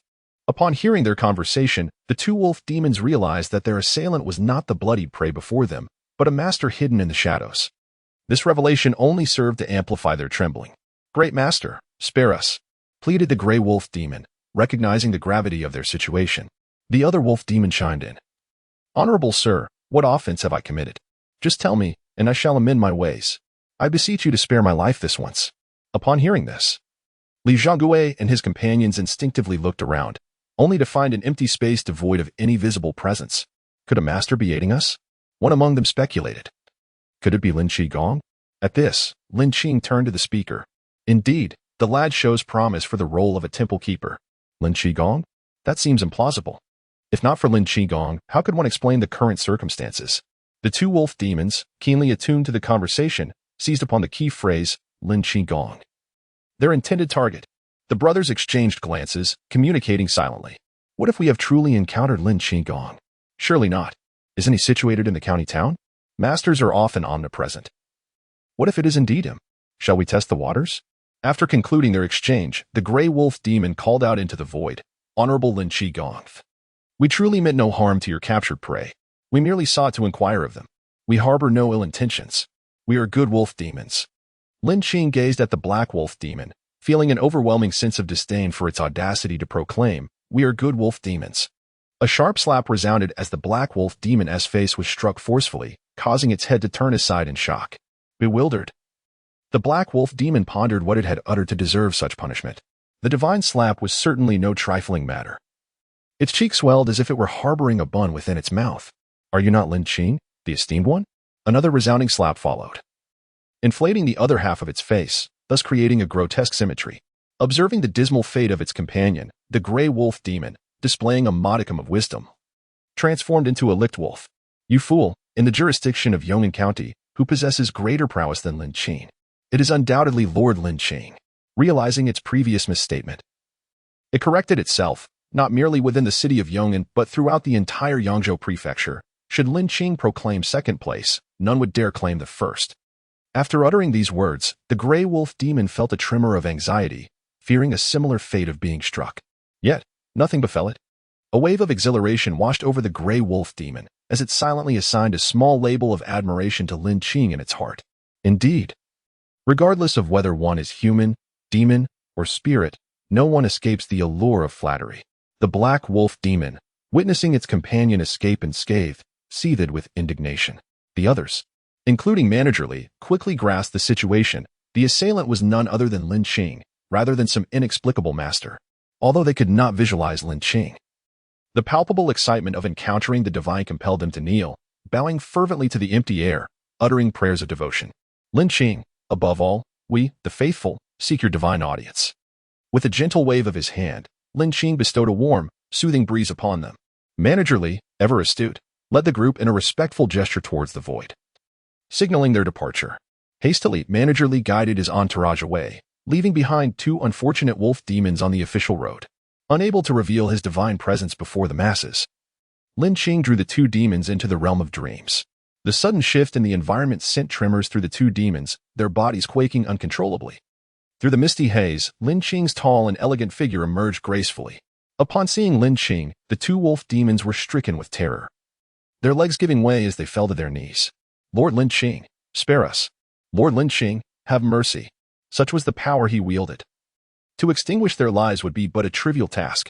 They no longer need to inquire. They are well aware of Lin Qinggong's formidable strength, which undoubtedly surpasses that of their own sovereign. The king's execution of the two was straightforward, yet none could match Lin Qing's nonchalance. From his elevated position, Lin Qing gazed down upon the trembling wolf demons. "Speak," he commanded. "What brings you to Yong'an County?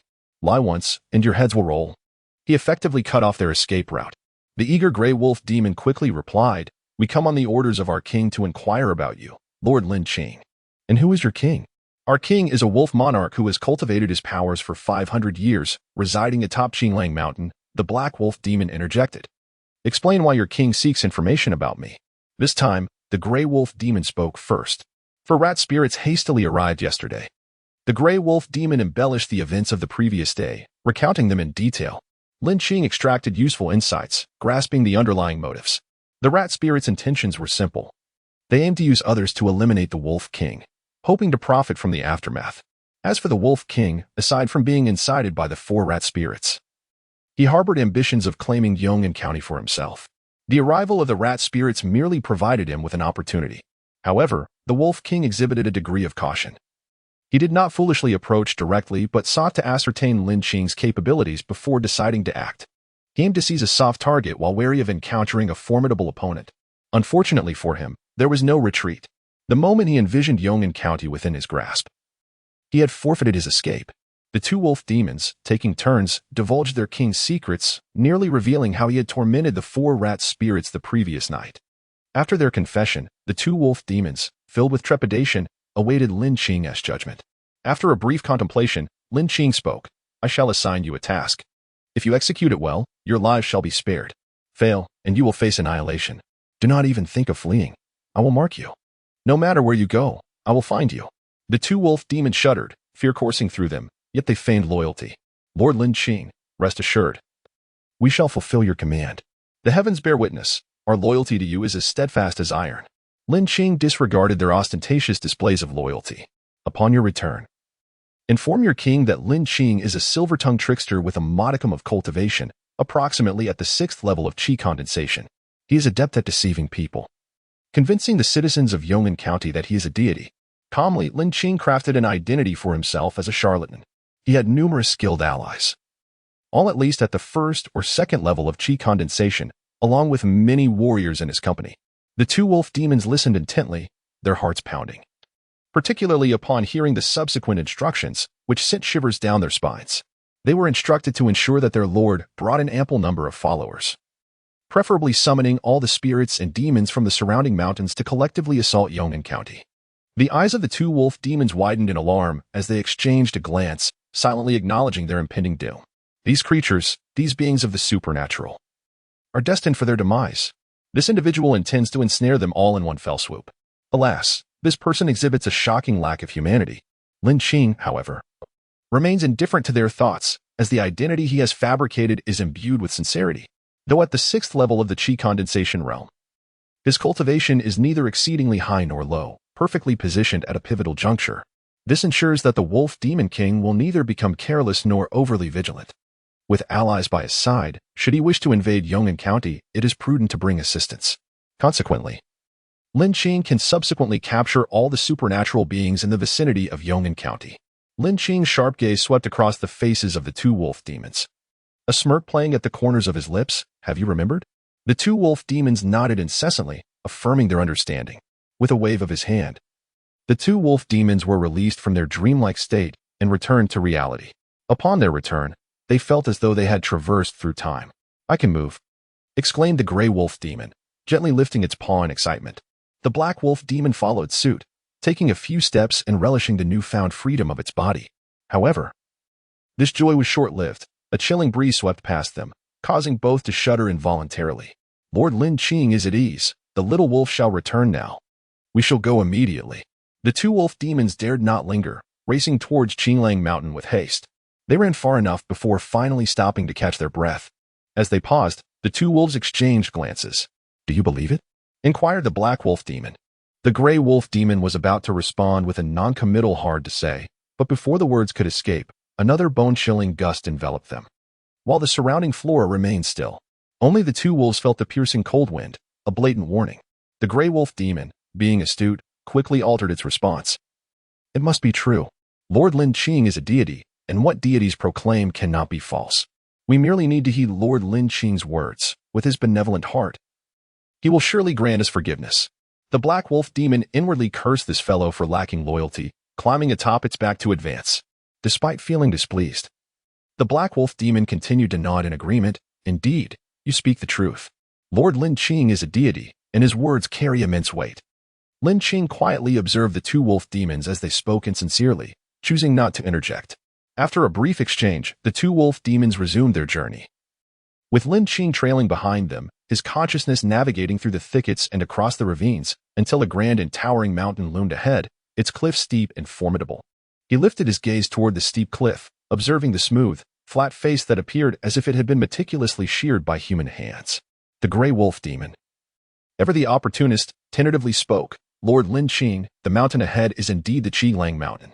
The detestable wolf demon king resides atop it. I shall ascend at once. Lin Qing remained indifferent to his words. After a brief moment of silence, the gray wolf demon sensed no movement around him, leaving him to ponder whether Lord Lin Qing was truly following. The prowess exhibited by the latter was truly daunting, instilling a sense of uncertainty within him. The black wolf demon, eager to curry favor with the enigmatic Lin Qing, opened his mouth to speak, but before he could utter a word, a rustling sound emerged from the thicket ahead. Two deer demons emerged, one of whom, with a jovial smile, addressed the wolves. Gray third brother, have you not gone to Yongnan County? What brings you back so swiftly? The gray wolf demon retorted curtly. We returned as soon as the matter was settled. Indeed. Gray third brother and black sixth brother are impressive, accomplishing the king's orders so quickly. The deer demon continued, attempting to flatter them. However, the two wolves harbored no interest in engaging with the newly transformed deer demons. Had it been another day, they might have entertained a conversation. But with a metaphorical knife at their throats, they felt no inclination to indulge. You two hurry along with your patrol. We are quite occupied. Noticing the impatience radiating from the wolves, the deer demons scurried away after a hasty farewell. The gray wolf and black wolf swiftly ventured deeper into the mountain range. The Qinglang Mountain Range, with its majestic peaks, was dominated by the formidable Qinglang Mountain, and the two wolf demons navigated their way effortlessly into the heart of the Wolf Demon King's territory. Originally, The Qilang mountain range was the domain of the Wolf Demon King, but it had been borrowed by Gui Shisan. Now that Gui Shisan was deceased, the mountain range had once again returned to the Wolf Demon King's dominion. Upon reaching the mouth of the cave, the wolves overheard the sounds of 4 rat spirits frolicking with the king. Without hesitation, they entered the cave. My lord, the Wolf Demon King, caught in his merriment, paused at the commotion and turned to face his 2 subordinates. What have you learned? Grey Third Wolf replied, I have gleaned every detail regarding Yong'an County and that Lord Lin Qing. Allow me to elucidate further. He continued, this Lord Lin Qing is a practitioner of the 6th level of the Qi condensation stage, accompanied by several practitioners of the 1st and 2nd levels. Rat Spirit 3 furrowed her brow, abruptly interrupting Grey Third Wolf's report. That cannot be right. I have heard that Lord Lin Qing claims to be a deity. Unfazed by the interruption, Grey Third Wolf smiled and responded, a deity? My dear Rat Spirit, surely you jest. Are there truly deities in this world? If there were, how could those humans serve as our sustenance? They would have long been under the protection of such beings. Black Sixth Wolf added, Dear Rat Spirit, do not be hasty. We shall soon arrive at the crux of the matter. The figure known as Lin Qigong is, in truth, nothing more than a deceiver. His entire entourage has elevated him to the status of a deity, solely to manipulate the unsuspecting, compelling them to submit to their whims while continuously siphoning off the resources from the surrounding counties and villages. This is their true objective. Grey Third Wolf continued, My lord, if we are to assault Yong'an County, our meager numbers may prove insufficient. Naturally, Lin Qigong is hardly worthy of mention before you, my lord. But that individual has many followers at his back. Black Sixth Wolf scoffed, replying to Grey Third Wolf, Grey, you truly underestimate our own strength while elevating others. No matter how numerous Lin Qigong's subordinates may be, can they rival the might of our lord? The 2 wolf demons engaged in a spirited exchange, preparing to ensnare the myriad spirits and monsters residing within the Qinglong mountain range. The Wolf Demon King felt a surge of satisfaction at Black Sixth's words. Ha ha ha. Black Sixth speaks the truth. No matter how many followers Lin Qigong possesses, they cannot outnumber our own. Black Sixth Wolf eagerly added, My lord, when shall we muster our forces and set forth to conquer Yong'an County, claiming it for ourselves? Upon hearing this, the Wolf Demon King hesitated, for he was reluctant to depart from the Qinglong mountain range. The 4 rat spirits, sensing his indecision, immediately began to bolster his resolve. With our lord present, vanquishing Lin Qigong would be but a trifling matter. There is no need to select an auspicious day. Once all are gathered, we can embark immediately. Today, we shall assemble, and by nightfall, we sisters shall be with our lord within the city of Yong'an. One of the rat spirits lightly traced her finger across the Wolf Demon King's chest, stirring him with anticipation. Ha ha ha, my dear sisters are correct. Let us gather our forces at once. Once we are ready, we shall launch our assault and flay Lin Qigong, using his head as a ball for you. My lovely sisters, he declared. My lord. The 4 rat spirits chimed sweetly, casting him flirtatious glances. Grey Third Wolf and Black Sixth Wolf received their orders, not daring to delay, and promptly exited the cave to execute the command. By the command of the Lord, let all spirits and beasts of the Qinglong mountain range assemble. The decree spread through the trees, gradually enveloping the entire mountain, reaching every spirit and creature within. The deer demon inquired, Did you hear the command? The rabbit spirit nodded. Why has the Lord summoned us so suddenly? The deer demon replied with a smile, The Lord intends for us to seize Yong'an County. Soon, the thousands of resources within will become our sustenance. But we rabbit spirits do not consume blood resources. You merely need to follow in our wake. Enough of your prattling. If you disregard the Lord's orders, beware of the consequences. Inhabitants of the Qinglang mountain range, both spirits and demons, upon hearing the summons, immediately sought information. Upon learning that the target was Yong'an County, some rejoiced while others were filled with trepidation. Yet, regardless of their inner sentiments, none dared to defy the call. Obediently, they made their way to the lair of the Wolf Demon King.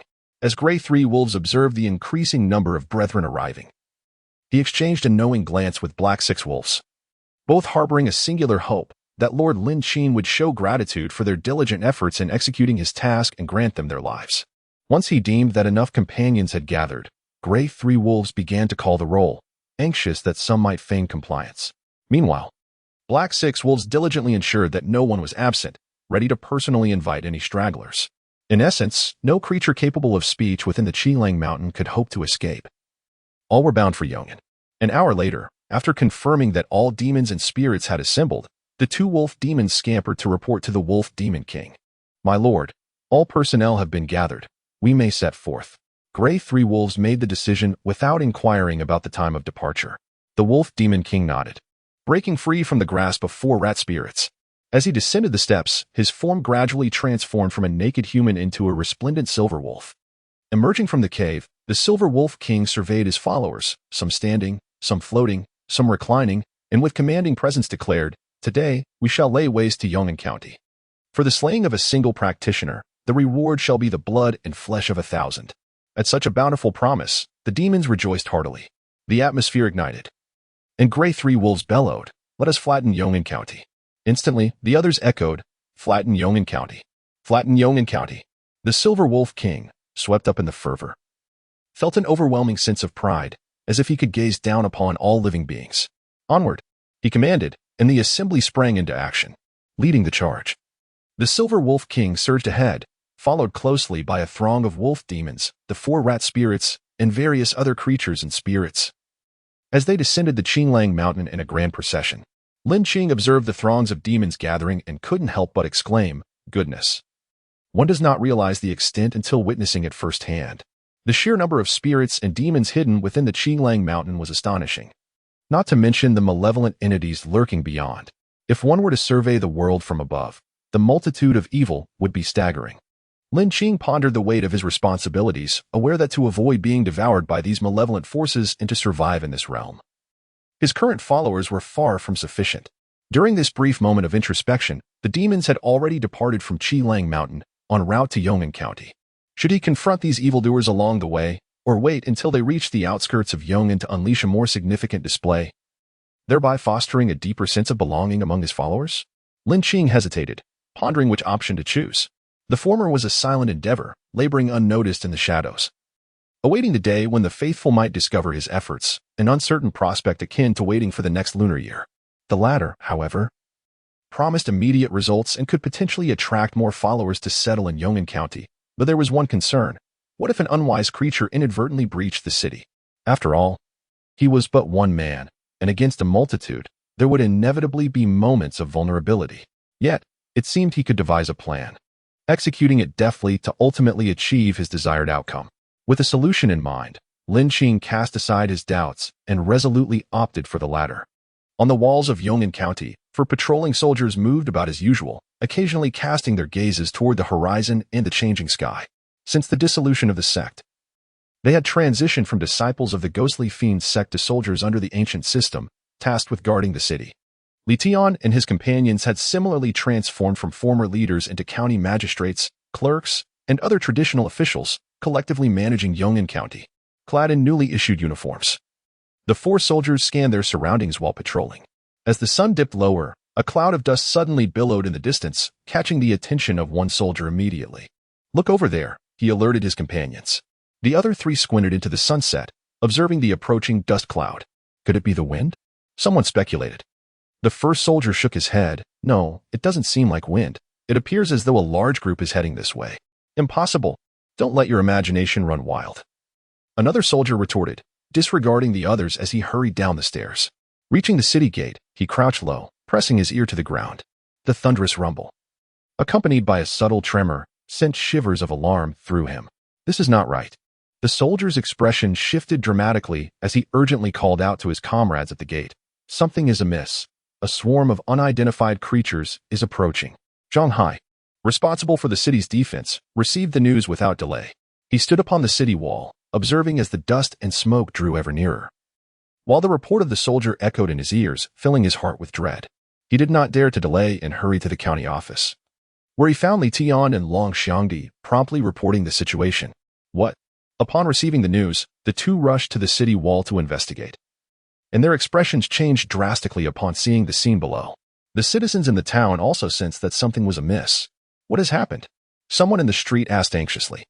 "I don't know, but judging by the county magistrate's demeanor, it must be something significant." I know. Just outside the city gate, I saw the patrolling soldier Wang Li lying on the ground, claiming that a large number of unknown creatures are approaching our county." Unknown creatures? How did these mysterious beings suddenly appear?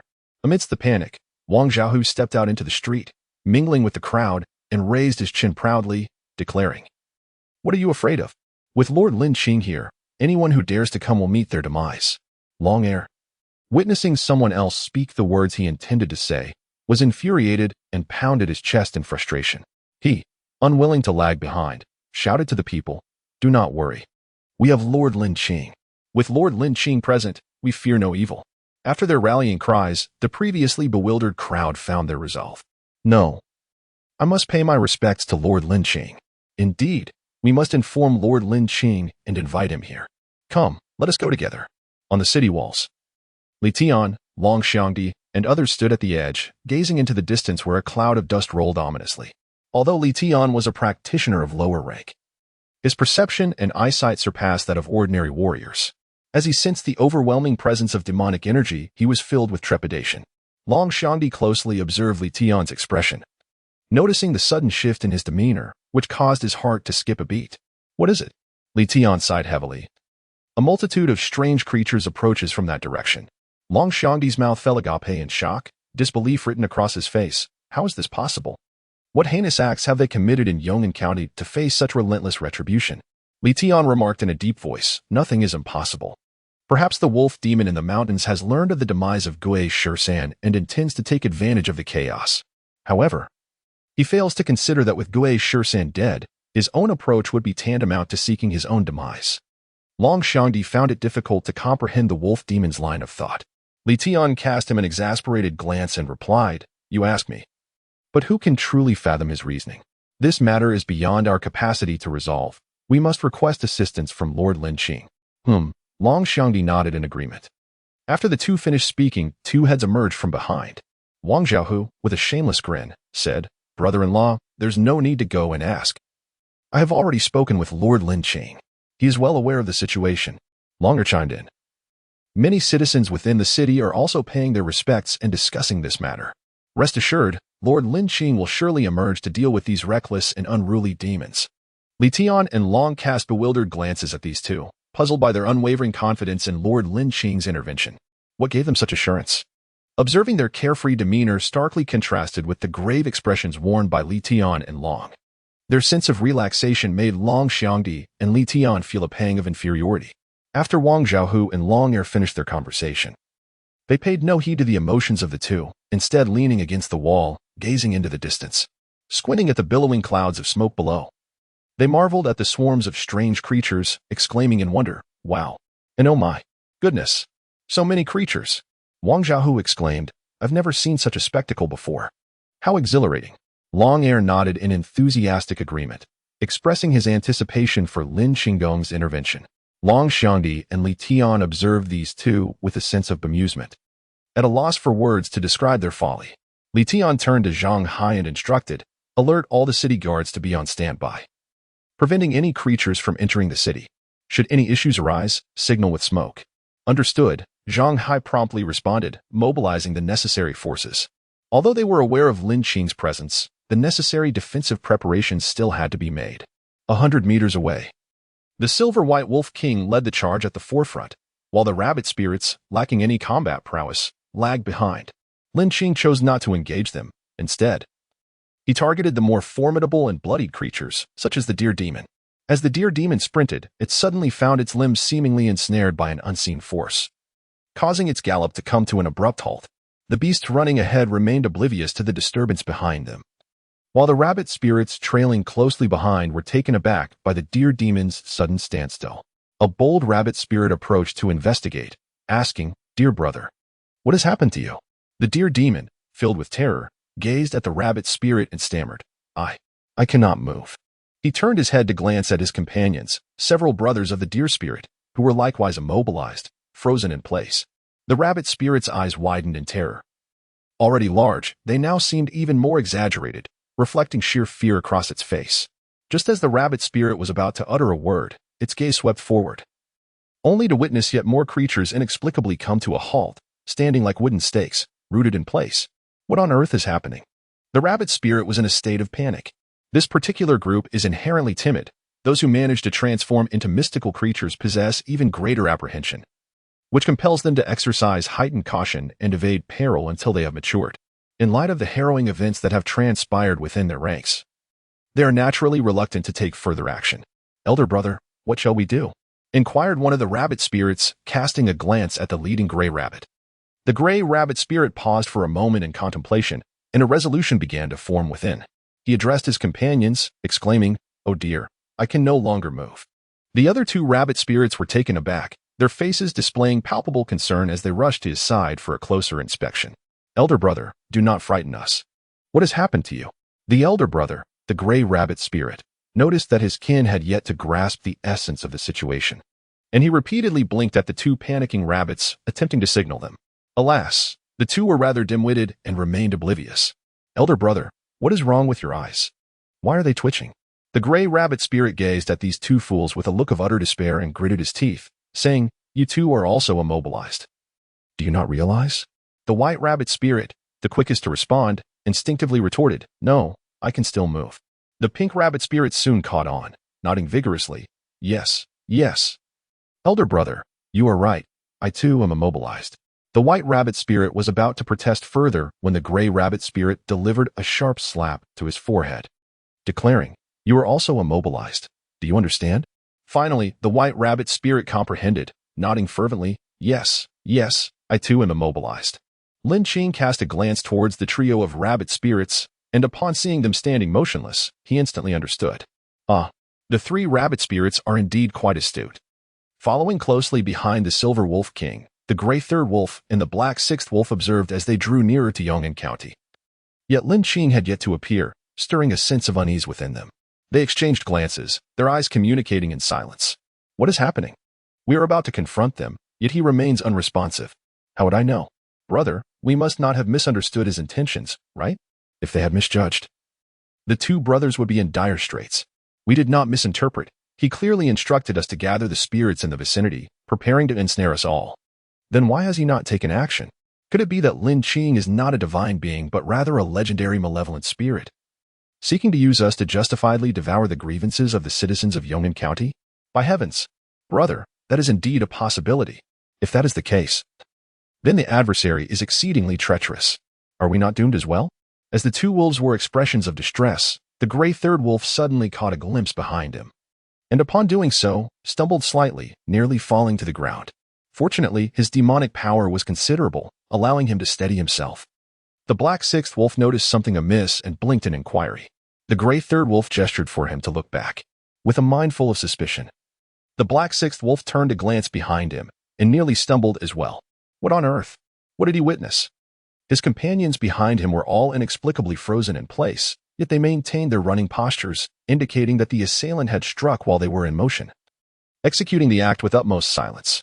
In a manner that did not disturb any of the spirits, they were subdued, a feat only achievable by Lin Qing. Unbeknownst to them, Lin Qing had already made his move. Those immobilized spirits and great demons, if they were as wise as the rabbit spirit, would naturally be granted a high degree of freedom. However, if they were foolish enough to attempt to cry out, the chi symbols would swiftly seal their mouths, rendering them voiceless. The onlookers atop the city walls witnessed the once-running spirits abruptly freeze in place. Wang Xiaohu, upon seeing this, exclaimed with excitement, "Lin Qing has acted. It must be Lin Qing. In this world, no other deity possessed such capabilities. Indeed, Lin Qing is the finest deity in existence," echoed Long Air. All the commendations were showered upon Lin Qing by these two, leaving Li Tian and Long Xiangdi without the opportunity to pledge their loyalty. The other soldiers, who remained on high alert, were equally astonished by the scene below, all expressing their admiration for Lin Qing's prowess. Leading the charge was none other than the Silver Wolf King from the Qinglang Mountains. Long Xiangdi fixated on the majestic Silver Wolf King at the forefront. "Ha! That Silver Wolf King is quite the fool. He has even realized that his entire retinue has vanished," echoed Wang Xiaohu's boisterous laughter. Li Tian felt the veins in his forehead pulsating with ire and could not help but retort, "Wang Xiaohu, quiet yourself. If you continue this incessant prattling, I shall strike you down." Instantly silenced, Wang Xiaohu cast a timid glance at his brother-in-law, wisely choosing to close his mouth and refrain from further antics. Within the city walls, many citizens had gathered at the base, unable to see the events unfolding outside. However, upon hearing Wang Xiaohu's arrogant proclamations, they understood that Lin Qing had intervened. "Lin Qing has acted. How splendid!" they exclaimed. "As long as Lin Qing is involved, our Yong'an County shall remain unharmed." But how did Lin Qing manage to intervene? I did not witness it. I know not, came the response. The methods of deities are myriad. It is only natural for us to remain unaware. Many were intrigued by the manner of Lin Qing's intervention. One individual spoke up, we cannot remain idle. With so many spirits outside, our assistance may be required. I must ascend to help. Indeed, I too must lend a hand, echoed another. As members of Yong'an County, we must contribute. A throng of individuals seized upon this noble pretext and hurried up to the city towers, claiming to assist, yet each stood atop the walls gazing outward. Upon witnessing the multitude of spirits outside, their mouths fell agape in astonishment. Goodness gracious, so many spirits. I have never seen such a plethora of spirits before. Thank goodness for Lin Qing's presence, otherwise, our lives would be forfeit. Mother, please look, those spirits have become motionless. The four mouse spirits constitute the foremost line of defense. And Lin Qing is well aware that the Silver Wolf King has taken an interest in Yong'an County, greatly due to their contributions. For ethereal golden light spells simultaneously bound the four mouse spirits. Upon realizing something was amiss, they attempted to call for help. But the chi character seals were swiftly applied to silence them. The four remained frozen like the others, with only 50 meters separating them from the city of Yong'an. The Silver Wolf King noticed the increasing number of people on the city wall, feeling a sense of pride as he imagined these insignificant creatures begging in fear. However, as he drew closer, he observed the bloodlings on the wall, each wearing expressions of delight, pointing and gesturing at him.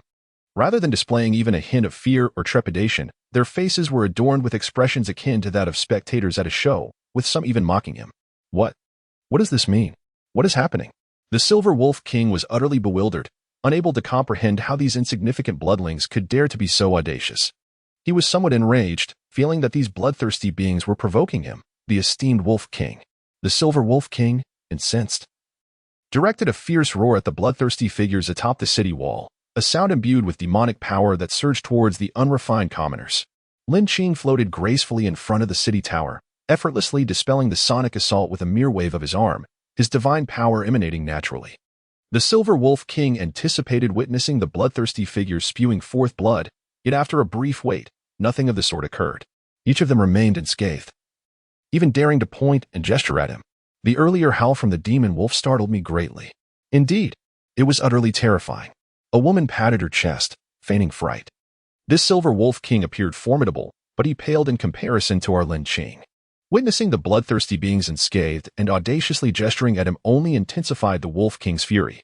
He launched his attack once more, this time unleashing a consecutive barrage.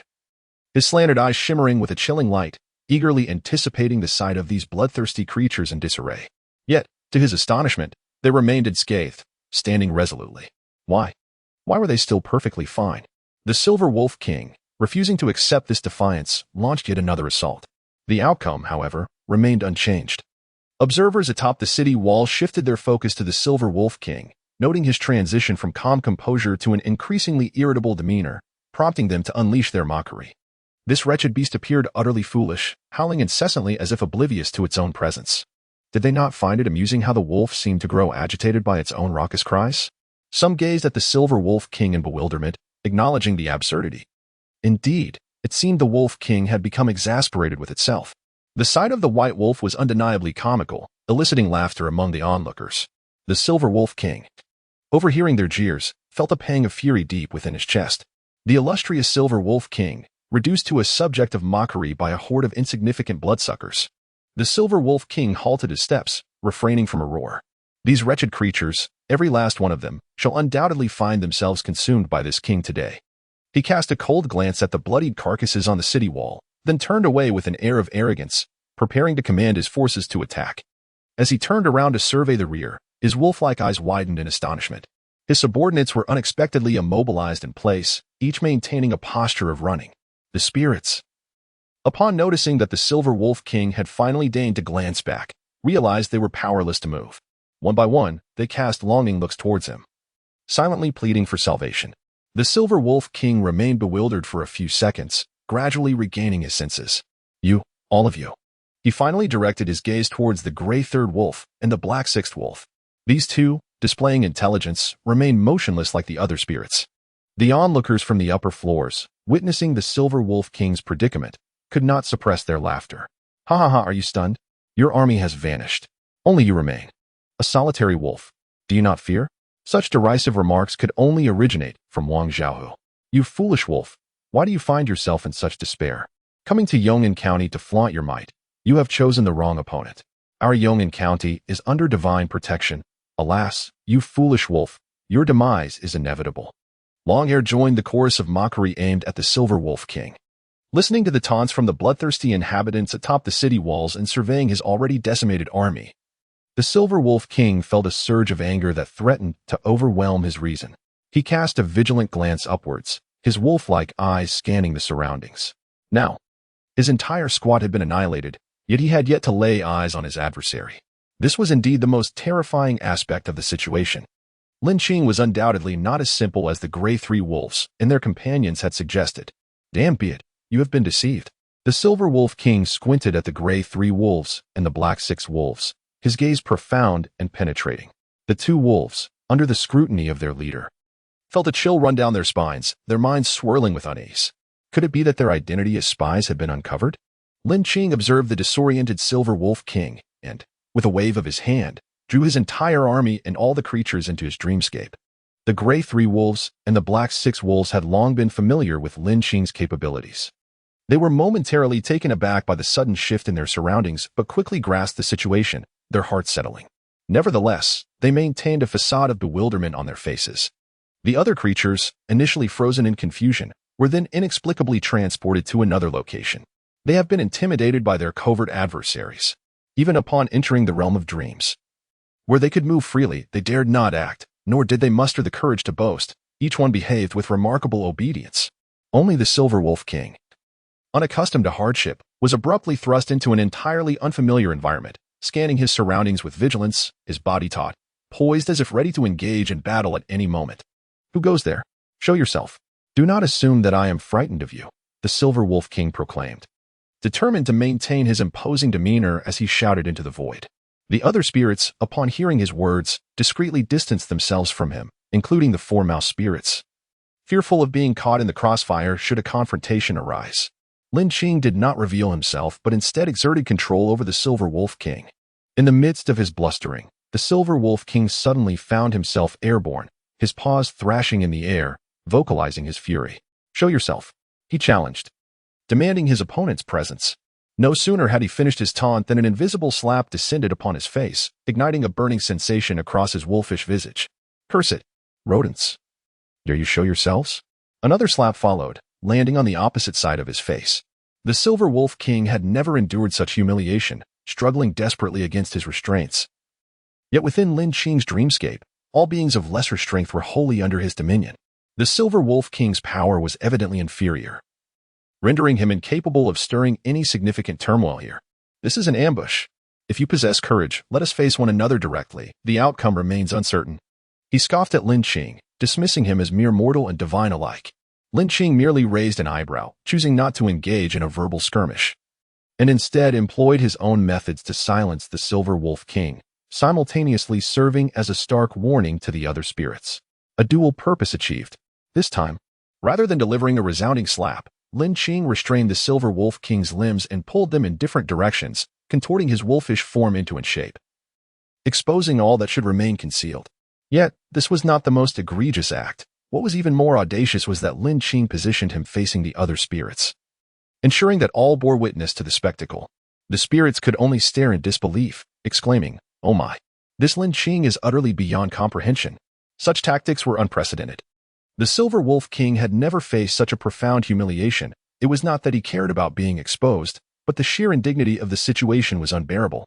They are peculiar and malevolent beings, devoid of the moral scruples that characterize humanity.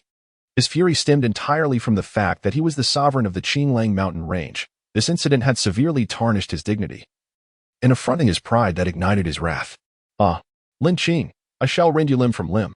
Before he could finish his threat, the Silver Wolf King transformed into a whirlwind, his entire form spinning rapidly into a high-velocity sphere. The onlooking creatures beheld the Silver Wolf King, reduced to a mere plaything beneath Lin Qing's control. This realization sent shivers down the spines of the creatures, particularly the rat spirit sisters who had incited the Silver Wolf King to attack Yong'an County. They trembled in fear, their faces pale, dreading the thought of Lin Qing's attention. After a considerable while of turmoil, The Silver Wolf King finally ceased his commotion, his jaws no longer daring to bark. Lin Qing released him, tossing him carelessly to the ground. The Silver Wolf King fell sprawled, frothing at the mouth, his body twitching involuntarily. Witnessing the Silver Wolf King's dire state, the creatures were filled with trepidation towards Lin Qing. Even before meeting him, they were already struck with profound fear.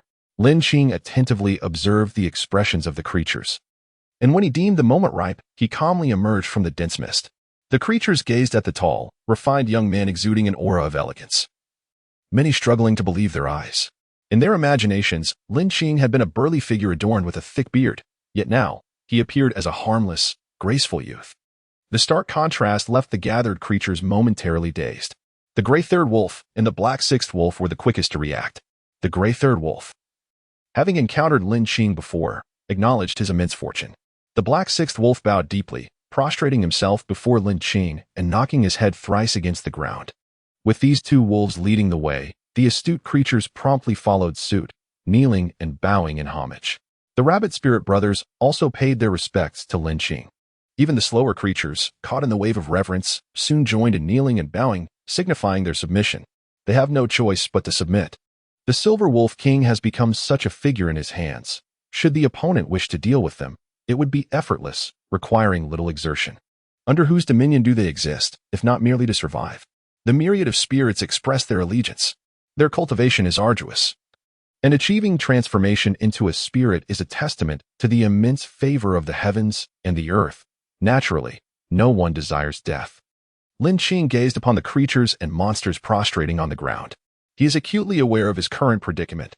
While Tian and others possess the capability to govern humanity, they find themselves utterly helpless when confronted with formidable beings, necessitating reliance on his own strength. Yet, should he shoulder every responsibility alone, it becomes excessively burdensome, contradicting the essence of divinity.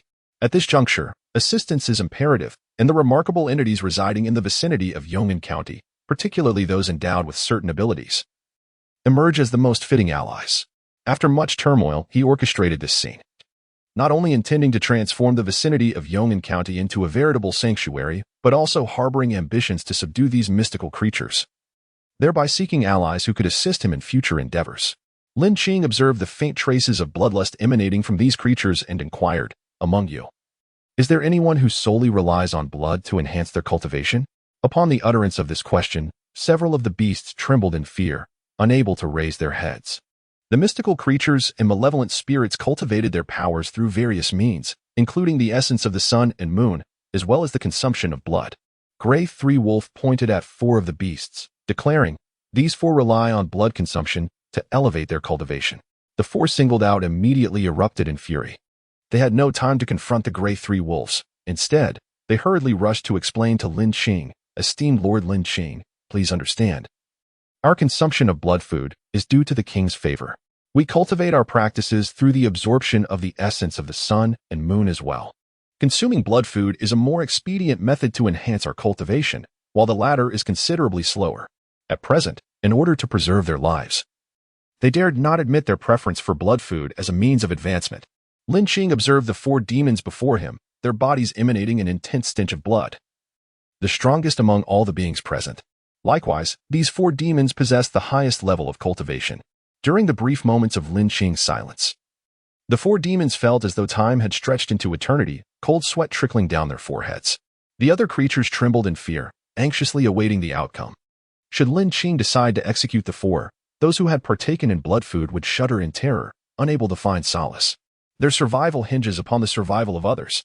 Lin Qing pondered for a moment and then spoke, "Regardless of your past, whether you have relied on the consumption of blood to enhance your cultivation or employed other methods, henceforth, you are absolutely forbidden from wantonly slaughtering humans, particularly the citizens of Yong'an County.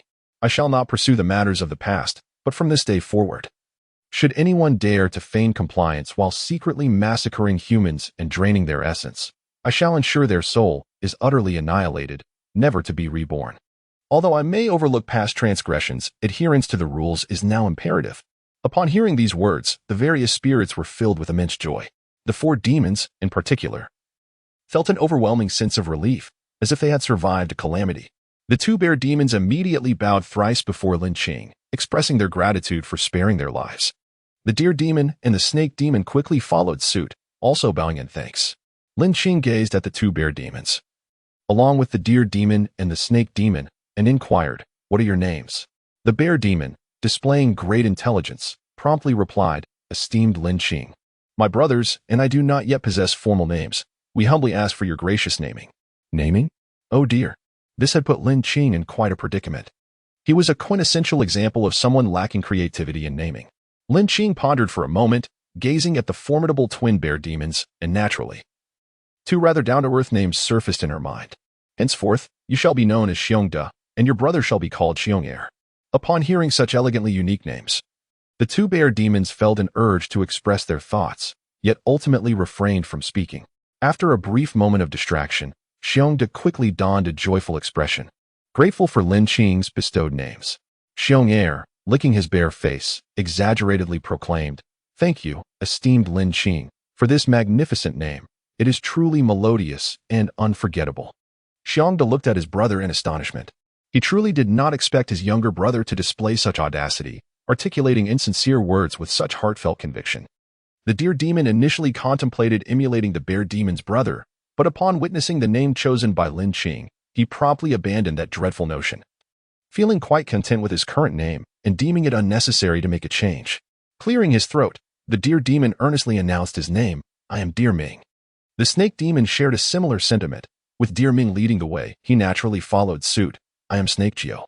Lin Qing nodded in acknowledgement, indicating he had taken note. "You four shall divide all the spirit creatures into 4 teams, and from now on, you will oversee their management collectively."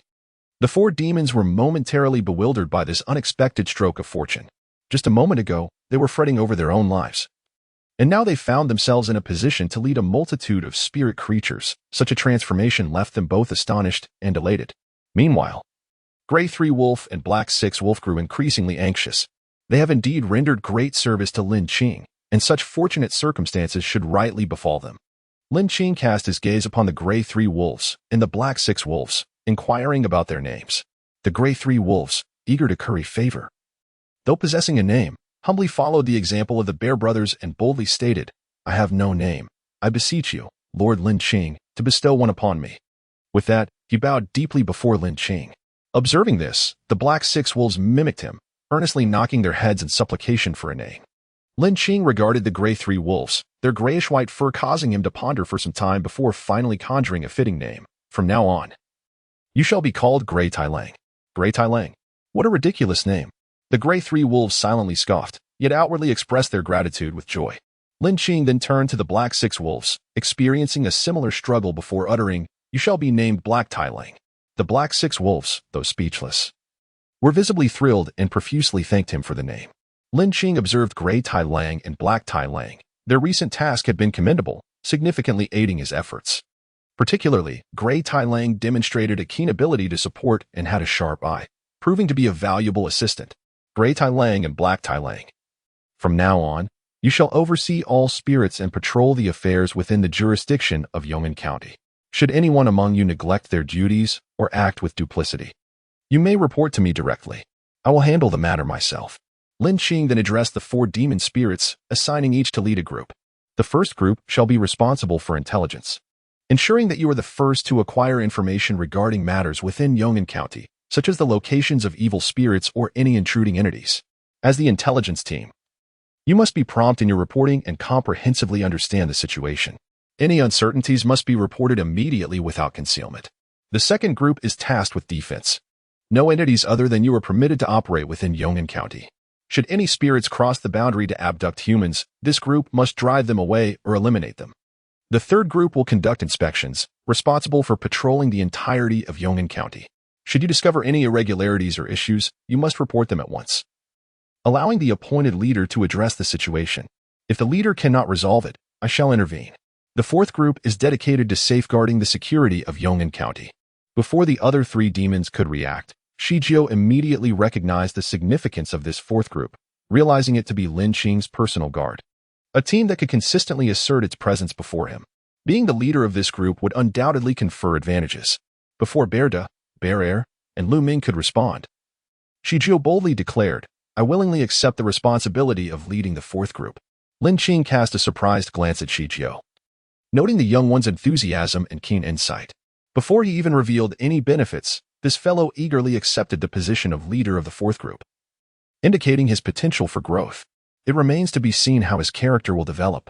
Spirits are inherently wild and difficult to tame. Lin Qing can rely on brute force to suppress them, commanding their obedience, as the Silver Wolf King does. However, this approach is ultimately inferior. The Silver Wolf King was severely beaten, and his subordinates, these spirits, observed coldly.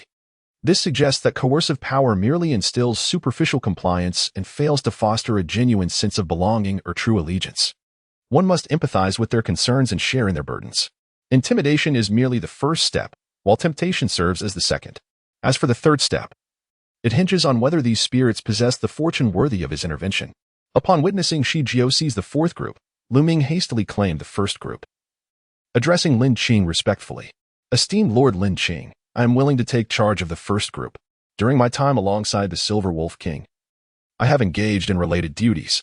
Lin Qing nodded in approval. "Very well. The remaining two groups were assigned to Xiongde and Xiong'er. I will oversee the second group, while Xiongde took on the perilous security task, and Xiong'er assumed the relatively easier patrol duties of the third group." Thus, the four groups were allocated. Lin Qing gestured for Grey Wolf and Black Wolf to approach. There was a divine technique he had not yet had the opportunity to employ. But today he would demonstrate it, providing them with a taste of its power. The blessing of the divine.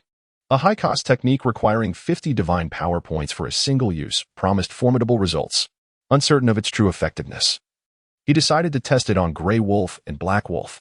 "You two have performed excellently this time. In my presence, there will be rewards and penalties.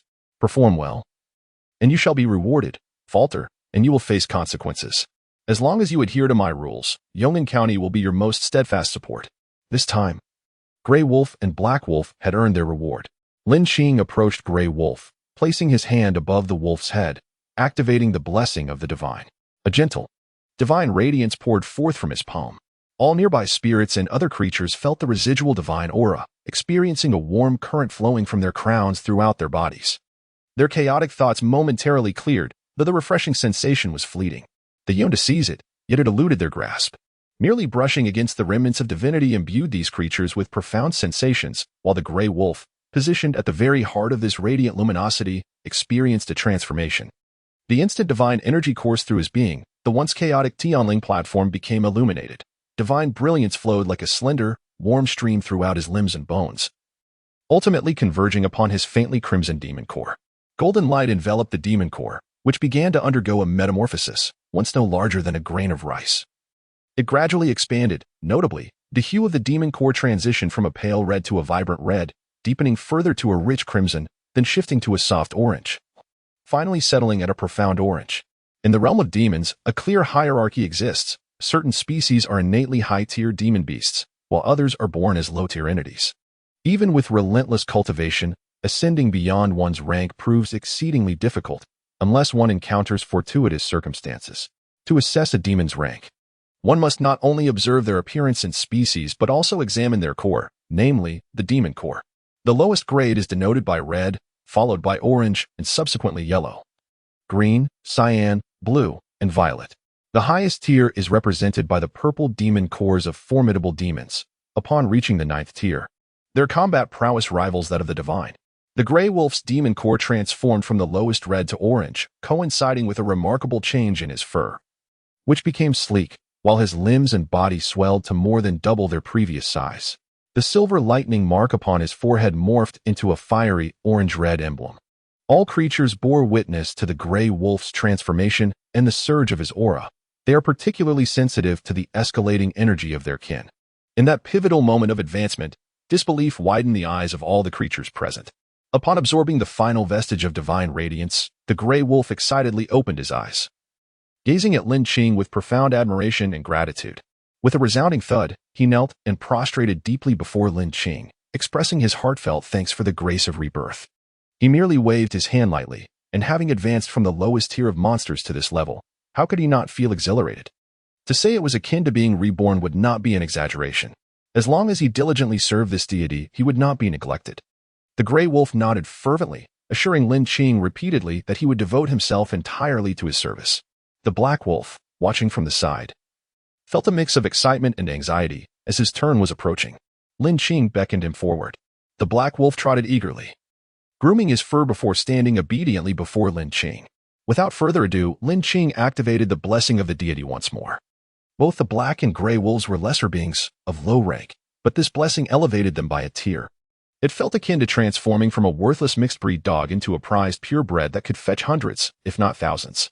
Meanwhile, the Silver Wolf King, who had been lying on the ground, frothing at the mouth and convulsing, had unbeknownst to him ceased his fits and cautiously opened a crack in his eyes, intently observing Lin Qing bestow the blessing upon the two wolves.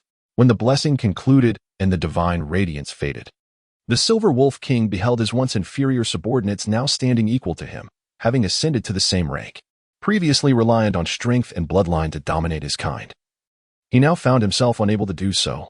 Watching the two newly empowered subordinates, he cast a furtive glance at Lin Qing. A thought emerging in his mind: if he were to receive such a blessing, might he ascend as well? The mere possibility of this sent the Silver Wolf King into a frenzy. Not only the Silver Wolf King, but all the other creatures were equally agitated. Bear 1, Bear 2, Deer Ming, and Snake 9 looked eagerly at Lin Qing, hoping he might bestow the same favor upon them. Previously, they had considered him merely powerful, but after this event, they began to believe that perhaps he was indeed a deity. Lin Qing naturally noticed the yearning in the eyes of these creatures, especially the four great monsters and their hopeful gazes. Unfortunately, the blessing of the deity was not destined for them. Some things must not be easily obtained. If they come too easily, they will not be treasured. Only through struggle and effort will the recipients truly value the reward, which in turn becomes exceedingly precious. Lin Qing's gaze swept over the four great monsters and then to the weaker or complacent creatures behind them. He declared that henceforth, any one of them who contributed to Yong'an County or achieved great merit for this deity would have the opportunity to receive the blessing of the deity. With the words blessing of the deity uttered, the creatures finally understood the name of the divine art they had envied. The black wolf prostrated himself on the ground, thanking Lin Qing profusely for the blessing, proclaiming his eternal allegiance and devotion, pledging he would never betray his benefactor. Should there be betrayal? May I be struck by 5 thunders, enduring the torment of a shattered soul. This serves as a solemn vow to myself. Should I breach this oath, I shall be ensnared by my inner demons and inevitably face the retribution of the heavens. Creatures of the dark dare not make such promises lightly. The actions of the black wolf, I must say, left Lin Qing both astonished and yet somewhat unsurprised. The gray wolf, unwilling to be outdone, gritted his teeth and followed suit in pledging his vow. Lin Qing gazed at the two wolves with satisfaction. The 4 great demons remained hesitant. Yet the first to react was still Snake 9. His perceptiveness was remarkable. Deep within, a voice urged him to remain close to Lord Lin Qing, as near as possible. And he complied. Just moments ago, upon witnessing Lord Lin Qing elevate the ranks of Gray Wolf and Black Wolf with a mere wave of his hand, he felt a surge of excitement, further solidifying his decision to seize the leadership of the 4th group. Now, both wolves had sworn an oath, and as one of the appointed leaders, he felt compelled to express his commitment. As Snake 9 observed the other 3 great demons hesitating, he decisively took action, striving to leave a favorable impression on Lord Lin Qing. Kneeling before him, Snake 9 proclaimed, "Today, I, Snake 9, vow before the heavens to eternally follow Lord Lin Qing, never to betray him. Should I falter, may my soul be extinguished." The other 3 demons, witnessing this, promptly began to pledge their allegiance, expressing their desire to follow Lin Qing for a lifetime. After the 4 demons had sworn their oaths, their eyes glimmered with expectations, hoping that Lin Qing might bestow upon them divine blessings as well. Alas, they were destined for disappointment. If a mere oath could grant divine favor, then such blessings would be rendered trivial. Noticing Lin Qing's indifference to their pleas, a twinge of regret surfaced within them. Yet, recalling Lin Qing's earlier words, their confidence surged anew. As long as they proved their worth, they too might earn divine favor. Lin Qing turned his gaze to the other spirits, among whom one stood out.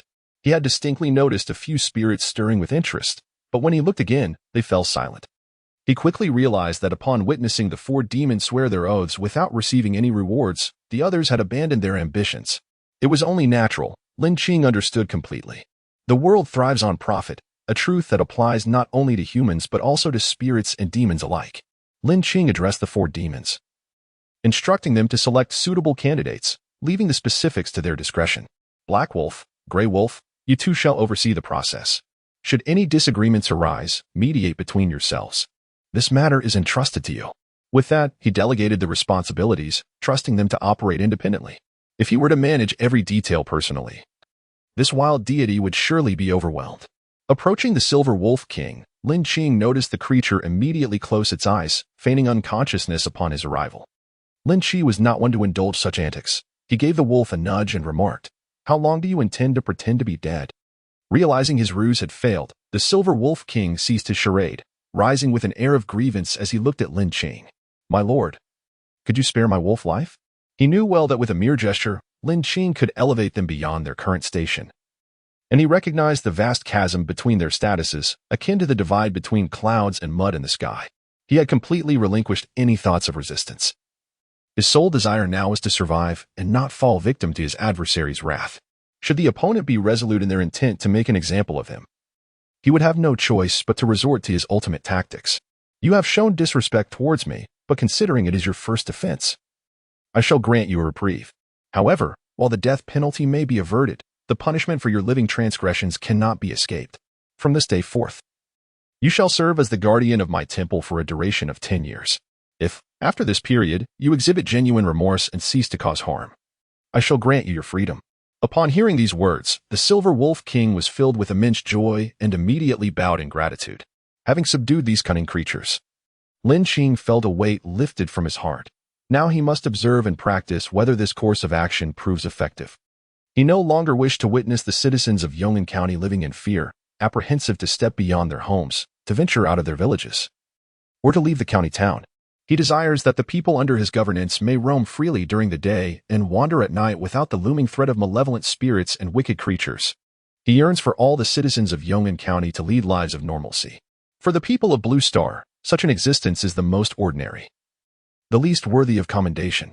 However, for the inhabitants of this world, it represents an aspiration they cherish deeply, a dream they would never dare to envision. He, Lin Qing, having ascended as the deity of this county, naturally sought to protect its inhabitants, granting them a realm of tranquility. Having received their incense offerings, he was compelled to ensure a clear and bright sky for them. With a wave of his hand, all the spirits and entities freed themselves from the grasp of dreams, returning to reality. In that moment of reawakening, the myriad beings realized they could once again command their bodies, the shackles that once bound them having vanished. The citizens on the city wall, who had been bewildered moments earlier as they witnessed the spirits rendered foolish, speculated whether Lin Qing had employed some divine art. Only Li Tian and Long Xiangdi, those familiar with Lin Qing, understood that he had drawn these beings into an enigmatic realm. As the spirits below the city wall came to life, the onlookers above were left in astonishment. They had all returned to life. Why had Lin Qing not exterminated these spirits? Why did he not take action against them? Could it be that he was incapable of managing them? Such fearful conjectures arose among the crowd. Barely had the words escaped one individual's lips when they were swiftly met with the vehement defense of Lin Qing's staunch supporters. Wang Zhaohu and Long Er. Silence.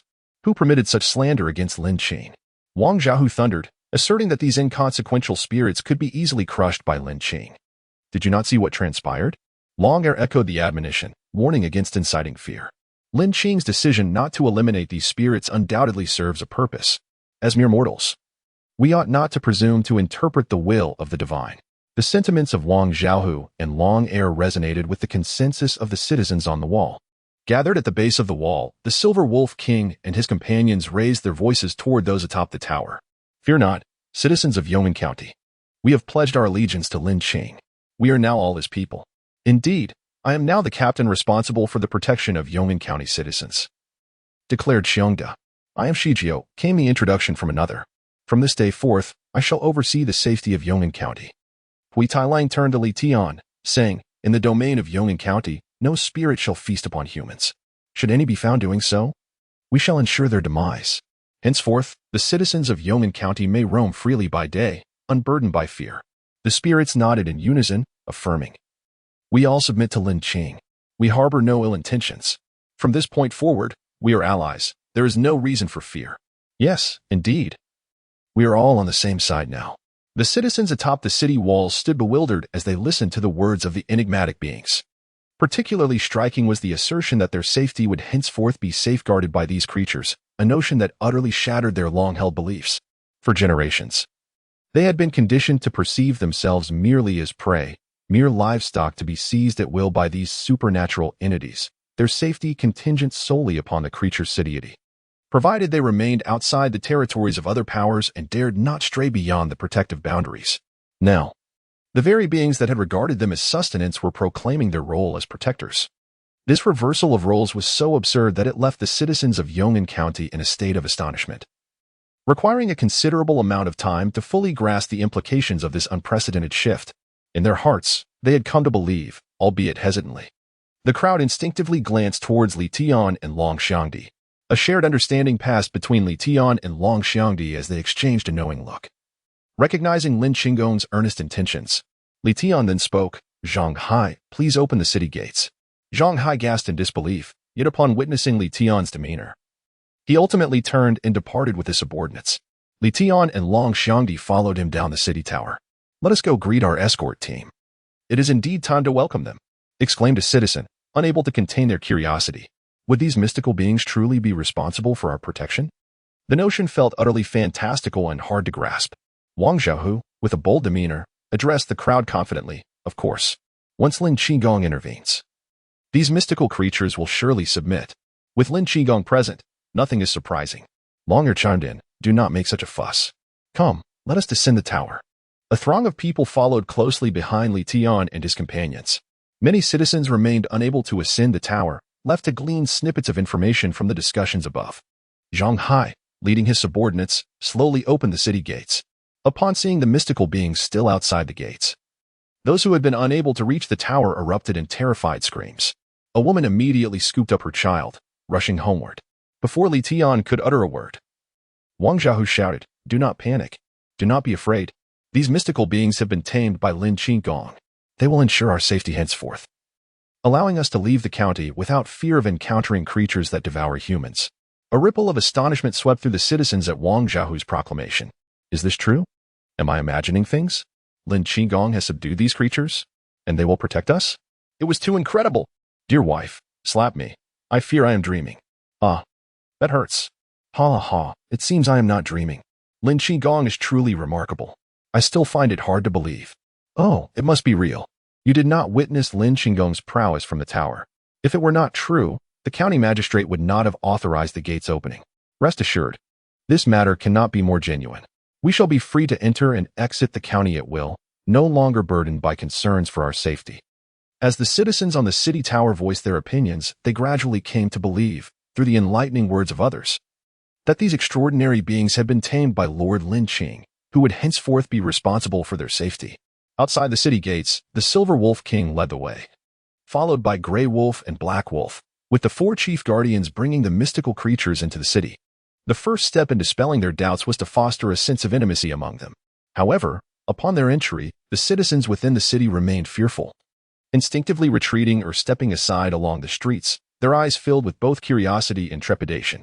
The citizens' fear of these magical beings was deeply rooted, cultivated over many years, and could not simply be dismissed with mere words. Li Tian and Long Xiangdi, as the human leaders, naturally positioned themselves at the forefront of the procession. Standing together in the street, the Silver Wolf King approached Li Tian, bowing respectfully. "By the command of Lord Lin Qing, I shall guard the temple of Lord Lin Qing. I kindly ask for your continued support, county magistrately." Li Tian returned the gesture of respect, replying, "Indeed, we are all serving Lord Lin Qing." At that moment, Shijiao stepped forward from the back, addressing Li Tian, "By the command of Lord Lin Qing, I am here to protect Yong'an County. I look forward to your guidance. County magistrately, let us strive together." Li Tian responded with a bow. The citizens of Yong'an County, witnessing this harmonious interaction between the magical beings and humans, might have thought it sheer nonsense if told of it. Yet, they beheld this astonishing scene with their own eyes. Grey Wolf stepped forward, addressing the county magistrate. "By the decree of Lord Lin Qing, my brother Black Wolf and I have been appointed as inspectors. These 4 chief guardians will each oversee their respective domains." He reiterated the responsibilities assigned to several individuals. "We wish to confer with the county magistrate regarding how the 4 groups would select their personnel. It is not to imply that they are incapable of making selections, but rather to foster communication with Li Tian and others, allowing them to observe from the sidelines, which may lead to a deeper and more profound understanding of the divine intent. Their acquaintance with the divine has been fleeting, and consequently, Their comprehension of celestial intentions pales in comparison to that of Lin Qing and his companions. Should they mistakenly interpret or misapprehend the will of the deities, they risk falling into disfavor, straying ever further from the blessings of the gods. Thus, after considerable deliberation, they resolve to enlist the aid of humanity for guidance. Although humans may be frail, they possess a singular advantage over these mystical beings, their intellect and mastery of manipulation of the human psyche. Fortuitously, these beings lack formidable strength. Should their power increase, it is likely that a grim fate would befall the lesser beings. Please, Lin Qing readily offered his services. This arrangement would also enable them to oversee the 4 groups of guardians. Grey Wolf cast a glance at the other mystical beings, instructing them to remain still and not to wander. The assembly of mystical beings nodded in agreement.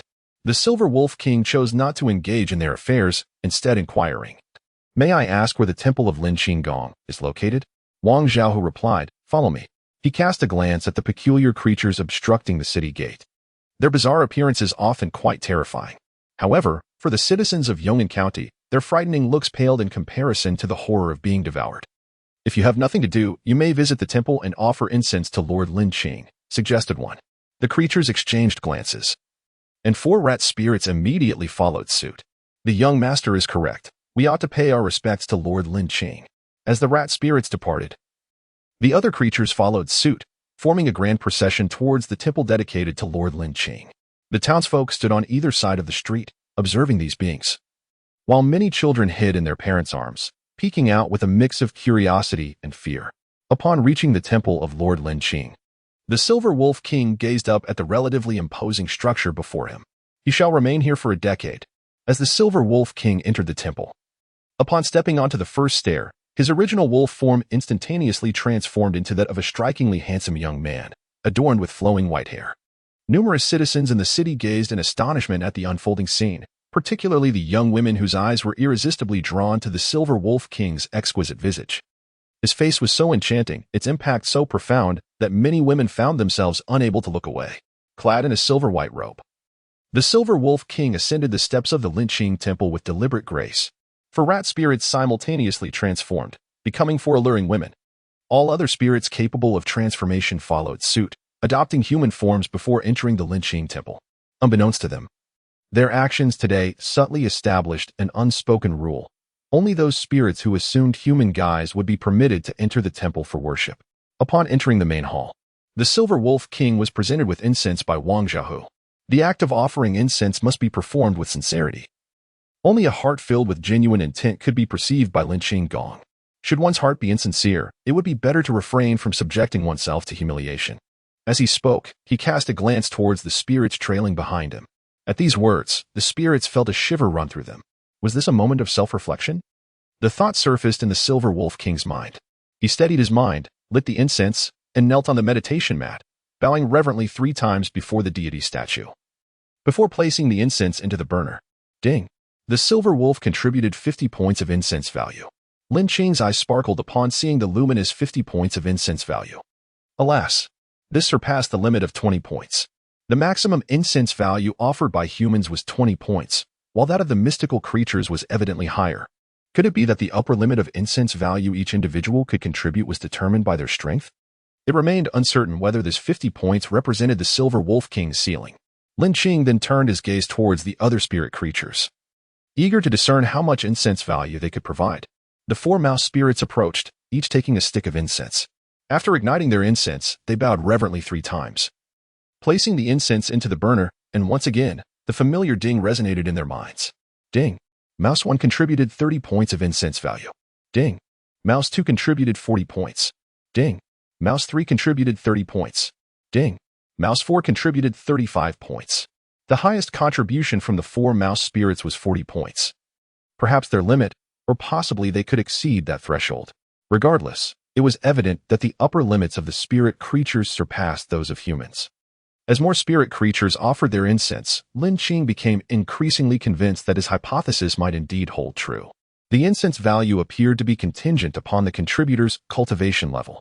If a human possessed a higher cultivation, their upper limit would likely increase as well. This was something he might consider exploring. Within Yong'an County, the only being with cultivation was Lin Qing at the 3rd level of qi condensation. The blessing of the divine had an elevating effect on spirit creatures, but it remained to be seen what impact it would have on humans.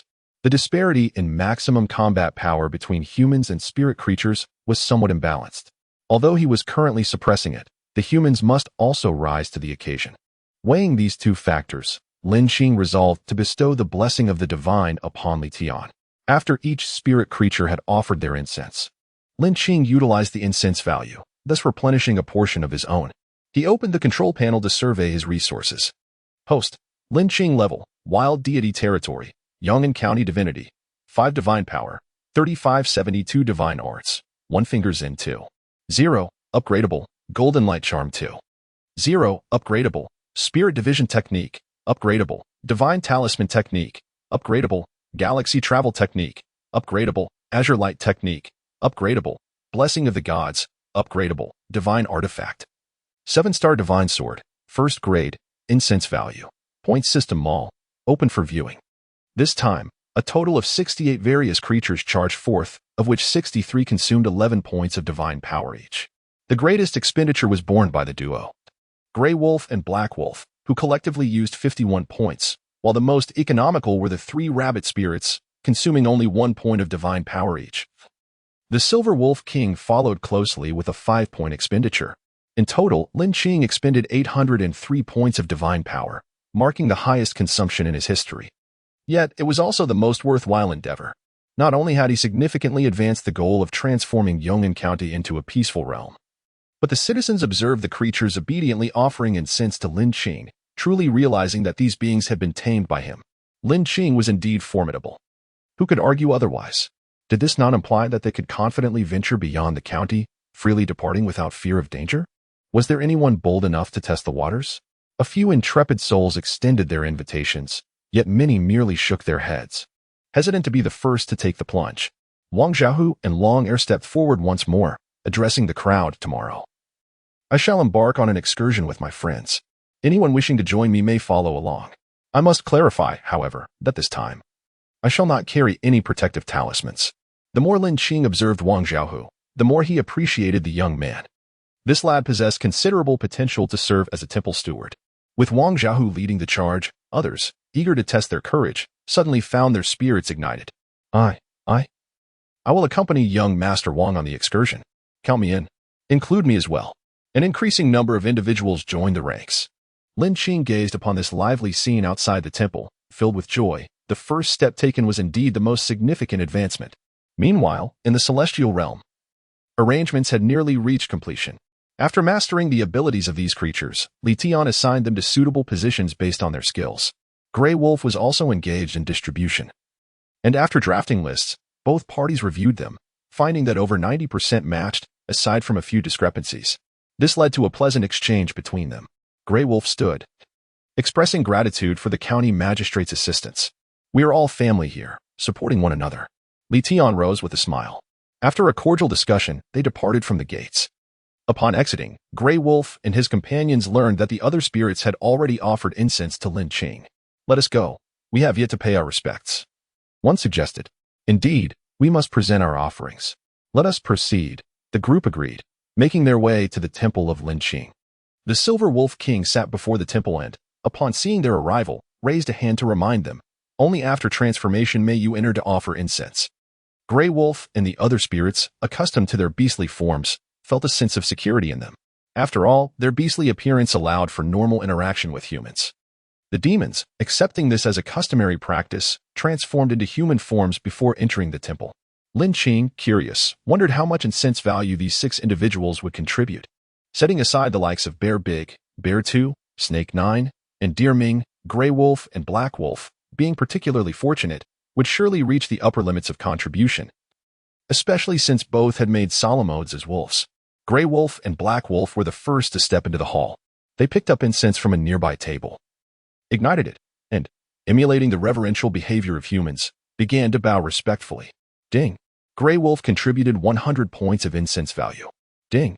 Black Wolf contributed 100 points of incense value. Upon seeing these notifications, Lin Qing joyfully floated out from the statue. Goodness gracious. 100 points of incense value. This is the highest individual contribution to date. He had a premonition that this 100 points should represent the upper limit for second-tier demon beasts. Lin Qing's gaze involuntarily shifted towards the silver wolf king guarding the entrance. This creature was also a second-tier wolf demon, yet it only had 50 points. This made his hands itch with anticipation. After Gray Wolf and Black Wolf completed their offerings, Bear and his 3 companions began to take turns. Ding. Bear contributed 50 points of incense value. Ding. Bear 2 contributed 50 points of incense value. Ding. Deer Ming contributed 50 points of incense value. Ding. Snake 9 contributed 50 points of incense value. Bear, Bear 2, Deer Ming, and Snake 9 all belonged to the lowest tier of first-tier demon beasts. It appeared that the maximum incense value for first-tier demon beasts was indeed 50 points. Lin Qing began to grasp the situation and found himself yearning for the incense values of higher-tier demon beasts. After the 6 of them took turns with their offerings, they exited the city gates. The various spirits, having completed their offerings earlier, were already waiting outside the gates. Upon their emergence, Snake 9 stepped forward to begin calling names. Those whose names were called stepped forward immediately, their spirits lifted, their eyes gleaming with anticipation. The reason was simple. Those who followed Snake 9 would remain in Yong'an County, close to Lin Qing, thus increasing their chances of gaining favor and the blessings of the divine. Should they catch Lin Qing's eye and be chosen as mounts, it would be akin to soaring to the heavens in one fell swoop. These extraordinary beings possess aspirations of their own, whether human or spirit. They're all drawn to strength. The formidable presence of Lord Lin Qing commands their admiration. The serpent named Geo begins to announce the names, starting with the 3 rabbit spirits. Upon hearing their names, the rabbit spirit brothers leap with excitement, exclaiming, "Brother, brother, brother, they have called our names." The youngest rabbit spirit eagerly tugs at his elder's paw. "I heard it. I'm not deaf yet." The trio joyfully steps out from the throng of spirits, basking in the envious gazes directed towards them. Serpent 6, a small snake, excitedly emerges from the ranks. With each name called by Serpent Geo, the spirits acknowledged respond as if they had won a prize, their faces aglow with joy. Among the 68 spirits, excluding the Silver Wolf King and the leaders, there remain 61. As Bear-Da is responsible for the overall safety of Yong'an County, his team comprises the greatest number of combat-capable spirits, totaling 30. The intelligence officer, Deer Ming, has selected spirits such as the Mouse Spirit and the Bee Demon, known for their stealth and penchant for gathering information. This group is limited, totaling only 13. Meanwhile, Bear Air oversees patrols, filling in wherever manpower is lacking, with a modest count of 10. The smallest contingent belongs to Serpent Geo's city guard, comprising merely 8 spirits. Within the county town, Lord Lin Qing's presence ensures relative safety, and the dangers encountered are minimal, rendering this group's combat capability the weakest. Their purpose is to prevent malevolent entities and specters from slipping through the cracks. They handle minor matters, while significant issues are entrusted to Lin Qigong. Once the personnel for each group are determined, their respective leaders guide their members away. The specific tasks and methods for each group will depend on their internal arrangements. Within the county office, Li Tian, Long Xiangdi, Zhang Hai, and several other officials convene in the conference hall to discuss affairs pertaining to Yong'an County. Lin Qigong has already cleared the obstacles for us, ensuring that our future departures from the county town will be considerably safer. The townsfolk wishing to venture into the mountains for medicinal herbs and mountain goods will no longer face imminent peril. This matter must be communicated to the entire county. Long Xiangdi nodded, stating, "I shall notify the villagers of Hishi." Zhang Hai raised his hand and added, "I will inform the 3 villages of Xiaohe within Yong'an County." Aside from the large village of Hishi, there are 13 smaller villages scattered throughout, each with a modest population of merely dozens of households, totaling just over 100 individuals. These smaller villages, much like Yong'an County in the past, primarily worshipped malevolent spirits, offering a bowl of fresh blood each night. Families with a larger number of members could manage to make offerings every few days, while those with fewer members faced the risk of annihilation. Consequently, these families often banded together, though the number of individuals could not exceed 10, as exceeding this limit necessitated an additional bowl for offerings. In simple terms, Hishi Village was once the private estate seized by the Ghost 13. The populace of Yong'an County, along with the 13 remaining villages, were all considered the property of the Ghost Sha sect. After Li Tian destroyed the malevolent spirit statue of the Ghost Sha sect, these individuals severed their ties to its dominion. Wang Xiaohu stood outside the conference hall, peering in, and upon seeing the distribution of personnel, he seized the opportunity. "Brother-in-law, may I take a few? Tomorrow, I am leading a group to demonstrate the safety of the outside world to the citizens of the county. It would be prudent to undertake this task, sparing your people an extra trip. Li Tian maintained a composed demeanor, though he internally concurred. Wang's indiscreet proposal incited a desire to reprimand him. Long Xiangdi, smiling, interjected, "My lord, I believe Master Wang's suggestion is quite reasonable. If they're to venture out, they might as well assist with some tasks within the county." The others quickly echoed their agreement. Wang Xiaohu, seeing the consensus, felt a surge of delight. He has heard that Lord Lin Qing possesses a divine art known as the blessing of the gods. Remarkably, a creature bestowed with such a blessing can ascend from a mere first-grade demon to the formidable status of a second-grade demon in a single leap. He also heard that other extraordinary beings sought to obtain the blessings of the divine through the completion of tasks, thereby earning their merit for a chance at such favor. Wang Xiaohu's mind began to whirl with possibilities. If he could accomplish more on his end, perhaps Lord Lin Qing would take notice. Should the esteemed elder find his efforts pleasing, there was a chance that, in a moment of goodwill, he might bestow his blessings upon him, which would indeed be a delightful outcome. The more he pondered, the more he felt there was potential in the situation. Upon overhearing his brother-in-law and others discussing matters, he eagerly darted outside to eavesdrop, seeking opportunities for himself. Wang Xiaohu gazed intently at his brother-in-law, while Li Tian observed his younger brother-in-law's demeanor with a hint of satisfaction. This young man had become considerably more sensible and astute in recent times, demonstrating a willingness to take on responsibilities. His ambition was commendable. Li Tian saw no reason to intervene. He cleared his throat and said, "All right, you will notify the villagers of Chaiyin and Shikil. Ensure they are aware that the supernatural beings of Yong'an County have been subdued by Lin Qing and can now roam freely. Remember, they can only do so within Yong'an County. There are still dangers beyond its borders." Wang Xiaohu patted his chest in assurance, exclaiming, "Brother-in-law, you can rest easy. Promoting Lin Qing's deeds is my forte." The people present unanimously agreed with this sentiment. His enthusiasm for advocating Lin Qing was truly unparalleled. As night fell, Li Tian had just settled into bed when the surroundings abruptly transformed. He was initially taken aback, but soon realized something. His excitement drawing his gaze into the depths of the mist. Lord Lin Qing.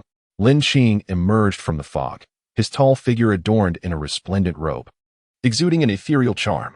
"I have witnessed the contributions you have made to the county during this period," the deity remarked. Li Tian quietly listened, a vague suspicion forming in his mind. That suspicion quickened his breath. Could it be that Lord Lin Qing intended to bestow blessings upon him, or perhaps grant him divine talismans? Regardless of which it might be, it was a momentous boon for him. Li Tian humbly replied, "It is merely my duty." The deity has always been clear in matters of reward and punishment. Your good deeds shall naturally be rewarded. Reward? Upon hearing this word, Li Tian's eyes sparkled with excitement. If it were indeed a divine blessing, it would be an extraordinary skill capable of elevating the ranks of beasts. Lin Qing raised his hand, and as Li Tian remained engulfed in excitement and trepidation, a stream of divine light cascaded from his palm, gradually infusing Li Tian's body. Li Tian, the most novice of cultivators, was at the third level of qi condensation, possessing slightly higher martial prowess than an ordinary warrior, just a fraction more. Only upon reaching the fifth level of qi condensation could one practice spells. As the divine light merged with his being, Li Tian distinctly felt a surge of power coursing through him. The spiritual energy in his dantian, akin to a small depression, suddenly began to boil. The energy, like a pool of water, swelled gradually. Li Tian sensed his cultivation steadily ascending. Qi condensation level 4. Level 5, 6, 7. His power soared, while a layer of filth began to manifest on the surface of his body, emanating a foul stench. His wife, lying beside him, was roused from her slumber by the noxious odor. Li Madam sat up, instinctively sniffing the air, only to discover the stench emanated from her vicinity. As she leaned closer to investigate, she was overwhelmed and gagged, hastily getting out of bed to distance herself from the foul smell. "Husband!" Li Madam cried out in alarm to the man on the bed. The sudden foul odor indicated something was amiss. She thought of malevolent spirits and hurriedly donned her clothes, preparing to seek Lord Lin Qing's assistance. Just as she took a few steps outside, she heard Li Tian's voice behind her. "Ha ha ha ha ha." Li Madam turned to see her husband suddenly laughing, her body trembling involuntarily as she cautiously inched away. Li Tian sat up, noticing the absence of his wife. A glance around revealed her timidly retreating. "My dear, where are you going?" Lady Li stood frozen in shock. As Li Tian rose, a foul odor assaulted his senses. Looking down, he was taken aback to discover that the stench emanated from him, reminiscent of a latrine that had not been cleaned for days, reeking unbearably. Hastily, Li Tian sprang to his feet, intending to call for a bath. Seeing him approach, Lady Li cried out in terror, "Are you a man or a ghost? Do not come near. I shall summon Lin Qing." Li Tian quickly reassured her, "Do not be afraid, my lady. I am your husband. And I have not been possessed by any malevolent spirit. Just moments ago, Lin Qing bestowed his blessings upon me, and my cultivation has advanced. The odor you perceive is merely the result of expelling impurities from my body. Is that truly the case?" "Indeed, it is absolutely true. With Lin Qing present in the county, and so many spirit creatures as guardians, who would dare to commit any misdeeds in Yong'an County now?" Convinced by his reasoning, Lady Li finally relaxed. "My dear husband, what is your current level of cultivation?" Li Tian replied with confidence, "I am at the 5th level of the spirit connection realm." He had ascended to a remarkable realm, and Lin Qing's methods were truly extraordinary, akin to those of deities. Without further ado, he declared, "I shall cleanse myself of this filth." Li Tian hurriedly departed. That night, the Li couple was so exhilarated that they barely managed to sleep. In contrast, Wang Xiaohu slumbered soundly. The following morning, Wang Xiaohu awoke with great enthusiasm, for he had significant matters to attend to. As a young servant assisted him in dressing and grooming, he noticed the talisman on the table and was about to place it away when he heard Wang Xiaohu's exclamation. "Where do you intend to take that?" The servant replied instinctively, "To the box, to lock it up." Wang Xiaohu kicked the servant in annoyance and retorted, "Lock it? This is my life-saving talisman. Are you wishing for my demise by locking it away?" The servant, bewildered, responded, "Young master, did you not say yesterday that you would not take the talisman when you go out today?" Wang Xiaohu rolled his eyes. "Are you foolish? That was merely for show. If I don't carry the talisman, what if I encounter some malevolent spirit on the way? My life is at stake. I cannot afford to take such a risk with my fragile existence." He snatched the talisman from the servant's hand and cherished it, pressing it close to his chest. Without it, he felt uneasy embarking on his journey. With it, he ventured forth without fear. In the dragon manner. The second son of the dragon family was roused early by a maidservant. He squinted slightly, allowing the maid to assist him with his attire. "Young master, should the talisman be placed within the sachet or worn close to the heart?" The maid inquired cautiously as she picked up the protective charm. Long Air cast a fleeting glance, placing the talisman into a box and locking it away. "Do not let it be lost," he cautioned. The maid, taken aback, exclaimed, "Young master, are you truly venturing out without your talisman? What if you encounter something unseemly?" Long Air waved his hand dismissively, exuding confidence. "What is there to fear? If I do encounter something foul, surely those spirits will intervene. If all else fails, I shall simply call upon Lord Lin Qing, and he will undoubtedly rush to our aid. Besides, Wang Xiaohu, that fool, dares to go out without a talisman. How could I, the illustrious second master of the Long family, be outdone by him?" A fierce desire for victory shone in Long Air's eyes. The maid, upon hearing this, eagerly echoed his sentiments. "Naturally, the young master is far superior to that reckless young master Wang." "Indeed," Long Air replied with a proud expression. "Now, ensure that talisman is stored properly and not misplaced." Of course, at the city gate, a considerable gathering of citizens prepared for an outing, most of whom were spirited youths dressed in fine attire, clearly indicating their affluent backgrounds. Those of lesser means would not dare to associate with a scion like Wang Xiaohu. They were all anxious and apprehensive. Why had young Master Wang and Lord Long not yet arrived? Some cast furtive glances towards the inner city. Could it be that they dared not venture forth? Speculation arose among them. "Do not fret. The appointed hour has not yet arrived," one remarked. No sooner had he spoken than the distant sound of galloping hooves echoed through the morning mist. Gradually, several young riders emerged, revealing their identities. "They have come," the crowd exclaimed as recognition dawned upon their faces, smiles breaking forth. Wang Xiaohua surveyed the 12 individuals awaiting at the city gate, and with his 5 companions. The total number of those embarking on this journey amounted to 17. "Is everyone present?" Wang Xiaohua inquired. "Young Master Wang, all who were meant to come are here. Some who initially intended to join may have been deterred after a night as contemplation," came the response. Before Wang Xiaohua could reply, Lord Long interjected, "In that case, let us depart." Wang Xiaohua nodded. "Let us go. Onward." Today, they intended to journey to Chaiqian village and Shiko village. Of the 12, more than half rode horses, while those without mounts shared steeds with others. Thus, this group of young rakes galloped out of the county in a flurry. Chaiqian village lay closest to the county seat. Setting forth at their current pace, they were expected to arrive around noon. Yet, once they passed through the city gates, the carefree demeanor of the young rakes gave way to palpable tension. They did not carry any protective talismans, or rather, those who possessed the talisman of Lin Qing were absent, which amounted to the entire group being unprotected. In the early morning, the mist hung over the mountain stream, and the tranquil path was only resonating with the rhythmic clatter of their horses' hoofs. Suddenly, a gust of morning wind swept through, bringing a chill that enveloped everyone, causing several to instinctively huddle their necks. "Why do I feel so cold?" someone murmured. Those nearby nodded in agreement upon hearing this remark. "You're right. It does feel rather eerie." The expressions of several individuals shifted noticeably. Could it be that some malevolent entity is trailing us? Someone speculated, unable to contain their apprehension. At the forefront, Long Air and Wang Xiaohu noticed the commotion behind them and slowed their pace, prompting those behind to rein in their horses immediately.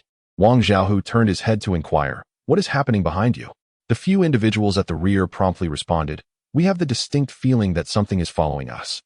Upon uttering these words, the countenances of the others changed. "Don't speak nonsense. If there were indeed any malevolent presence, the escort would undoubtedly deal with it," Long Air reprimanded. "In my opinion, it's merely your cowardice and overthinking."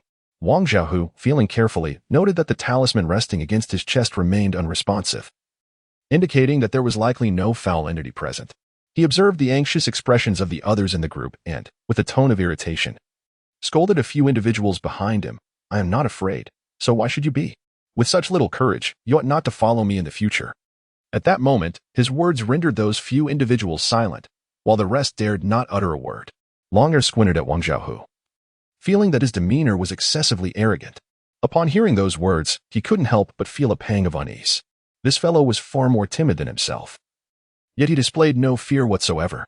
Something was amiss, very amiss. Long Air lowered his voice and inquired, "Brother, may I ask you something? Did you bring a talisman for protection?" Wang Xiaohu's pupils dilated suddenly, and he calmly retorted, "Nonsense. I have stated clearly that I did not bring one. My word is my bond." Heh. Long Air thought to himself, realizing that this fellow was not being truthful. The bond between the two of them is profound, having grown up together since childhood. Fully aware of each other's character, Long Air felt a surge of anger, realizing how he had been deceived, having forgotten to bring his talisman for protection. Since he brought it along, no matter what troubles they might encounter later, staying close to him would surely ensure their safety. Long Air immediately felt at ease, no longer burdened by worry. This minor episode quickly faded away. As the sun ascended to its zenith, they arrived at their first destination, Cheiqian village. The rhythmic clattering of hoofs startled the men, women, and children of the village. Those toiling in the fields paused their labor, alertly observing the sudden intrusion of these newcomers. The village head was assisted as he emerged, his feet wrapped in bandages, struggling to walk with a noticeable limp. He cupped his hands in greeting towards the newcomers. "Esteemed gentlemen, may I inquire what brings you to our humble village of Cheiqian?" Wang Xiaohu and Long Air dismounted. Wang Xiaohu produced an official document from his bosom and handed it to the village chief. Upon receiving the document, the chief unfolded it, only to be confronted with a dense array of characters, of which he recognized but a few. "Please excuse my ignorance, for I am but an illiterate old man." Wang Xiaohu retrieved the document from his hands, exclaiming, "You should have mentioned that sooner." "Very well, I shall convey our message directly." Long Air interjected, "Wait. Let us gather everyone from the village first, so we may speak with unity." "That is a reasonable suggestion," Wang Xiaohu replied, turning to the village chief. "You must summon all the villagers to assemble." The chief, sensing the weight of the situation, felt a tinge of apprehension but dared not offend them. "Very well." After a brief interval, villagers of all ages congregated at the village entrance, their faces marked by trepidation and anxiety as they gazed upon the visitors. Children huddled close to their parents, peeking out timidly to observe the group. Wang Xiaohu scanned the gathering, sensing that sufficient numbers had arrived. Clearing his throat, he raised his voice, "Good people of Cheiqian, we have come today to share some fortuitous news. Upon accepting this mission yesterday, we were tasked with relaying crucial information. The first piece of news is that the ghostly slaughter sect has been disbanded, now replaced by the revered Lin Qing. Henceforth, there shall be no need for the nightly offerings to malevolent spirits. The temple was established just the day before yesterday, officially abolishing the ghostly slaughter sect. Unfortunately, we were unable to inform the neighboring villages immediately due to an unforeseen attack by supernatural beings. Thus, we arrive here today to deliver this important notice. Recently, we have dismantled the effigies of the malevolent spirits and replaced them with the statue of Lin Qing. This announcement serves as formal notification of the dissolution of the ghostly slaughter sect and the establishment of an ancient bureaucratic system. The first good news is that Yong'an County has officially abolished the ghostly slaughter sect. From this day forward, you are no longer required to offer sacrifices to evil spirits and may live your lives in peace. Starting today, the previous temple will be officially renamed as the Bureau. The former disciples will no longer be called disciples, but rather officials. This system is a revival of ancient traditions. Long ago, this land was governed in such a manner. Before Wang Xiaohu could announce the second piece of good news, the villagers erupted in confusion. What? The ghostly slaughter sect is gone? What shall we do now? Those malevolent spirits and supernatural beings will surely devour us all. Faced with the panicked crowd, Wang Xiaohu raised his voice to quell the uproar. Calm down. Please allow me to finish my explanation. Yet, the commotion continued unabated, and his patience waned. Silence. I demand you be quiet. The roar reverberated through the chaotic scene, bringing it to an abrupt halt. As the noise gradually subsided, Wang Xiaohu, with a darkened expression, pointed a finger at them and threatened, "Who dares to continue pestering me? I shall have them dealt with." His words effectively silenced the remaining murmurs, leaving no one brave enough to utter another sound. Wang Xiaohu and his companions, adorned in luxurious attire, their complexions flushed and physiques robust, arrived on horseback, unmistakably revealing their elevated status, far beyond the reach of those who toiled at the lower echelons of society. They dared not offend these individuals, for the threats posed by the other party were far from a jest. Wang Xiaohu was quite pleased with the tranquility of the scene. Just moments ago, I overheard your discussions, wherein you expressed concerns about your future safety following the dissolution of the Ghost Killers sect. Now, allow me to share a second piece of good news, which is closely related to this matter. Lin Qing, I trust you have all heard of him before? The village chief nodded in affirmation. Lin Qing has successfully subdued the spirits around Yong'an County. Henceforth, these entities will no longer dare to abduct or indiscriminately slay humans. Moreover, these spirits will serve as our guardians, ensuring the safety of all citizens residing within Yong'an County. This essentially means that you may roam freely within the confines of Yong'an County without the fear of a spirit unexpectedly emerging to abduct you. You may also attend the market in the county at your leisure, no longer needing to wait for the disciples to travel before you can accompany them. Remember, the area designated for your unrestricted movement is confined to Yong'an County. Should you venture beyond this boundary, we can no longer guarantee your protection, and your fate shall be of no concern to us. The third point, which is of utmost significance, is that temples will be established in every village to honor Lin Qing. Once these temples are completed, you are to offer incense daily in gratitude for the stable lives bestowed upon you by Lin Qing. Wang Xiaohu had long observed the crowd below, who were brimming with inquiries. Very well, should you have any uncertainties or questions, feel free to ask. Once the floodgates opened, the crowd erupted with excitement. The village chief urgently inquired, "Did you just say that the spirits in this area will no longer harm anyone?" "Indeed. Speaking of this matter, I must elaborate further." Seizing the opportunity, Wang Xiaohu immediately began to extol the glorious and magnificent deeds of Lin Qing. As he spoke, the previously chatty crowd became increasingly captivated by his narrative, listening intently. You should have seen how those spirits, upon entering the city, each offered incense to Lin Qing. As for the imposing Silver Wolf King, who had led the spirits to besiege the county, he is now stationed at the temple entrance, preparing to honor Lin Qing for the next decade. When you visit the county and behold the temple of Lin Qing, you will be greeted by the sight of the Silver Wolf King. The citizens of Chaiqian village listened in rapt attention, astonished by the revelations. What he spoke of was akin to listening to a tale that everyone relishes. A young boy raised his hand, and Wang Xiaohu turned to him, inquiring, "What do you wish to ask, young lad? Is Lin Qing truly that formidable?" "Indeed," Wang Xiaohu declared, thumping his chest. "How does he compare to the ghostly evil sect? Who is mightier?" The boy continued his inquiries. "Without a doubt, it is Lin Qing," Wang Xiaohu asserted without hesitation. This information was relayed to him directly by his brother-in-law, and it was indisputable. Were it not for Lin Qing's prowess, his brother-in-law would not have dared to annul the ghostly evil sect in support of him. If Lin Qing were not powerful, we would not dare to dismantle the ghostly evil sect. Furthermore, during the onslaught of the malevolent spirits, when we were in peril, they did not emerge to protect us. In stark contrast, Lin Qing has always safeguarded us. For this alone, we must support him. Whoever can protect us deserves our reverence. It is a matter of natural justice. This sentiment resonated deeply with the villagers. Do you have any further questions? The boy pressed on. Yes, I have one last question. in our daily offerings to Lin Qing. Will we lose anything? This inquiry revealed the greatest concern among those present. Wang Xiaohu was taken aback, chuckling in disbelief. Have you not understood a word of what I have said after all this time? He reiterated emphatically, this is my final reiteration. Lin Qing is a deity. Deities do not require your flesh or essence. All that is needed is your sincere offering of incense. Once the temple is constructed, the incense will be distributed uniformly. And you shall not need to purchase it. Have you all heard me clearly? Remember, Lin Qing is a deity, the most benevolent of deities. He is divine, not one of those trivial evil spirits.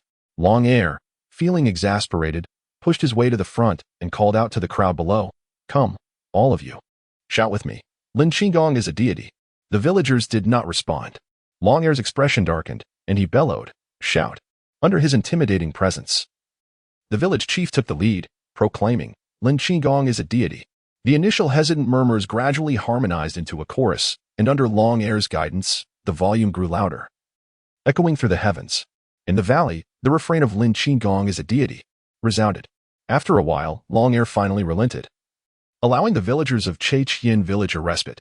Did you all comprehend this clearly? Who is Lin Qing? Long Air inquired. The villagers instinctively responded, a deity. Who is Lin Qing? A deity. Chi responded, his voice particularly resonant. Had it not been so loud, it is likely that these individuals would not have let them off easily. The villagers of Qian felt a deep bitterness. How had they encountered such people? Long Air, satisfied with their response, transformed his serious demeanor into a smile and said, now that is more like it. Remember this, as we shall send people to conduct regular inspections. Should we discover anyone providing erroneous answers, a sinister smile crept upon Long Air's lips, causing the villagers of Qian to tremble in fear. After Long Air and Wang Xiaohu had played their harsh roles, someone in the group began to soften the atmosphere. Zhang Debo, with a warm smile, pulled the village chief aside and addressed the villagers with amiable words. Do not blame young Master Wang and his companions. Their reverence for Lin Qing is such that they would wish to dwell in the temple daily, bowing in homage. They are most intolerant of disbelief in Lin Qing. Therefore, at times, their words and actions may come across as somewhat brusque. The villagers, having just endured a brutal beating, felt a warmth in their hearts in response to the understanding demeanor of this young gentleman. We understand. The village chief nodded empathetically. Zhang Debo continued. Though young Master Wang and his companions may act somewhat excessively, it must be acknowledged that their words ring true. Initially, we, like you, held skepticism towards the existence of deities and their protection over us, mere creatures in the eyes of the supernatural. Yet, time and again, I witnessed Lin Qing standing resolutely before the people, shielding us from imminent danger. In those moments, I truly grasped the greatness of Lin Qing. The citizens of Yuan County, and even those from neighboring Hishi village, who have encountered Lin Qing and benefited from his grace, willingly become his followers. You may find it difficult to comprehend, let alone fully understand. Those malevolent spirits, while claiming to protect us, often have ulterior motives. However, Lin Qing is different. Even if you have never offered incense, nor consider yourselves his followers, he remains willing to protect you. In the future, even when the temple of Lin Qing is established, there will be no compulsion for you to offer incense. This is not our decree, but rather the will of Lin Qing himself. He has stated that offering incense cannot be forced. It should stem from one's heart. If you wish to offer it, he welcomes you. But if you do not, he will not insist. Upon hearing these words, the villagers of Qian felt a tumult of emotions, accompanied by an indescribable warmth within their hearts. They had never encountered such an empathetic deity. Presently, the entire Yong'an County thrives under the protection of Lord Lin Qing, allowing you to roam freely and safely. In his benevolence, Lord Lin Qing has enlisted those supernatural beings to serve as our guardians, ensuring our safety both day and night. His thoughtfulness is truly remarkable, and he genuinely cares for us. As Zhang Debo spoke, he could not help but wipe away tears of emotion. Perhaps his words were so moving that many villagers were also touched, quietly dabbing their eyes. Well, that concludes today's matters. We must proceed to the next village to convey the newly issued decree from the government. Take care, everyone. Should you encounter any insurmountable difficulties, be subjected to bullying, or face malevolent entities, do not hesitate to seek out Lord Lin Qing in the county. He will champion your cause. Of course, I hope you never find yourselves in such troubles. Now, everyone, return to your duties. We must take our leave as well. As he stood up, the villagers enthusiastically bid him farewell. A group of people, under the watchful eyes of the villagers, departed with an air of nonchalance. Upon exiting the village, Wang Xiaohu turned to Zhang Daba, asking, "Are you feeling good, my friend?"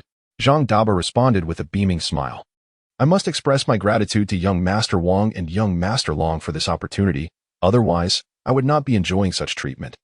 Wang Xiaohu glanced back at the others and inquired, "Who among you wishes to experience the life of a pretty boy at our next stop?" Eagerly, the crowd volunteered, with the highest bidder ultimately prevailing. By the time they arrived at Shiko village, dusk had already fallen, just like at the previous village. Wang Xiaohu and Long Air donned the role of the stern figures, conveying the necessary messages while also imposing their will upon the villagers. Once they had been coerced into submission, another individual emerged to play the affable role, charming the villagers into a state of bewilderment. Their aim was clear, to ensure that the villagers quickly recognized the virtues of Lin Qing, thereby expediting their transformation into devoted followers and integrating them into their ranks. As darkness began to envelop the sky, the village chief of Shiko warmly invited them to stay the night. Wang Xiaohu, with a spirited wave of his hand, declined, stating, "No need, we shall camp outdoors tonight." The village chief instinctively cautioned, "Young Master Wang, the night can be perilous. Our Shiko village borders Pingxi County, where many beasts roam, and they occasionally emerge in search of prey. It would be wise to avoid sleeping outside." Wang Xiaohu, intrigued, resolutely replied, "What are you worried about? I previously mentioned that should any creatures venture into our territory, our own local guardians will handle them and ensure our safety." But Long Air interjected, patting the village chief's shoulder with a smile, "Rest assured, there is nothing to fear." Seeing their unwavering determination, the village chief chose to say no more, silently wishing them good fortune for the night, hoping they would not meet the same fate as a previous caravan that had camped near Pingxi County, where many talismans had failed to protect them from being spirited away by beasts. Only one bloodied man had managed to escape from the clutches of the creatures, finding refuge in their village. With great confidence, Wang Xiaohu and his companions strode out of Shiko village. Once they had left, Zhang Daba could no longer contain himself, asking, "Young Master Wang, are we truly not staying in the village for the night?" Wang Xiaohu retorted, "Of course not. If we were to stay in the village, wouldn't that render our earlier statements meaningless? Since we have assured them of safety outside, we must embody that assurance. If we were to cower in the village at night, it would imply that the outside is indeed unsafe. We must take this opportunity to prove that our words hold truth. Do you understand?" Many of the surrounding young men nodded in agreement. Even though fear lingered in their hearts, they refrained from revealing it, concerned about being mocked by others for their timidity. Wang Xiaohu remained vigilant, opting not to stray far from the village, instead choosing to camp at a hollow not far from it. Should any unforeseen circumstances arise, they would have ample time to rush back to the safety of the village. While they could speak sweetly, the preservation of life took precedence. In the dead of night, amidst the pitch-black valley, 3 campfires flickered to life, around which a group of individuals gathered, sharing laughter and conversation. As the hour grew late, it was time to rest. Longer stifled a yawn, prompting agreement from the others. Wang Xiaohu approached Zhang Dabo, patting him on the shoulder. "Tonight, it's your brother's turn to bear the burden." Zhang Dabo waved his hand dismissively. "It's just for one night. It will pass in the blink of an eye." "Very well." Leaning against a tree trunk, Wang Xiaohu succumbed to slumber. After a day of travel, exhaustion had overtaken them, and as soon as they closed their eyes, they drifted into a deep sleep. Before long, the campsite resonated with a chorus of snores. Listening to the rhythmic sounds, Zhang Dabo and his companions could not resist yawning. "I can't help it. My eyelids are beginning to wage war," one remarked. "You must endure. This is merely the beginning. The latter part of the night will be the most arduous." The 4 engaged in a meandering conversation when suddenly a green light flickered to life within the dense foliage, appearing intermittently as it approached the campsite. Zhang Dabo stifled another yawn, lightly slapping his cheeks to rouse himself. As he lifted his gaze, he caught a fleeting glimpse of a light within the opposite thicket. But it vanished almost as quickly as it had appeared. He felt a twinge of uncertainty. When he focused his gaze once more, he could discern no light whatsoever. Could it be that he had misjudged? Zhang Daba turned his head, yet a lingering unease pervaded his mind, compelling him to glance back in that direction. This time, a green light flickered briefly. Indeed, there was a glimmer of green, and it appeared to be closer than before, suggesting that the light was drawing nearer to them. In an instant, Zhang Daba's hair stood on end, and he dared not make a sound, fearing it might disturb whatever lurked across from him. He's also uncertain about what that object is. He quietly tugged at his drowsy companion. whispering in his ear, "Don't sleep. There's something stirring." This single phrase instantly roused his companion from slumber. "Where?" Zhang Debo pointed in that direction. The other turned to gaze. And there it was, a flickering green light rapidly approaching them. "What the hell?" he exclaimed in shock. A few individuals were jolted awake by his outburst, and with that cry, Zhang Debo noticed that the speed of the green light's advance had noticeably intensified. Wang Xiaohu was sleeping soundly, dreaming that he was being roasted over a fire. The heat unbearable on his chest. He struggled to open his eyes, but fatigue held him captive. He had no desire to awaken. Suddenly, the exclamation of "What the hell?" finally roused him from his dream. Just as Wang Xiaohu was about to utter an angry retort, he quickly realized something was amiss. His hand rested upon his chest, where the amulet radiated an intense heat, signaling the imminent approach of a perilous entity. Wang Xiaohu followed the terrified gazes of the four sentinels, only to find that they were fixated on a singular direction, following their line of sight. He beheld a green light surging towards them from the summit of a distant mountain. "Damn it!" Wang Xiaohu's expression shifted dramatically. He shouted at those still lost in slumber, "Awake, all of you, rise at once." The awakened individuals immediately sensed the unsettling atmosphere within the camp. "What is happening?" Long Air inquired anxiously, swiftly making his way to Wang Xiaohu's side. In the entire group, only Wang Xiaohu offered him a semblance of security.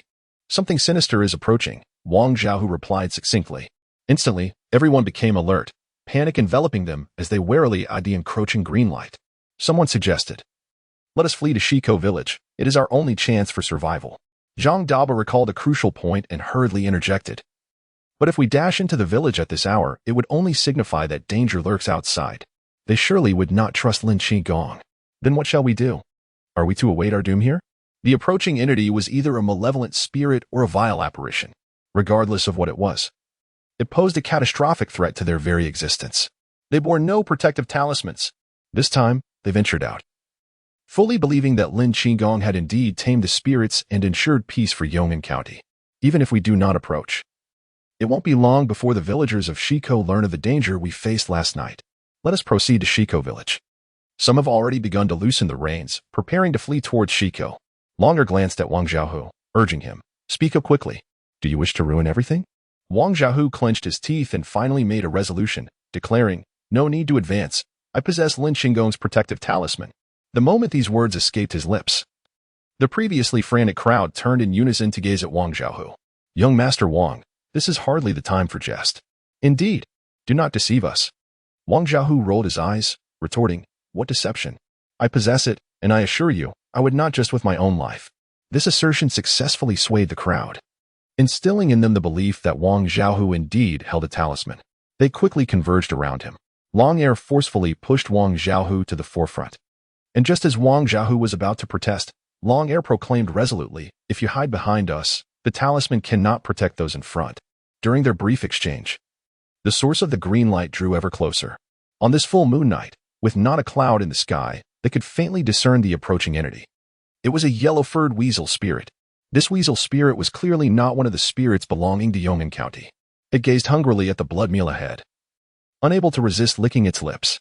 Expecting them to flee upon being discovered, the weasel spirit was taken aback when the group remained foolishly rooted in place. This stirred a sense of unease within the weasel spirit. Could there be formidable practitioners among them? No, that could not be. It had clearly observed their panic. If there were indeed powerful practitioners present, they would not exhibit such a demeanor. Why then did these individuals remain? Could it be that they were simply fools? With this perplexity, the weasel spirit cautiously approached. He had not tasted blood food for a long time, and today, having encountered such an abundance, he felt compelled to indulge. If things went awry, he could always flee later. With a firm resolve in his heart, Huang Shu advanced without hesitation towards them. Zhang Debeos cast a casual glance into the forest behind him, and upon doing so, he nearly lost his composure. "What the hell?" he stammered, his voice quivering. The others, alerted by his exclamation, turned to gaze at the towering mountains behind them, where they beheld two pairs of crimson eyes emerging from the woods, advancing toward them.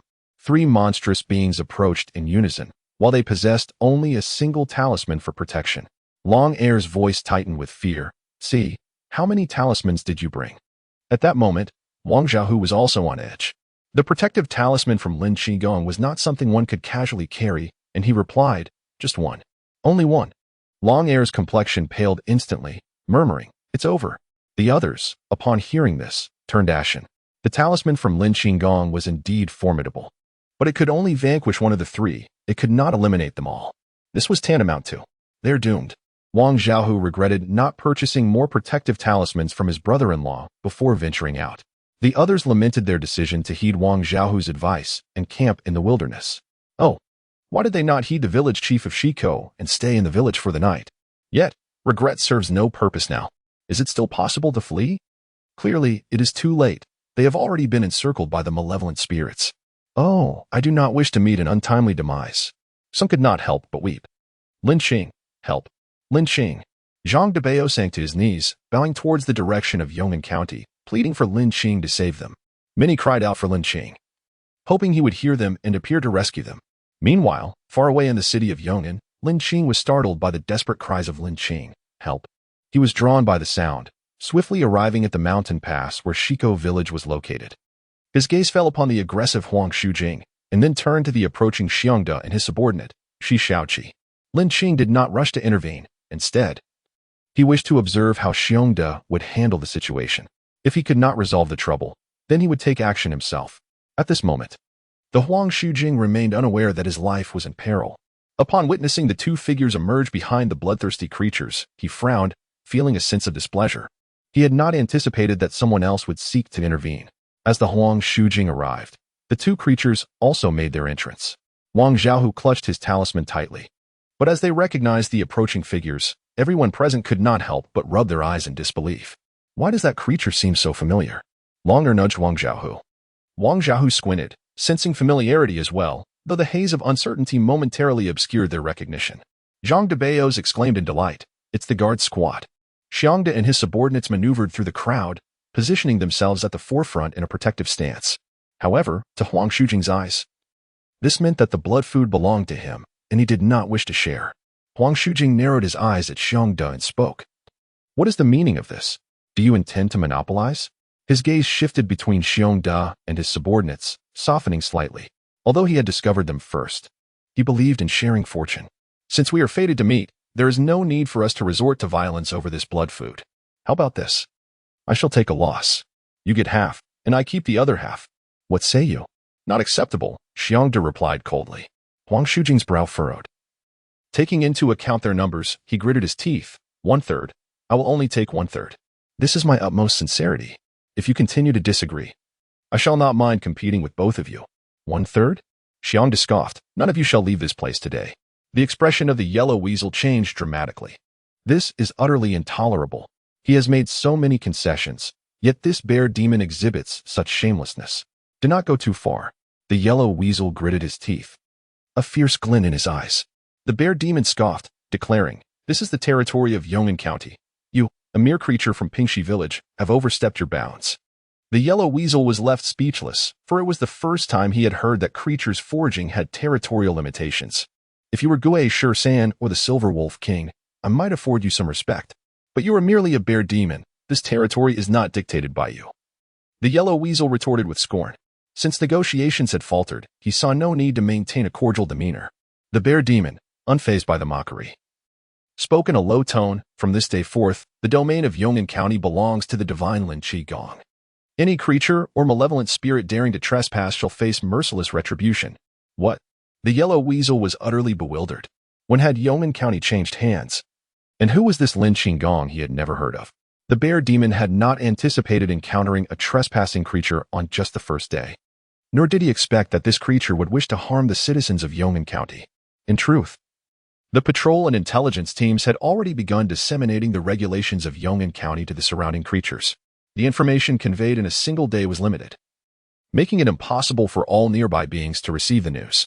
The yellow weasel clearly belonged to the uninformed, for otherwise he would not have sought trouble at such a critical juncture. The bear demon continued, the Gue Shi-san you speak of has already been vanquished by Lin Qing. You should be aware of this. The yellow weasel's confusion deepened. He had been secluded in cultivation for months, rarely emerging to forage, thus missing such significant news. The name Lin Qing was entirely new to him. As for the Silver Wolf King, he was currently stationed at the temple of Lin Qing, serving as a guardian. Upon hearing that the two most formidable figures in Yong'an County had either perished or been subdued, the yellow weasel's heart began to race with trepidation. He squinted, staring intently at the other party, attempting to discern the veracity of their words. Xiangda harbored no fear of the yellow weasel spirit, yet certain matters required clarification. You can die now.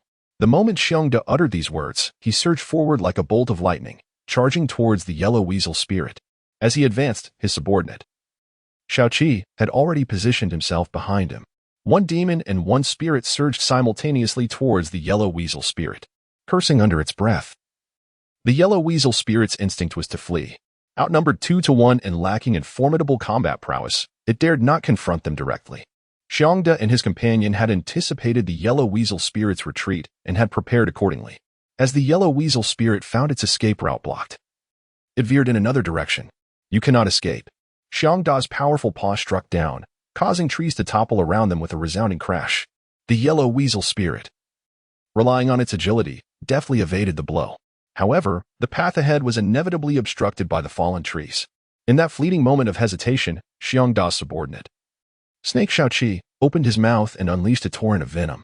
Any vegetation it touched withered instantly. The yellow weasel spirit attempted to dodge, but it was too late. Its fur became tainted, and the toxic fumes began to erode its essence through its skin. Ooh, the yellow weasel spirit emitted a sound of agony. Meanwhile, at a distance, Wang Zhaohu and the others kept their distance during the clash of spirits, fearful of becoming collateral damage. They gazed intently at the battle unfolding before them. Moment by moment, this marked their first close encounter with the battle of the spirits. Meanwhile, not far away in Shiko village, a thunderous sound reverberated, startling the villagers. The once pitch-black settlement was illuminated by flickering lights. Dear, did you hear that commotion? I did, replied the village chief, who lit a lamp and donned his coat. Preparing to step outside, he was immediately halted by his spouse. Are you out of your mind? It's dangerous in the village, and I refuse to leave. The chief gently patted her hand, reassuring her. I must go and see what has transpired. As he stepped outside, he muttered, I hope it's not those reckless young gentlemen who have gotten themselves into trouble.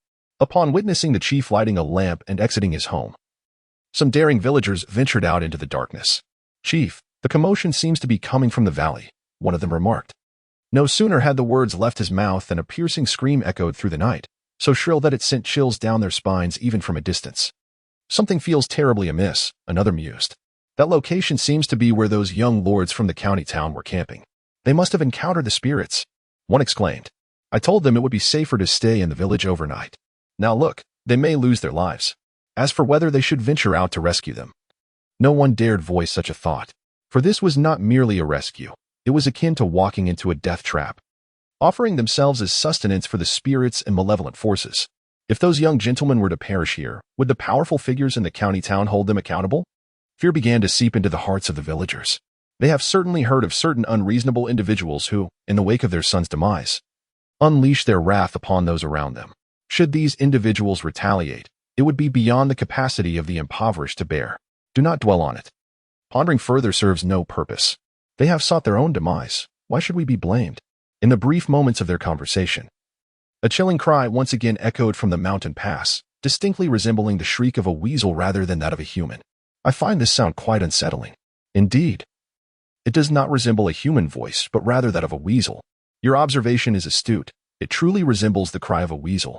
At the mountain pass, the weasel spirit was retreating under duress, desperate to flee, yet the more it attempted to escape, the more it found itself at a disadvantage. Realizing the dire situation, the weasel spirit cast a fierce gaze towards Wang Zhaohu and his group, conceiving a plan for escape. Lin Qing, hovering above, noticed the weasel spirit's intent and remained vigilant. He hovered above Wang Zhaohu and his companions, ready to intervene should Xiangda or Shaoqi fail to react in time, thereby preventing any casualties.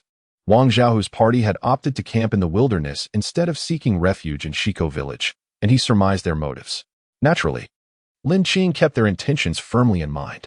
For those who devoted themselves so diligently to his well-being, it was only fitting that Lin Qing, as their guardian, should protect them. Should he allow any of his followers to suffer harm while present, he would be unworthy of the divine title he bore, and might as well seek an inn beneath a slab of tofu. The yellow weasel spirit disregarded Xiangda's powerful swipe and, with a deft maneuver, rolled to the side. Before it could touch the ground, the creature soared into the air, heading straight for Wang Zhaohu's group. They were captivated by the unfolding scene when the yellow weasel suddenly charged towards them, startling them momentarily. However, they were slow to react, remaining frozen in place. Just as the yellow weasel neared, a long tail swept in, ensnaring it just in time. Once ensnared by Shi Xiaoqi's tail, the yellow weasel was tightly bound. Enduring its desperate thrashing, as its sharp claws left numerous marks upon the serpent's body. As the weasel descended with its third claw strike, Xiongda charged forward. Seizing the weasel by the neck and applying a fierce grip, a sharp crack echoed, and its neck was severed, leaving only a thin layer of skin intact. Yet, even after this, Shi Xiaoqi did not relent, persistently constricting until the bones of the weasel's body were crushed, finally easing its hold. The limp form of the yellow weasel lay motionless on the ground. Xiongda, still unsatisfied, delivered a final stamp upon it. If blame were to be assigned, let it fall upon misfortune. Uninformed and foolishly reckless, it had met its demise. They had long since formulated their strategy, eagerly seeking an opportunity to set an example, aiming to instill fear in the surrounding spirits, preventing them from overstepping their bounds. Upon witnessing the demise of the yellow rat spirit, Wang Xiaohu and his companions finally breathed a sigh of relief. Commander Xiong, Brother Shi, how formidable you are. Our heartfelt gratitude to you, Commander Xiong and Brother Shi. Today, we owe you our safety. As the group of young aristocrats regained their composure, they enthusiastically began to shower praises. Such commendations were immensely gratifying for Xiongda and Shi Xiaoqi. They had never received praise from humans. Rather, they were frequently scolded, and not without repetition. With a resolute thump on his chest, Xiongda declared with fervor, "This is my duty. We shall take this yellow weasel with us while you continue to rest. We must proceed with our patrol." "Hold on," Long Air interjected. Xiongda turned to him, inquiring if there was something else on his mind. Long Air replied with a smile, "I would like to take up a moment of your time, Commander Xiong. I wish for you and Brother Shi to escort this yellow weasel to Shiko village." Before Xiongda and Shi Xiaoqi could fully comprehend the request, the others had already grasped the situation. Wang Xiaohu quickly clarified, "Given the commotion we caused, it is likely that the villagers of Shiko are now alarmed. They must be quite anxious at this moment. A visit to reassure them of our safety would certainly ease their minds. Your reasoning is sound, and your consideration is commendable." Xiongda nodded in agreement. "Very well, we shall accompany you. Brothers, mount your steeds." The group, now devoid of sleepiness, eagerly climbed onto their horses and set off towards Shiko village. Lin Qing, floating above, followed suit, gliding gracefully alongside them. He wished to observe how Wang Xiaohu and his companions conducted themselves, but more importantly, he yearned to comprehend the thoughts of the villagers in Shiko. These villagers had never interacted with him, and their trust in him was tenuous at best. In this place where divinity is not revered, instilling faith in the people proved to be a formidable challenge. Beings of human, demon, and divine origin hastily made their way toward Shiko village. The villagers, with ears perked, listened intently to the commotion from that direction. "There is no sound," one remarked. "Could it be that those individuals have perished? Do not speak recklessly. What if they are still alive?" With remarkable hearing, a villager soon discerned the sound of hoofbeats approaching, growing louder as they drew near. "Hoofbeats are coming our way." Someone alerted. "Are they unharmed?" The villagers gasped in unison. "Perhaps the creatures did not slay the horses. They may be returning to us of their own accord," one speculated. Another conjectured, "Or perhaps that malevolent entity is heading in our direction." Panic swept through the crowd, their expressions shifting dramatically. "This is perilous. We must retreat at once." The villagers who had previously lingered outside hurriedly dashed back home, fearful that a moment's delay might result in being targeted by the foul entity.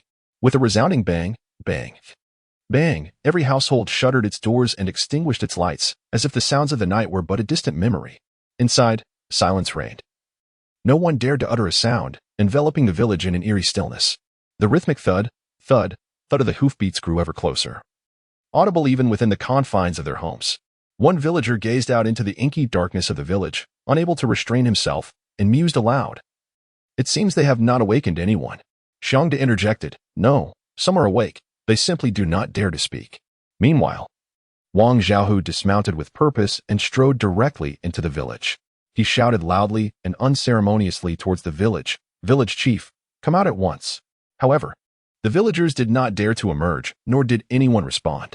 "Wang Xiao, they must think we are a hoax," said one of his companions. Indeed. This remark struck a chord with the villagers' thoughts.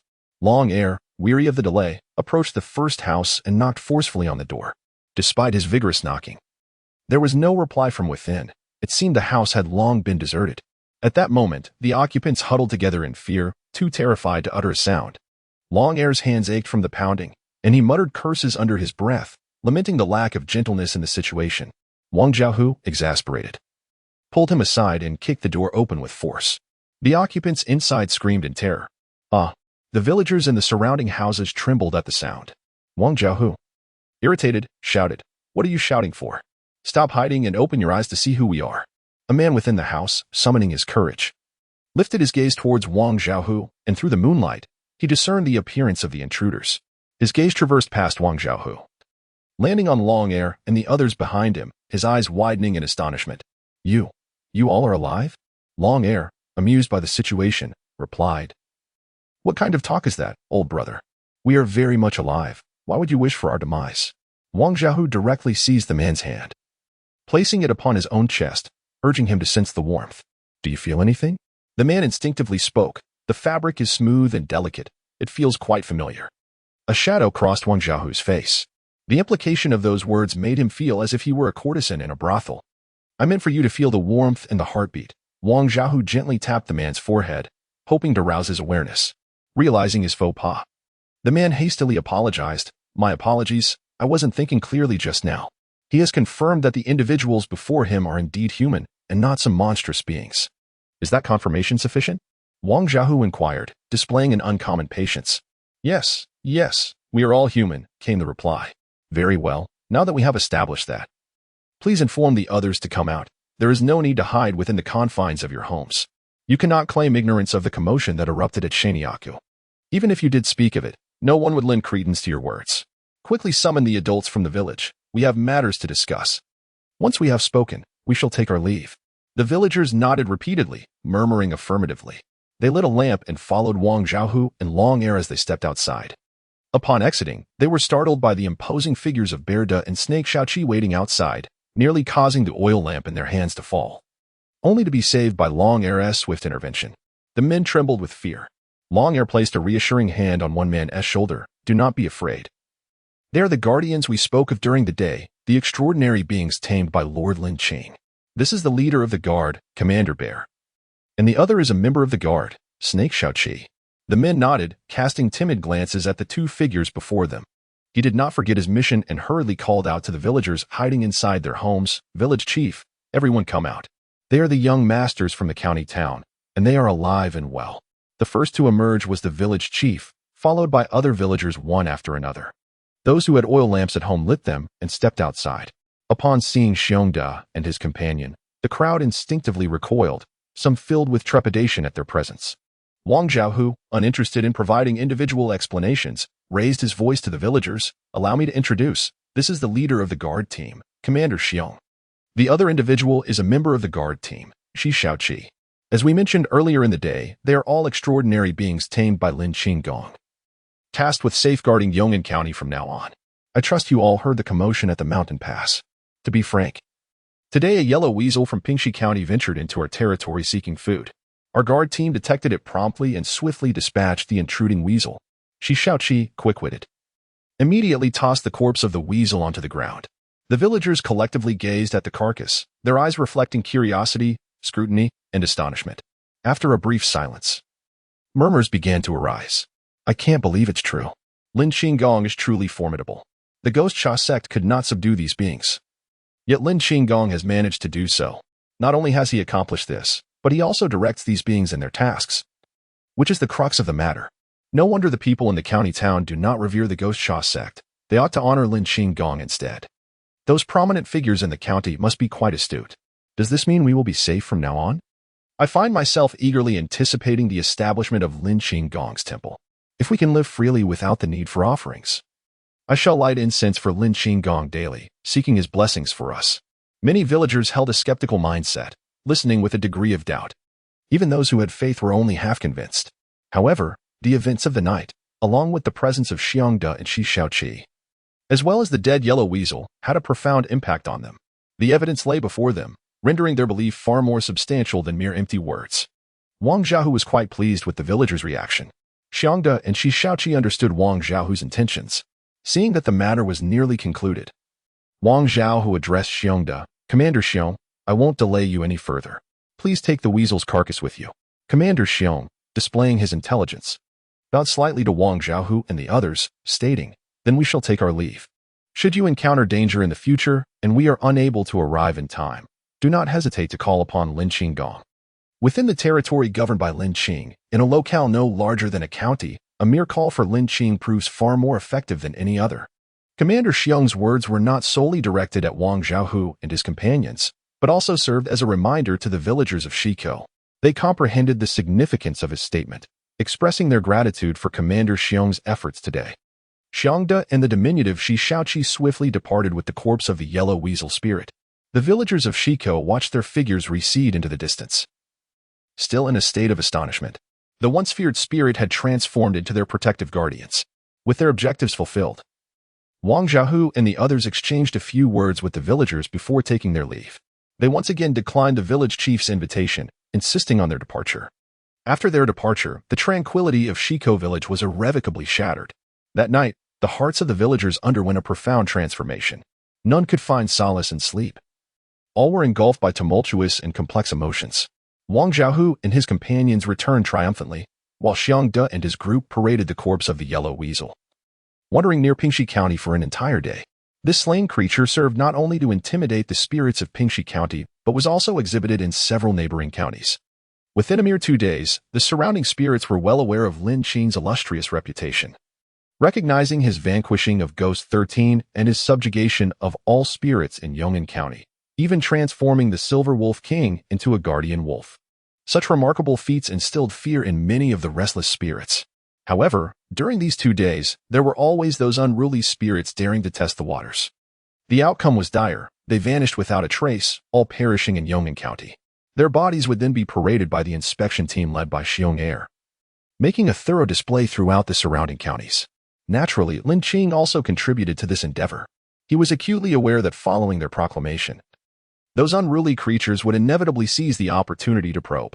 When Xiongde and Xiong Air failed to detect the intruder promptly, he would swiftly locate nearby beings, providing real-time positioning to ensure they could successfully eliminate the encroaching entity.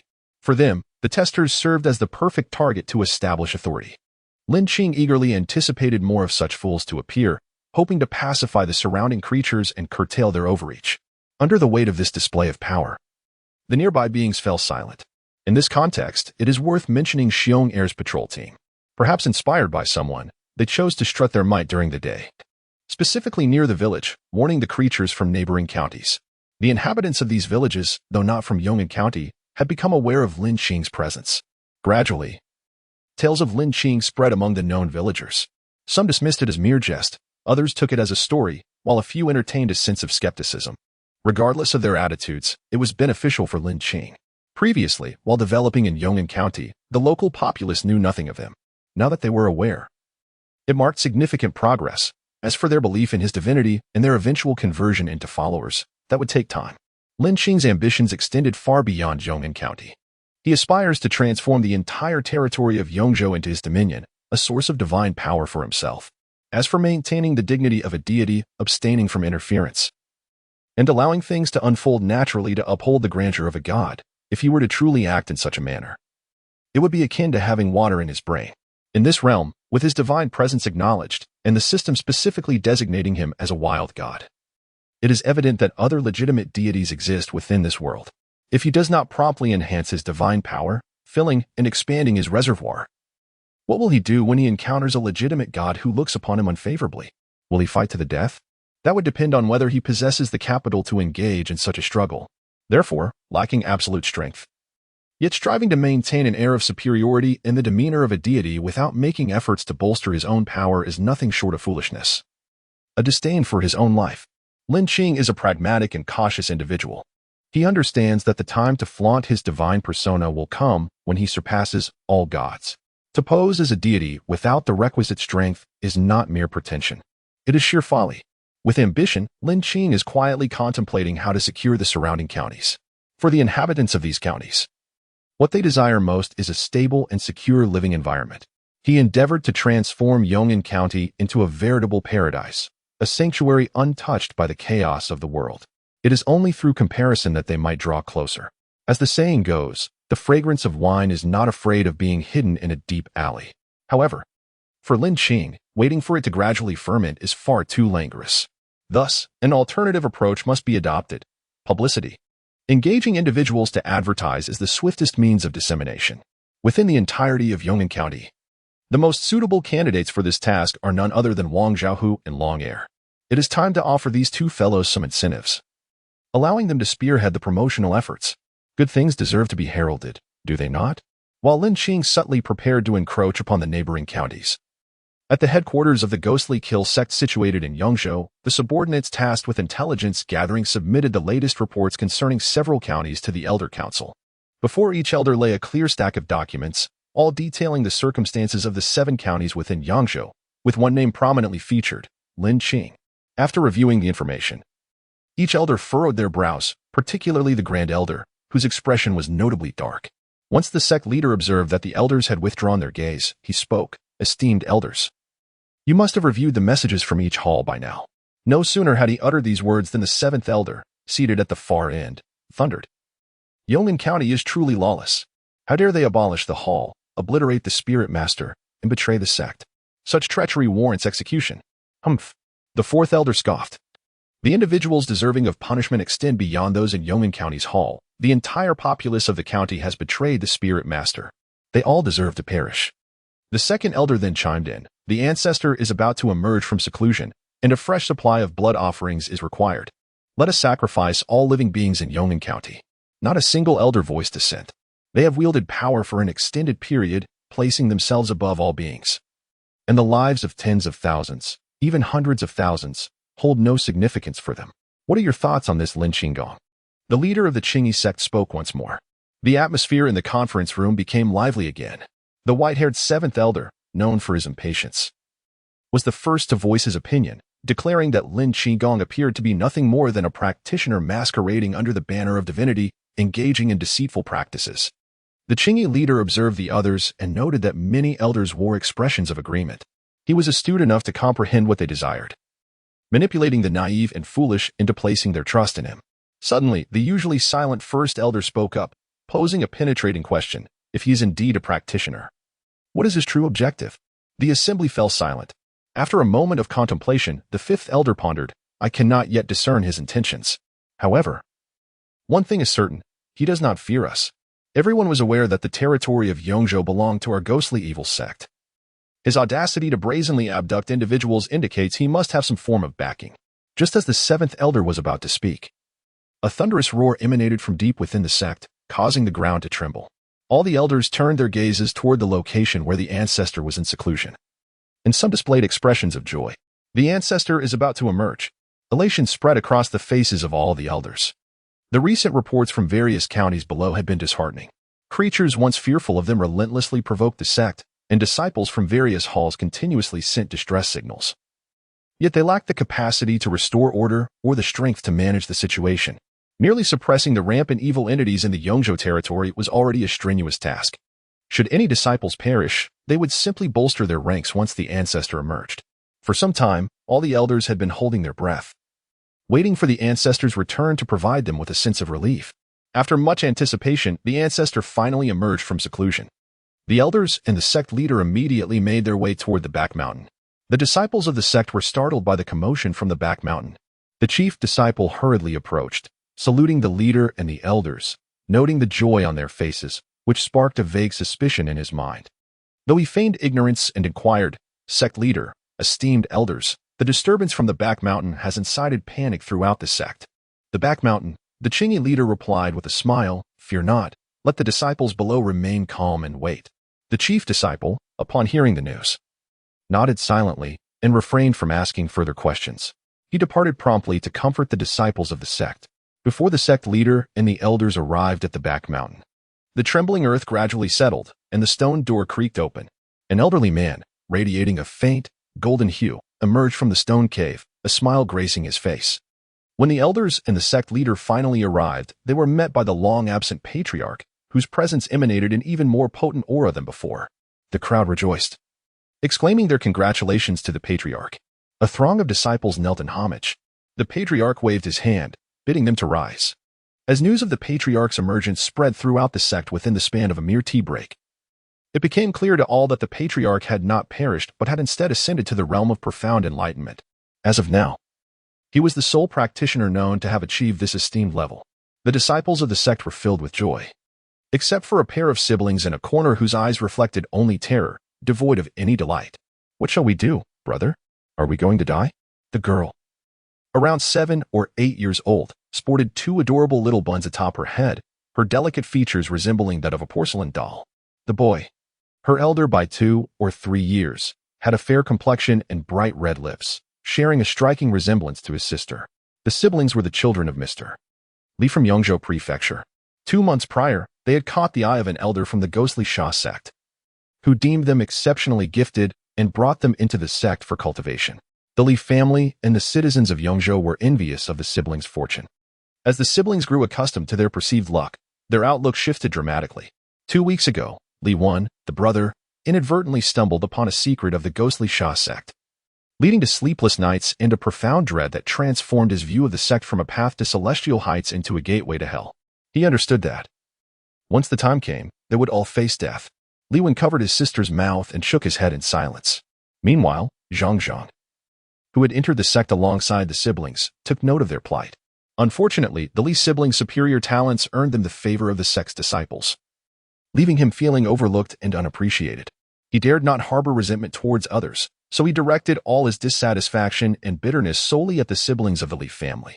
Zhang addressed the Li siblings, remarking, "Some individuals possess great potential, yet they still fall short compared to someone of my modest abilities." He has already embarked on his path of cultivation, yet the brother and sister from the Li family remain stagnant in their progress. The other disciples, upon hearing this, turned their gazes toward the Li siblings, some revealing smirks, others exhibiting indifference, while some appeared shrouded in darkness. Those who shared a close bond with Zhang chuckled and remarked that it was an unavoidable circumstance. After all, these individuals possessed talent but lacked comprehension. In the face of such mockery, the Li siblings bowed their heads in silent endurance, neither daring nor wishing to retort.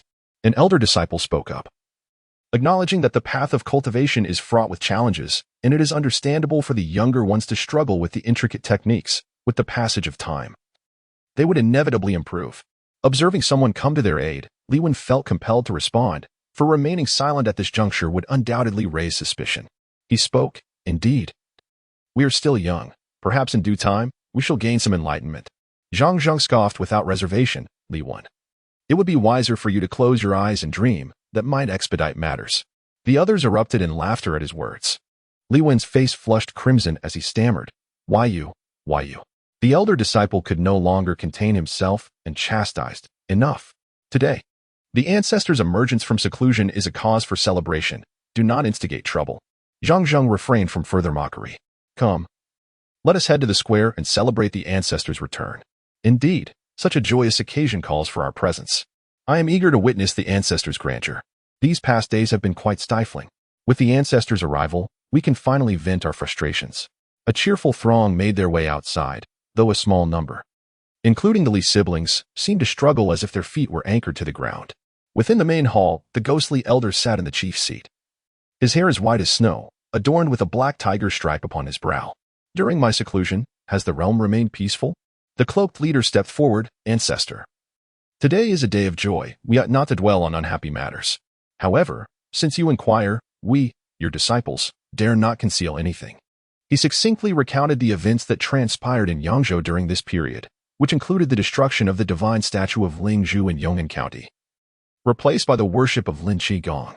The smile on Gui Sha's face gradually faded, culminating in a countenance dark and menacing. Once the master in blue finished speaking, he slammed his hand heavily upon the chair, reducing it to mere dust. "Ah, Lin Qing. I had presumed the troublemakers to be inconsequential spirits. Who would have imagined that someone would dare to pilfer from me during my seclusion? Truly a deft maneuver." The Grand Elder interjected, "Elder Ancestor, this individual appears to possess some skill. We must ascertain the origins and intentions of Lin Qing." Gui Sha inquired further. The Master in Blue promptly replied, "In response to the inquiries from our subordinates, it has come to light that Lin Qing materialized in Hishi village. On the surface, he is gathering devotees. Yet the true purpose behind this collection remains undiscovered. My subordinate has already dispatched individuals to investigate further." Seemingly anxious to avoid the elder ancestor's ire, he hastily added, "There is no need. Now that I have emerged from seclusion, I shall confront this individual myself. Regardless of Lin Qing's intentions, his fate is sealed. He shall perish." Gui Sha then surveyed the assembly, inquiring which county was the most tumultuous apart from Yong'an County. Although he had attained the transcendental mirror stage and deemed himself more than capable of dealing with the so-called deity Lin Qing, he understood the wisdom in exercising caution. It was prudent to first address the more vulnerable targets to solidify his cultivation. Elder Ancestor, 2 counties are in particularly dire straits, Qishui County and Pingxi County. In Qishui, the malevolent pest has breached the spirit communion stage, devouring considerable blood offerings, and none from the sub-branch escaped unscathed. This vile pest has claimed Qishui County as its own. The situation in Pingxi County is similarly dire, as the sub-branch struggles to suppress the malevolent spirits wreaking havoc. The mountain spirits have descended, brazenly seizing our cultivated blood offerings. In essence, they have defied the regulations established by Gui Sha sect. Gui Sha stroked his long white beard, narrowing his eyes, while those present remained silent. They presumed that the elder would directly proceed to Yong'an County to eliminate Lin Qing. However, the elder opted for an alternative location instead. The vile pest, that fool, had the audacity to advance by mere chance, murmured Gui Sha to himself. He devised a plan in his heart. Select a group of disciples with sufficient spiritual energy. He instructed. The elders, upon hearing this, felt a chill run through them, yet maintained a facade of composure. Understood. Gui Sha turned and returned to his residence. In the disciples' courtyard, news spread like wildfire. Have you heard? The ancestor is selecting a batch of highly qualified disciples to be his named disciples.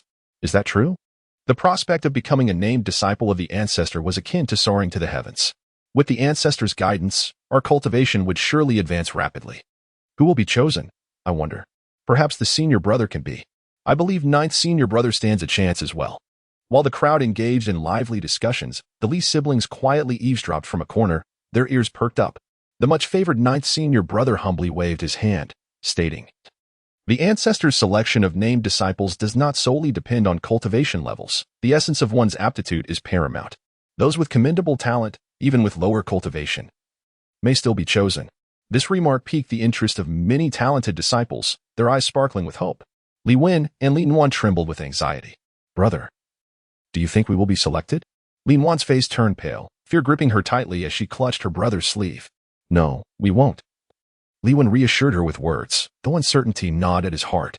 Since hearing the ancestor was emerging from seclusion, he had been apprehensive, fearing such a scenario might unfold. Amidst the fervent discussions, Elder Jiao and his disciples appeared in the courtyard.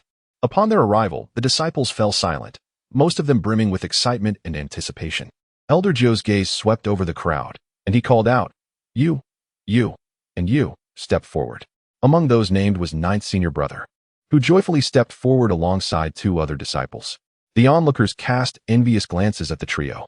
Elder Jiao scrutinized the group, murmuring, "I recall bringing back 2 siblings with considerable aptitude 2 months ago. Where are they?" Everyone turned to the corner where the Li siblings stood.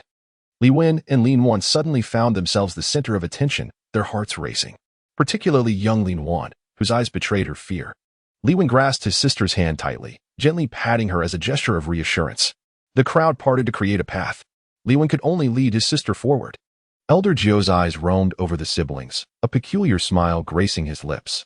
He extended his hand to assess them closely, clicking his tongue in disbelief. Indeed, no cultivation. 2 months had elapsed, yet they had not embarked on the path of cultivation. Elder Jiao's eldest disciple inquired, "Master, shall we keep them?" Recalling the ancestor's instructions. Elder Jiao shook his head, "Let us choose 2 others." Upon hearing this, the Li siblings exhaled a sigh of relief. The 9th elder glanced over the other disciples and ultimately selected the 2 with the highest cultivation levels. Once the 5 were chosen, just as everyone assumed they were about to depart, the 9th elder approached the Li siblings. Smiling as he addressed them, "If you do not break through to the qi condensation stage by next month, you 2 shall not be allowed to remain in the sect." Li Wen nodded obediently, while Lin Wan felt a surge of joy within her. She had no desire to stay here. She yearned to return home. "Rest assured, elder. My sister and I will certainly succeed. Such a good child." The 9th elder gently patted his youthful cheek with his rough, aged hand. The 2 siblings departed from the disciples' quarters with the selected 5. The green-robed sect master observed the chosen 5 with satisfaction, nodding approvingly. "Follow me," he instructed. The 5 obediently trailed behind the sect master deeper into the sect. The eldest disciple of the 9th elder spoke up, "Master, I sense that the Li siblings seem to have noticed something. Should I deal with them?" The ninth elder waved his hand dismissively. There is no need. They are merely two ordinary children, incapable of causing any significant disruption. In fact, their daily anxiety is far more intriguing. The eldest disciple chuckled. You are indeed wise, master. The ninth elder stroked the eldest disciple's cheek, a flicker of regret crossing his eyes, as it was not as soft as it once was. The eldest disciple donned a sycophantic smile. I shall return to indulge in a bath of lotus essence. Go ahead. The 5 selected disciples followed the sect master to the deepest part of the sect, arriving before a stone door. The sect master addressed them. Being chosen by the ancestor is a blessing. Step inside. The 5 disciples bowed respectfully to the sect master, their hearts racing with excitement and trepidation as they entered through the stone door. As the 5 entered, the door slowly closed behind them. In the vast stone chamber, Gui Sha sat cross-legged at the center. As 5 potent blood energies approached, he gradually opened his eyes, revealing a terrifying green light that pierced through the air. His sharp gaze fixated upon the 5, his stare reminiscent of a predator sizing up its prey. Upon crossing the threshold of the stone door, ninth senior brother sensed something amiss. The oppressive atmosphere weighing heavily upon him. Particularly after meeting the ancestor's gaze, his unease grew. Come closer, Gui Sha's raspy voice echoed throughout the chamber.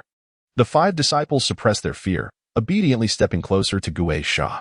Seemingly displeased with their slow approach, Gui Sha raised his hand, unleashing 5 strands of black energy that swiftly coiled around their waists, binding them tightly. Before the 5 could react, the black threads constricted, and in an instant, they found themselves standing before the ancestor. Ancestor, ninth senior brother's voice trembled. The others, though dim-witted, quickly recognized the peril, their eyes filled with terror. Gui Sha revealed a bloodthirsty smile. Do not fear, it will all be over soon. His silence was a relief, but once he spoke, the 5 men trembled in terror. Ancient One, spare my life. The 9th disciple pleaded desperately. The other 4 soon joined in, begging for mercy. How noisy. The face of the ghostly fiend ancestor, once human, morphed into that of a ferocious tiger, its gaping maw revealing sharp teeth, exuding a foul stench. The 5 men stared in horror at this utterly alien visage. Relishing the terror of his prey, the ghostly fiend ancestor swiftly devoured the 9th disciple, whose upper body disappeared into his mouth while the lower half remained outside. Ah! The screams of panic faded, drowned by the sickening crunch of chewing. The remaining 4, witnessing this gruesome scene, turned ashen, fear gripping their hearts. One even lost control, a yellowish liquid trickling down his legs, releasing a nauseating odor. The ghostly fiend ancestor frowned upon seeing his frightened disciple lose control, and with a swift motion, he crushed the disciple's skull, brain matter and blood splattering across the walls, hitting the faces and bodies of the 3 nearby. Unable to withstand the relentless horror, one disciple fainted on the spot. One by one, the 5 disciples were consumed by the ghostly fiend ancestor. The flesh and blood of cultivators were far more nourishing than that of mortals. Outside the stone chamber, the leader in green could faintly hear the chilling screams echoing from within. He turned back to cast a glance, departing with an air of indifference and composure. Such is their fate. Were he devoid of worth, he too would meet a similar end. In a secluded village of Qing County, several robust men basked in the sun at the village's edge, engaging in idle chatter about affairs beyond their realm. One disheveled man approached, eavesdropping for a moment before expressing his disdain. Why do you persist in discussing such antiquated matters? His words provoked discontent among the others. One could not restrain himself from retorting, then enlighten us with something novel. Seeing the spark of interest, the disheveled man eagerly settled beside them and proclaimed, Yesterday, I caught wind of a piece of news, a most fortuitous tidbit that may well offer us salvation. Do not keep us in suspense, speak quickly. The others urged impatiently. The disheveled man chuckled mischievously. Patience, my friends. Allow me to pose a question first. Are you familiar with Yong'an County? That is hardly a revelation, we are well aware. It is merely the neighboring county. A few months ago, that malevolent specter, Ghost 13, sought a contest against the formidable Lord of the Pest, only to be vanquished. Yesterday, I heard that Ghost 13 has been slain, the disheveled man announced, delivering the shocking news. Is that truly so? Absolutely certain. One among them could not contain his thoughts. Without the dread of Ghost 13, will not the fiends of the mountains plunder the common folk at will? The citizens of Yong'an County are destined for great suffering. They believed that Qishui County had endured enough suffering, having escaped the dominion of the ghostly fiends, only to fall under the more ferocious grasp of the malevolent pests. Although the death toll in these past 2 months far exceeded that during the reign of the ghostly fiends, at least they were granted a breath of life. A sliver of hope. They can still survive for a while longer, let alone the malevolent pest that has arisen. Whenever a woman in the village becomes pregnant, the village can forego one sacrificial quota each month, and the household with the expectant mother is exempt from the sacrifice. Should they successfully give birth, the village receives a reward system that allows for the reduction of 2 quotas. The family that welcomes a child is also granted additional rewards. In their quest for survival, the men and women of the village engage in procreation whenever possible.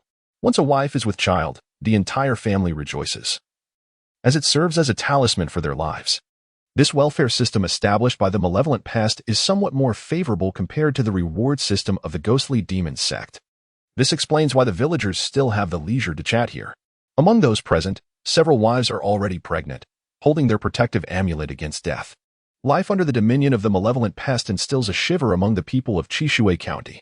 Reflecting on Yong'an County, without the deterrent of Ghost 13, it is feared that the creatures within the mountains would recklessly prey upon the populace. These creatures do not possess the capability to wield significant martial power to control the masses, unlike the malevolent pest and Ghost 13. Most of these creatures are accustomed to feasting one moment and starving the next. Compared to Yong'an County, the people of Qishui County find themselves feeling rather fortunate. At least they have it better than the citizens of Yong'an County. While these individuals count their blessings, a scruffy man scoffs and remarks, "Pathetic? You are overthinking it." A timid young man nearby timidly inquires, "Uncle Zhang, who killed Ghost 13?" The scruffy man glances at the boy and laughs heartily. Finally, someone has asked a pertinent question. This is indeed a good question. Can you guess who it was? Before the others can roll their eyes, the man answers himself, "It was a deity." "What? A deity? Did I hear you correctly? You said it was a deity?" The surrounding individuals express disbelief. "Surely, there are no deities in this world." "Exactly, old Zhang. Don't spout nonsense here." The scruffy man shakes his head. "Whether you believe it or not, set that aside for now and let me finish my story. The deity is named Lin Qing. Not only did he slay Ghost 13, but he also subdued all the creatures around Yong'an County. He not only tamed these creatures but also transformed them into a protective guard to safeguard the citizens of Yong'an County. Should any of the surrounding creatures dare to invade Yong'an County to abduct the populace, their fate would be death. As more people gathered around, the expressions of the villagers shifted from shock to skepticism. How could such good fortune exist? I don't believe it. What does Lin Qing stand to gain from this? The scruffy man spoke again. Did I not mention earlier that Lin Qing is a deity? He seeks not the lives of the people, nor does he desire anything at all. All he wishes is for the people to be happy and to offer him a stick of incense. Even the offering of incense is entirely voluntary. He never imposes it. The disheveled man observed the reactions of the villagers. Those gentlemen had clearly stated the necessity of thorough publicity, ensuring that every individual in the village was informed about the affairs of Lin Qing. Moreover, if they could persuade the villagers to settle in Yong'an County, there would be a reward, 101 for each person. If he could bring over 10 heads, it would amount to 1 or 2 taels of silver. The disheveled man cannot be deemed as deceiving his fellow townsmen, for he has witnessed firsthand the lives of the people in Yong'an County, and he has also observed the guards wielding the corpses of the intruding monsters to intimidate the surrounding creatures. He is currently engaged in the noble act of saving lives, albeit with the intention of reaping a modest benefit in the process. I am aware that you may find this hard to believe, yet it is a truth I have witnessed firsthand. I have seen the mystical guardians hunt down the intruding creatures. The disheveled man could not help but exclaim. In Yong'an County, that is what one calls a true life. It is a veritable utopia that I do not even dare to dream of. Upon hearing this, some furrowed their brows, others felt a sense of yearning, while a few narrowed their eyes in skepticism. The disheveled man noticed the stirrings of interest among several individuals, and his heart swelled with joy, though he refrained from any further actions. I have merely spoken, and you have listened. Alas, it is time to return and rest. As he departed, the others dispersed, murmuring to themselves. In the dead of night, several figures rapped upon the door of the disheveled man's abode. The occupant, having awaited their arrival, promptly rose from his bed and opened a narrow gap to admit them. What brings you here at this late hour? The disheveled man, Zhang Wu, feigned ignorance, well aware of their intentions. The youth who had inquired about Lin Qing during the day spoke up directly. Uncle Zhang, is what you mentioned true? Is it indeed the case that Yong'an County does not require offerings and one can live in peace? Faced with several anxious and apprehensive faces, Zhang Wu solemnly nodded. Though I have dabbled in a bit of mischief, I have never uttered a falsehood. You should know this well. Every word I spoke in the daylight was the truth. Uncle Zhang, since you have witnessed it, you must have visited Yong'an County, correct? Zhang Wu furrowed his brow. Little Lu, what are you implying? The young boy, Little Lu, no longer concealed his intentions and stated plainly, we wish to leave the village and reside in Yong'an County. Are you truly intent on going? Once you depart, there may be no return, Zhang Wu cautioned. Though it appeared to be a warning, he harbored his own trepidation, fearing they might reconsider. We are certain. If they do not leave soon, the next sacrificial offering may very well fall upon them. Only 4 siblings remain in Xiaolu's family, all of whom are young and incapable of reproduction. As the time for the next sacrifice approaches, their selection as offerings looms ominously, compelling them to seek escape.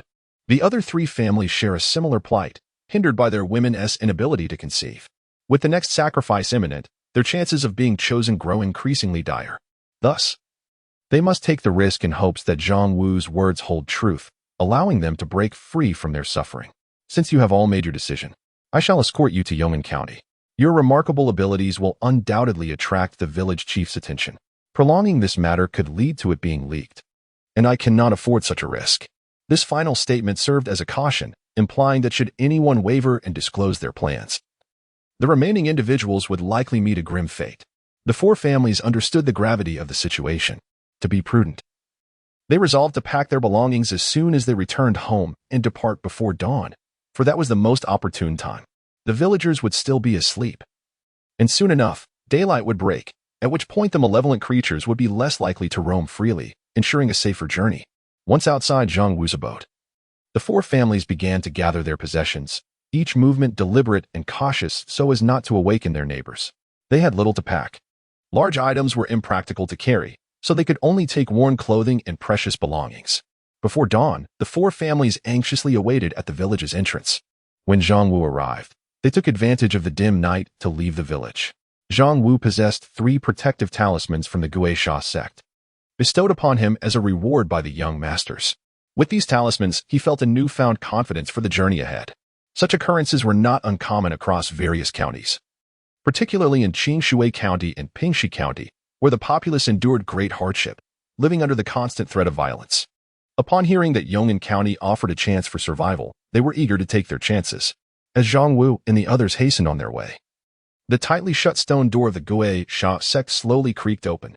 The grand ancestor of Guisha emerged from the stone chamber, his once white hair and beard now transformed into a rich black. Upon seeing the grand ancestor, the elders promptly approached to pay their respects. With a wave of his hand, the grand ancestor instructed, "Spread the news of my emergence. Once I have vanquished the malevolent pest, it will serve as a reminder to all creatures and demons in Jiangzhou. I am the sovereign here." Understood, the elders replied, watching as the grand ancestor departed the sect. As a master of the transcendent realm, the grand ancestor's speed was remarkable, swiftly traversing from Yangzhou to the outskirts of Qingshui County. As he neared Qingshui County, the malevolent pest, who had been meditating within the manor, suddenly felt a wave of unease in his heart. He abruptly opened his eyes, his body detached from the ground, soaring into the air, suspended in mid-flight. The citizens of the city, noticing the malevolent figure hovering above, felt their expressions freeze as harrowing memories from months past surged forth. In a state of panic, they hurried back to their homes, and within a mere moment, the streets were devoid of any passerby. All the inhabitants sought refuge indoors, too fearful to venture out. The ominous figure's gaze fixed upon the direction of Yongzhou Prefecture, its consciousness expanding outward. Upon catching sight of the swiftly approaching silhouette, a profound shock coursed through its being. The ghostly ancestor, the malevolent entity, was engulfed in sheer terror. He did not perish. Could it be that the words of Ghost 13 hold truth? The rapidly approaching Guisha old ancestor sensed the prying gaze, with a gentle wave of his hand. The intrusive sight was instantly repelled. In the distance, the malevolent pest form flickered, its consciousness suffering a significant blow. The hand he revealed was sufficient to make him acutely aware of the terror emanating from the other party and the chasm that lay between them. Without uttering a word, the malevolent creature turned and fled, his mind a tumultuous whirl as he contemplated how to extricate himself from the situation. A figure emerged in his mind, or rather, a name he recalled, Lin Qing. This individual, capable of vanquishing Ghost 13, surely possessed considerable strength. If he could lure him to that location, pitting him against the ancient ghost demon, he would have a chance to escape. With this thought, he hastened towards Yong'an County. The ancient ghost demon gazed disdainfully at the swiftly retreating figure in the distance, emitting a cold scoff. "Wretched pest, halt your flight, and perhaps I shall spare your life."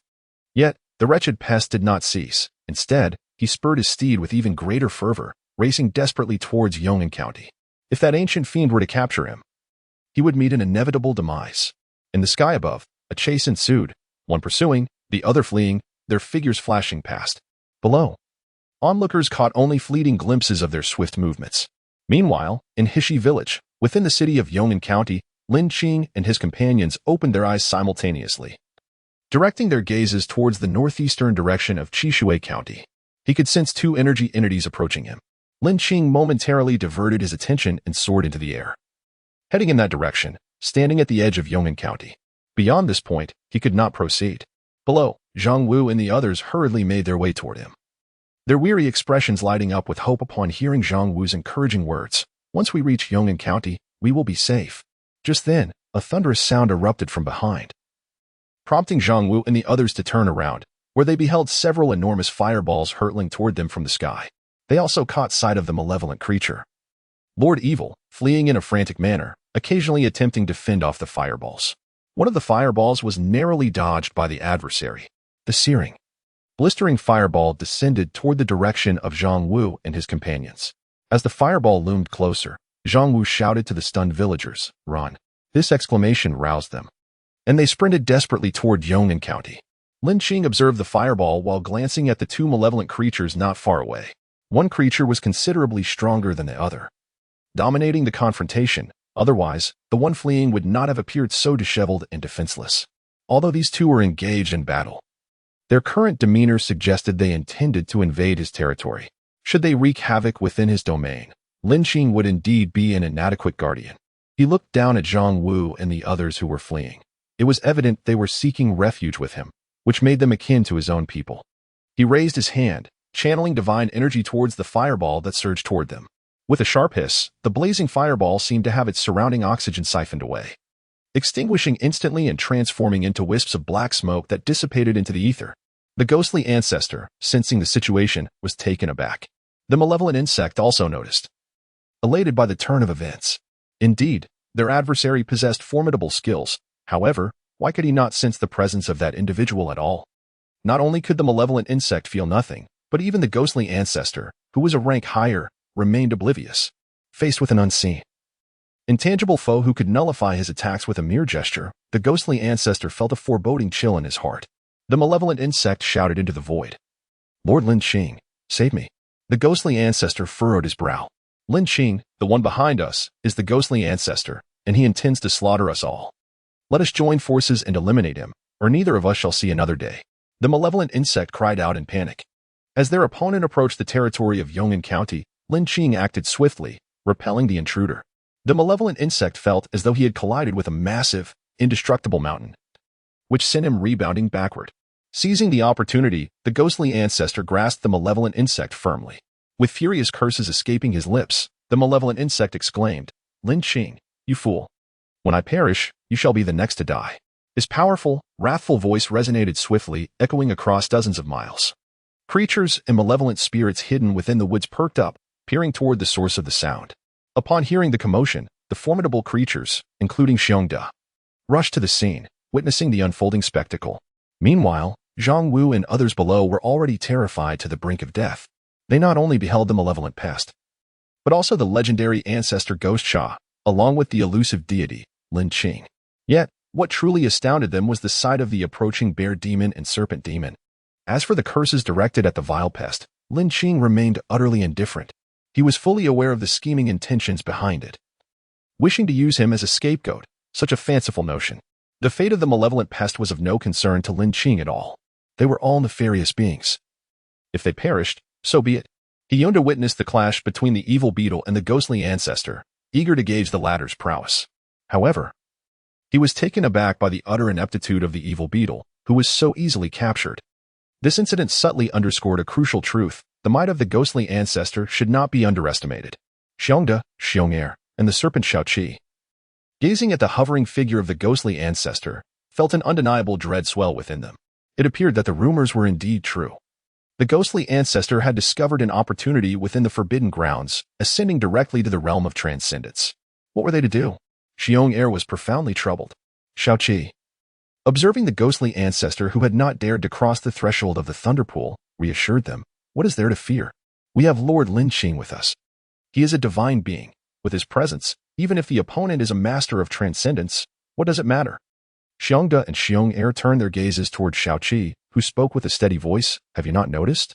The battle between the evil beetle and the ghostly ancestor has remained entirely within the territory of Qing Shui County, neither daring to encroach upon Yong'an County.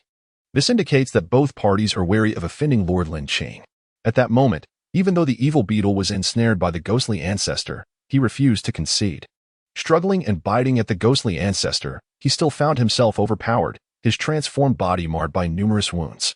If this continued, it would surely lead to his demise. He resolved to ensnare Lord Lin Qing into his plight. Otherwise, he was doomed. The evil beetle desperately attempted to persuade Lord Lin Qing. The ghostly ancestor has already advanced to the realm of transcendence. If we do not join forces, we are certain to perish. Yangzhou is his territory. To seize people and land there, given his vengeful nature, he will not spare you, nor will he spare any of us. His final words served as a warning to the lurking spirits around them. Let us seize this moment to unite and attack him. Only then can we hope for survival. Do you wish to continue living under his oppressive rule? The evil beetle began to incite the surrounding spirits.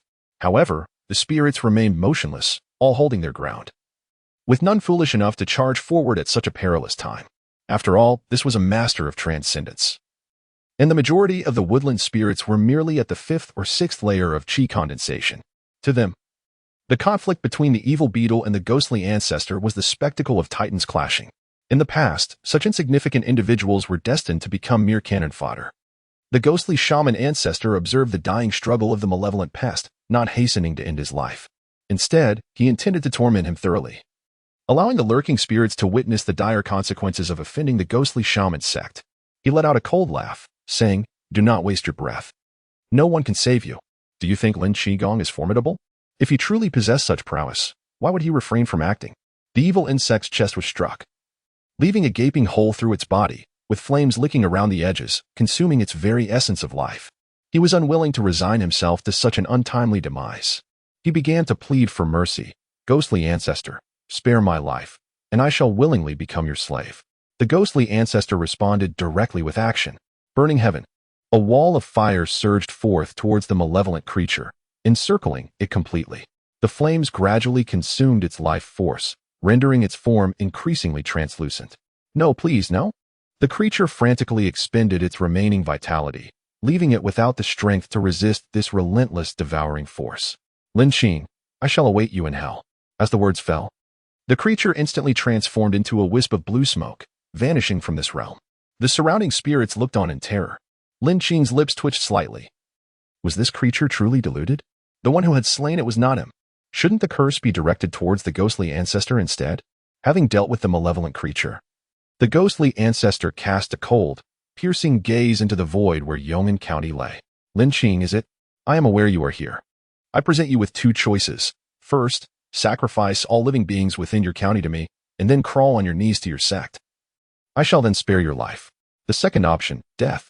What audacity! Did this fool truly believe that my inaction stemmed from fear of him? Yet, it could also be a ploy to provoke me, to test the depths of my patience. Alternatively, he might be feigning arrogance, projecting an air of foolishness to encourage underestimation. The ghostly ancestor's haughty proclamations belied a vigilant awareness of his surroundings. An opponent who lurks in the shadows and refrains from action is the most challenging to contend with, for one cannot ascertain the extent of their capabilities.